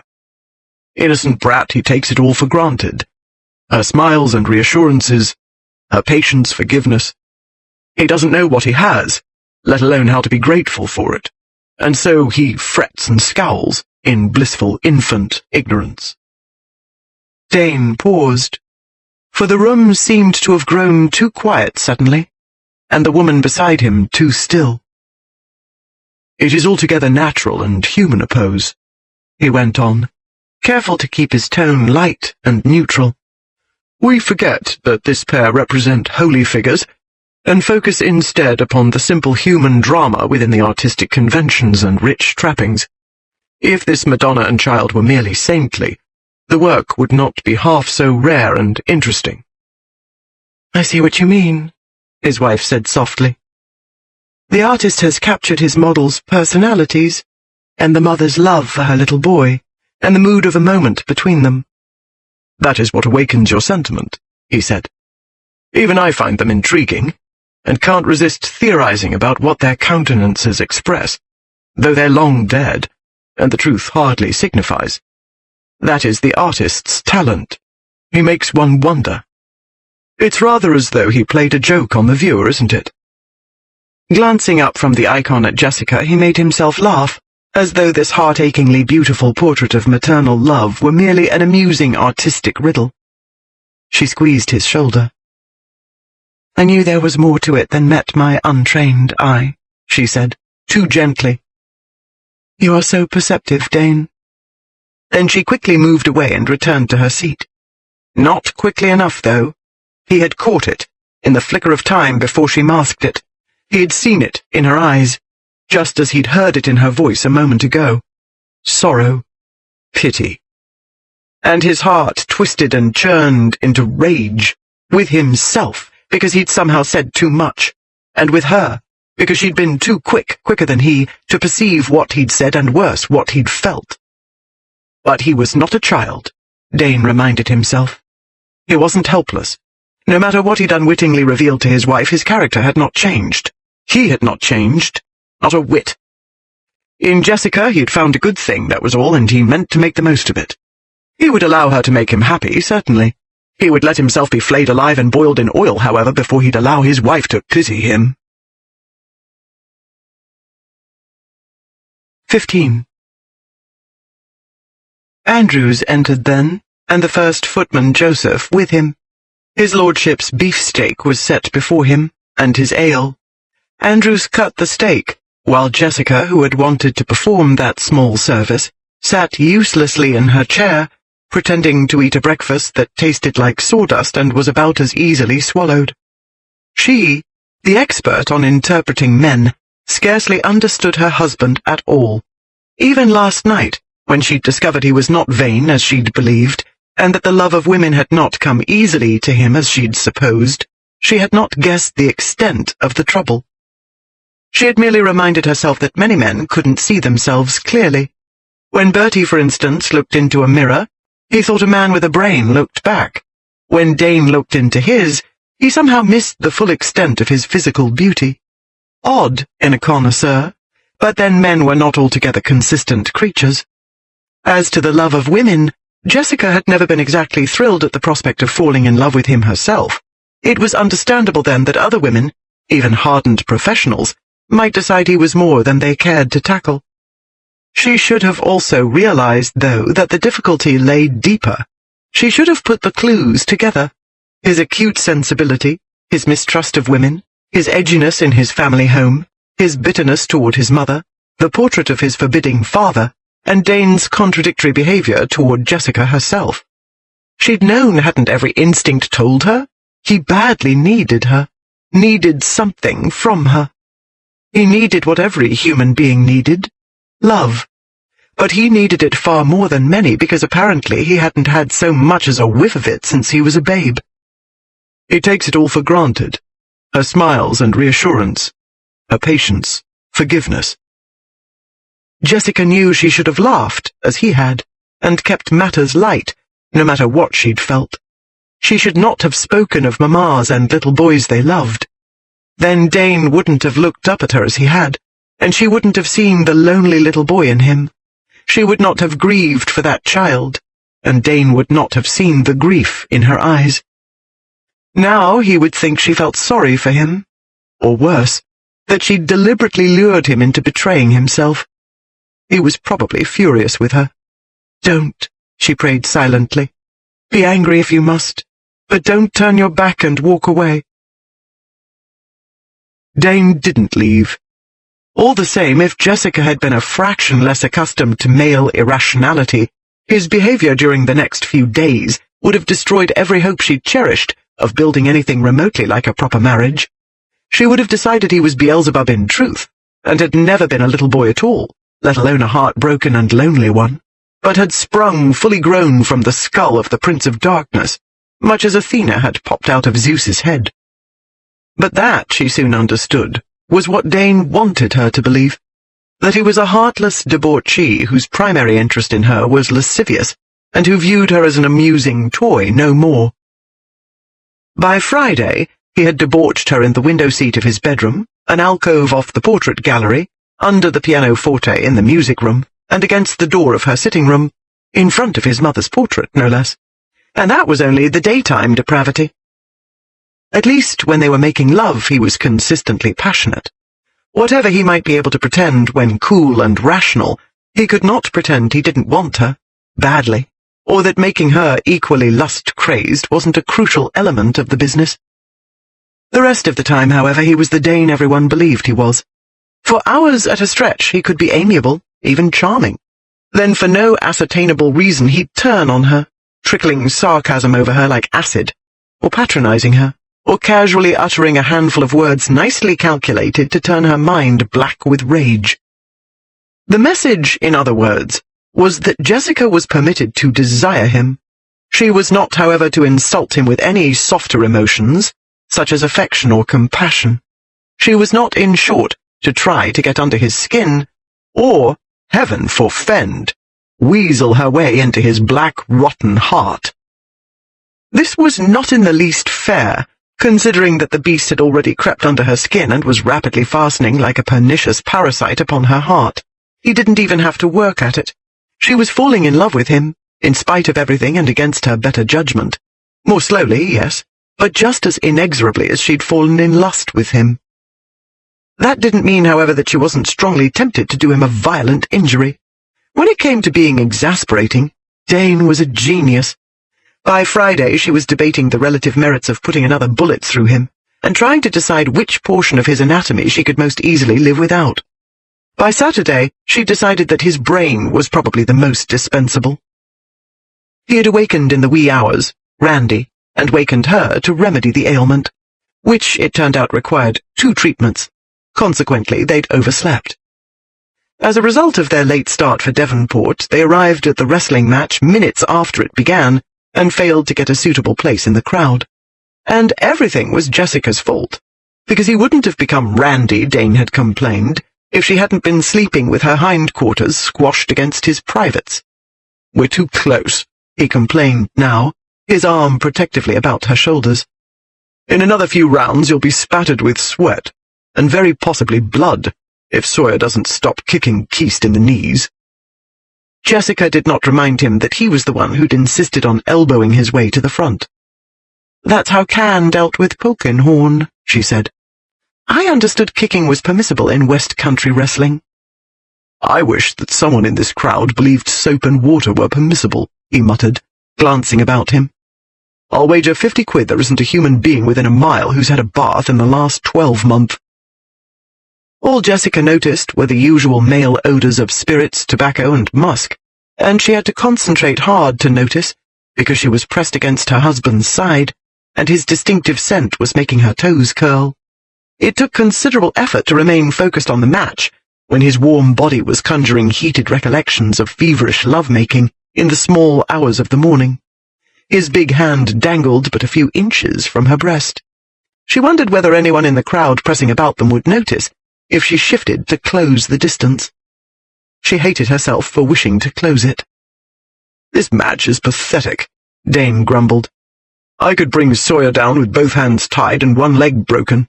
Gad, even you could do it, Jess.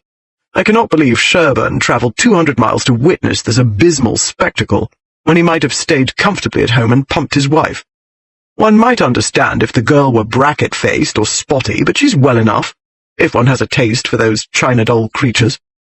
And if she isn't to his taste, then why in blazes did the fool marry her? It wasn't as though she had a bun in the oven, nor is she like to have, when he's never home to do the business. The speech was typical of Dane's mood this day.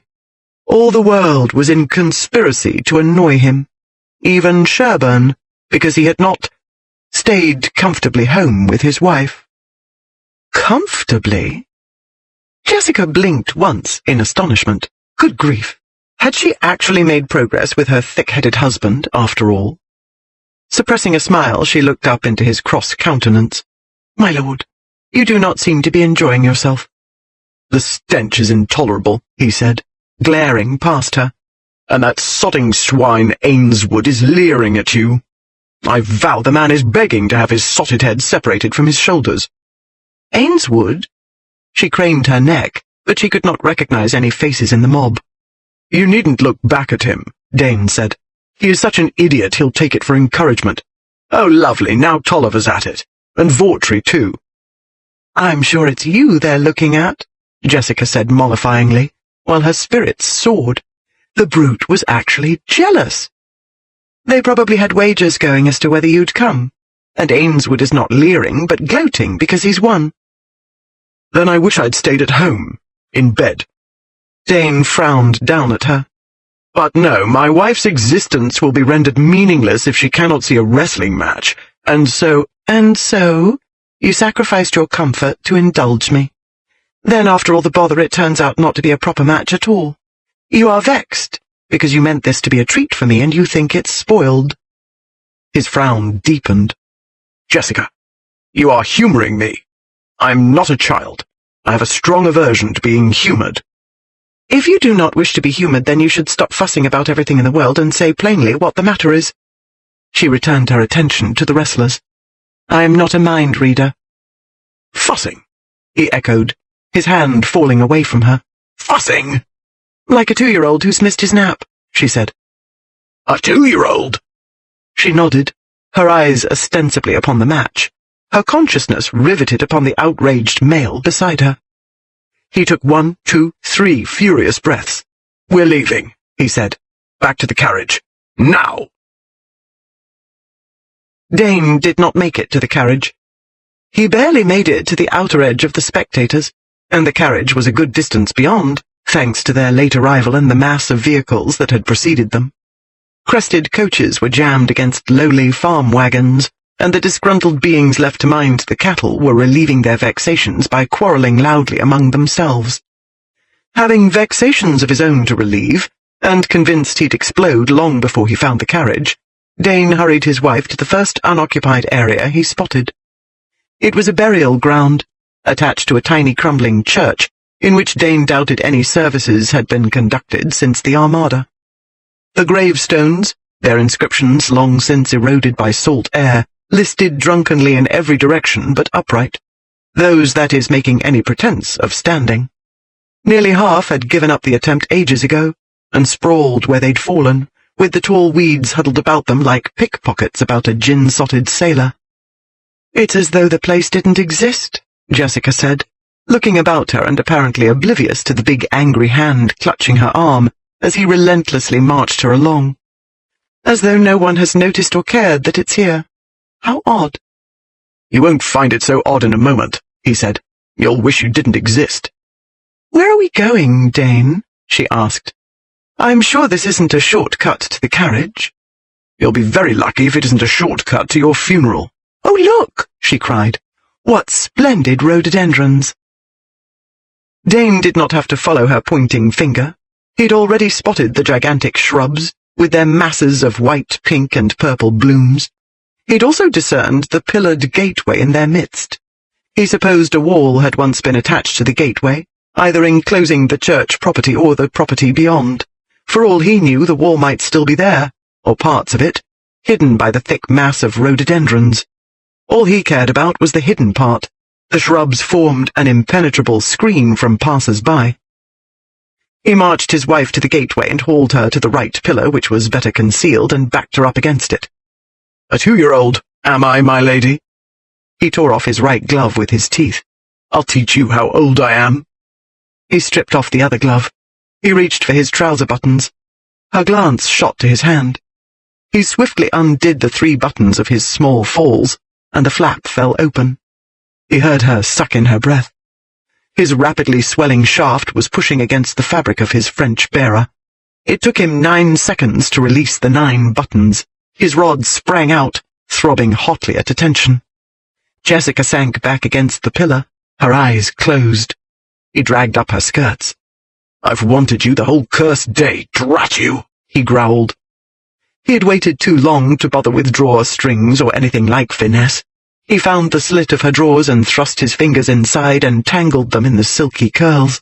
He had but to touch her, a few impatient caresses, and she was ready, pushing against his fingers, her breathing quick and shallow.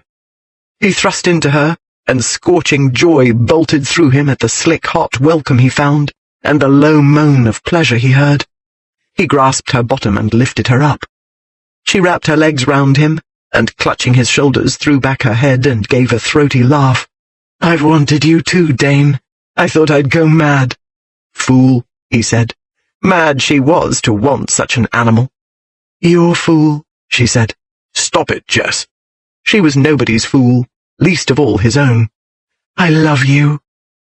The words shot through him and beat upon his heart. He couldn't let them in. He withdrew almost completely, only to drive again, harder this time. "You can't stop me," she gasped. "I love you." Again and again he stormed into her in hard, fierce thrusts, but he couldn't stop her. "I love you," she told him, repeating it at every thrust, as though she would drive the words into him, as he drove his body into hers. "I love you," she said, even as the earth shook and the heavens opened up, and rapture blasted through him like lightning. He covered her mouth to shut out the 3 fatal words, but they were spilling into his parched heart even while his seed spilled into her. He couldn't stop his heart from drinking in those words, couldn't keep it from believing them. He had tried to keep her out, just as he tried not to need more from her than was safe. Futile. He never had been, never would be, safe from her. Femme fatale. Still, there were worse ways to die. And carpe diem, he told himself, as he collapsed against her. As might have been expected, Dane emerged from paradise and walked straight into a nightmare. By the time they'd left the churchyard and begun hunting for their carriage, the ludicrous match had ended ludicrously in a technical dispute. The spectators were streaming out in all directions, a part of the mob heading toward the town proper, and another part away toward the mass of vehicles. A short distance from the carriage, Vautry hailed him. "I'll wait in the carriage," Jessica said, slipping her hand from Dane's arm. "I cannot possibly be expected to conduct a rational conversation at present." Though he doubted he could either, Dane managed a knowing chuckle. Letting her go on to the vehicle, he joined Vautry. They were soon joined by several others, Ainswood included, and in a moment Dane was caught up in the general indignation about the grievously disappointing wrestlers. Vautry was in the midst of reviewing the disputed throw when Dane noticed that Ainswood was not attending at all but staring past him. Sure the man was gawking at Jessica again, Dane bent a warning frown upon him. Ainswood didn't notice. Turning back, grinning to Dane, he said, "Looks like your footman's got himself a bit more than a handful." Dane followed the Duke's amused glance. Jessica was in the carriage, out of reach of his Grace's leering gaze. Meanwhile, though, Joseph, who as first footman danced attendance upon Lady Dane, was struggling with a ragged, filthy urchin. A pickpocket, by the looks of it. Sporting events attracted them, like the whores, in droves. Joseph managed to get the ragamuffin by the collar, but the brat twisted about and kicked him. Joseph bellowed. The gutter snipe answered with a stream of profanity that would have done a Marine credit. At that moment, the carriage door opened, and Jessica started out. "Joseph, what in blazes are you about?" Though well aware she could handle the contretemps, whatever it was, Dane was also aware that he was supposed to be the authority figure, and his friends were watching. He hurried over to intercept her. A blood-curdling scream came from behind him. It startled Joseph, loosening his grasp. The ragamuffin broke free and was off like a shot. But Dane charged at the same moment, and catching the shoulder of his filthy jacket, hauled the brat to a stop. "See here, you little—" Then he broke off, because the boy had looked up, and Dane was looking down, into sullen black eyes, narrowed above a monstrous beak of a nose, in a dark, scowling face. Dane's hand jerked away. The boy didn't move. The sullen eyes widened and the scowling mouth fell open. "Yes, lovey," came a strident female voice at the edges of the waking nightmare. "That's your pa, just like I said. Just like you. Aren't you, my lord? And isn't he just like you?" Hideously like. As though the space between them were not air but 25 years, and the face below his own looking back from some devil's mirror. And it was the voice of Satan's own whore he'd heard, Dane knew, even before he met Charity Graves's malevolent gaze, just as, when he saw that malevolence, he knew she'd done this on purpose, as she'd done everything, including bringing this monstrous child into the world. He opened his mouth to laugh, because he must, because it was the only way. Then he remembered they were not alone upon a nightmare island in hell, but upon a public stage, enacting this ghastly farce before an audience. And one of the spectators was his wife. Though a lifetime seemed to have passed, it was but a moment, and Dane was already moving instinctively to block Jessica's view of the boy. But the brat had also come out of his daze and in the same instant darted away into the crowd. "Dominic!" his accursed mother screamed. "Come back, lovey!" Dane's gaze shot to his wife, who stood about 20 feet away, looking from the woman to him, then beyond, to the mob in which the boy had disappeared. Dane started toward her, sending a glance in Ainswood's direction. Drunk he may be as usual, but the Duke got the message. "By gad, is that you, Charity, my flower?" he called. Charity was hurrying toward the carriage, toward Jessica, but Ainswood had moved quickly. He caught the bitch by the arm and firmly drew her back. "By heaven, it is you," he loudly announced. "And here I thought you were still locked up in the asylum." "Let me go," she screeched. "I got something to say to her ladyship." But Dane had reached his wife's side by this time. "Into the carriage," he told Jessica. Her eyes were very wide, very grave. She threw a look toward Charity, whom Ainswood was hustling away with the assistance of several comrades who'd also grasped the situation. "She isn't right in the head," said Dane. "It's not important. Into the carriage, my dear." Jessica sat rigidly in the carriage, her hands tightly folded in her lap. She remained so, her mouth compressed in a taut line, while the vehicle lurched into motion, and she did not utter a syllable or change her frigid posture thereafter.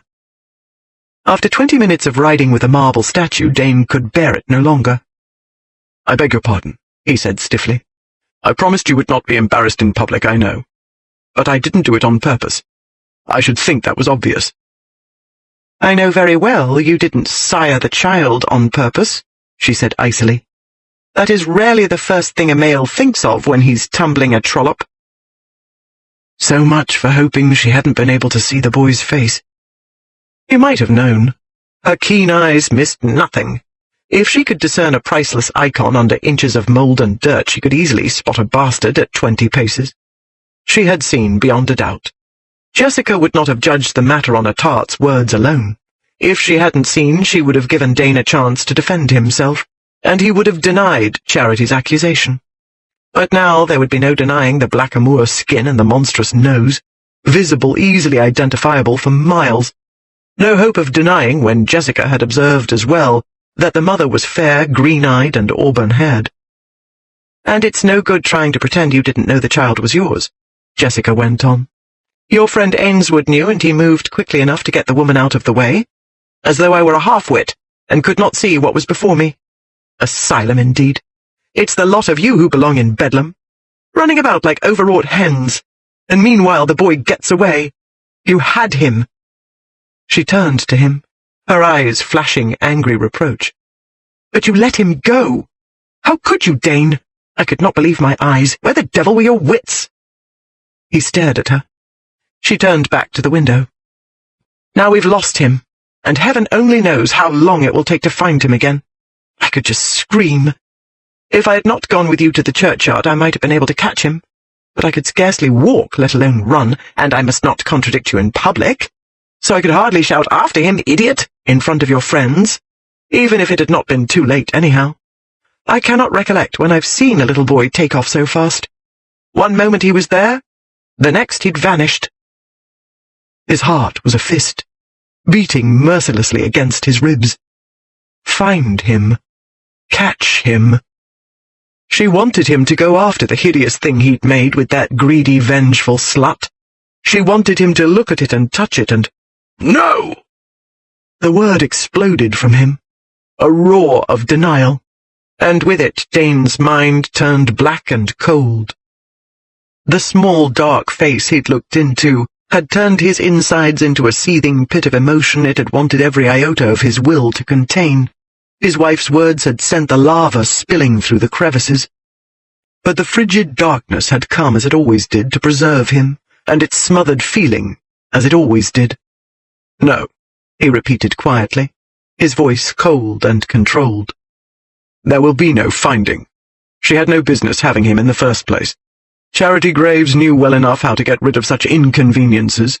She'd done it countless times before I happened along, and countless times thereafter, I don't doubt." His wife was staring at him now, her face pale and shocked, just as she'd looked when he told her about his mother. "But wealthy aristocrats don't come Charity's way very often," he went on, telling this tale in the same coldly brutal way he'd related his mother's. "And when she found she was breeding, she knew the brat was either mine or Ainswood's. Either way, she imagined she had a ripe pigeon to pluck. When the brat turned out to be mine, she didn't waste a minute finding out the name of my solicitor. She wrote to him promptly enough, proposing an allowance of $500 a year." $500? Jessica's colour returned. "To a professional? And not even your mistress either, but a common trollop you shared with your friend?" she added indignantly. "And one who had the babe on purpose?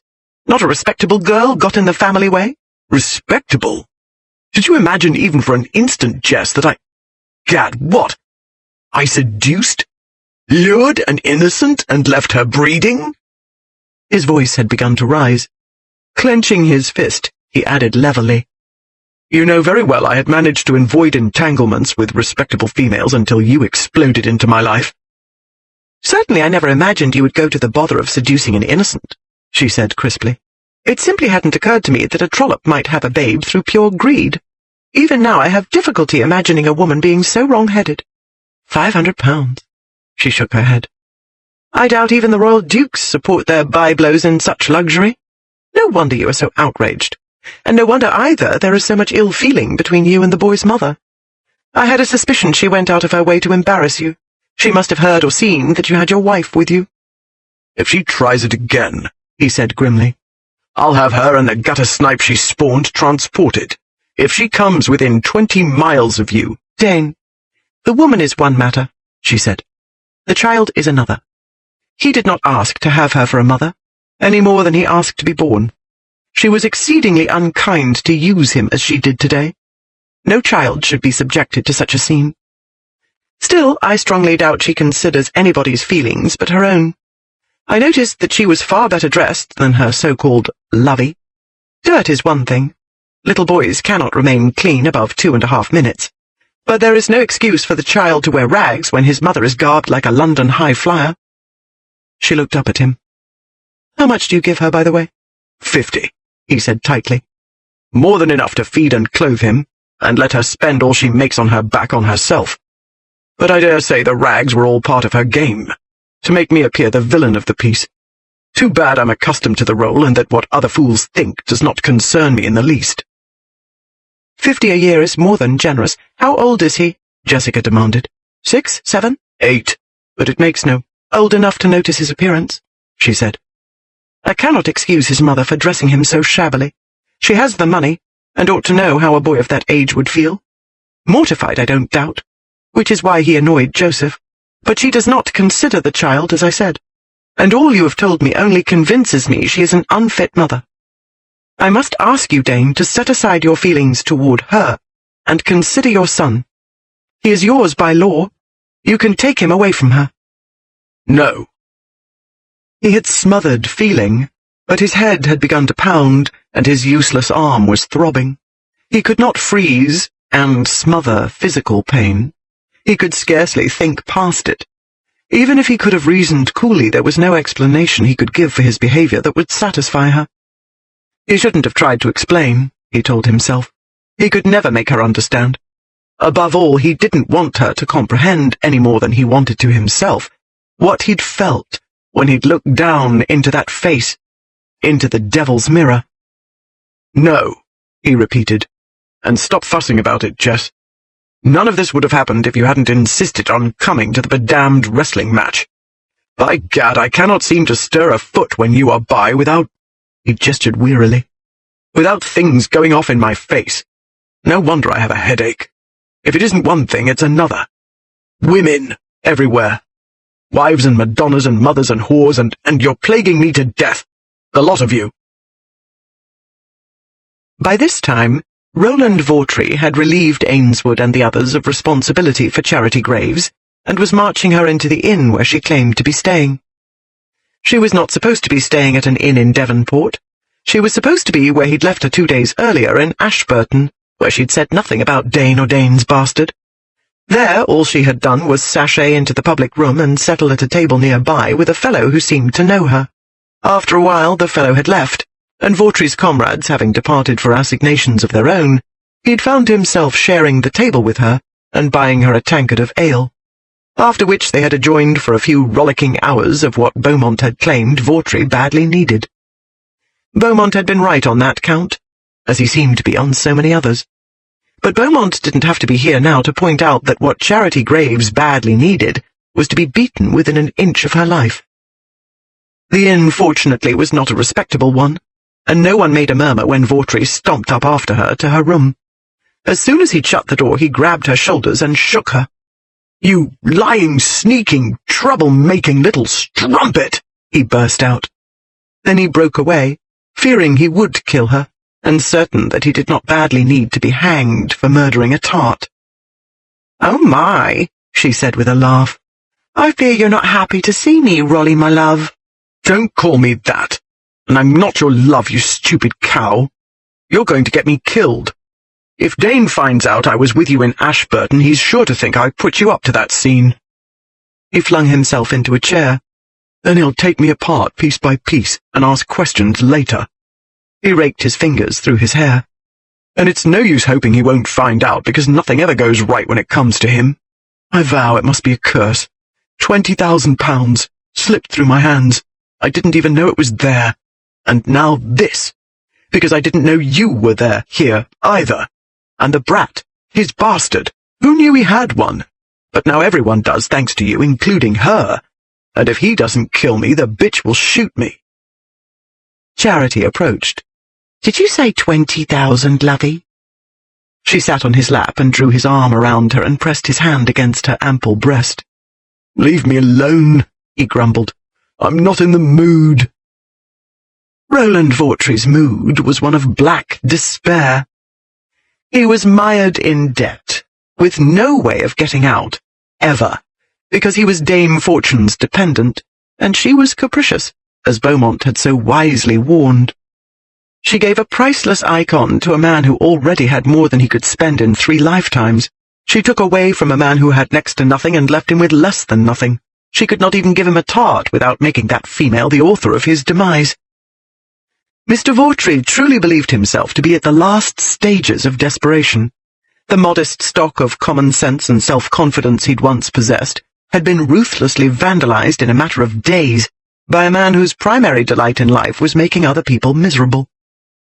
Vautry was incapable of recognizing that his situation wasn't half so catastrophic as it appeared, any more than he recognized Francis Beaumont as the insidious agent destroying his peace of mind. His mind poisoned, Vautry believed that his friendship with Dane was the source of his troubles.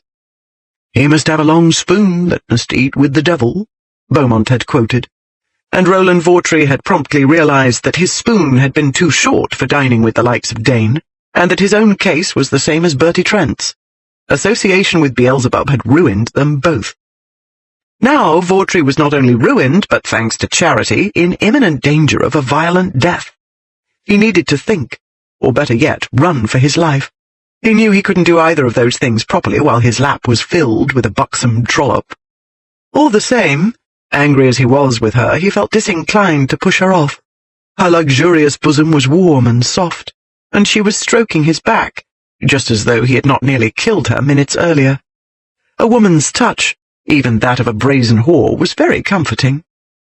Under the comforting touch, Vautry's mind softened toward her. After all, Dane had done Charity an ill turn as well. At least she'd had the courage to confront him. Besides, she was pretty, very pretty, and exceedingly jolly company in bed. Vautry squeezed her breast and kissed her. "There now, you see how naughty you've been," she said. "As though I wouldn't look after you, silly boy." She ruffled his hair. "He won't think anything like what you say. All I have to do is tell people how Mr. Vautry paid me." She considered.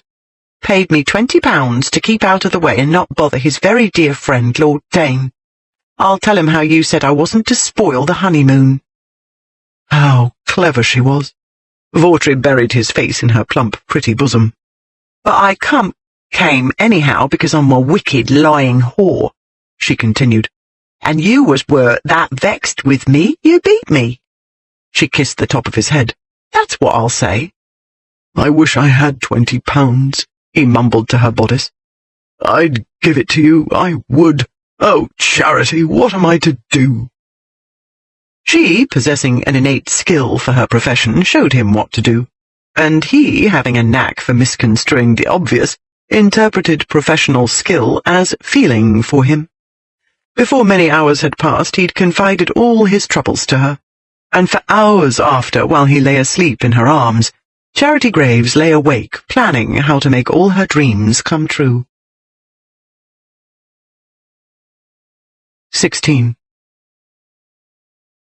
Half an hour after he'd stormed into his bedroom and slammed the door, Dane stood upon the threshold of Jessica's dressing room. He bent a frigid stare upon Bridget, who was taking the pins from Jessica's hair. "Get out," he said very quietly. Bridget fled. Jessica stayed where she was, upon the chair at her dressing table. Spine stiff, she lifted her hands and continued removing the pins. "I'm not going to quarrel with you about this any longer," she said. "It's a waste of time. You refuse to listen to a word I say." "There's nothing to listen to," he ground out. "It's none of your bloody business." That was how he'd responded during the drive home to her efforts to make him understand the problem, because one short scene with a female from his past had cancelled all the progress Jessica had made with him. They were back to where they'd been when she'd shot him. "You are my business," she said. "Let me put it to you simply." She turned in her seat and met his gaze squarely. "You made the mess, Dane. You clean it up." He blinked once. Then his mouth curled into the horrid smile. "You are telling me it is my duty. May I remind you, madam, that no one tells me—" "That boy is in trouble," she said. His mother will be the ruin of him. I've explained this to you every way I could, but you refuse to listen. You refuse to trust my instincts about this of all matters, when you know I have brought up virtually single-handed 10 boys, which includes having to deal with dozens of their beastly friends as well. If there is one thing I understand, my lord, it is boys. Good ones, horrid ones, and all the species in between. What you can't seem to understand is that I am not a little boy to be ordered about and told my cursed duty. She was wasting her breath. She turned back to the mirror and took out the last of her pins. I am tired of this, she said. I am tired of your mistrust. I am tired of being accused of manipulating and patronizing and bothering. I am tired of trying to deal with a consistently unreasonable man as though he were a reasonable one. I am tired of having every effort to reach you thrown back at me with insult. She took up her brush and began drawing it through her hair with slow, steady strokes. You don't want anything I have to offer, except physical pleasure. Everything else is a vexation. Very well, then. I shall cease vexing you. There will be no more attempts at that laughable thing, a rational adult conversation. He gave a short, bitter laugh. Certainly not. There will be the icy silence instead, or the reproachful silence, or the sulking. The same pleasant manner, in short, to which you treated me the last 10 miles to Athcourt. If I was disagreeable, I beg your pardon, she said composedly. I shall not behave so again in future. He came up to the dressing table and set his right hand down upon it. Look at me, he said, and tell me what that's supposed to mean. She looked up into his rigidly set countenance. Emotion churned in the depths of his eyes, and her heart ached for him, more than ever. He wanted her love. She'd given it. Today she'd declared it in no uncertain terms, and he had believed her. She had seen that in his eyes as well. He had let the love in, and, though he hadn't been sure what to do with it, and probably wouldn't be sure for months, years maybe, he hadn't tried to thrust it away, until Charity Graves made her spiteful entrance. Jessica was not about to spend more weeks working on him only to have her efforts flung in her face the next time someone or something set him off. He would have to stop viewing the present, and her especially, through the warped spectacles of the past. He would have to learn who his wife was and deal with that woman, not the general species, female, he viewed with such bitter contempt. He would have to learn it all the hard way, because she had a more urgent problem to spend her energy upon at present. Dane was a grown man, ostensibly able to look after himself and presumably capable of sorting matters out rationally. Eventually. His son's situation, however, was far more perilous, for little boys were entirely at the mercy of others. Someone must act on Dominic's behalf. It was all too clear that the someone must be Jessica, as usual. What it means is that you win, she said. It goes your way from now on, my lord. You want blind obedience? That is what you'll get. He treated her to another mocking laugh. I'll believe that when I see it, he said. Then he stalked out. It took Dane a week to believe it, though he saw it and heard it every day and every night. His wife agreed with everything he said, regardless how imbecilic. She would dispute nothing, regardless how much he goaded her. She was perfectly amiable, regardless how obnoxious he was.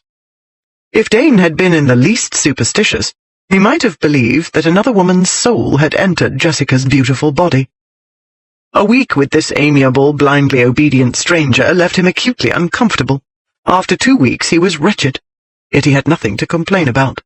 Nothing, that is, that his pride would let him complain about. He could not say she was plaguing him to death when she never so much as hinted at disagreement or displeasure. He could not say she was cold and unresponsive in bed, when she behaved as willingly and lustily as she had from the start. He could not complain that she was unkind, when any 100 outside observers would have unanimously agreed that her behavior was nothing short of angelic. Only he and she knew he was being punished, and why. It was all because of the unspeakable thing he'd made with Charity Graves. It did not matter to Jessica that the thing was as foul inwardly as it was hideous outwardly. that there was not a scrap of good it could have inherited from its depraved monster of a sire and its vicious whore of a mother. It would not have mattered to Jessica if the thing had 2 heads and maggots crawling out of its ears, which in Dane's view would make it no more repellent than it already was. It might have crawled on its belly and been covered with green slime, and it would be all the same to Jessica. Dane had made it, therefore Dane must take care of it. It was the same way she'd viewed her brother's case. It didn't matter that Bertie was a thorough nincompoop. Dane had lured the fool in over his head, ergo Dane must fish the fool out. It was the same way she'd viewed her own case. Dane had ruined her. Dane must repair the damage. And once again, just as in Paris, Jessica had devised his punishment with diabolical precision. This time, everything he'd insisted he didn't want, she didn't give. There was no plaguing, pestering, or disobedience. There was no uncomfortable sentiment, no pity, and no love. For never once, after hammering the words into his brain and heart in the burial ground in Devonport, did Jessica again say, "I love you." To his everlasting shame, he tried to make her say it. During love-making, Dane tried everything he could think of to make the words come. But no matter how tender he was, or passionately creative, no matter how much aching Italian lyricism he poured into her ears, she wouldn't say them. She sighed, she moaned, she groaned. She cried out his name and the Almighty's, and even at times the fallen ones, but never the 3 sweet words his heart hungered for. After 3 weeks, he was desperate. He would have settled for anything vaguely like affection, 1 blockhead or clodpole, a priceless vase hurled at his head, his shirts in shreds, a row, please God, just 1. The trouble was he dared not goad her too far. If he rose to the truly heinous heights of which he was capable, he might provoke the row he craved. He might also drive her away, for good. He couldn't risk it. As it was, Dane knew her patience wouldn't hold out indefinitely. Being the world's most perfect wife to the world's most impossible husband was a Herculean task. Even she could not keep at it forever. And when her patience snapped, she would leave, for good. After a month, panic set in, as Dane perceived the first signs of strain in her flawless, angelically patient and amiable countenance. His own features bleakly composed, he sat at the breakfast table on a Sunday morning in mid-June, covertly noting the fine taut lines that had appeared in her forehead and at the corners of her eyes. Her posture was taut as well, as stiff as the dutiful smile she wore during the gruesomely cheerful conversation about nothing in particular, and, most certainly, about nothing that mattered to either of them. "I'm losing her," he thought, and his hand came up instinctively to reach for her and draw her back. But he reached for the coffee pot instead. He filled his cup and stared helplessly at the dark liquid and saw his black future there, because it was not in him to give her what she wanted. He could not accept the monstrosity she called his son. Dane knew his behavior was irrational in her eyes. Even to himself he could not explain it, though he'd been trying all this last hellish week. But he couldn't reason past the revulsion. Even now, panicked and heartsick, he could not reason past the bile rising inside instantly at the image in his mind's eye, the dark, sullen face with its hideous beak, the malformed, freakish little body. It was all he could do to remain quietly in his chair, pretending to be a civilized adult, while inwardly the monster raged and howled, craving destruction. "I had better make haste," Jessica said, rising. "Otherwise I shall be late for church." He rose, too, the polite husband, and escorted her downstairs and watched while Bridget helped her ladyship into shawl and bonnet. He made the same joke he'd made every previous Sunday, about Lady Dane's setting a good example for the community, and Lord Dane's considerateness in keeping away, so that the church roof didn't collapse upon the pious souls of Afton. And when her ladyship's carriage set off, he stood as he had the 4 previous Sundays at the top of the drive, watching until it had disappeared from view. But this Sabbath, when he returned to the house, he did not go to his study as usual. This day he entered Athcourt's small chapel and sat on the hard bench where he'd shivered countless Sundays in his childhood, while trying desperately to keep his mind on heavenly things, and not upon the hunger gnawing at his belly. This time he felt as lost and helpless as that little boy had been, trying to understand why his heavenly Father had made him wrong inside and out, and wondering what prayer must be prayed, what penance must be paid, to make him right. And this time, the grown man asked, with the same despair a little boy had asked decades ago, "Why will you not help me?" While Lord Dane was struggling with his inner demons, his wife was preparing to snare one of flesh and blood. And while Jessica had faith enough in Providence, she preferred to seek help from more accessible sources. Her assistant was Phelps, the coachman. He was one of the very few staff members who'd been at Athcourt since the time of the previous Marquis. Then Phelps had been a lowly groom. That he'd been retained and promoted was proof of Dane's regard for his abilities. That he was called Phelps, rather than the standard John Coachman, evidenced high regard for the man personally. The regard was returned. This did not mean that Phelps considered his lordship infallible. What it meant, Jessica had learned, shortly after the contretemps at Devonport, was that Phelps understood the difference between doing what the master ordered and doing what was good for him. The alliance between Jessica and the coachman had begun on the first Sunday she'd attended church in Afton. After she'd alit from the carriage, Phelps had asked permission to do his own kind of meditating, as he put it, at the Whistling Ghost public house. "Certainly," Jessica replied, adding with a rueful smile, "I only wish I could go with you." "Yes, I reckon," he said in his broad Devon drawl. "That muddle yesterday with that fool woman'll be all over Dartmoor by now. But your ladyship don't mind a bit of gawking and tongue-wagging, do you?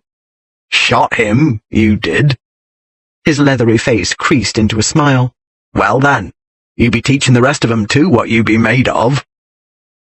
A few days later, when he drove her to the vicarage for tea, Phelps further clarified his position by sharing with Jessica what he'd heard at the Whistling Ghost about Charity Graves and the boy Dominic, along with what he himself knew about the matter.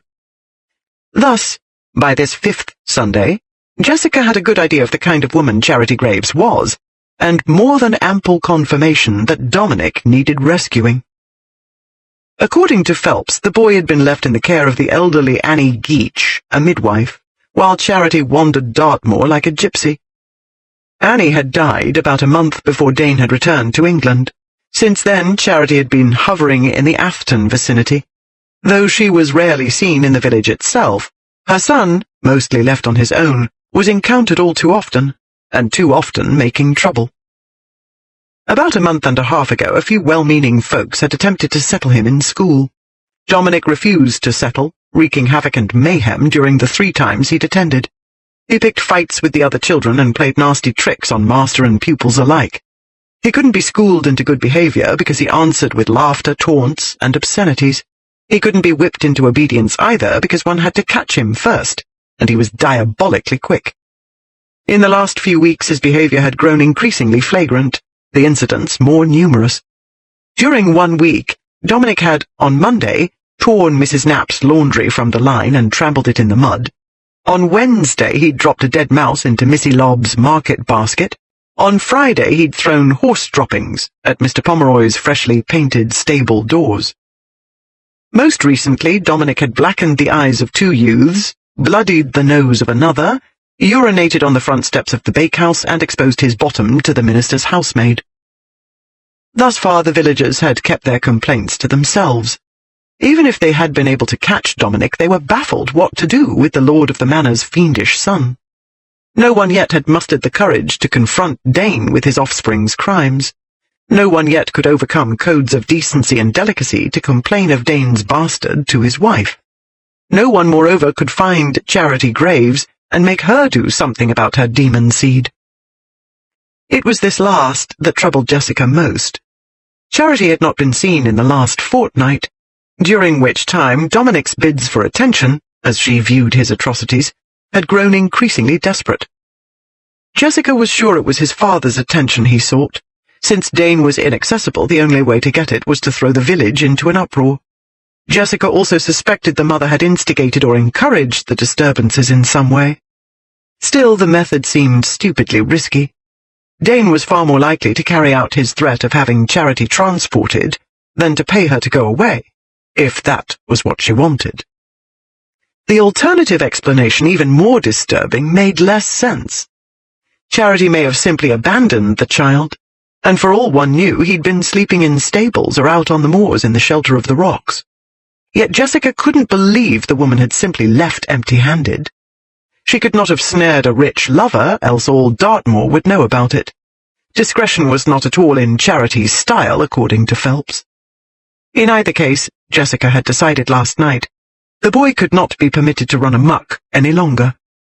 The patience of Afton's inhabitants was being stretched to its limits. One day very soon a mob of outraged villagers would be pounding at Athcourt's doors. Jessica had no more intention of waiting for that event than she did for a possibly abandoned child to die of exposure or starvation, or be sucked down into one of Dartmoor's treacherous mires. She could not wait any longer for Dane to come to his senses. Accordingly, she had come down to breakfast wearing the same tautly haggard expression Aunt Claire wore when suffering one of her deadly headaches. All of the servants had noticed, and Bridget had asked twice en route to church whether her ladyship was feeling poorly. "A headache, that's all," Jessica had answered. "It won't last, I'm sure." After disembarking, Jessica dawdled until Joseph departed as he usually did for the bakehouse, where his younger brother was employed, and the other servants were either in church or on their way to their own Sunday morning diversions. That left only one unwanted guardian, Bridget. "I believe I had better excuse myself from services," Jessica said, rubbing her right temple. "Exercise always clears a headache, I find. What I need is a good long walk. An hour or so ought to do it." Bridget was a London-trained servant. Her idea of a good long walk was the distance from the front door to the carriage. It was easy enough for her to calculate that an hour or so at her mistress's usual pace meant 3 to 5 miles. Thus, when Phelps volunteered to accompany the mistress in Bridget's place, the maid agreed with no more than a token protest, and hurried into the church before Phelps could change his mind. When Bridget was out of sight, Jessica turned to Phelps. "What did you hear last night?" she asked. "Friday afternoon he let Tom Hamby's rabbits loose. Tom chased him up to the far south wall of his lordship's park. Yester afternoon the lad raided Jem Furs's rag and bone bins, and Jem chased him up to nigh the same place." Phelps's gaze shifted northward, in the direction of the park. "The boy goes where they daren't chase him, right into his lordship's private property." The boy was seeking his father's protection, in other words, Jessica thought. "There be one of them little summer-house things not far from the place where they lose him," the coachman went on. "His lordship's grandpa built it for the ladies. I expect the lad might get in easy enough, if he made up his mind on it." "If the summer-house is his lair, then we'd better make haste," said Jessica. "It's nearly 2 miles from here." "That be by way of the main road and the estate road," he said. "But I knows a shorter way, if you don't mind a steepish climb." A quarter of an hour later, Jessica stood on the edge of a clearing, gazing at the fanciful summer-house the second Marquess had built for his wife. It was an octagonal stone structure painted white, with a steep, conical red roof nearly as tall as the house itself. Round windows with elaborately carved frames adorned every other side of the octagon. The unwindowed sides held medallions of similar size and shape, carved with what appeared to be medieval knights and ladies. Climbing roses, planted at alternating corners of the octagon, artfully framed windows and medallions. Tall yew hedges bordered the winding gravel path to the door. Aesthetically speaking, it was rather a hodgepodge, yet it had a certain sweet charm. Certainly, Jessica could see how this fanciful place would appeal to a child. She waited while Phelps completed his slow circuit of the building, peeping cautiously through the windows. When he was done, he shook his head. Jessica swallowed an oath. It had been too much to hope that the boy would actually be here, even though it was Sunday morning, and he usually limited his assaults upon the village to weekday afternoons. She was about to leave her hiding place to consult with Phelps, when she heard a twig snap and the faint thudding of hurried footsteps. She waved Phelps back, and he promptly ducked down behind the hedge. In the next instant, the boy darted into the clearing. Without pausing once or looking about him, he raced up the path to the door. Just before he reached it, Phelps leapt up from his hiding place and caught him by the sleeve. The child drove his elbow into Phelps's privates, and Phelps, doubling over, let go with a choked oath. Dominic tore back down the path and bolted across the clearing toward the trees at the back of the summer house. But Jessica had seen immediately where he'd go, and she was already running in that direction. She chased him down a bridle path, over a bridge, and down the winding, narrow pathway beside the stream. If he had not been running all the way up the steep hill to the summer house, she wouldn't have had a prayer of catching him now.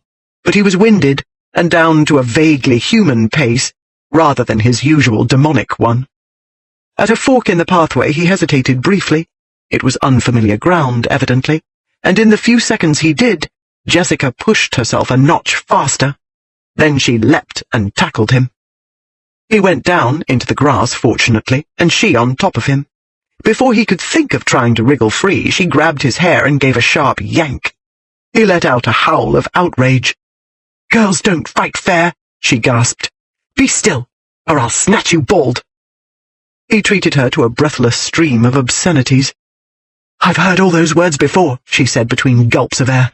"I know worse ones, too." There was a short silence while he digested this unexpected reaction. Then, "Get off me!" he burst out. "Get off me, you cow!" "That is the wrong way to say it," she said. "The polite way is, please get off me, my lady." "Bugger you!" he said. "Oh dear," she said. "I fear I shall have to take desperate measures." Releasing his hair, she planted a loud, smacking kiss on the back of his head. He gave a shocked gasp.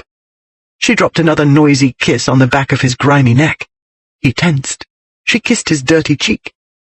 He let out the breath he'd been holding in a stream of obscenities and furiously squirmed out from under her. Before he could scramble away, though, she caught the shoulder of his ragged jacket and quickly came to her feet, hauling him up with her. His shabby boots shot out at her shins, but she dodged, still holding fast.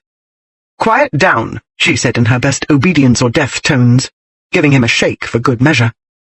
"Try kicking me again and I shall kick back. But I won't miss either." "Piss on you!" he cried. He made a violent effort to wrench away, but Jessica had a firm grip, not to mention plenty of practice with squirming children.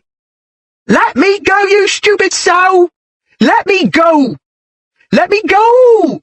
He was pulling and twisting frantically, but she grasped one scrawny arm and managed to draw him back firmly against her and wrap her arms about him. The squirming stopped, but the outraged howls did not. It occurred to Jessica that he was truly alarmed, yet she could not believe he was afraid of her. His cries were growing more desperate when the answer appeared. Phelps came round a turn in the bridle path with a woman in tow. The child broke off mid-scream and froze.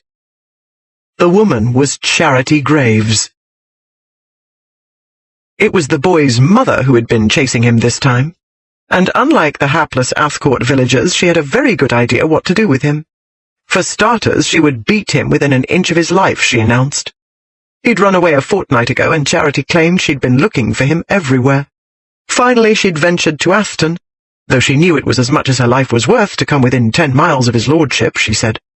She'd come as far as the Whistling Ghost when Tom Hamby and Jem Furs came running out, leading a dozen other angry men, who quickly surrounded her. "And they gave me an earful," Charity said, bending a threatening look upon her son. Jessica no longer had him by the collar. At his mother's appearance, the boy had grabbed her hand. He was gripping it hard now. Except for the fierce pressure of that little hand, he was immobile, his body rigid, his dark eyes riveted upon his mother. "Everyone in Dartmoor knows what he's been up to," Jessica said. "You cannot expect me to believe you heard nothing. Where were you, in Constantinople?" "I'm a working woman," said Charity, tossing her head. "I can't be watching him every second, and I got no nanny to do it for me neither. I sent him to school, didn't I? But schoolmaster couldn't make him mine, could he? And how am I to do it, I ask you, when the boy bolts on me and I don't know where he's keeping himself?" Jessica doubted that Charity cared where the boy was keeping himself, until she'd heard his refuge was Athcourt's Park. If his lordship found out the gutter snipe was hiding out in the second Marquis's ornate, immaculately maintained summer house, there would be hell to pay, and Charity knew it.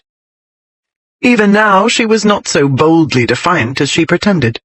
Her green glance skittered away from time to take in their leafy surroundings, as though she expected Dane to explode through the trees at any moment. Uneasy she was, yet she did not seem in any great hurry to be gone either. Though Jessica could not guess what exactly was going through the woman's mind, it was clear enough that she was sizing up the Marchioness of Dane and adjusting her approach accordingly. Having quickly perceived that the threats of dire punishment for Dominic were not meeting with approval, she had promptly shifted to blaming her difficult circumstances. Even while Jessica was noting these matters, Charity was making further adjustments. "I know what you're thinking," the woman said, her tones softening, "that I don't look after him proper, and a child doesn't run away unless he's wretched. But it wasn't me made him so, but the stuck-up brats at school. They told him what his mamma's trade was, as though their own papas and brothers didn't come knocking at my door, and mammas and sisters too, to get their mistakes fixed. And them precious little prigs made it out like I was nothing but filth, and they called him names too. Didn't they, lovey?" she said with a pitying glance at Dominic. "Do you wonder then he was vexed and made trouble?" she went on when the boy didn't respond. "And it's just what they deserve for picking on a poor tyke and giving him nightmares. But now he don't like his own mamma no more either, and won't stay. And look where the fool child comes, my lady. And won't his pa have my head for it, as though I did it on purpose? He'll have me taken up, he will, and sent to the workhouse, and he'll cut off the boy's keeping money, and then what's to become of us, I ask you?" Phelps was gazing at Charity in patent disgust. He opened his mouth to say something, but caught Jessica's warning glance. He relieved his feelings by rolling his eyes heavenward. "You've spent a good deal of breath telling me nothing I hadn't figured out for myself," Jessica said crisply. "What you have not told me is what you proposed to gain by coming to Afton in the first place, when you understood his lordship's sentiments. Or why, in the second place, you have lingered in the vicinity when you were aware of Dominic's distress and the means he chose of expressing it. There must be something you want very badly to take such risks." Charity's hunted expression instantly vanished. Her countenance hardening, she gave Jessica an insolent head-to-toe survey. "Well then, Dane didn't marry no feather wit, did he?" Charity said with a smile. "Maybe I did have plans, my lady, and maybe the lad spoilt 'em. But maybe there's no harm done, either, and we can fix it. You and me." A few minutes later, Dominic having been persuaded to release his death grip on Jessica's hand, the group was slowly making its way back toward the main road. Phelps had drawn the boy a discreet distance ahead of the two women, so that the latter could negotiate in private. "I'm no featherwit either," Charity said, with a furtive glance about her. "I can see easy enough that you want the little devil, but Dane don't want him, else he'd have come and taken him by now, wouldn't he? And you know you can't just up and steal my boy from me, because I'll make a fuss, and make sure Dane hears it. And there's no one hereabouts who'll hide Dominic away and mind him for you, if that's what you're wondering. I know, I tried it. No one'll have him, because they're scared. They're scared of Dane, and they're scared of the boy because he looks like a little goblin and acts like one too." "I am not the only one with a problem," Jessica said coldly. "When Dane finds out you've been letting that child run wild in Afton, you'll wish the workhouse were your next residence. What he has in mind is a one-way voyage to New South Wales." Charity laughed. "Oh, I won't be staying to find out what he has in mind. You should have heard Tom and Jem a while back, and the others. They won't be waiting on his lordship's wishes. They want me gone, and they'll hunt me all over Dartmoor, they say, and have the dogs helping 'em. And if they don't chase me into a bog, they'll have me tied to a cart and whipped from here to Exeter, they promised. So I decided I'll be on the first London coach tomorrow." "A wise decision," said Jessica, suppressing a shudder at the prospect of little Dominic roaming the thieves' kitchens of London. "Having encountered me, however, you have guessed that you need not leave empty-handed." "Gracious me, if you aren't the quick one." The smile she bent upon Jessica was perfectly amiable. Charity clearly was a businesswoman, and she was delighting in the challenge of a tough customer. Being so quick, I guess you'll figure out what to do with my little lovey if I give him up easy-like with no fuss. Just like I'll figure out what to do with him in London if you decide he isn't worth the trouble. I do not wish to hurry you, but I am obliged to be at the church when services end, Jessica said. Perhaps you would be good enough to describe my trouble in simple pounds, shillings, and pence. Oh, it's much simpler than that, said Charity. All you have to do is give me the picture. 17. At 2 o'clock that afternoon, Dane stood with his wife at the top of a rise overlooking the moors. She had asked him to take her to the Haytor Rocks after luncheon. Her pallor and the lines of fatigue about her eyes and mouth had told him she was not up to the climb, or the climate, for even in mid-June the moors could be bone-numbingly cold and wet. Along Devon's south coast, subtropical flowers and trees flourished as though in a hothouse. Dartmoor was another matter altogether. It made its own weather, and what went on in the Highlands had little to do even with the conditions in a valley not 2 miles away. Dane had kept his concern to himself, though. If Jessica wanted to climb one of the peaks of the great ridge bounding the moors, she had a good reason. If he hoped to mend the damage between them, he must show some evidence of trusting her judgment. She had said, hadn't she, that she was tired of his mistrust, among a great many other things. And so he held his tongue now as well, instead of telling her she'd be warmer in the shelter of the immense rock than on the edge of the ridge, facing the Arctic blasts. The brutal wind had sprung up when they'd reached the massive granite outcropping that crowned the hill. The clouds were churning into a sinister grey mass, promising a Dartmoor storm, while a few miles west, at Athcourt, the sun was no doubt shining brightly at this moment. I thought it would be like the Yorkshire moors, she said. Her gaze swept the rock-strewn landscape below them. But it seems altogether different, rockier, more volcanic. Dartmoor is basically a heap of granite, he said. According to my tutor, it is part of a broken chain extending to the Scilly Isles. A good part of it utterly defies cultivation, as the flora, I was told, amply demonstrates. Not much else besides gorse and heather is stubborn enough to obtain a roothold. The only plush patches of greenery. He pointed to a lush green spot in the distance. There, for instance. Looks like an oasis in a very rocky desert, doesn't it? But at its best, it's a bit of marsh. At the worst, it's quicksand.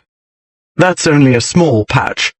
A few miles northwestward is the Grimspound Bog, just one of many that have swallowed sheep, cows, and men whole. Tell me how you'd feel, Dane, she said, never taking her eyes from the rugged vista stretching out below them. If you'd learned a child had been left to wander these moors unattended for days, even weeks. A dark, sullen child's face rose in his mind's eye. A chill sweat broke out over his flesh, and an immense weight filled his insides, as though he'd just swallowed lead. Christ, Jess. She turned and looked up at him. Under the wide bonnet brim, her eyes were as dark as the lowering clouds overhead. You know what child I mean, don't you? He couldn't keep himself upright under the weight within. His limbs were trembling. He forced himself to move away to the mountainous rock. He set his clenched fist against the blessedly ungiving granite, and pressed his throbbing forehead to his fist. She came to him. I misunderstood, she said. I thought your hostility was toward the boy's mother. Consequently, I was sure you'd understand soon enough that the child was more important than an old grudge. Other men seemed to deal easily enough with their byblows, even boast of them. I thought you were merely being obstinate, but that obviously is not the case. This seems to be a problem of cosmic proportions. Yes. He swallowed a gulp of stinging air. I know, but I can't think it out. My brain seizes up, paralyzed. He forced out a short laugh. Ridiculous. I had no idea, she said. But at least you are telling me now. That is progress. Unfortunately, it is not very helpful. I am in a bit of a predicament, Dane. I am prepared to act, of course, but I could not possibly do so without informing you of the situation. The clouds were spitting chill drops of rain, which the gusting wind spattered against his neck. He lifted his head and turned to her. "We'd better get into the carriage before you take a fatal ague." "I'm dressed very warmly," she said. "I know what to expect from the weather." "We can discuss this at home," he said, "before a warm fire. I should like to get there before the heavens open up and drench us." "No!" she burst out, stamping her foot. "We are not discussing anything. I'm going to tell you, and you are going to listen. And I don't give a damn if you contract a lung fever and whooping cough besides. If that little boy can bear the moors on his own, wearing rags and boots full of holes, with nothing in his belly but what he can steal to put there, then you can bloody well bear it." Again the face flashed in his mind. Revulsion, sour and thick, was rising inside him. Dane made himself drag in more air, in long, laboured breaths. Yes, he bloody well could bear it. He had told her weeks ago to stop treating him like a child. He had wanted her to stop behaving like an amiable automaton. He'd received his wishes, and he knew now he could and would endure anything as long as she didn't leave him. "I'm listening," he said. He leaned against the rock. She studied him with troubled eyes. "I am not trying to torture you, Dane. And if I had a clue what your problem was, I would try to help. But that obviously wants a good deal of time, and there isn't time. At present your son is more desperately in need of help than you are." He made himself focus on the words and push the sickening image to the back of his mind. "I understand. On the moors, you said. On his own. Not acceptable. Quite. And so you must understand that when I heard of it, I was obliged to act. Since you made it clear you didn't want to hear anything about him, I was obliged to act behind your back." "I understand. You had no choice." "And I should not distress you now, if I were not obliged to do something that you might never forgive." He swallowed nausea and pride in one gulp. "Jess, the only unforgivable thing you can do is leave me," he said. "Se mi lasci, mi uccido. If you leave me, I'll kill myself." "Don't be ridiculous," she said. "I should never leave you. Really, Dane, I cannot think where you get such addled ideas." Then, as though this explained and settled everything, she promptly returned to the main subject and told him what had happened that day. How she'd stalked the beast to its lair, in Dane's own park, no less, where the little fiend had broken into the summer house, and had been more or less living there for the last week at least. Dane's sickness swiftly subsided, and the unendurable weight with it, swept away on a tide of shocked disbelief. The demon seed he'd planted in charity graves had been terrorizing his own village, skulking about his own park, and Dane had heard not so much as a whisper about it. Speechless, he could only gape at his wife while she briskly related her capture of the boy, and went on to describe the encounter with the gutter snipe's mother. Meanwhile, the atmosphere about them had darkened ominously. The spitting rain had built to a steady drizzle. Under it, the spray of feathers and ribbons adorning her bonnet had sagged and collapsed, to cling soggily to the brim. But Jessica was as oblivious to the state of her bonnet as she was to the fiercely gusting wind, the fine beating rain, and the black mass roiling above their heads. She had reached the crisis point in her tale, and that was all that troubled her at present. A crease had appeared between her gracefully arched eyebrows, and her gaze had dropped to her tightly folded hands. "Charity wants the icon in exchange for the boy," she said.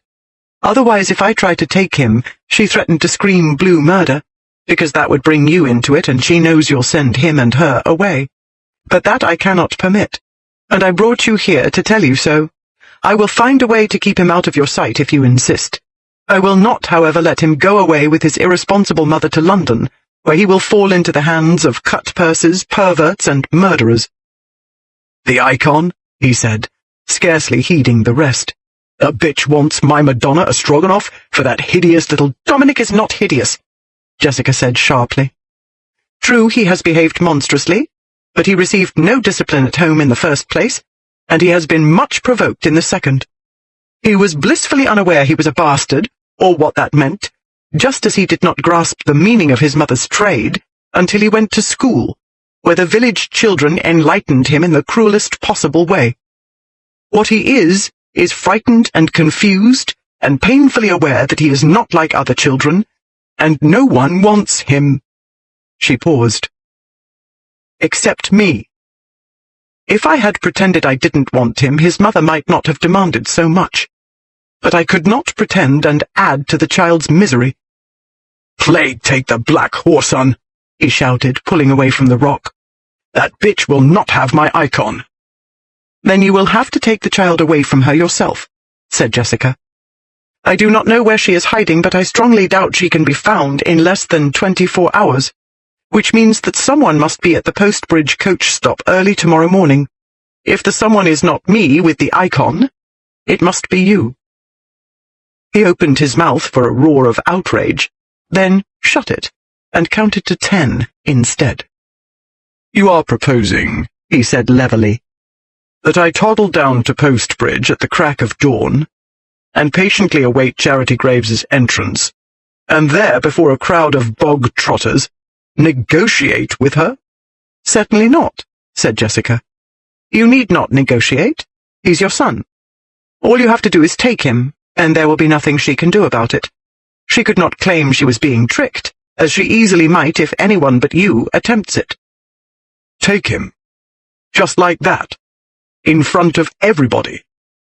She peered up at him from under her soggy bonnet. "I do not see what is so shocking. I am merely suggesting you behave in your customary style. You stomp in and take over and tell Charity to go to blazes, and to hell with what everyone else thinks." He clung doggedly to the fraying threads of his control. "Jessica, I'm not an idiot," he said. "I see what you are about. You are managing me. The idea of mowing Charity Graves down is supposed to be irresistibly appealing. Also perfectly logical, since I have no intention of giving up my icon, which I don't." "I'm aware of that," she said, "which is why I could not possibly steal it. I cannot believe the woman actually thought I would. But she is completely amoral, and I dare say the word betrayal means nothing to her." "Yet you mean to take the icon, if I do not do as you ask," he said. "I must, but I could not do so without telling you." He tilted her chin up with his knuckle, and bending her head, gave her a hard stare. "Did it never occur to you, Mistress Logic, that I wouldn't let you take it?" "It occurred to me that you might try to stop me," she said. With a sigh, he released her chin and turned his gaze upon the mountainous mass of granite.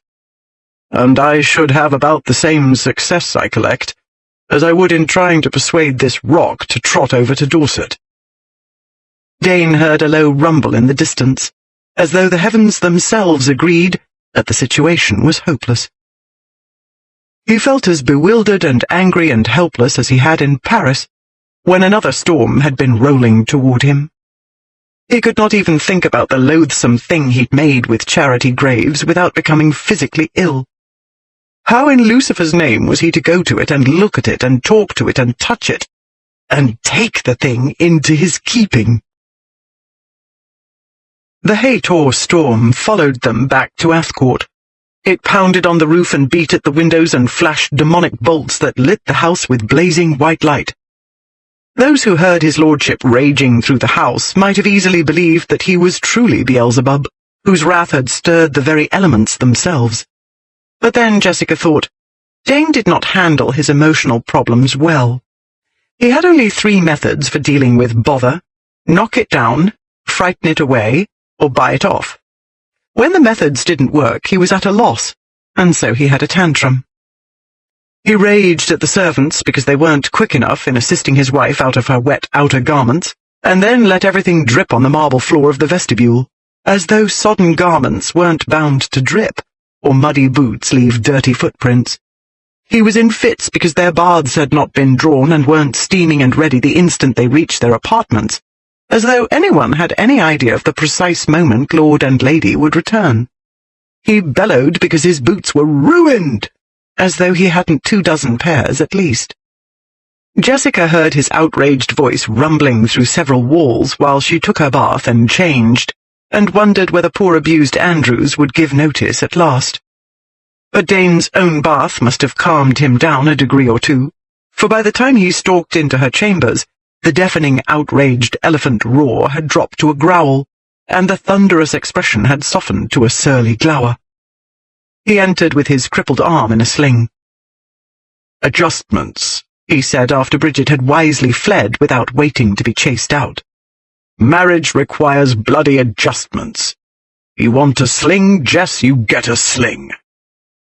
"It does not spoil the line of your coat," she said, surveying him with a critical eye. "It looks rather dashing, actually." She didn't add that it also looked as though he were planning to go out, for he was dressed for riding. "Don't humour me," he said. Then he stalked into her sitting room, took the portrait of his mother from the easel and carried it out, and kept on walking out the door. She followed him down the passage, down the south stairs, and into the dining room. "You want Mama in the dining room," he said. "Mama hangs in the dining room." He set the painting against a chair and pulled the bell rope. A footman instantly appeared. "Tell Rodstock I want the bloody landscape down and the portrait in its place," Dane said. "And tell him I want it done now." The footman instantly vanished. Dane walked out of the dining room and across the short hall to his study. Jessica hurried after him. "The portrait will look very handsome over the mantel," she said. "I found a lovely set of drapes in the north tower. I'll have them cleaned and hung in the dining room. They'll complement the portrait better than what's there." He had moved to his desk, but he didn't sit down. He stood before it, half-turned from her. His jaw was set, his eyes hooded. "I was 8 years old," he said tightly. "I sat there." He nodded at the chair in front of the desk. "My father sat there." He indicated his own usual place. "He told me my mother was Jezebel, that the dogs would eat her. He told me she was on her way to hell. That was all the explanation he gave me of her departure." Jessica felt the blood draining from her face. She too had to turn away while she summoned her composure. That wasn't easy. She had guessed that his father had been harsh, unforgiving. She had never imagined that any father, could be so brutally cruel to a little boy, bewildered, frightened, grieving for his lost mother. "Your father was angry and humiliated, no doubt," she made herself say evenly. "But if he'd truly cared for her, he would have gone after her, instead of venting his spleen on you." "If you run away," Dane said fiercely, "I shall hunt you down. I shall follow you to the ends of the earth." If she could manage not to topple over in shock when he had threatened to kill himself on her account, she could manage it now, she told herself. "Yes, I know that," she said. "But your father was a miserable, bitter old man who married the wrong woman, and you are not. Obviously, she was high-strung, and that's where you get it from, and he made her wretched. But I am not in the least high-strung, and I would never permit you to make me wretched." "Just as you will not permit that bedamned female to take her Satan's spawn to wicked London." Jessica nodded. He leaned back against the desk and directed a glare at the carpet. "It does not occur to you, perhaps, that the child may not wish to leave his mother, that such an event may—" He trailed off, his hand beating against the edge of the desk as he sought the words. He didn't have to finish. She knew he referred to his own case, that his mother's desertion had devastated him, and he hadn't altogether recovered yet. "I know it will be traumatic," Jessica said. "I asked his mother to try to prepare him. I suggested she explained that where she was going was much too dangerous for a little boy, and it was better to leave him where he would be safe, and where she was sure he'd be provided for." He shot her one quick look. Then his gaze dropped again to the carpet. "I wish it were true," Jessica said. "If she truly loved him, she would never subject him to such a risk. She would put his welfare first, as your own mother did," she dared to add. "She did not drag a little boy off on a dangerous sea voyage with no assurance she could provide for him, if that is he managed to survive the journey. But her case was tragic, and one must grieve for her. Charity Graves. Oh well, in some ways she is a child herself." My mother is a tragic heroine and Charity Graves a child, Dane said.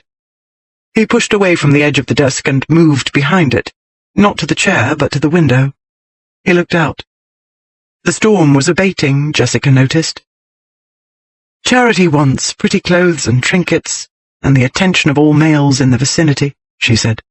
With her looks and brains, and charm, for she has that, I admit, she might have been a famous London courtesan by now. But she is too lazy, too much a creature of the moment. Yet this creature of the moment is single-mindedly bent upon my icon, you informed me on the way home, he said, which she has never seen, and for whose existence she relies upon the word of a village looby who heard it from someone else who heard it from one of our servants. Yet she is convinced the thing is worth £20,000, which amount, she told you, was the only counter-offer you could make, and you had better make it in sovereigns because she had no faith in paper. I should like to know who put this £20,000 into her head. Jessica joined him at the window. I should too, but we haven't time to find out, have we? With a short laugh, he turned to her. We? It isn't we at all, as you know perfectly well. It's Dane, the pitiable henpecked fellow who must do exactly as his wife tells him if he knows what's good for him. If you were henpecked, you would obey me blindly, she said. But that is not the case at all. You have sought an explanation of my motives, and you are now attempting to deduce Charity's. You are also preparing to deal with your son. You are trying to put yourself in his shoes, so that you may quickly make sense of any troublesome reactions, and respond intelligently and efficiently. She drew closer and patted his neckcloth. Go ahead. Tell me that I'm humoring you or managing you or whatever other obnoxious wifely thing I am doing. Jessica, you are a pain in the arse. Do you know that? He scowled at her. If I were not so immensely fond of you, I should throw you out the window. She wrapped her arms about his waist and laid her head against his chest. Not merely fond, but immensely fond. Oh, Dane, I do believe I shall swoon. Not now, he said crossly. I haven't time to pick you up. Get off me, Jess. I've got to go to Bleeding Post Bridge. She drew back abruptly. Now? Of course now. He edged away. I'll lay you any odds the bitch is there already. And the sooner I get this damn nonsense over with, the better. The storm's letting up, which means I should have something like light for a few more hours, which means I'm less likely to ride into a ditch and break my neck. He quickly skirted the desk and headed for the door. Dane, try not to explode upon them, she called after him. He paused and threw her an exasperated look. I thought I was supposed to mow her down, he said. Yes, but try not to terrify the child. If he bolts, you'll have the devil's own time catching him. She hurried up to him. Maybe I should come along. Jessica, I can handle this, he said. I'm not completely incompetent. But you are not accustomed to dealing with children, she said. Their behavior can be very puzzling at times. Jessica, I am going to collect the little beast, he said grimly. I'm not going to puzzle about anything. I shall collect him and bring him to you, and you may puzzle over him to your heart's content. He moved to the door and jerked it open. For starters, you can figure out what to do with him, because I'm hanged if I have a clue. Dane decided to take his coachman with him, but not the coach. Phelps knew every road path and cattle track in Dartmoor. Even if the storm rebuilt and headed west with them, Phelps would get them promptly to Postbridge. Besides, if he could help his mistress make trouble for her husband, Phelps could damned well help Dane get out of it. Dane wasn't sure how Jessica had managed to talk his loyal coachman into betraying his trust these last weeks, but he saw soon enough that she didn't have the man completely wrapped around her finger. When Jessica rushed out to the stables to make a last plea to accompany them, Phelps negotiated the compromise. Maybe if her ladyship could make up a parcel for the lad, she'd feel summat easier in her mind, the coachman suggested.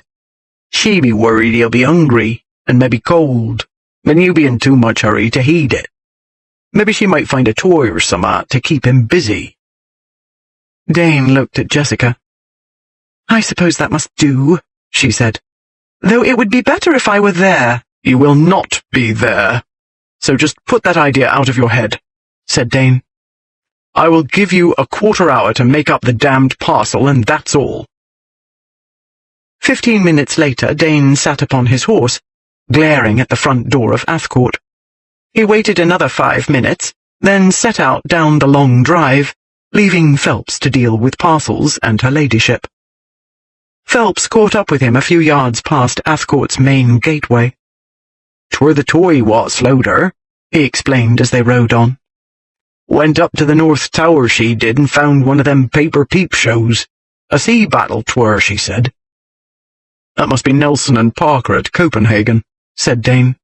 "If it was one of mine, that is," he added with a laugh.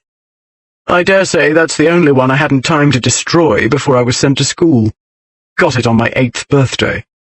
One needn't wonder how she found it. My lady could find the proverbial needle in a haystack. That's one of her special talents, Phelps." "Yes, I reckon it don't work out so bad, seeing as how your lordship loses some art now and again." Phelps eyed his master's left arm, which Dane had freed from the sling the instant he was out of sight of the house. "Lost your arm saddle, did you, my lord?" Dane glanced down. "Good heavens, I have. Well, no time to look for it, is there?" They rode on for a few minutes in silence. "Maybe I shouldn't have helped her look for the lad," Phelps said finally. "But I've been worried ever since I heard old Annie Geach had cocked up her toes at last." Phelps explained that the elderly midwife had been all the mother Dominic had known. "When Annie passed on, there weren't no one else wanted to look after the tyke," said Phelps. "As I reckon his ma made trouble in front of your new bride, figuring you'd have to do summat. Maybe give her money to go away or get a nuss for the lad. But you never sent nobody looking for her, not even when the boys were raising hell in the village." "I didn't know he was raising hell," Dane interrupted irritably, "because no one bloody told me. Not even you." "'Tweren't my place," said Phelps. "Not to mention which, how were I to know you wouldn't go about it all wrong?" "Transporting," her ladyship said. "That's what you had in mind, both on 'em, ma and boy." "Well, I reckon it didn't set right with me, my lord. I stood by once watching your pa go about it all wrong. I was young when your pa sent you off, and scared of losing my place, and I reckon the gentry knowed better than an ignorant village boy. But I be past the half-century mark now, and I sees things somewhat different than before. Not to mention that my wife could persuade you to see pixies in your pockets if that suited her plans," Dane muttered. "I should count myself lucky she didn't talk you into secreting her in one of your saddlebags." "She tried," Phelps said with a grin. "I told her she'd do more good getting ready for the lad, like finding the rest of them wooden soldiers of yours, and picking a nussmaid and fixing up the nursery." "I said I would fetch him," Dane coldly informed the coachman. "I did not tell her the filthy beggar could live in my house, sleep in my nursery." He broke off, his gut churning. Phelps made no answer. He kept his gaze upon the road ahead. Dane waited for his insides to settle. They covered another mile before the inner knots eased to a tolerable level. "A problem of cosmic proportions, she called it," Dane grumbled. "And yet I must solve it, it seems, somewhere between here and Postbridge. We're coming to the West Webburn River, aren't we?" "Another quarter-mile, my lord. And from there Postbridge is what, less than 4 miles, isn't it?" Phelps nodded. 4 miles, Dane said. 4 bleeding miles to solve a problem of cosmic proportions. God help me. 18. An accomplished strumpet Charity Graves certainly was, Roland Vautry thought. Clever, too, to come up with a fresh plan on the spur of the moment, with the village louts bearing down on her on one side and Lady Dane on the other. As a mother, however, she was utterly useless. Vautry stood at the window overlooking the inn-yard, trying to ignore the revolting sounds behind him and the more revolting stench. Immediately after the encounter with Lady Dane, Charity had hied to her tiny cottage in Grimspound, collected her belongings, and hurled them into the broken-down Dennett gig she'd bought a week ago, along with an equally broken-down pony. The brat, however, had balked at getting into the gig because of the thunder miles away. Unwilling to risk his bolting from the vehicle and disappearing into the moors, Charity had pretended to sympathize. Promising they'd wait until the thunder stopped, she'd calmly set out a bit of bread and a mug of ale for him. To the ale she'd added the tiniest bit, not half a drop, of laudanum, she claimed. The half a drop had quieted Dominic to the point of unconsciousness. She'd stuffed him into the gig and he'd slept the whole way to the inn at Postbridge, and for some time after, while Charity explained to Vautry what had happened to destroy their original plans and what she'd contrived instead. Vautry trusted her.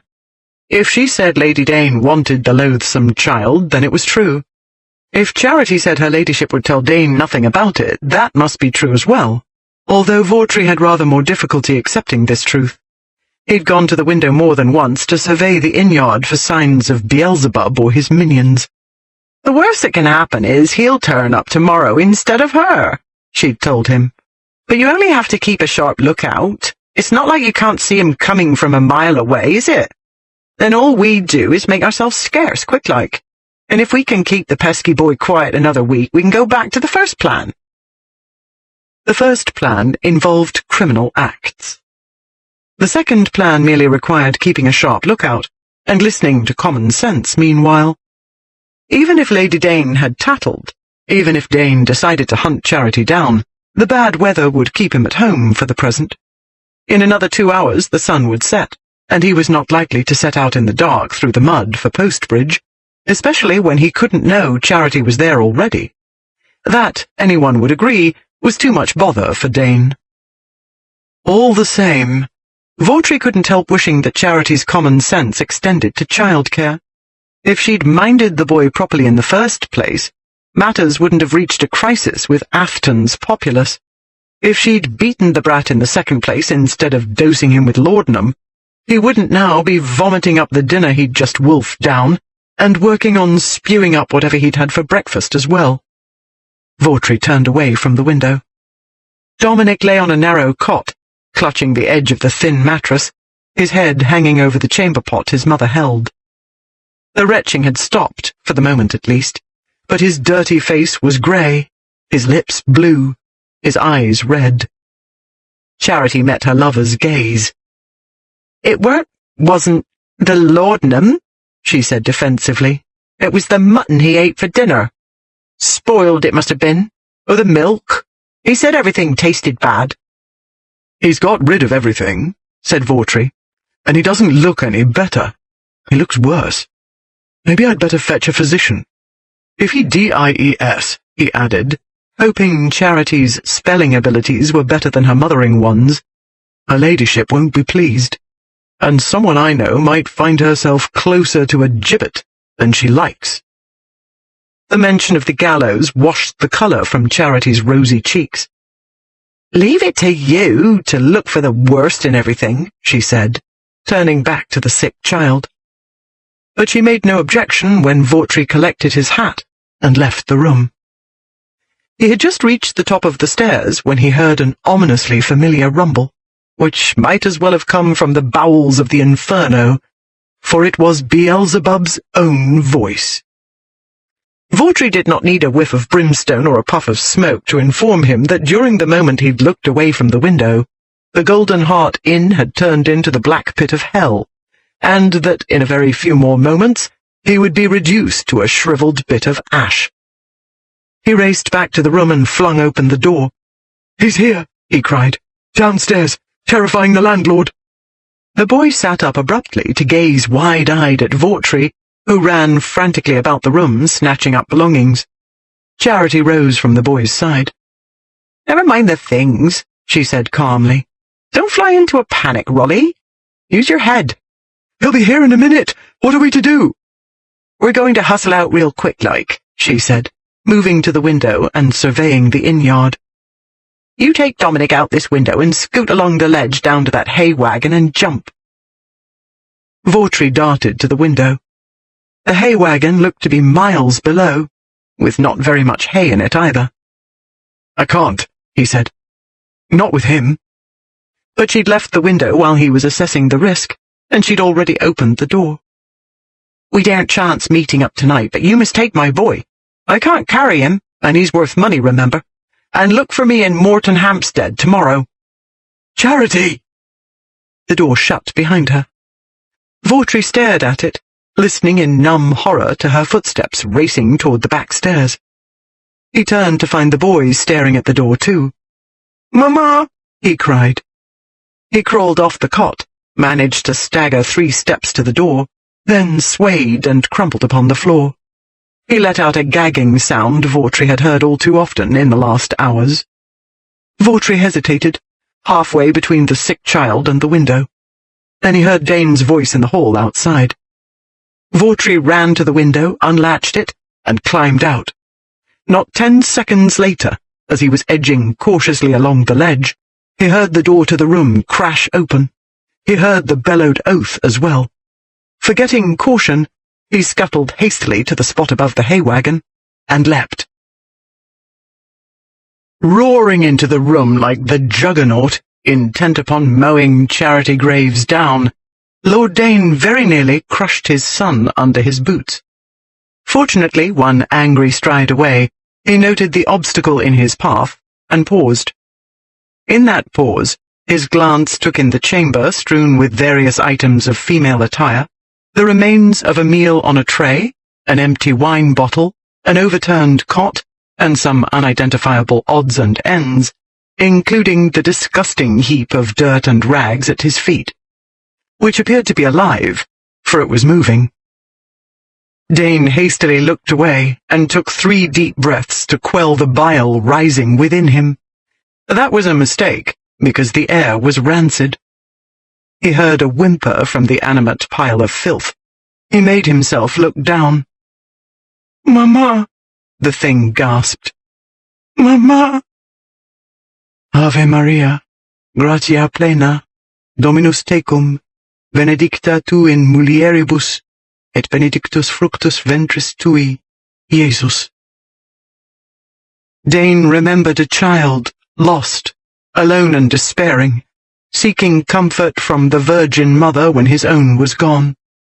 "Sancta Maria, Mater Dei, ora pro nobis peccatoribus, nunc et in hora mortis nostri." That child had prayed, not knowing what he prayed for. He had not known what his sin was, or what his mother's was. He had known, though, that he was alone. Dane knew what it was to be alone, unwanted, frightened, confused, as Jessica had said of his son.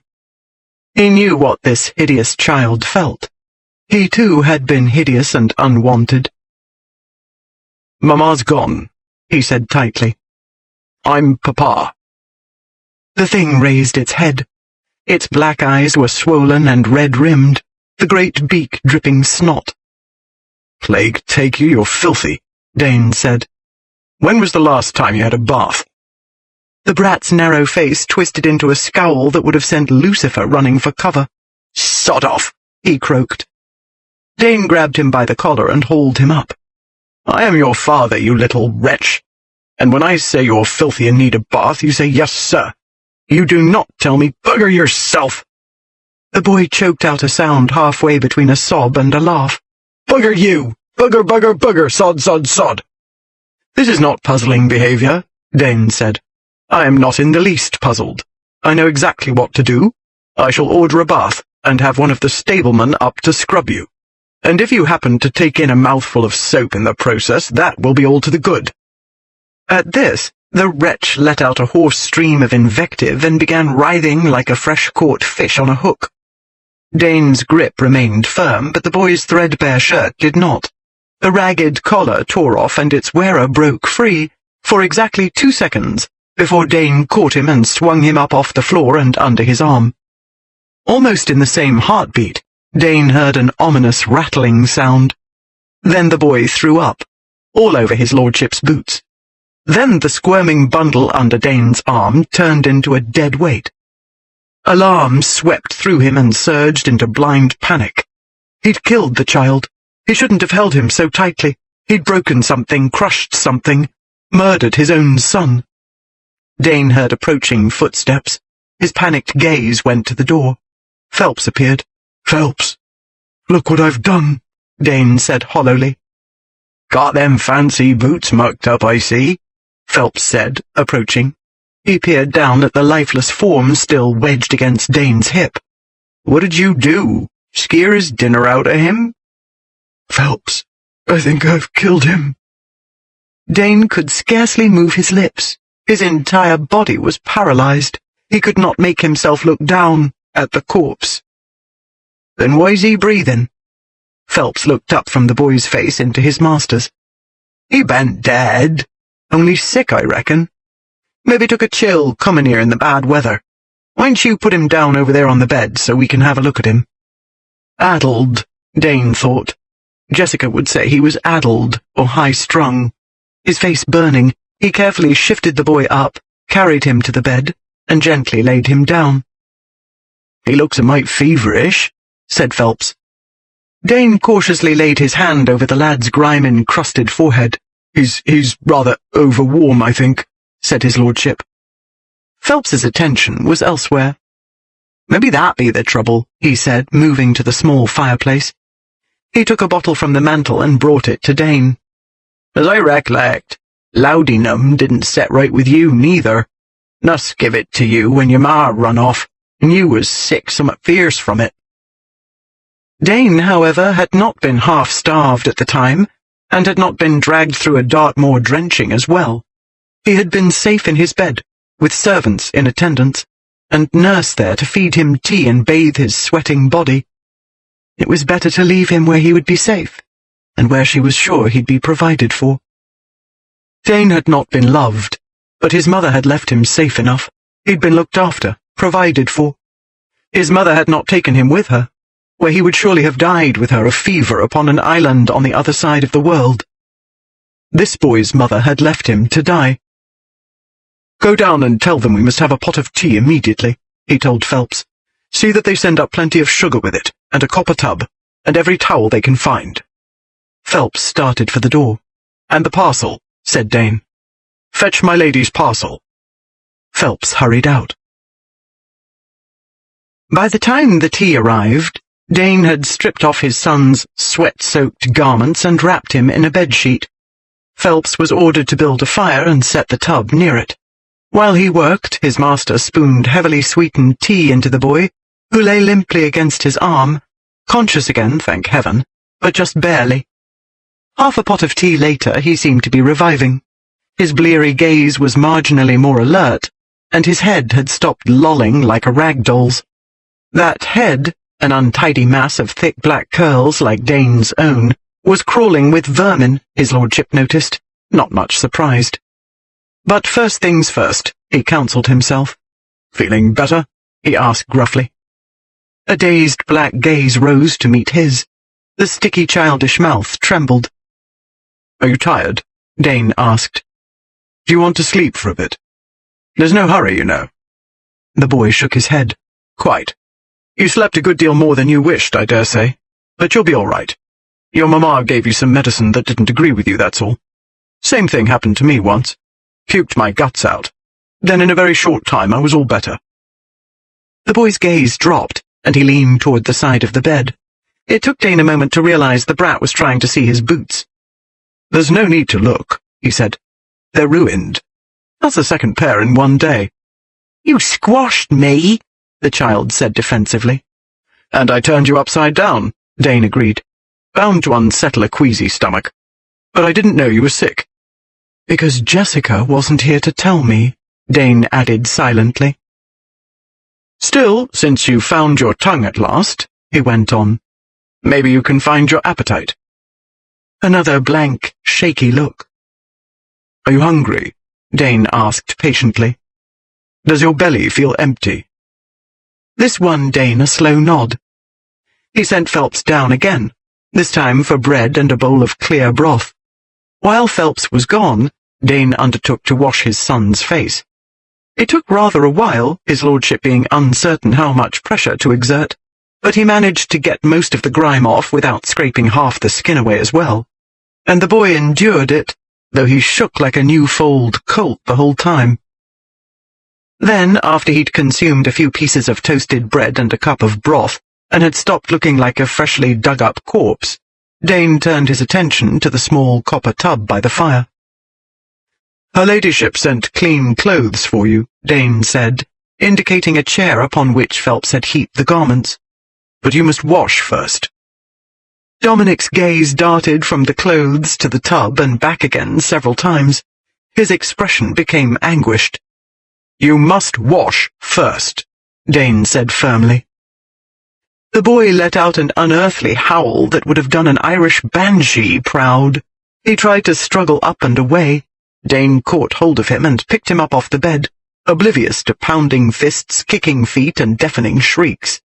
"Stop that racket," he said sharply. "Do you want to make yourself sick again? It's only a bath. You won't die of it. I bathe every day and I'm not dead yet." "No!"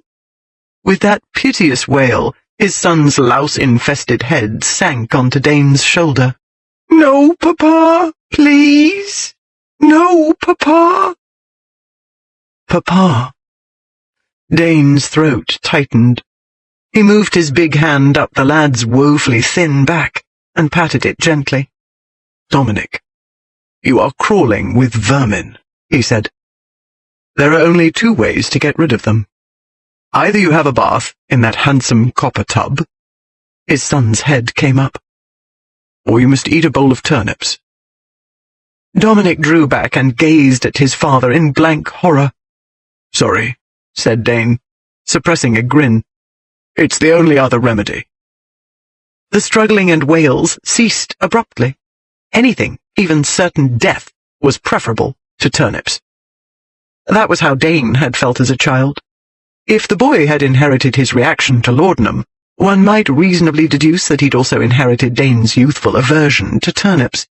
Even now he was not overly fond of them. "You may have the hot water sent up now, Phelps," said his lordship. "My son wishes to bathe." The first wash Dane was obliged to handle himself, while Dominic sat rigid with indignation, his mouth set in a martyred line. When that was done, however, he was rewarded with a glimpse of the peep show and told he might play with it as soon as he was clean. Dominic decided to conduct the second wash himself. While he was making puddles about the tub under Phelps's watchful eye, Dane ordered dinner. By the time it arrived, the boy had emerged from the tub, and Dane had towelled him dry, got him into the old-fashioned skeleton suit Jessica had found, and combed his unruly hair. Then the coveted peep show was put into Dominic's hands, and while he played with it, Dane sat down with his coachman to eat. He took up his knife and his fork and was about to cut into his mutton when he realized he'd taken up his knife and his fork. He stared at the fork in his left hand for a long moment. He looked at Phelps, who was slathering butter on an enormous hunk of bread. "Phelps, my arm works," said Dane.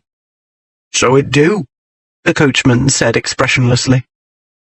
Then Dane realized his arm must have been working for some time now, and he hadn't noticed. How else had he held his son's head up while spooning tea into him? How else had he carried him and patted his back at the same time? How else had he moved the boy's rigid body this way and that while bathing him and washing his hair? How else had he dressed him in that pestilentially impractical suit, with its rows and rows of buttons?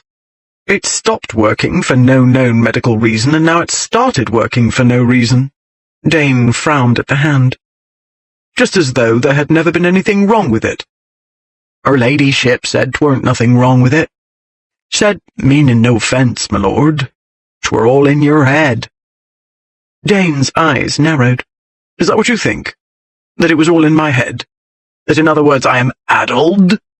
I only told you what she said.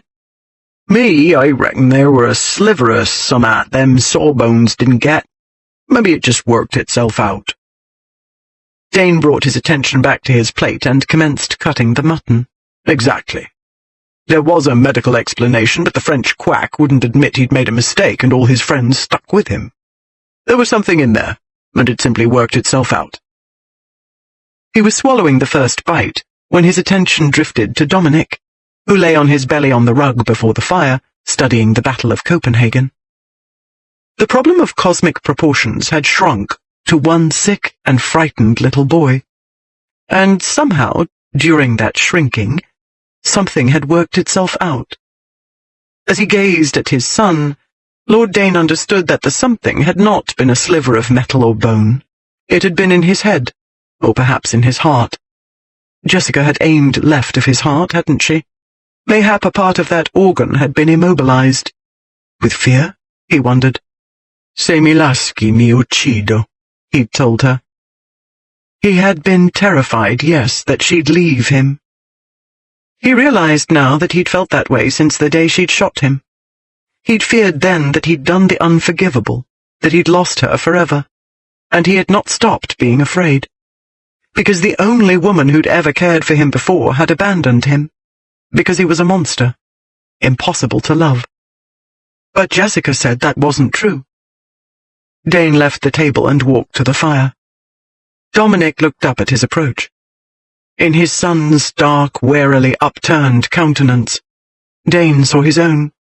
The black, troubled eyes, the hated beak, the sullen mouth. No, the child was not handsome by any stretch of the imagination. His face wasn't pretty, and his body was awkwardly formed. Scrawny limbs, overlarge feet and hands, and great bony shoulders. He did not have a sunny disposition either, nor did his filthy vocabulary enhance his appeal. He wasn't a pretty child, and he certainly wasn't a charming one. He was just like his father.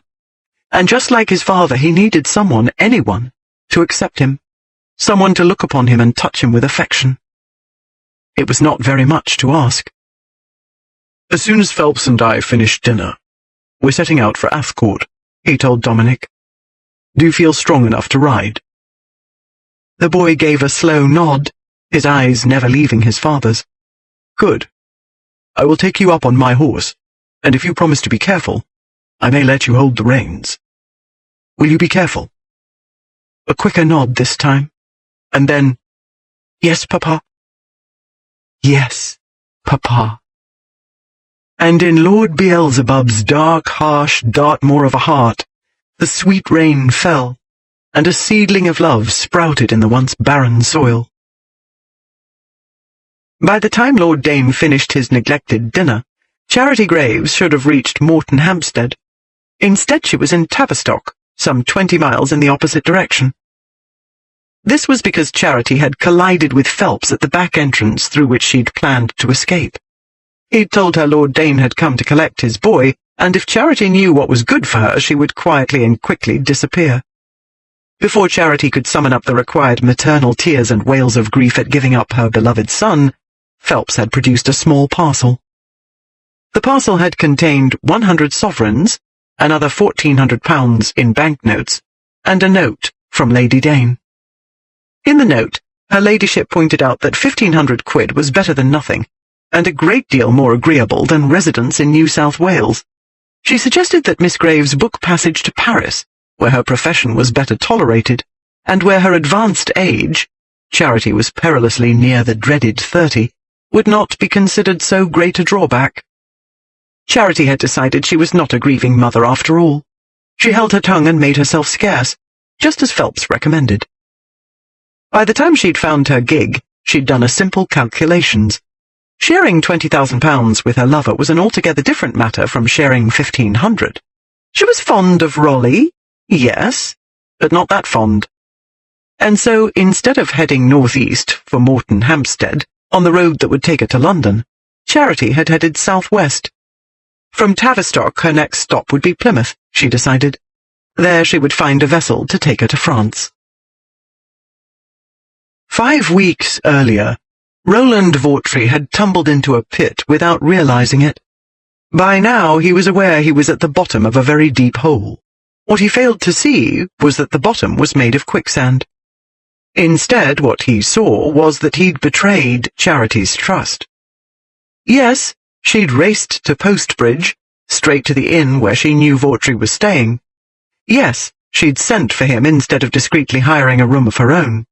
And yes, that meant that the occupants of the Golden Heart knew the Tart and he were connected. Still, since Vautry had used a false name, there had remained a chance Dane wouldn't discover the truth. That chance, Vautry belatedly discovered, had died when he'd panicked and abandoned the brat. The boy would have heard Charity call him Rolly, and worse, would be able to describe him. Dominic had stared at his mamma's friend throughout the meal he'd started spewing up minutes after finishing it. Charity, being so quick-witted, had perceived the problem. She'd told Vautry to take the boy because that was the safest, wisest thing to do. He was worth money, she'd also said. Vautry had considered all this while cowering under a damp pile of hay, undecided which way to run, and wondering whether he had a prayer of escaping the inn-yard unnoticed once he did decide. But the place had not erupted with men commanded to hunt Roland Vautry or anyone else down. No more satanic roars had issued from Vautry's recently abandoned chamber. Eventually he had collected his courage and crept from the hay wagon. No one accosted him. He walked as coolly as he could to the stables and asked for his horse. It was there he learned of his reprieve. The Marquis of Dane, he was informed, had all the inn servants, and not a few customers as well, running themselves ragged because his boy was sick. Then Roland Vautry saw that fate had given him a chance to redeem himself in his beloved's eyes. It did not take long to figure out how to accomplish that. After all, he had nothing to lose now. He was not only £5,000 in debt, but facing, he had no doubt, a rapid dismemberment at the Marquis of Dane's hands. Dane had other things on his mind now, but that wouldn't last forever. Then he would hunt his former comrade down. Vautry had one chance only, and he must take it.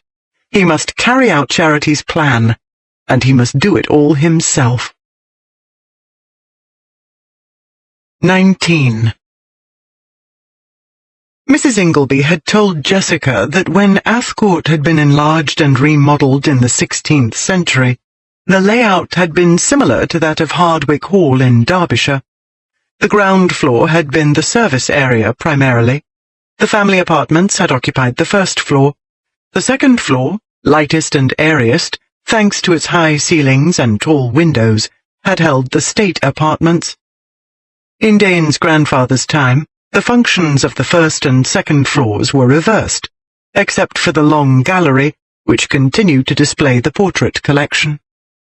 The nursery, however, as well as the schoolroom and nursemaids' and governess's quarters, remained where they'd been since the late 1500s, at the northeast corner of the ground floor, the coldest and darkest corner of the main house.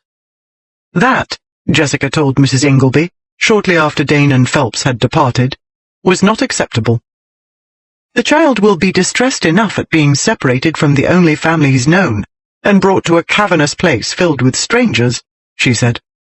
I will not exile him to a dark corner 2 floors away, where he is sure to have nightmares. After a consultation, the 2 women had agreed that the south tower, just above Jessica's apartments, would be more suitable.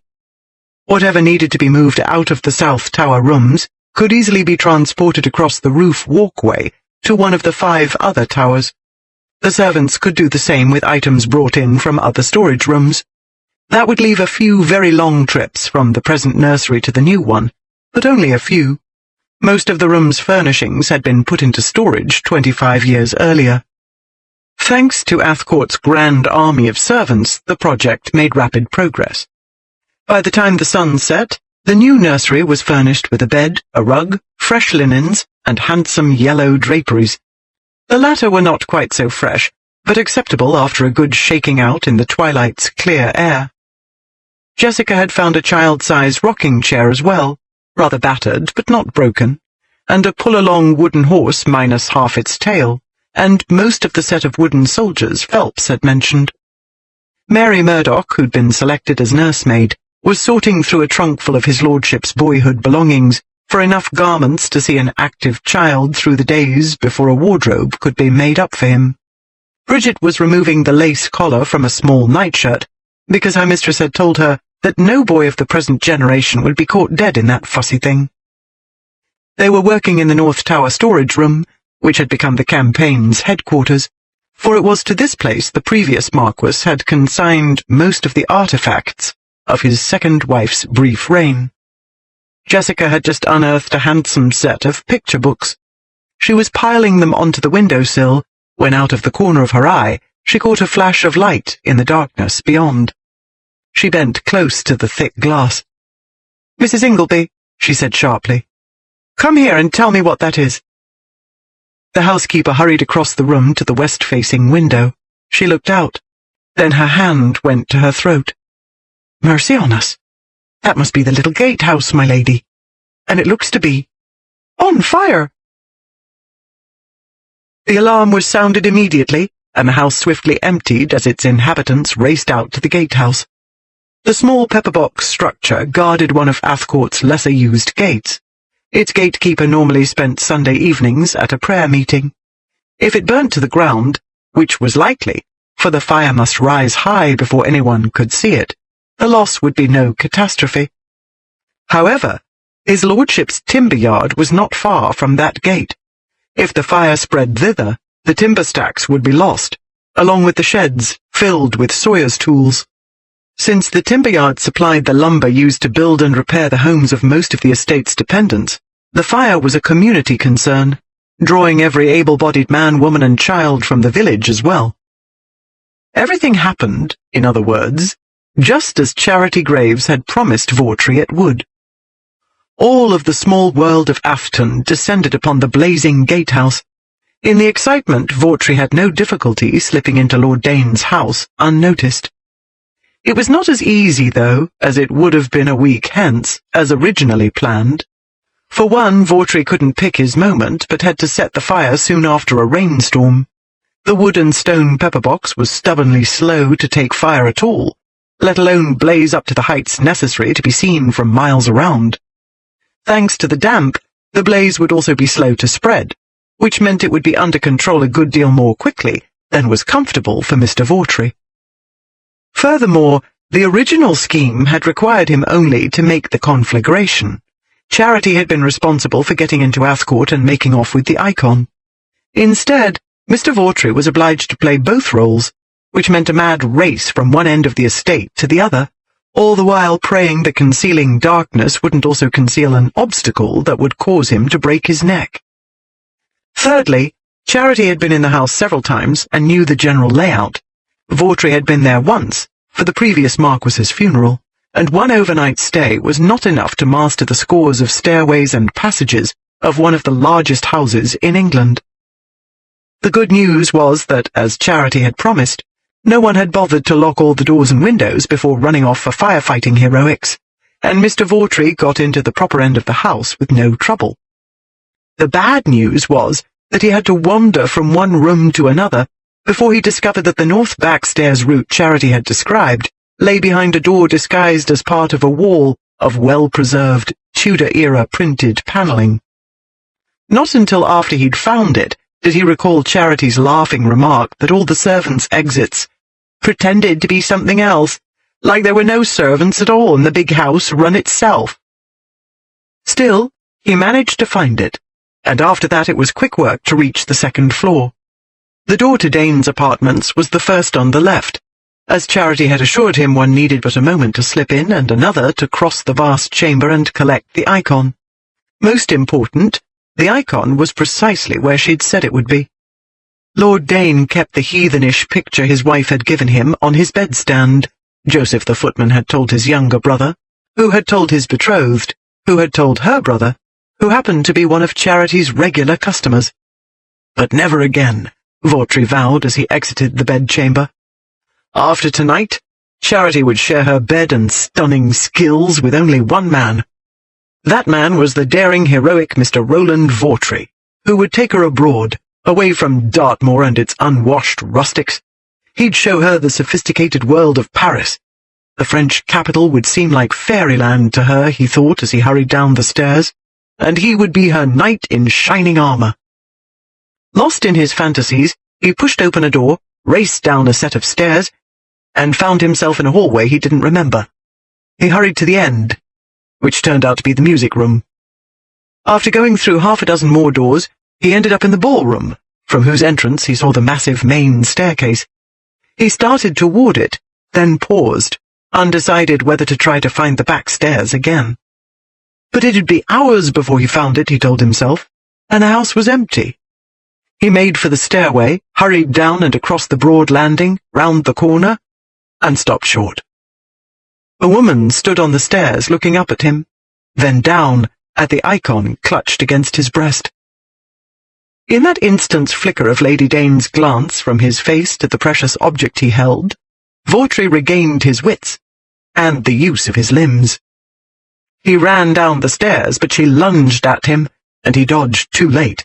She grabbed his coat sleeve, and he stumbled. The icon flew from his hands. He regained his balance in the next instant, and pushed her out of his way. He heard a crash, but didn't heed it. His eyes on the picture at the foot of the carpeted stairs, he raced down and snatched it up. Jessica's head had struck the wall, and grabbing blindly for balance, she knocked a Chinese vase from its pedestal. It struck the railing and shattered. Though the world was reeling perilously toward darkness, she dragged herself upright. Firmly grasping the railing, she hurried down, ignoring the colored lights dancing about her head. As she reached the great hall, she heard a door slam, and masculine curses, then the hurried tap of boots upon stone. Her mind clearing, she realized that her prey must have been trying to escape by the back way, and got himself lost in the pantry instead. She dashed down the hall toward the screams passage, and reached the pantry door as he was running out. This time he dodged her successfully, but even as he was bolting for the vestibule, she had grabbed the nearest object at hand, a porcelain Chinese dog, and it was out of her hand almost in the same instant, hurtling toward him. It struck the side of his head, and he staggered, then sank to his knees, still clutching the icon. As she ran toward him, she saw blood trickling from his face. Even so, the wretched man wouldn't give up. He was crawling to the door and reaching for the handle. When she grabbed his collar, he twisted about and flung his arm up, knocking her away so violently that she lost her balance and fell over onto the tiles. Jessica saw his fingers wrap around the handle, saw it move, and flung herself upon him. Grabbing a fistful of his hair, she slammed his head against the door. He was pushing at her, screaming curses while he tried to twist free, but she was too furious to heed. The swine was trying to steal her husband's precious Madonna, and he was not going to get away with it. "You will not!" she gasped, slamming his head against the door again. "Never!" Slam! Never! Slam! Vautry let go of the door and the icon and rolled sideways to get her off him. She wouldn't be shaken loose. She dug her nails into his scalp, his face, his neck. He tried to roll on top of her. She thrust her knee into his groin. He jerked away and folded up onto his side, clutching his privates. She had just grabbed his hair again in order to dash his skull to pieces upon the marble tile, when she felt a pair of strong hands wrap around her waist and haul her up, off Vautry, off the floor altogether. "That's enough, Jess." Her husband's sharp tone penetrated her mindless fury, and she left off struggling to take in the world about her.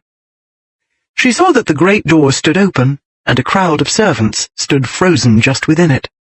In front of the mob of statues was Phelps, and Dominic, who was holding the coachman's hand and gazing up slack-jawed at Jessica. That was all she saw, because Dane swiftly swung her up over his shoulder and marched through the screens passage and into the great hall. "Rodstock," he said without pausing or looking back. "The vestibule is a disgrace. Have someone see to it. Now."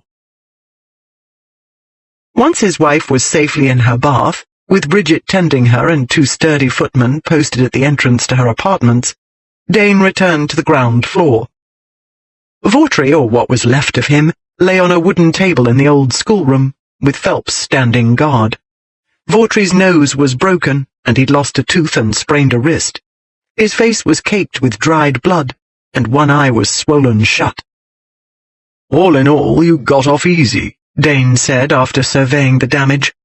"Lucky she hadn't a pistol on her, aren't you?" By the time he'd carried Jessica to her room, Dane had figured out what had happened. He'd seen the icon lying on the vestibule floor. He'd heard about the fire as he rode up to the house. He could put 2 and 2 together. He did not have to interrogate his son to understand that Vautry and Charity Graves were partners in crime. Dane did not bother to interrogate Vautry now either, but told him what had happened. You let a greedy strumpet with great fat udders turn you into a blithering idiot," Dane contemptuously summarized. "That's obvious enough. What I want to know is where you got the idea the thing was worth £20,000. Confound it, Vautry. Couldn't you tell just by looking at it that it was worth 5 at most? And you know no pawnbroker would pay even half that." "No time to look." Vautry was having a hard time getting the syllables around his swollen gums and mashed lips.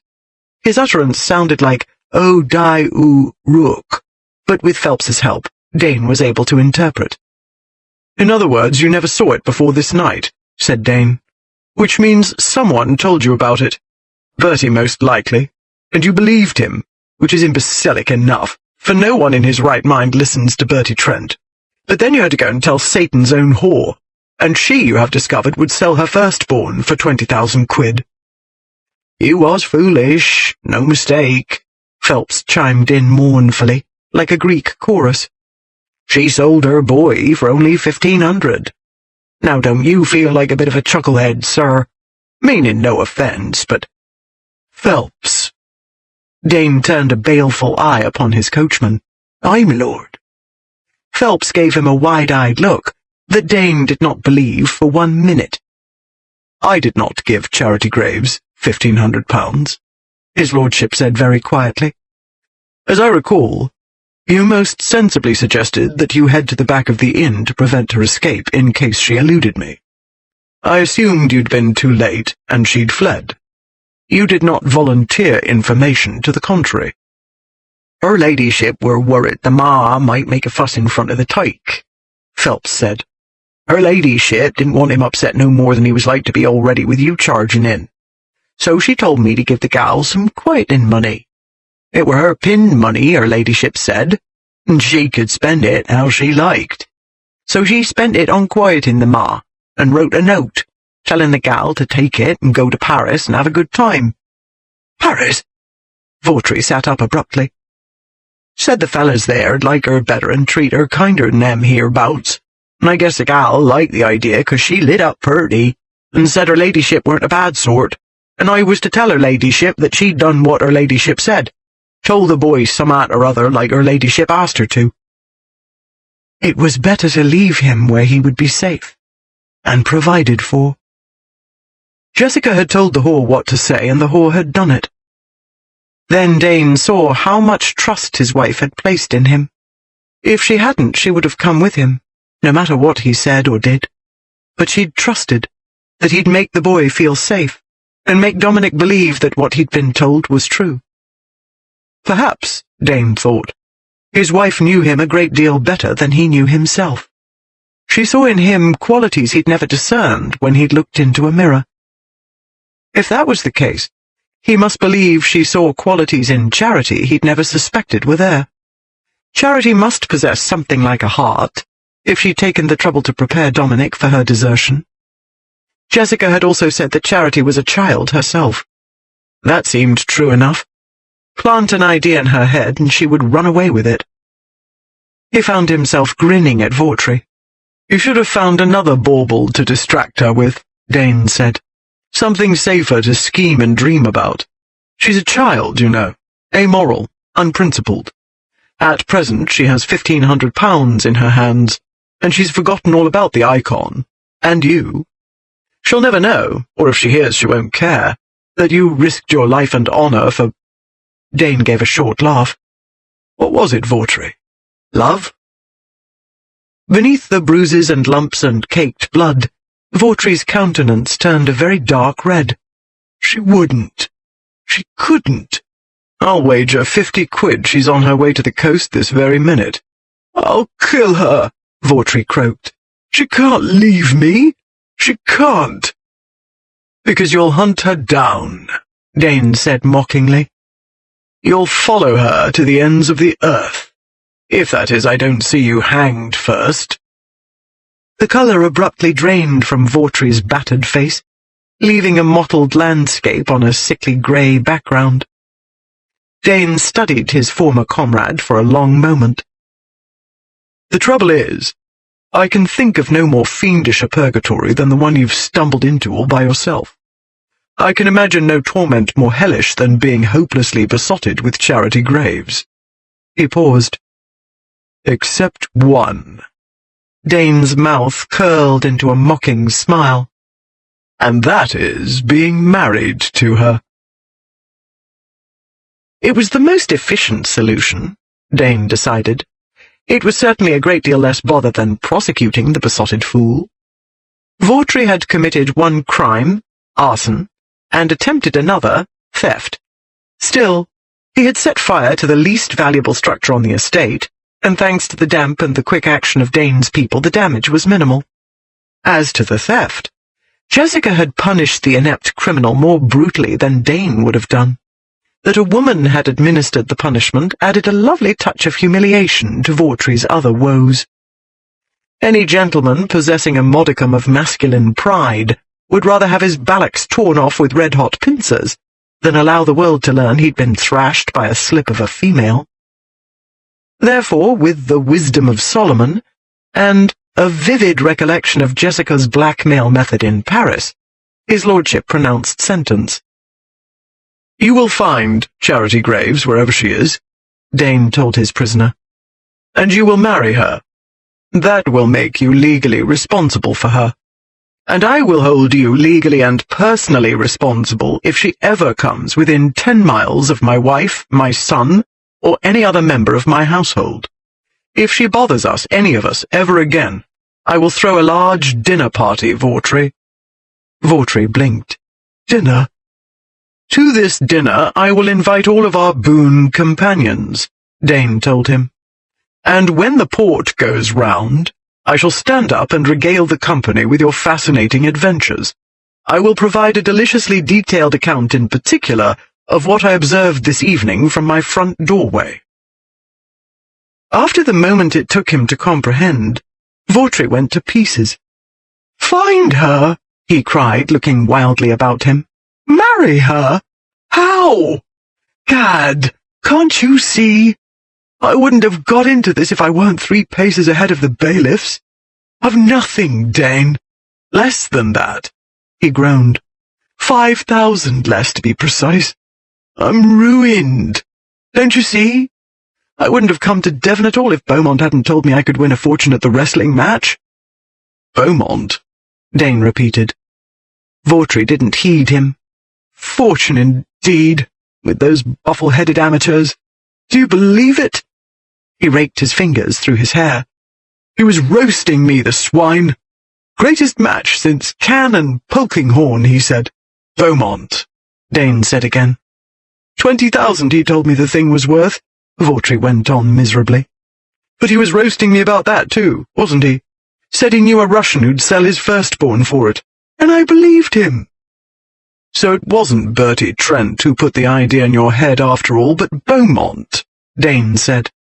I might have known. He bears me a grudge, he explained to the bewildered Vautry. A grudge? But why pick on me? To make you resentful of me in hopes of creating ill will between us, I suppose, Dane said.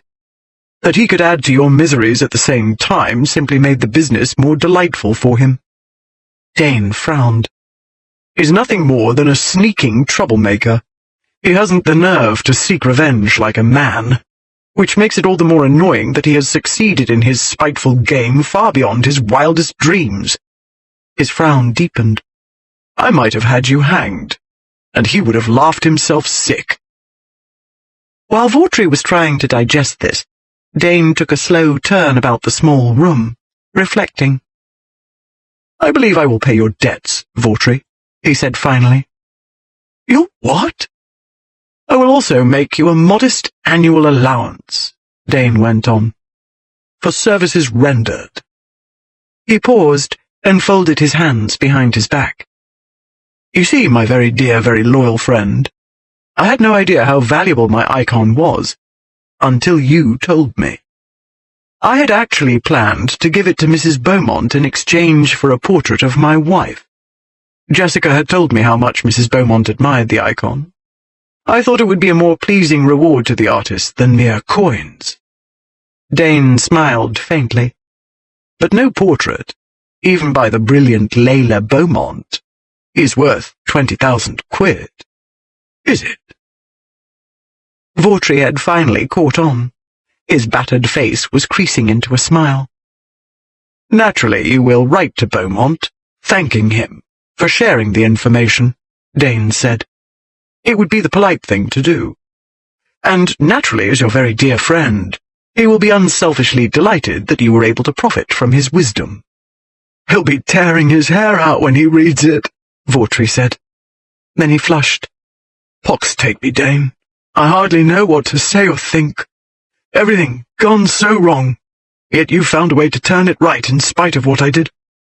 If you drop me into the nearest bog, there's not a fellow in England who'd blame you. If you do not keep that infernal female out of my way, I'll drop you both into a bog, Dane promised. He moved to the door. Phelps will find someone to patch you up. I'll send one of the servants along to you with travel funds. And by the time the sun comes up, I will expect you to be gone, Vautry. Yes, of course. The door slammed behind Dane. 20. At 2 o'clock in the morning, Lord Dane emerged from his bath.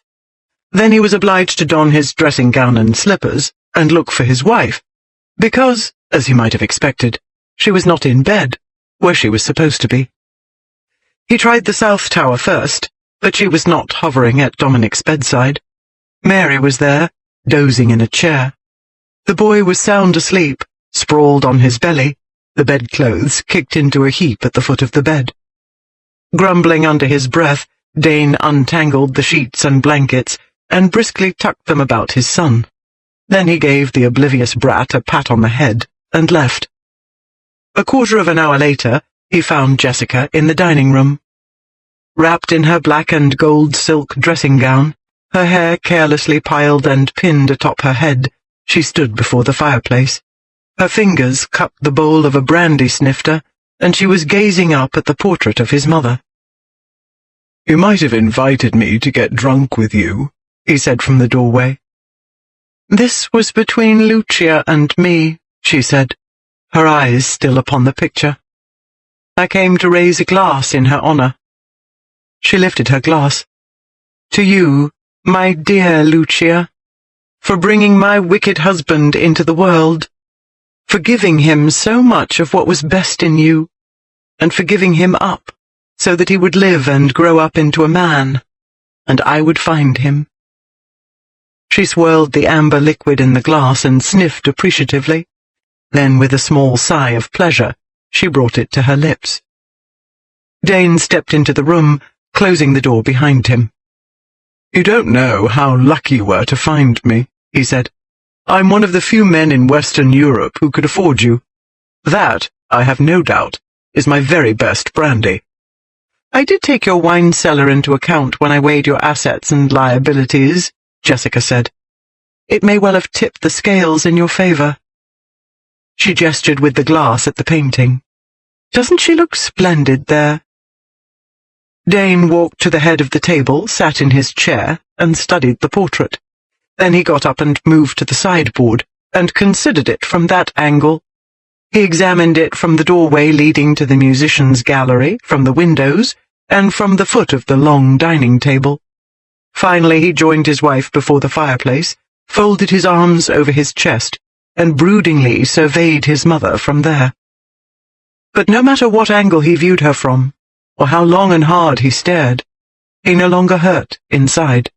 All he saw was a beautiful young woman who had loved him in her own temperamental way. Though he would never know the full truth of what had happened 25 years ago, he knew enough, believed enough, to forgive her. "She was a handsome article, wasn't she?" he said. "Exceedingly so." "One can hardly blame the Dartmouth blackguard for making off with her, I suppose," he said. "At least he stayed with her. They died together. How that must have infuriated my father." He laughed. "But I don't doubt Jezebel's son infuriated him far more. He couldn't disown me because he was too great a snob to leave his precious heritage in the vulgar hands of a sprig of the cadet branch. The great hypocrite couldn't even destroy her portrait, because she was part of the Ballisters' history, and he, like his noble ancestors, must preserve everything for his descendants, like it or not. He didn't even throw out your toys. He threw me out, though, Dane said. The dust had scarcely settled behind my mother when he packed me off to Eton. Gad, what an obstinate old idiot. He could have cultivated me, won me over with the smallest effort. I was 8 years old, completely at his mercy, clay in his hands. He could have moulded me just as he liked. If he wanted revenge on her, that was the way to get it, and get the kind of son he wanted at the same time. I'm glad he didn't mould you, Jessica said. You would not have turned out half so interesting. He looked down into her smiling countenance. Interesting indeed. The bane and blight of the Ballisters, Lord of Scoundrels himself, the greatest whoremonger in Christendom, a cocksure clod-pated ingrate. The wickedest man who ever lived. A great gawk of a lummox, a spoiled, selfish, spiteful brute. She nodded. Don't leave out conceited clodpole. It does not matter what you think, he said loftily. My son believes I am King Arthur and all the knights of the Round Table rolled into one. You are too humble, my dear, she said. Dominic is convinced that you are Jupiter and the entire pantheon of Roman deities rolled into one. It is thoroughly nauseating. You don't know what nauseating is, Jess, he said with a laugh. I only wish you might have seen the animate pile of filth I encountered at the Golden Hart Inn. If the thing had not spoken, I might have mistaken it for a mouldering heap of refuse and pitched it into the fire. Phelps told me, she said. I went downstairs while you were bathing and cornered him when he was on his way out. He described the state Dominic had been in, and how you faced it and dealt with it yourself, with your own 2 hands. She slipped her arm through his, through the one that his own fears and need had paralyzed, and a little boy's greater fears and need had cured. I did not know whether to laugh or cry, she said, so I did both. Silver mist shimmered in her eyes. I am so proud of you, Dane. And proud of myself, she added, looking away and blinking hard, for having the good sense to marry you. Don't be ridiculous, he said. Sense had nothing to do with it. But I will give you credit for making the best of a situation that would have driven any normal female to leap screaming from the top of the nearest tower. That would have been unforgivably gauche, she said. It would have meant admitting defeat, you mean, he said. And that you cannot do. It isn't in your nature, as Vautry has learned to his everlasting mortification. She frowned. I know I took advantage of him. In spite of everything, he was too much the gentleman to fight back properly. All he could do was try to shake me off. But I should not have taken advantage if the cursed fool had let go of the icon. Then, by the time he finally did, I was much too overwrought to stop smashing him. If you had not come when you did, I fear I might have killed him. She leaned her head against his brawny upper arm. I do not think anyone else could have stopped me. Yes, we big mean lummoxes have our uses, he said. He scooped her up and carried her to the dining-room table.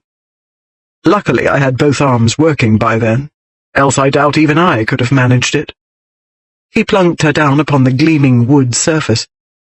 What I should like to know, though, is why my level-headed wife hadn't the common sense to keep at least a few servants with her, fire or no fire. I did, she said. But Joseph and Mary were up in the South Tower, too far away to hear anything. I should not have noticed Vautry myself if he hadn't come down the main staircase. But I had gone down to the ground floor to watch for you. Someone had to be there when you arrived, to make Dominic feel welcome. I wanted to be the one. I wanted to prove I was looking forward to his arrival. Her voice quavered. I wanted to reassure him and give him a hug. He tilted up her chin and gazed into her misty eyes. I hugged him, Cara, he said softly. I took him up in front of me on my horse, and I held him close, because he is a child, needing reassurance. I told him I would take care of him, because he was my son. And I told him you wanted him too. I told him all about you, that you could be kind and amazingly understanding, but that you wouldn't tolerate any nonsense. He smiled. And when we came home, the first thing Dominic saw was active, incontrovertible proof of that last. You proved that Papa was telling the truth, and Papa knows everything about everybody. Then I shall hug Papa. She wrapped her arms about his waist and laid her head against his chest. I love you, Sebastian Leslie Guy de Ath Ballister. I love you, Lord Dane and Beelzebub, Lord Blackmore, Lord Lonsels, Lord Ballister. That's too many names, he said. We've been wed more than a month. Since it appears that you mean to stay, I might as well give you leave to call me by my Christian name. It is preferable at any rate to Clodpole. I love you, Sebastian, she said. I'm rather fond of you too, he said. Immensely fond, she corrected. Her dressing gown was sliding down from her shoulders. He hastily drew it up. Immense may well be the word for it. He glanced down at where his shaft was stirring against his dressing gown. We'd better get upstairs quickly and go to sleep forthwith, before my feelings of fondness swell to an unreasonable degree. Going directly to sleep would be unreasonable, she said. She slid her hands up and into the opening of his robe and stroked over his chest. The muscles there tightened and pulsed, and the pulsations raced downward. You're exhausted from your ordeal, he said, swallowing a groan. Also, I'm sure you must be bruised in 100 places. You don't want a 15-stone brute heaving about on top of you. She drew her thumb over his nipple. He sucked in his breath. You could heave about under me, she said softly.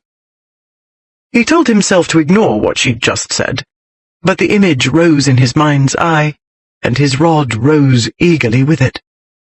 It had been a month since she'd told him she loved him. It had been a month since she had actually invited him, instead of simply cooperating. Enthusiastic as the cooperation had been, he'd missed her brazen overtures almost as much as he'd missed the 3 precious words. Besides, he was an animal. Already he was as randy as a rutting bull-elephant. He lifted her off the table. He meant to set her down because carrying her would be too dangerously intimate. But she wouldn't be set down. She clung to his arms and wrapped her legs round his waist. He tried not to look down, but he couldn't help it. He saw soft white thighs encircling him, caught a glimpse of the sleek, dark curls just below the sash that was no longer holding the gown decorously in place. She shifted a bit, and the robe slid from her shoulders again. She slipped first one, then the other arm from the loose sleeves. The elegant robe became a useless scrap of silk, dangling from her waist. Smiling, she brought her arms up to circle his neck. She rubbed her firm white breasts against the opening of his dressing gown, and it gave way. The warm feminine mounds pressed against his skin. He turned and came back to the table and sank down upon it. Jess, how the devil am I to climb the stairs in this condition? He asked hoarsely. How is a man to see straight when you do such things to him? She licked the hollow of his throat. I like the way you taste, she murmured. She drew her parted lips over his collarbone. And the way your skin feels against my mouth, and the way you smell of soap and cologne and male. I love your big warm hands, and your big warm body, and your immense throbbing. He dragged her head up and clamped his mouth over hers. She parted instantly, inviting him in. She was wicked, a femme fatale, but the taste of her was fresh and clean. She tasted like rain, and he drank her in. He inhaled the chamomile scent, mingled with the fragrance that was uniquely hers. He traced the delectable shape of her with his big dark hands, the graceful column of her neck, the gentle slope of her shoulders, the silken curve of her breasts, with their taut, dusky buds. He slid back and down upon the table, and drew her down on top of him, and traced those feminine outlines again with his mouth, his tongue. He stroked down her smooth, supple back, and moulded his hands to the sinuous turn of her slim waist and the gentle flare of her hips. I'm clay in your hands, she breathed against his ear. I love you madly. I want you so much. The soft voice, husky with desire, swam in his head and sang in his veins, and whirled its mad music through his heart. Sono tutto tuo, tesoro mio, he answered. I'm all yours, my treasure. He grasped her sweet rump and lifted her onto his manhood, and groaned as she guided him into her. Oh, Jess! All mine. She sank slowly down upon his shaft. Sweet Jesus! Pleasure forked through him, jagged and white-hot. Oh, Dio! I'm going to die. All mine, she said. Yes, kill me, Jess. Do it again. She came up and sank again, with the same torturous slowness. Another lightning bolt, scorching, rapturous. He begged for more. She gave him more, riding him, controlling him. He wanted it that way because it was love that mastered him, happiness that shackled him. She was passionate chatelaine of his body, loving mistress of his heart. When the storm broke at last, and trembling in the aftermath, she fell into his arms, he held her tight against the hammering heart she ruled, where the secret he'd hidden for so long pounded in his breast. But he wanted no more such secrets. He could say the words now. So easy it was, when all that had been frozen and buried inside him had thawed and bubbled up, fresh as the Dartmoor streams in springtime. With a shaky laugh he brought her head up and lightly kissed her. Ti amo, he said. And so ridiculously simple it was that he said it again, in English this time. I love you, Jess.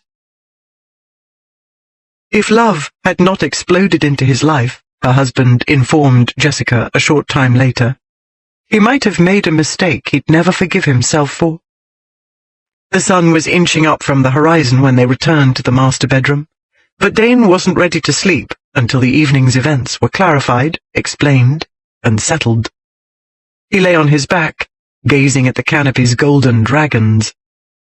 Being besotted myself, he was saying, I was forced to see how easily any man, especially one of Vaughtry's limited intelligence, could stumble into a quagmire. In a few contemptuous sentences, he told her of his suspicions about Beaumont's role in the Paris farce, and how the spitefulness had continued. Jessica wasn't much surprised. She had always considered Beaumont a particularly unpleasant human being, and wondered why his wife hadn't left him long since.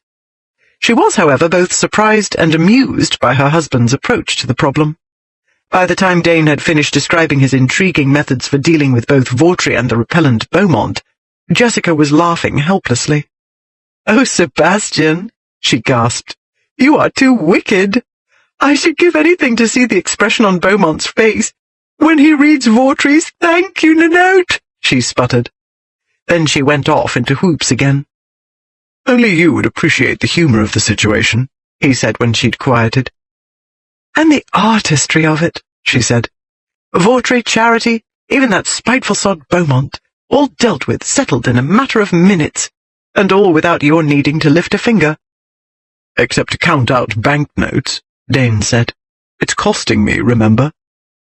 "Vaughtry will be grateful to you for the rest of his life," she said. "He will race to the ends of the earth to do your bidding. And Charity will be content, because she'll be set up comfortably with a man who adores her.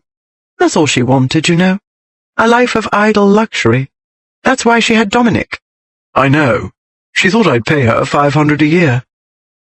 "I asked her how she came to that addled conclusion," Jessica said. "She told me it was when all the grand folks came to your father's funeral. Some of the gentlemen had brought their birds of paradise along and deposited them at nearby inns. Along with other London gossip, Charity heard tales, exaggerated no doubt, of settlements and annuities made for certain noblemen's illegitimate offspring. That, she told me, is why she didn't employ the usual precautions with you and Ainswood, and why when she found herself enceinte, she took no corrective measures." "In other words, another brainless trollop put the idea in her head." "Charity thought all she had to do was have one child and she'd never have to work again. £500 was unheard-of wealth to her. Which explains why she settled so easily for your 1,500. Dane still had his eyes fixed upon the dragons. You knew this, yet you threatened to give her my icon. If I'd had to deal with her by myself, I could not risk her creating an ugly scene in front of Dominic, Jessica explained. Like you, he is acutely sensitive and emotional. The damage she could do with a few words in a few minutes might take years to repair. But with you there, that risk dropped considerably. Still, I preferred she go away quietly. That is why I armed Phelps with a bride. Dane turned onto his side and pulled her into his arms. You did right, Jess, he said. I doubt I could have dealt with the sick child and his screaming mother simultaneously. I had my hands full, both of them, and my mind fully occupied with him. You were there for him, she said, stroking his hard, warm chest. His big, strong papa was there for him, and that's all that matters now. He's home. He's safe. We'll take care of him. Home. He looked down at her. This is permanent, then? Lady Granville brought up her husband's two bastards, by her aunt, no less, along with their own legitimate brats. The Duke of Devonshire's byblows have grown up in his household. And the Marchioness of Dane can do what she damn well pleases, and the hell with what anyone else thinks, said her husband. I do not mind starting my family with an 8-year-old boy, she said. One can communicate with children at that age. They are very nearly human. At that moment, as though on cue, an inhuman howl rent the early morning quiet. Dane pulled away from her and bolted up to a sitting position. He's having a nightmare, that's all, Jessica said, trying to tug her husband back down. Mary's with him. That caterwauling is coming from the gallery. He scrambled from the bed. While he was pulling on his dressing gown, Jessica heard another ear-splitting shriek, coming from the gallery as Dane said. She heard other sounds as well, other voices and thumps, and the faint thudding of hurried footsteps. Dane had already stalked out barefoot, while Jessica was still trying to disentangle herself from the bedclothes. She quickly donned her dressing gown and mules and hurried out after him. She found him standing just outside the door, his arms folded over his chest, his expression inscrutable, while he watched a naked 8-year-old boy race toward the south stairs, 3 servants in hot pursuit. Dominic was but a few feet from the entryway when Joseph abruptly appeared in it. The boy instantly turned and ran back the way he'd come, dodging the adults trying to catch him and shrieking when they missed. It would appear that my son is an early riser, Dane said mildly. What did Mary feed him for breakfast, I wonder? Gunpowder? I told you he was devilish quick, Jessica said. He ran past me a moment ago, Dane said. He saw me, looked straight up at me and laughed. Those screeches are laughter, you will note, and never broke stride. He went headlong toward the north door, stopped 1/2 second short of dashing his brains out against it, turned, and ran back the other way. I collect he wants my attention. She nodded. Dane strode out into the gallery. Dominic, he said, without raising his voice. Dominic darted into an alcove. Dane followed him, picked him off the draperies he was attempting to climb up, and hoisted the child over his shoulder. He carried Dominic into the master bedroom, then into the dressing room. Jessica followed them only as far as the bedroom. She could hear her husband's low rumble and the higher-pitched tones of his son, but couldn't make out the words. When they emerged from the dressing room a few minutes later, Dominic was wearing one of his father's shirts. The pleated front extended below the boy's waist, while both sleeves and hem trailed upon the carpet. He ate his breakfast and washed, but he refuses to don the skeleton suit because it makes him choke, he claims, Dane explained, while Jessica nearly choked trying to keep a straight face. This is Papa's shirt, Dominic told her proudly. It's too big, but I can't be bare-assed. Naked, Dane corrected. You don't refer to your hindquarters when there are ladies present. Just as you don't gallop about with your pump handle waving in the wind, even if it is vastly amusing to hear the shocked females scream. Also, you do not make a great row at dawn's crack when my lady and I are trying to sleep. Dominic's attention immediately went to the immense bed. His black eyes widened. Is that the biggest bed in the world, Papa? He pushed up the sleeves of his shirt, and, grabbing up 2 fistfuls of the fabric billowing about his scrawny legs, trotted to the bed and gaped at it. "It's the biggest one in the house," said Dane. "King Charles II slept in that bed once. When the king visits, one must give him the largest bed." Did you put a baby inside her in that bed? Dominic inquired, directing his stare to Jessica's belly. Mama said you put me inside her belly in the biggest bed in the world. Is her baby in there now? He demanded, pointing. "Yes," said his lordship. Turning away from his startled wife, he walked to the bed and scooped his son up. "But it is a secret. You must assure me you won't tell anybody until I give you leave. Will you promise?" Dominic nodded. "I promise." "I know it will be difficult to keep such an interesting secret," Dane said, "but I'll make it up to you. In return for that special favor, I will let you be the one to surprise everybody with the news. That's a fair trade, isn't it?" After briefly weighing the matter, Dominic again bobbed his head up and down. It was clear by now that the 2 males had no trouble communicating. It was also clear that Dominic was, to all intents and purposes, clay in his papa's big hands, and the papa knew it. Dane turned a smugly superior smile upon his bemused wife, then carried his son out. He returned alone a moment later, still smiling. "You're very sure of yourself," she said as he approached her. "I can count," he said.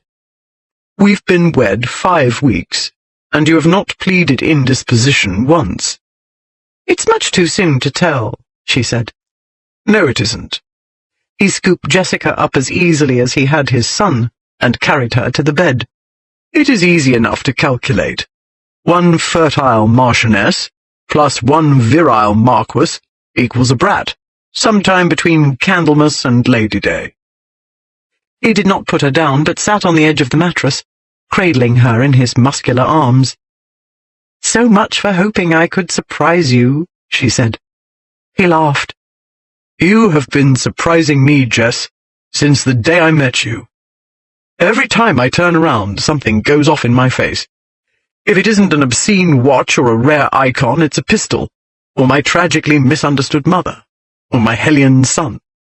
There have been times I've been convinced I didn't marry a female, but an incendiary device. This, at least, makes sense." He tucked a wayward strand of hair behind her ear. "It is not in the least astounding that 2 people with insatiable carnal appetites have made a baby. That is perfectly natural and reasonable.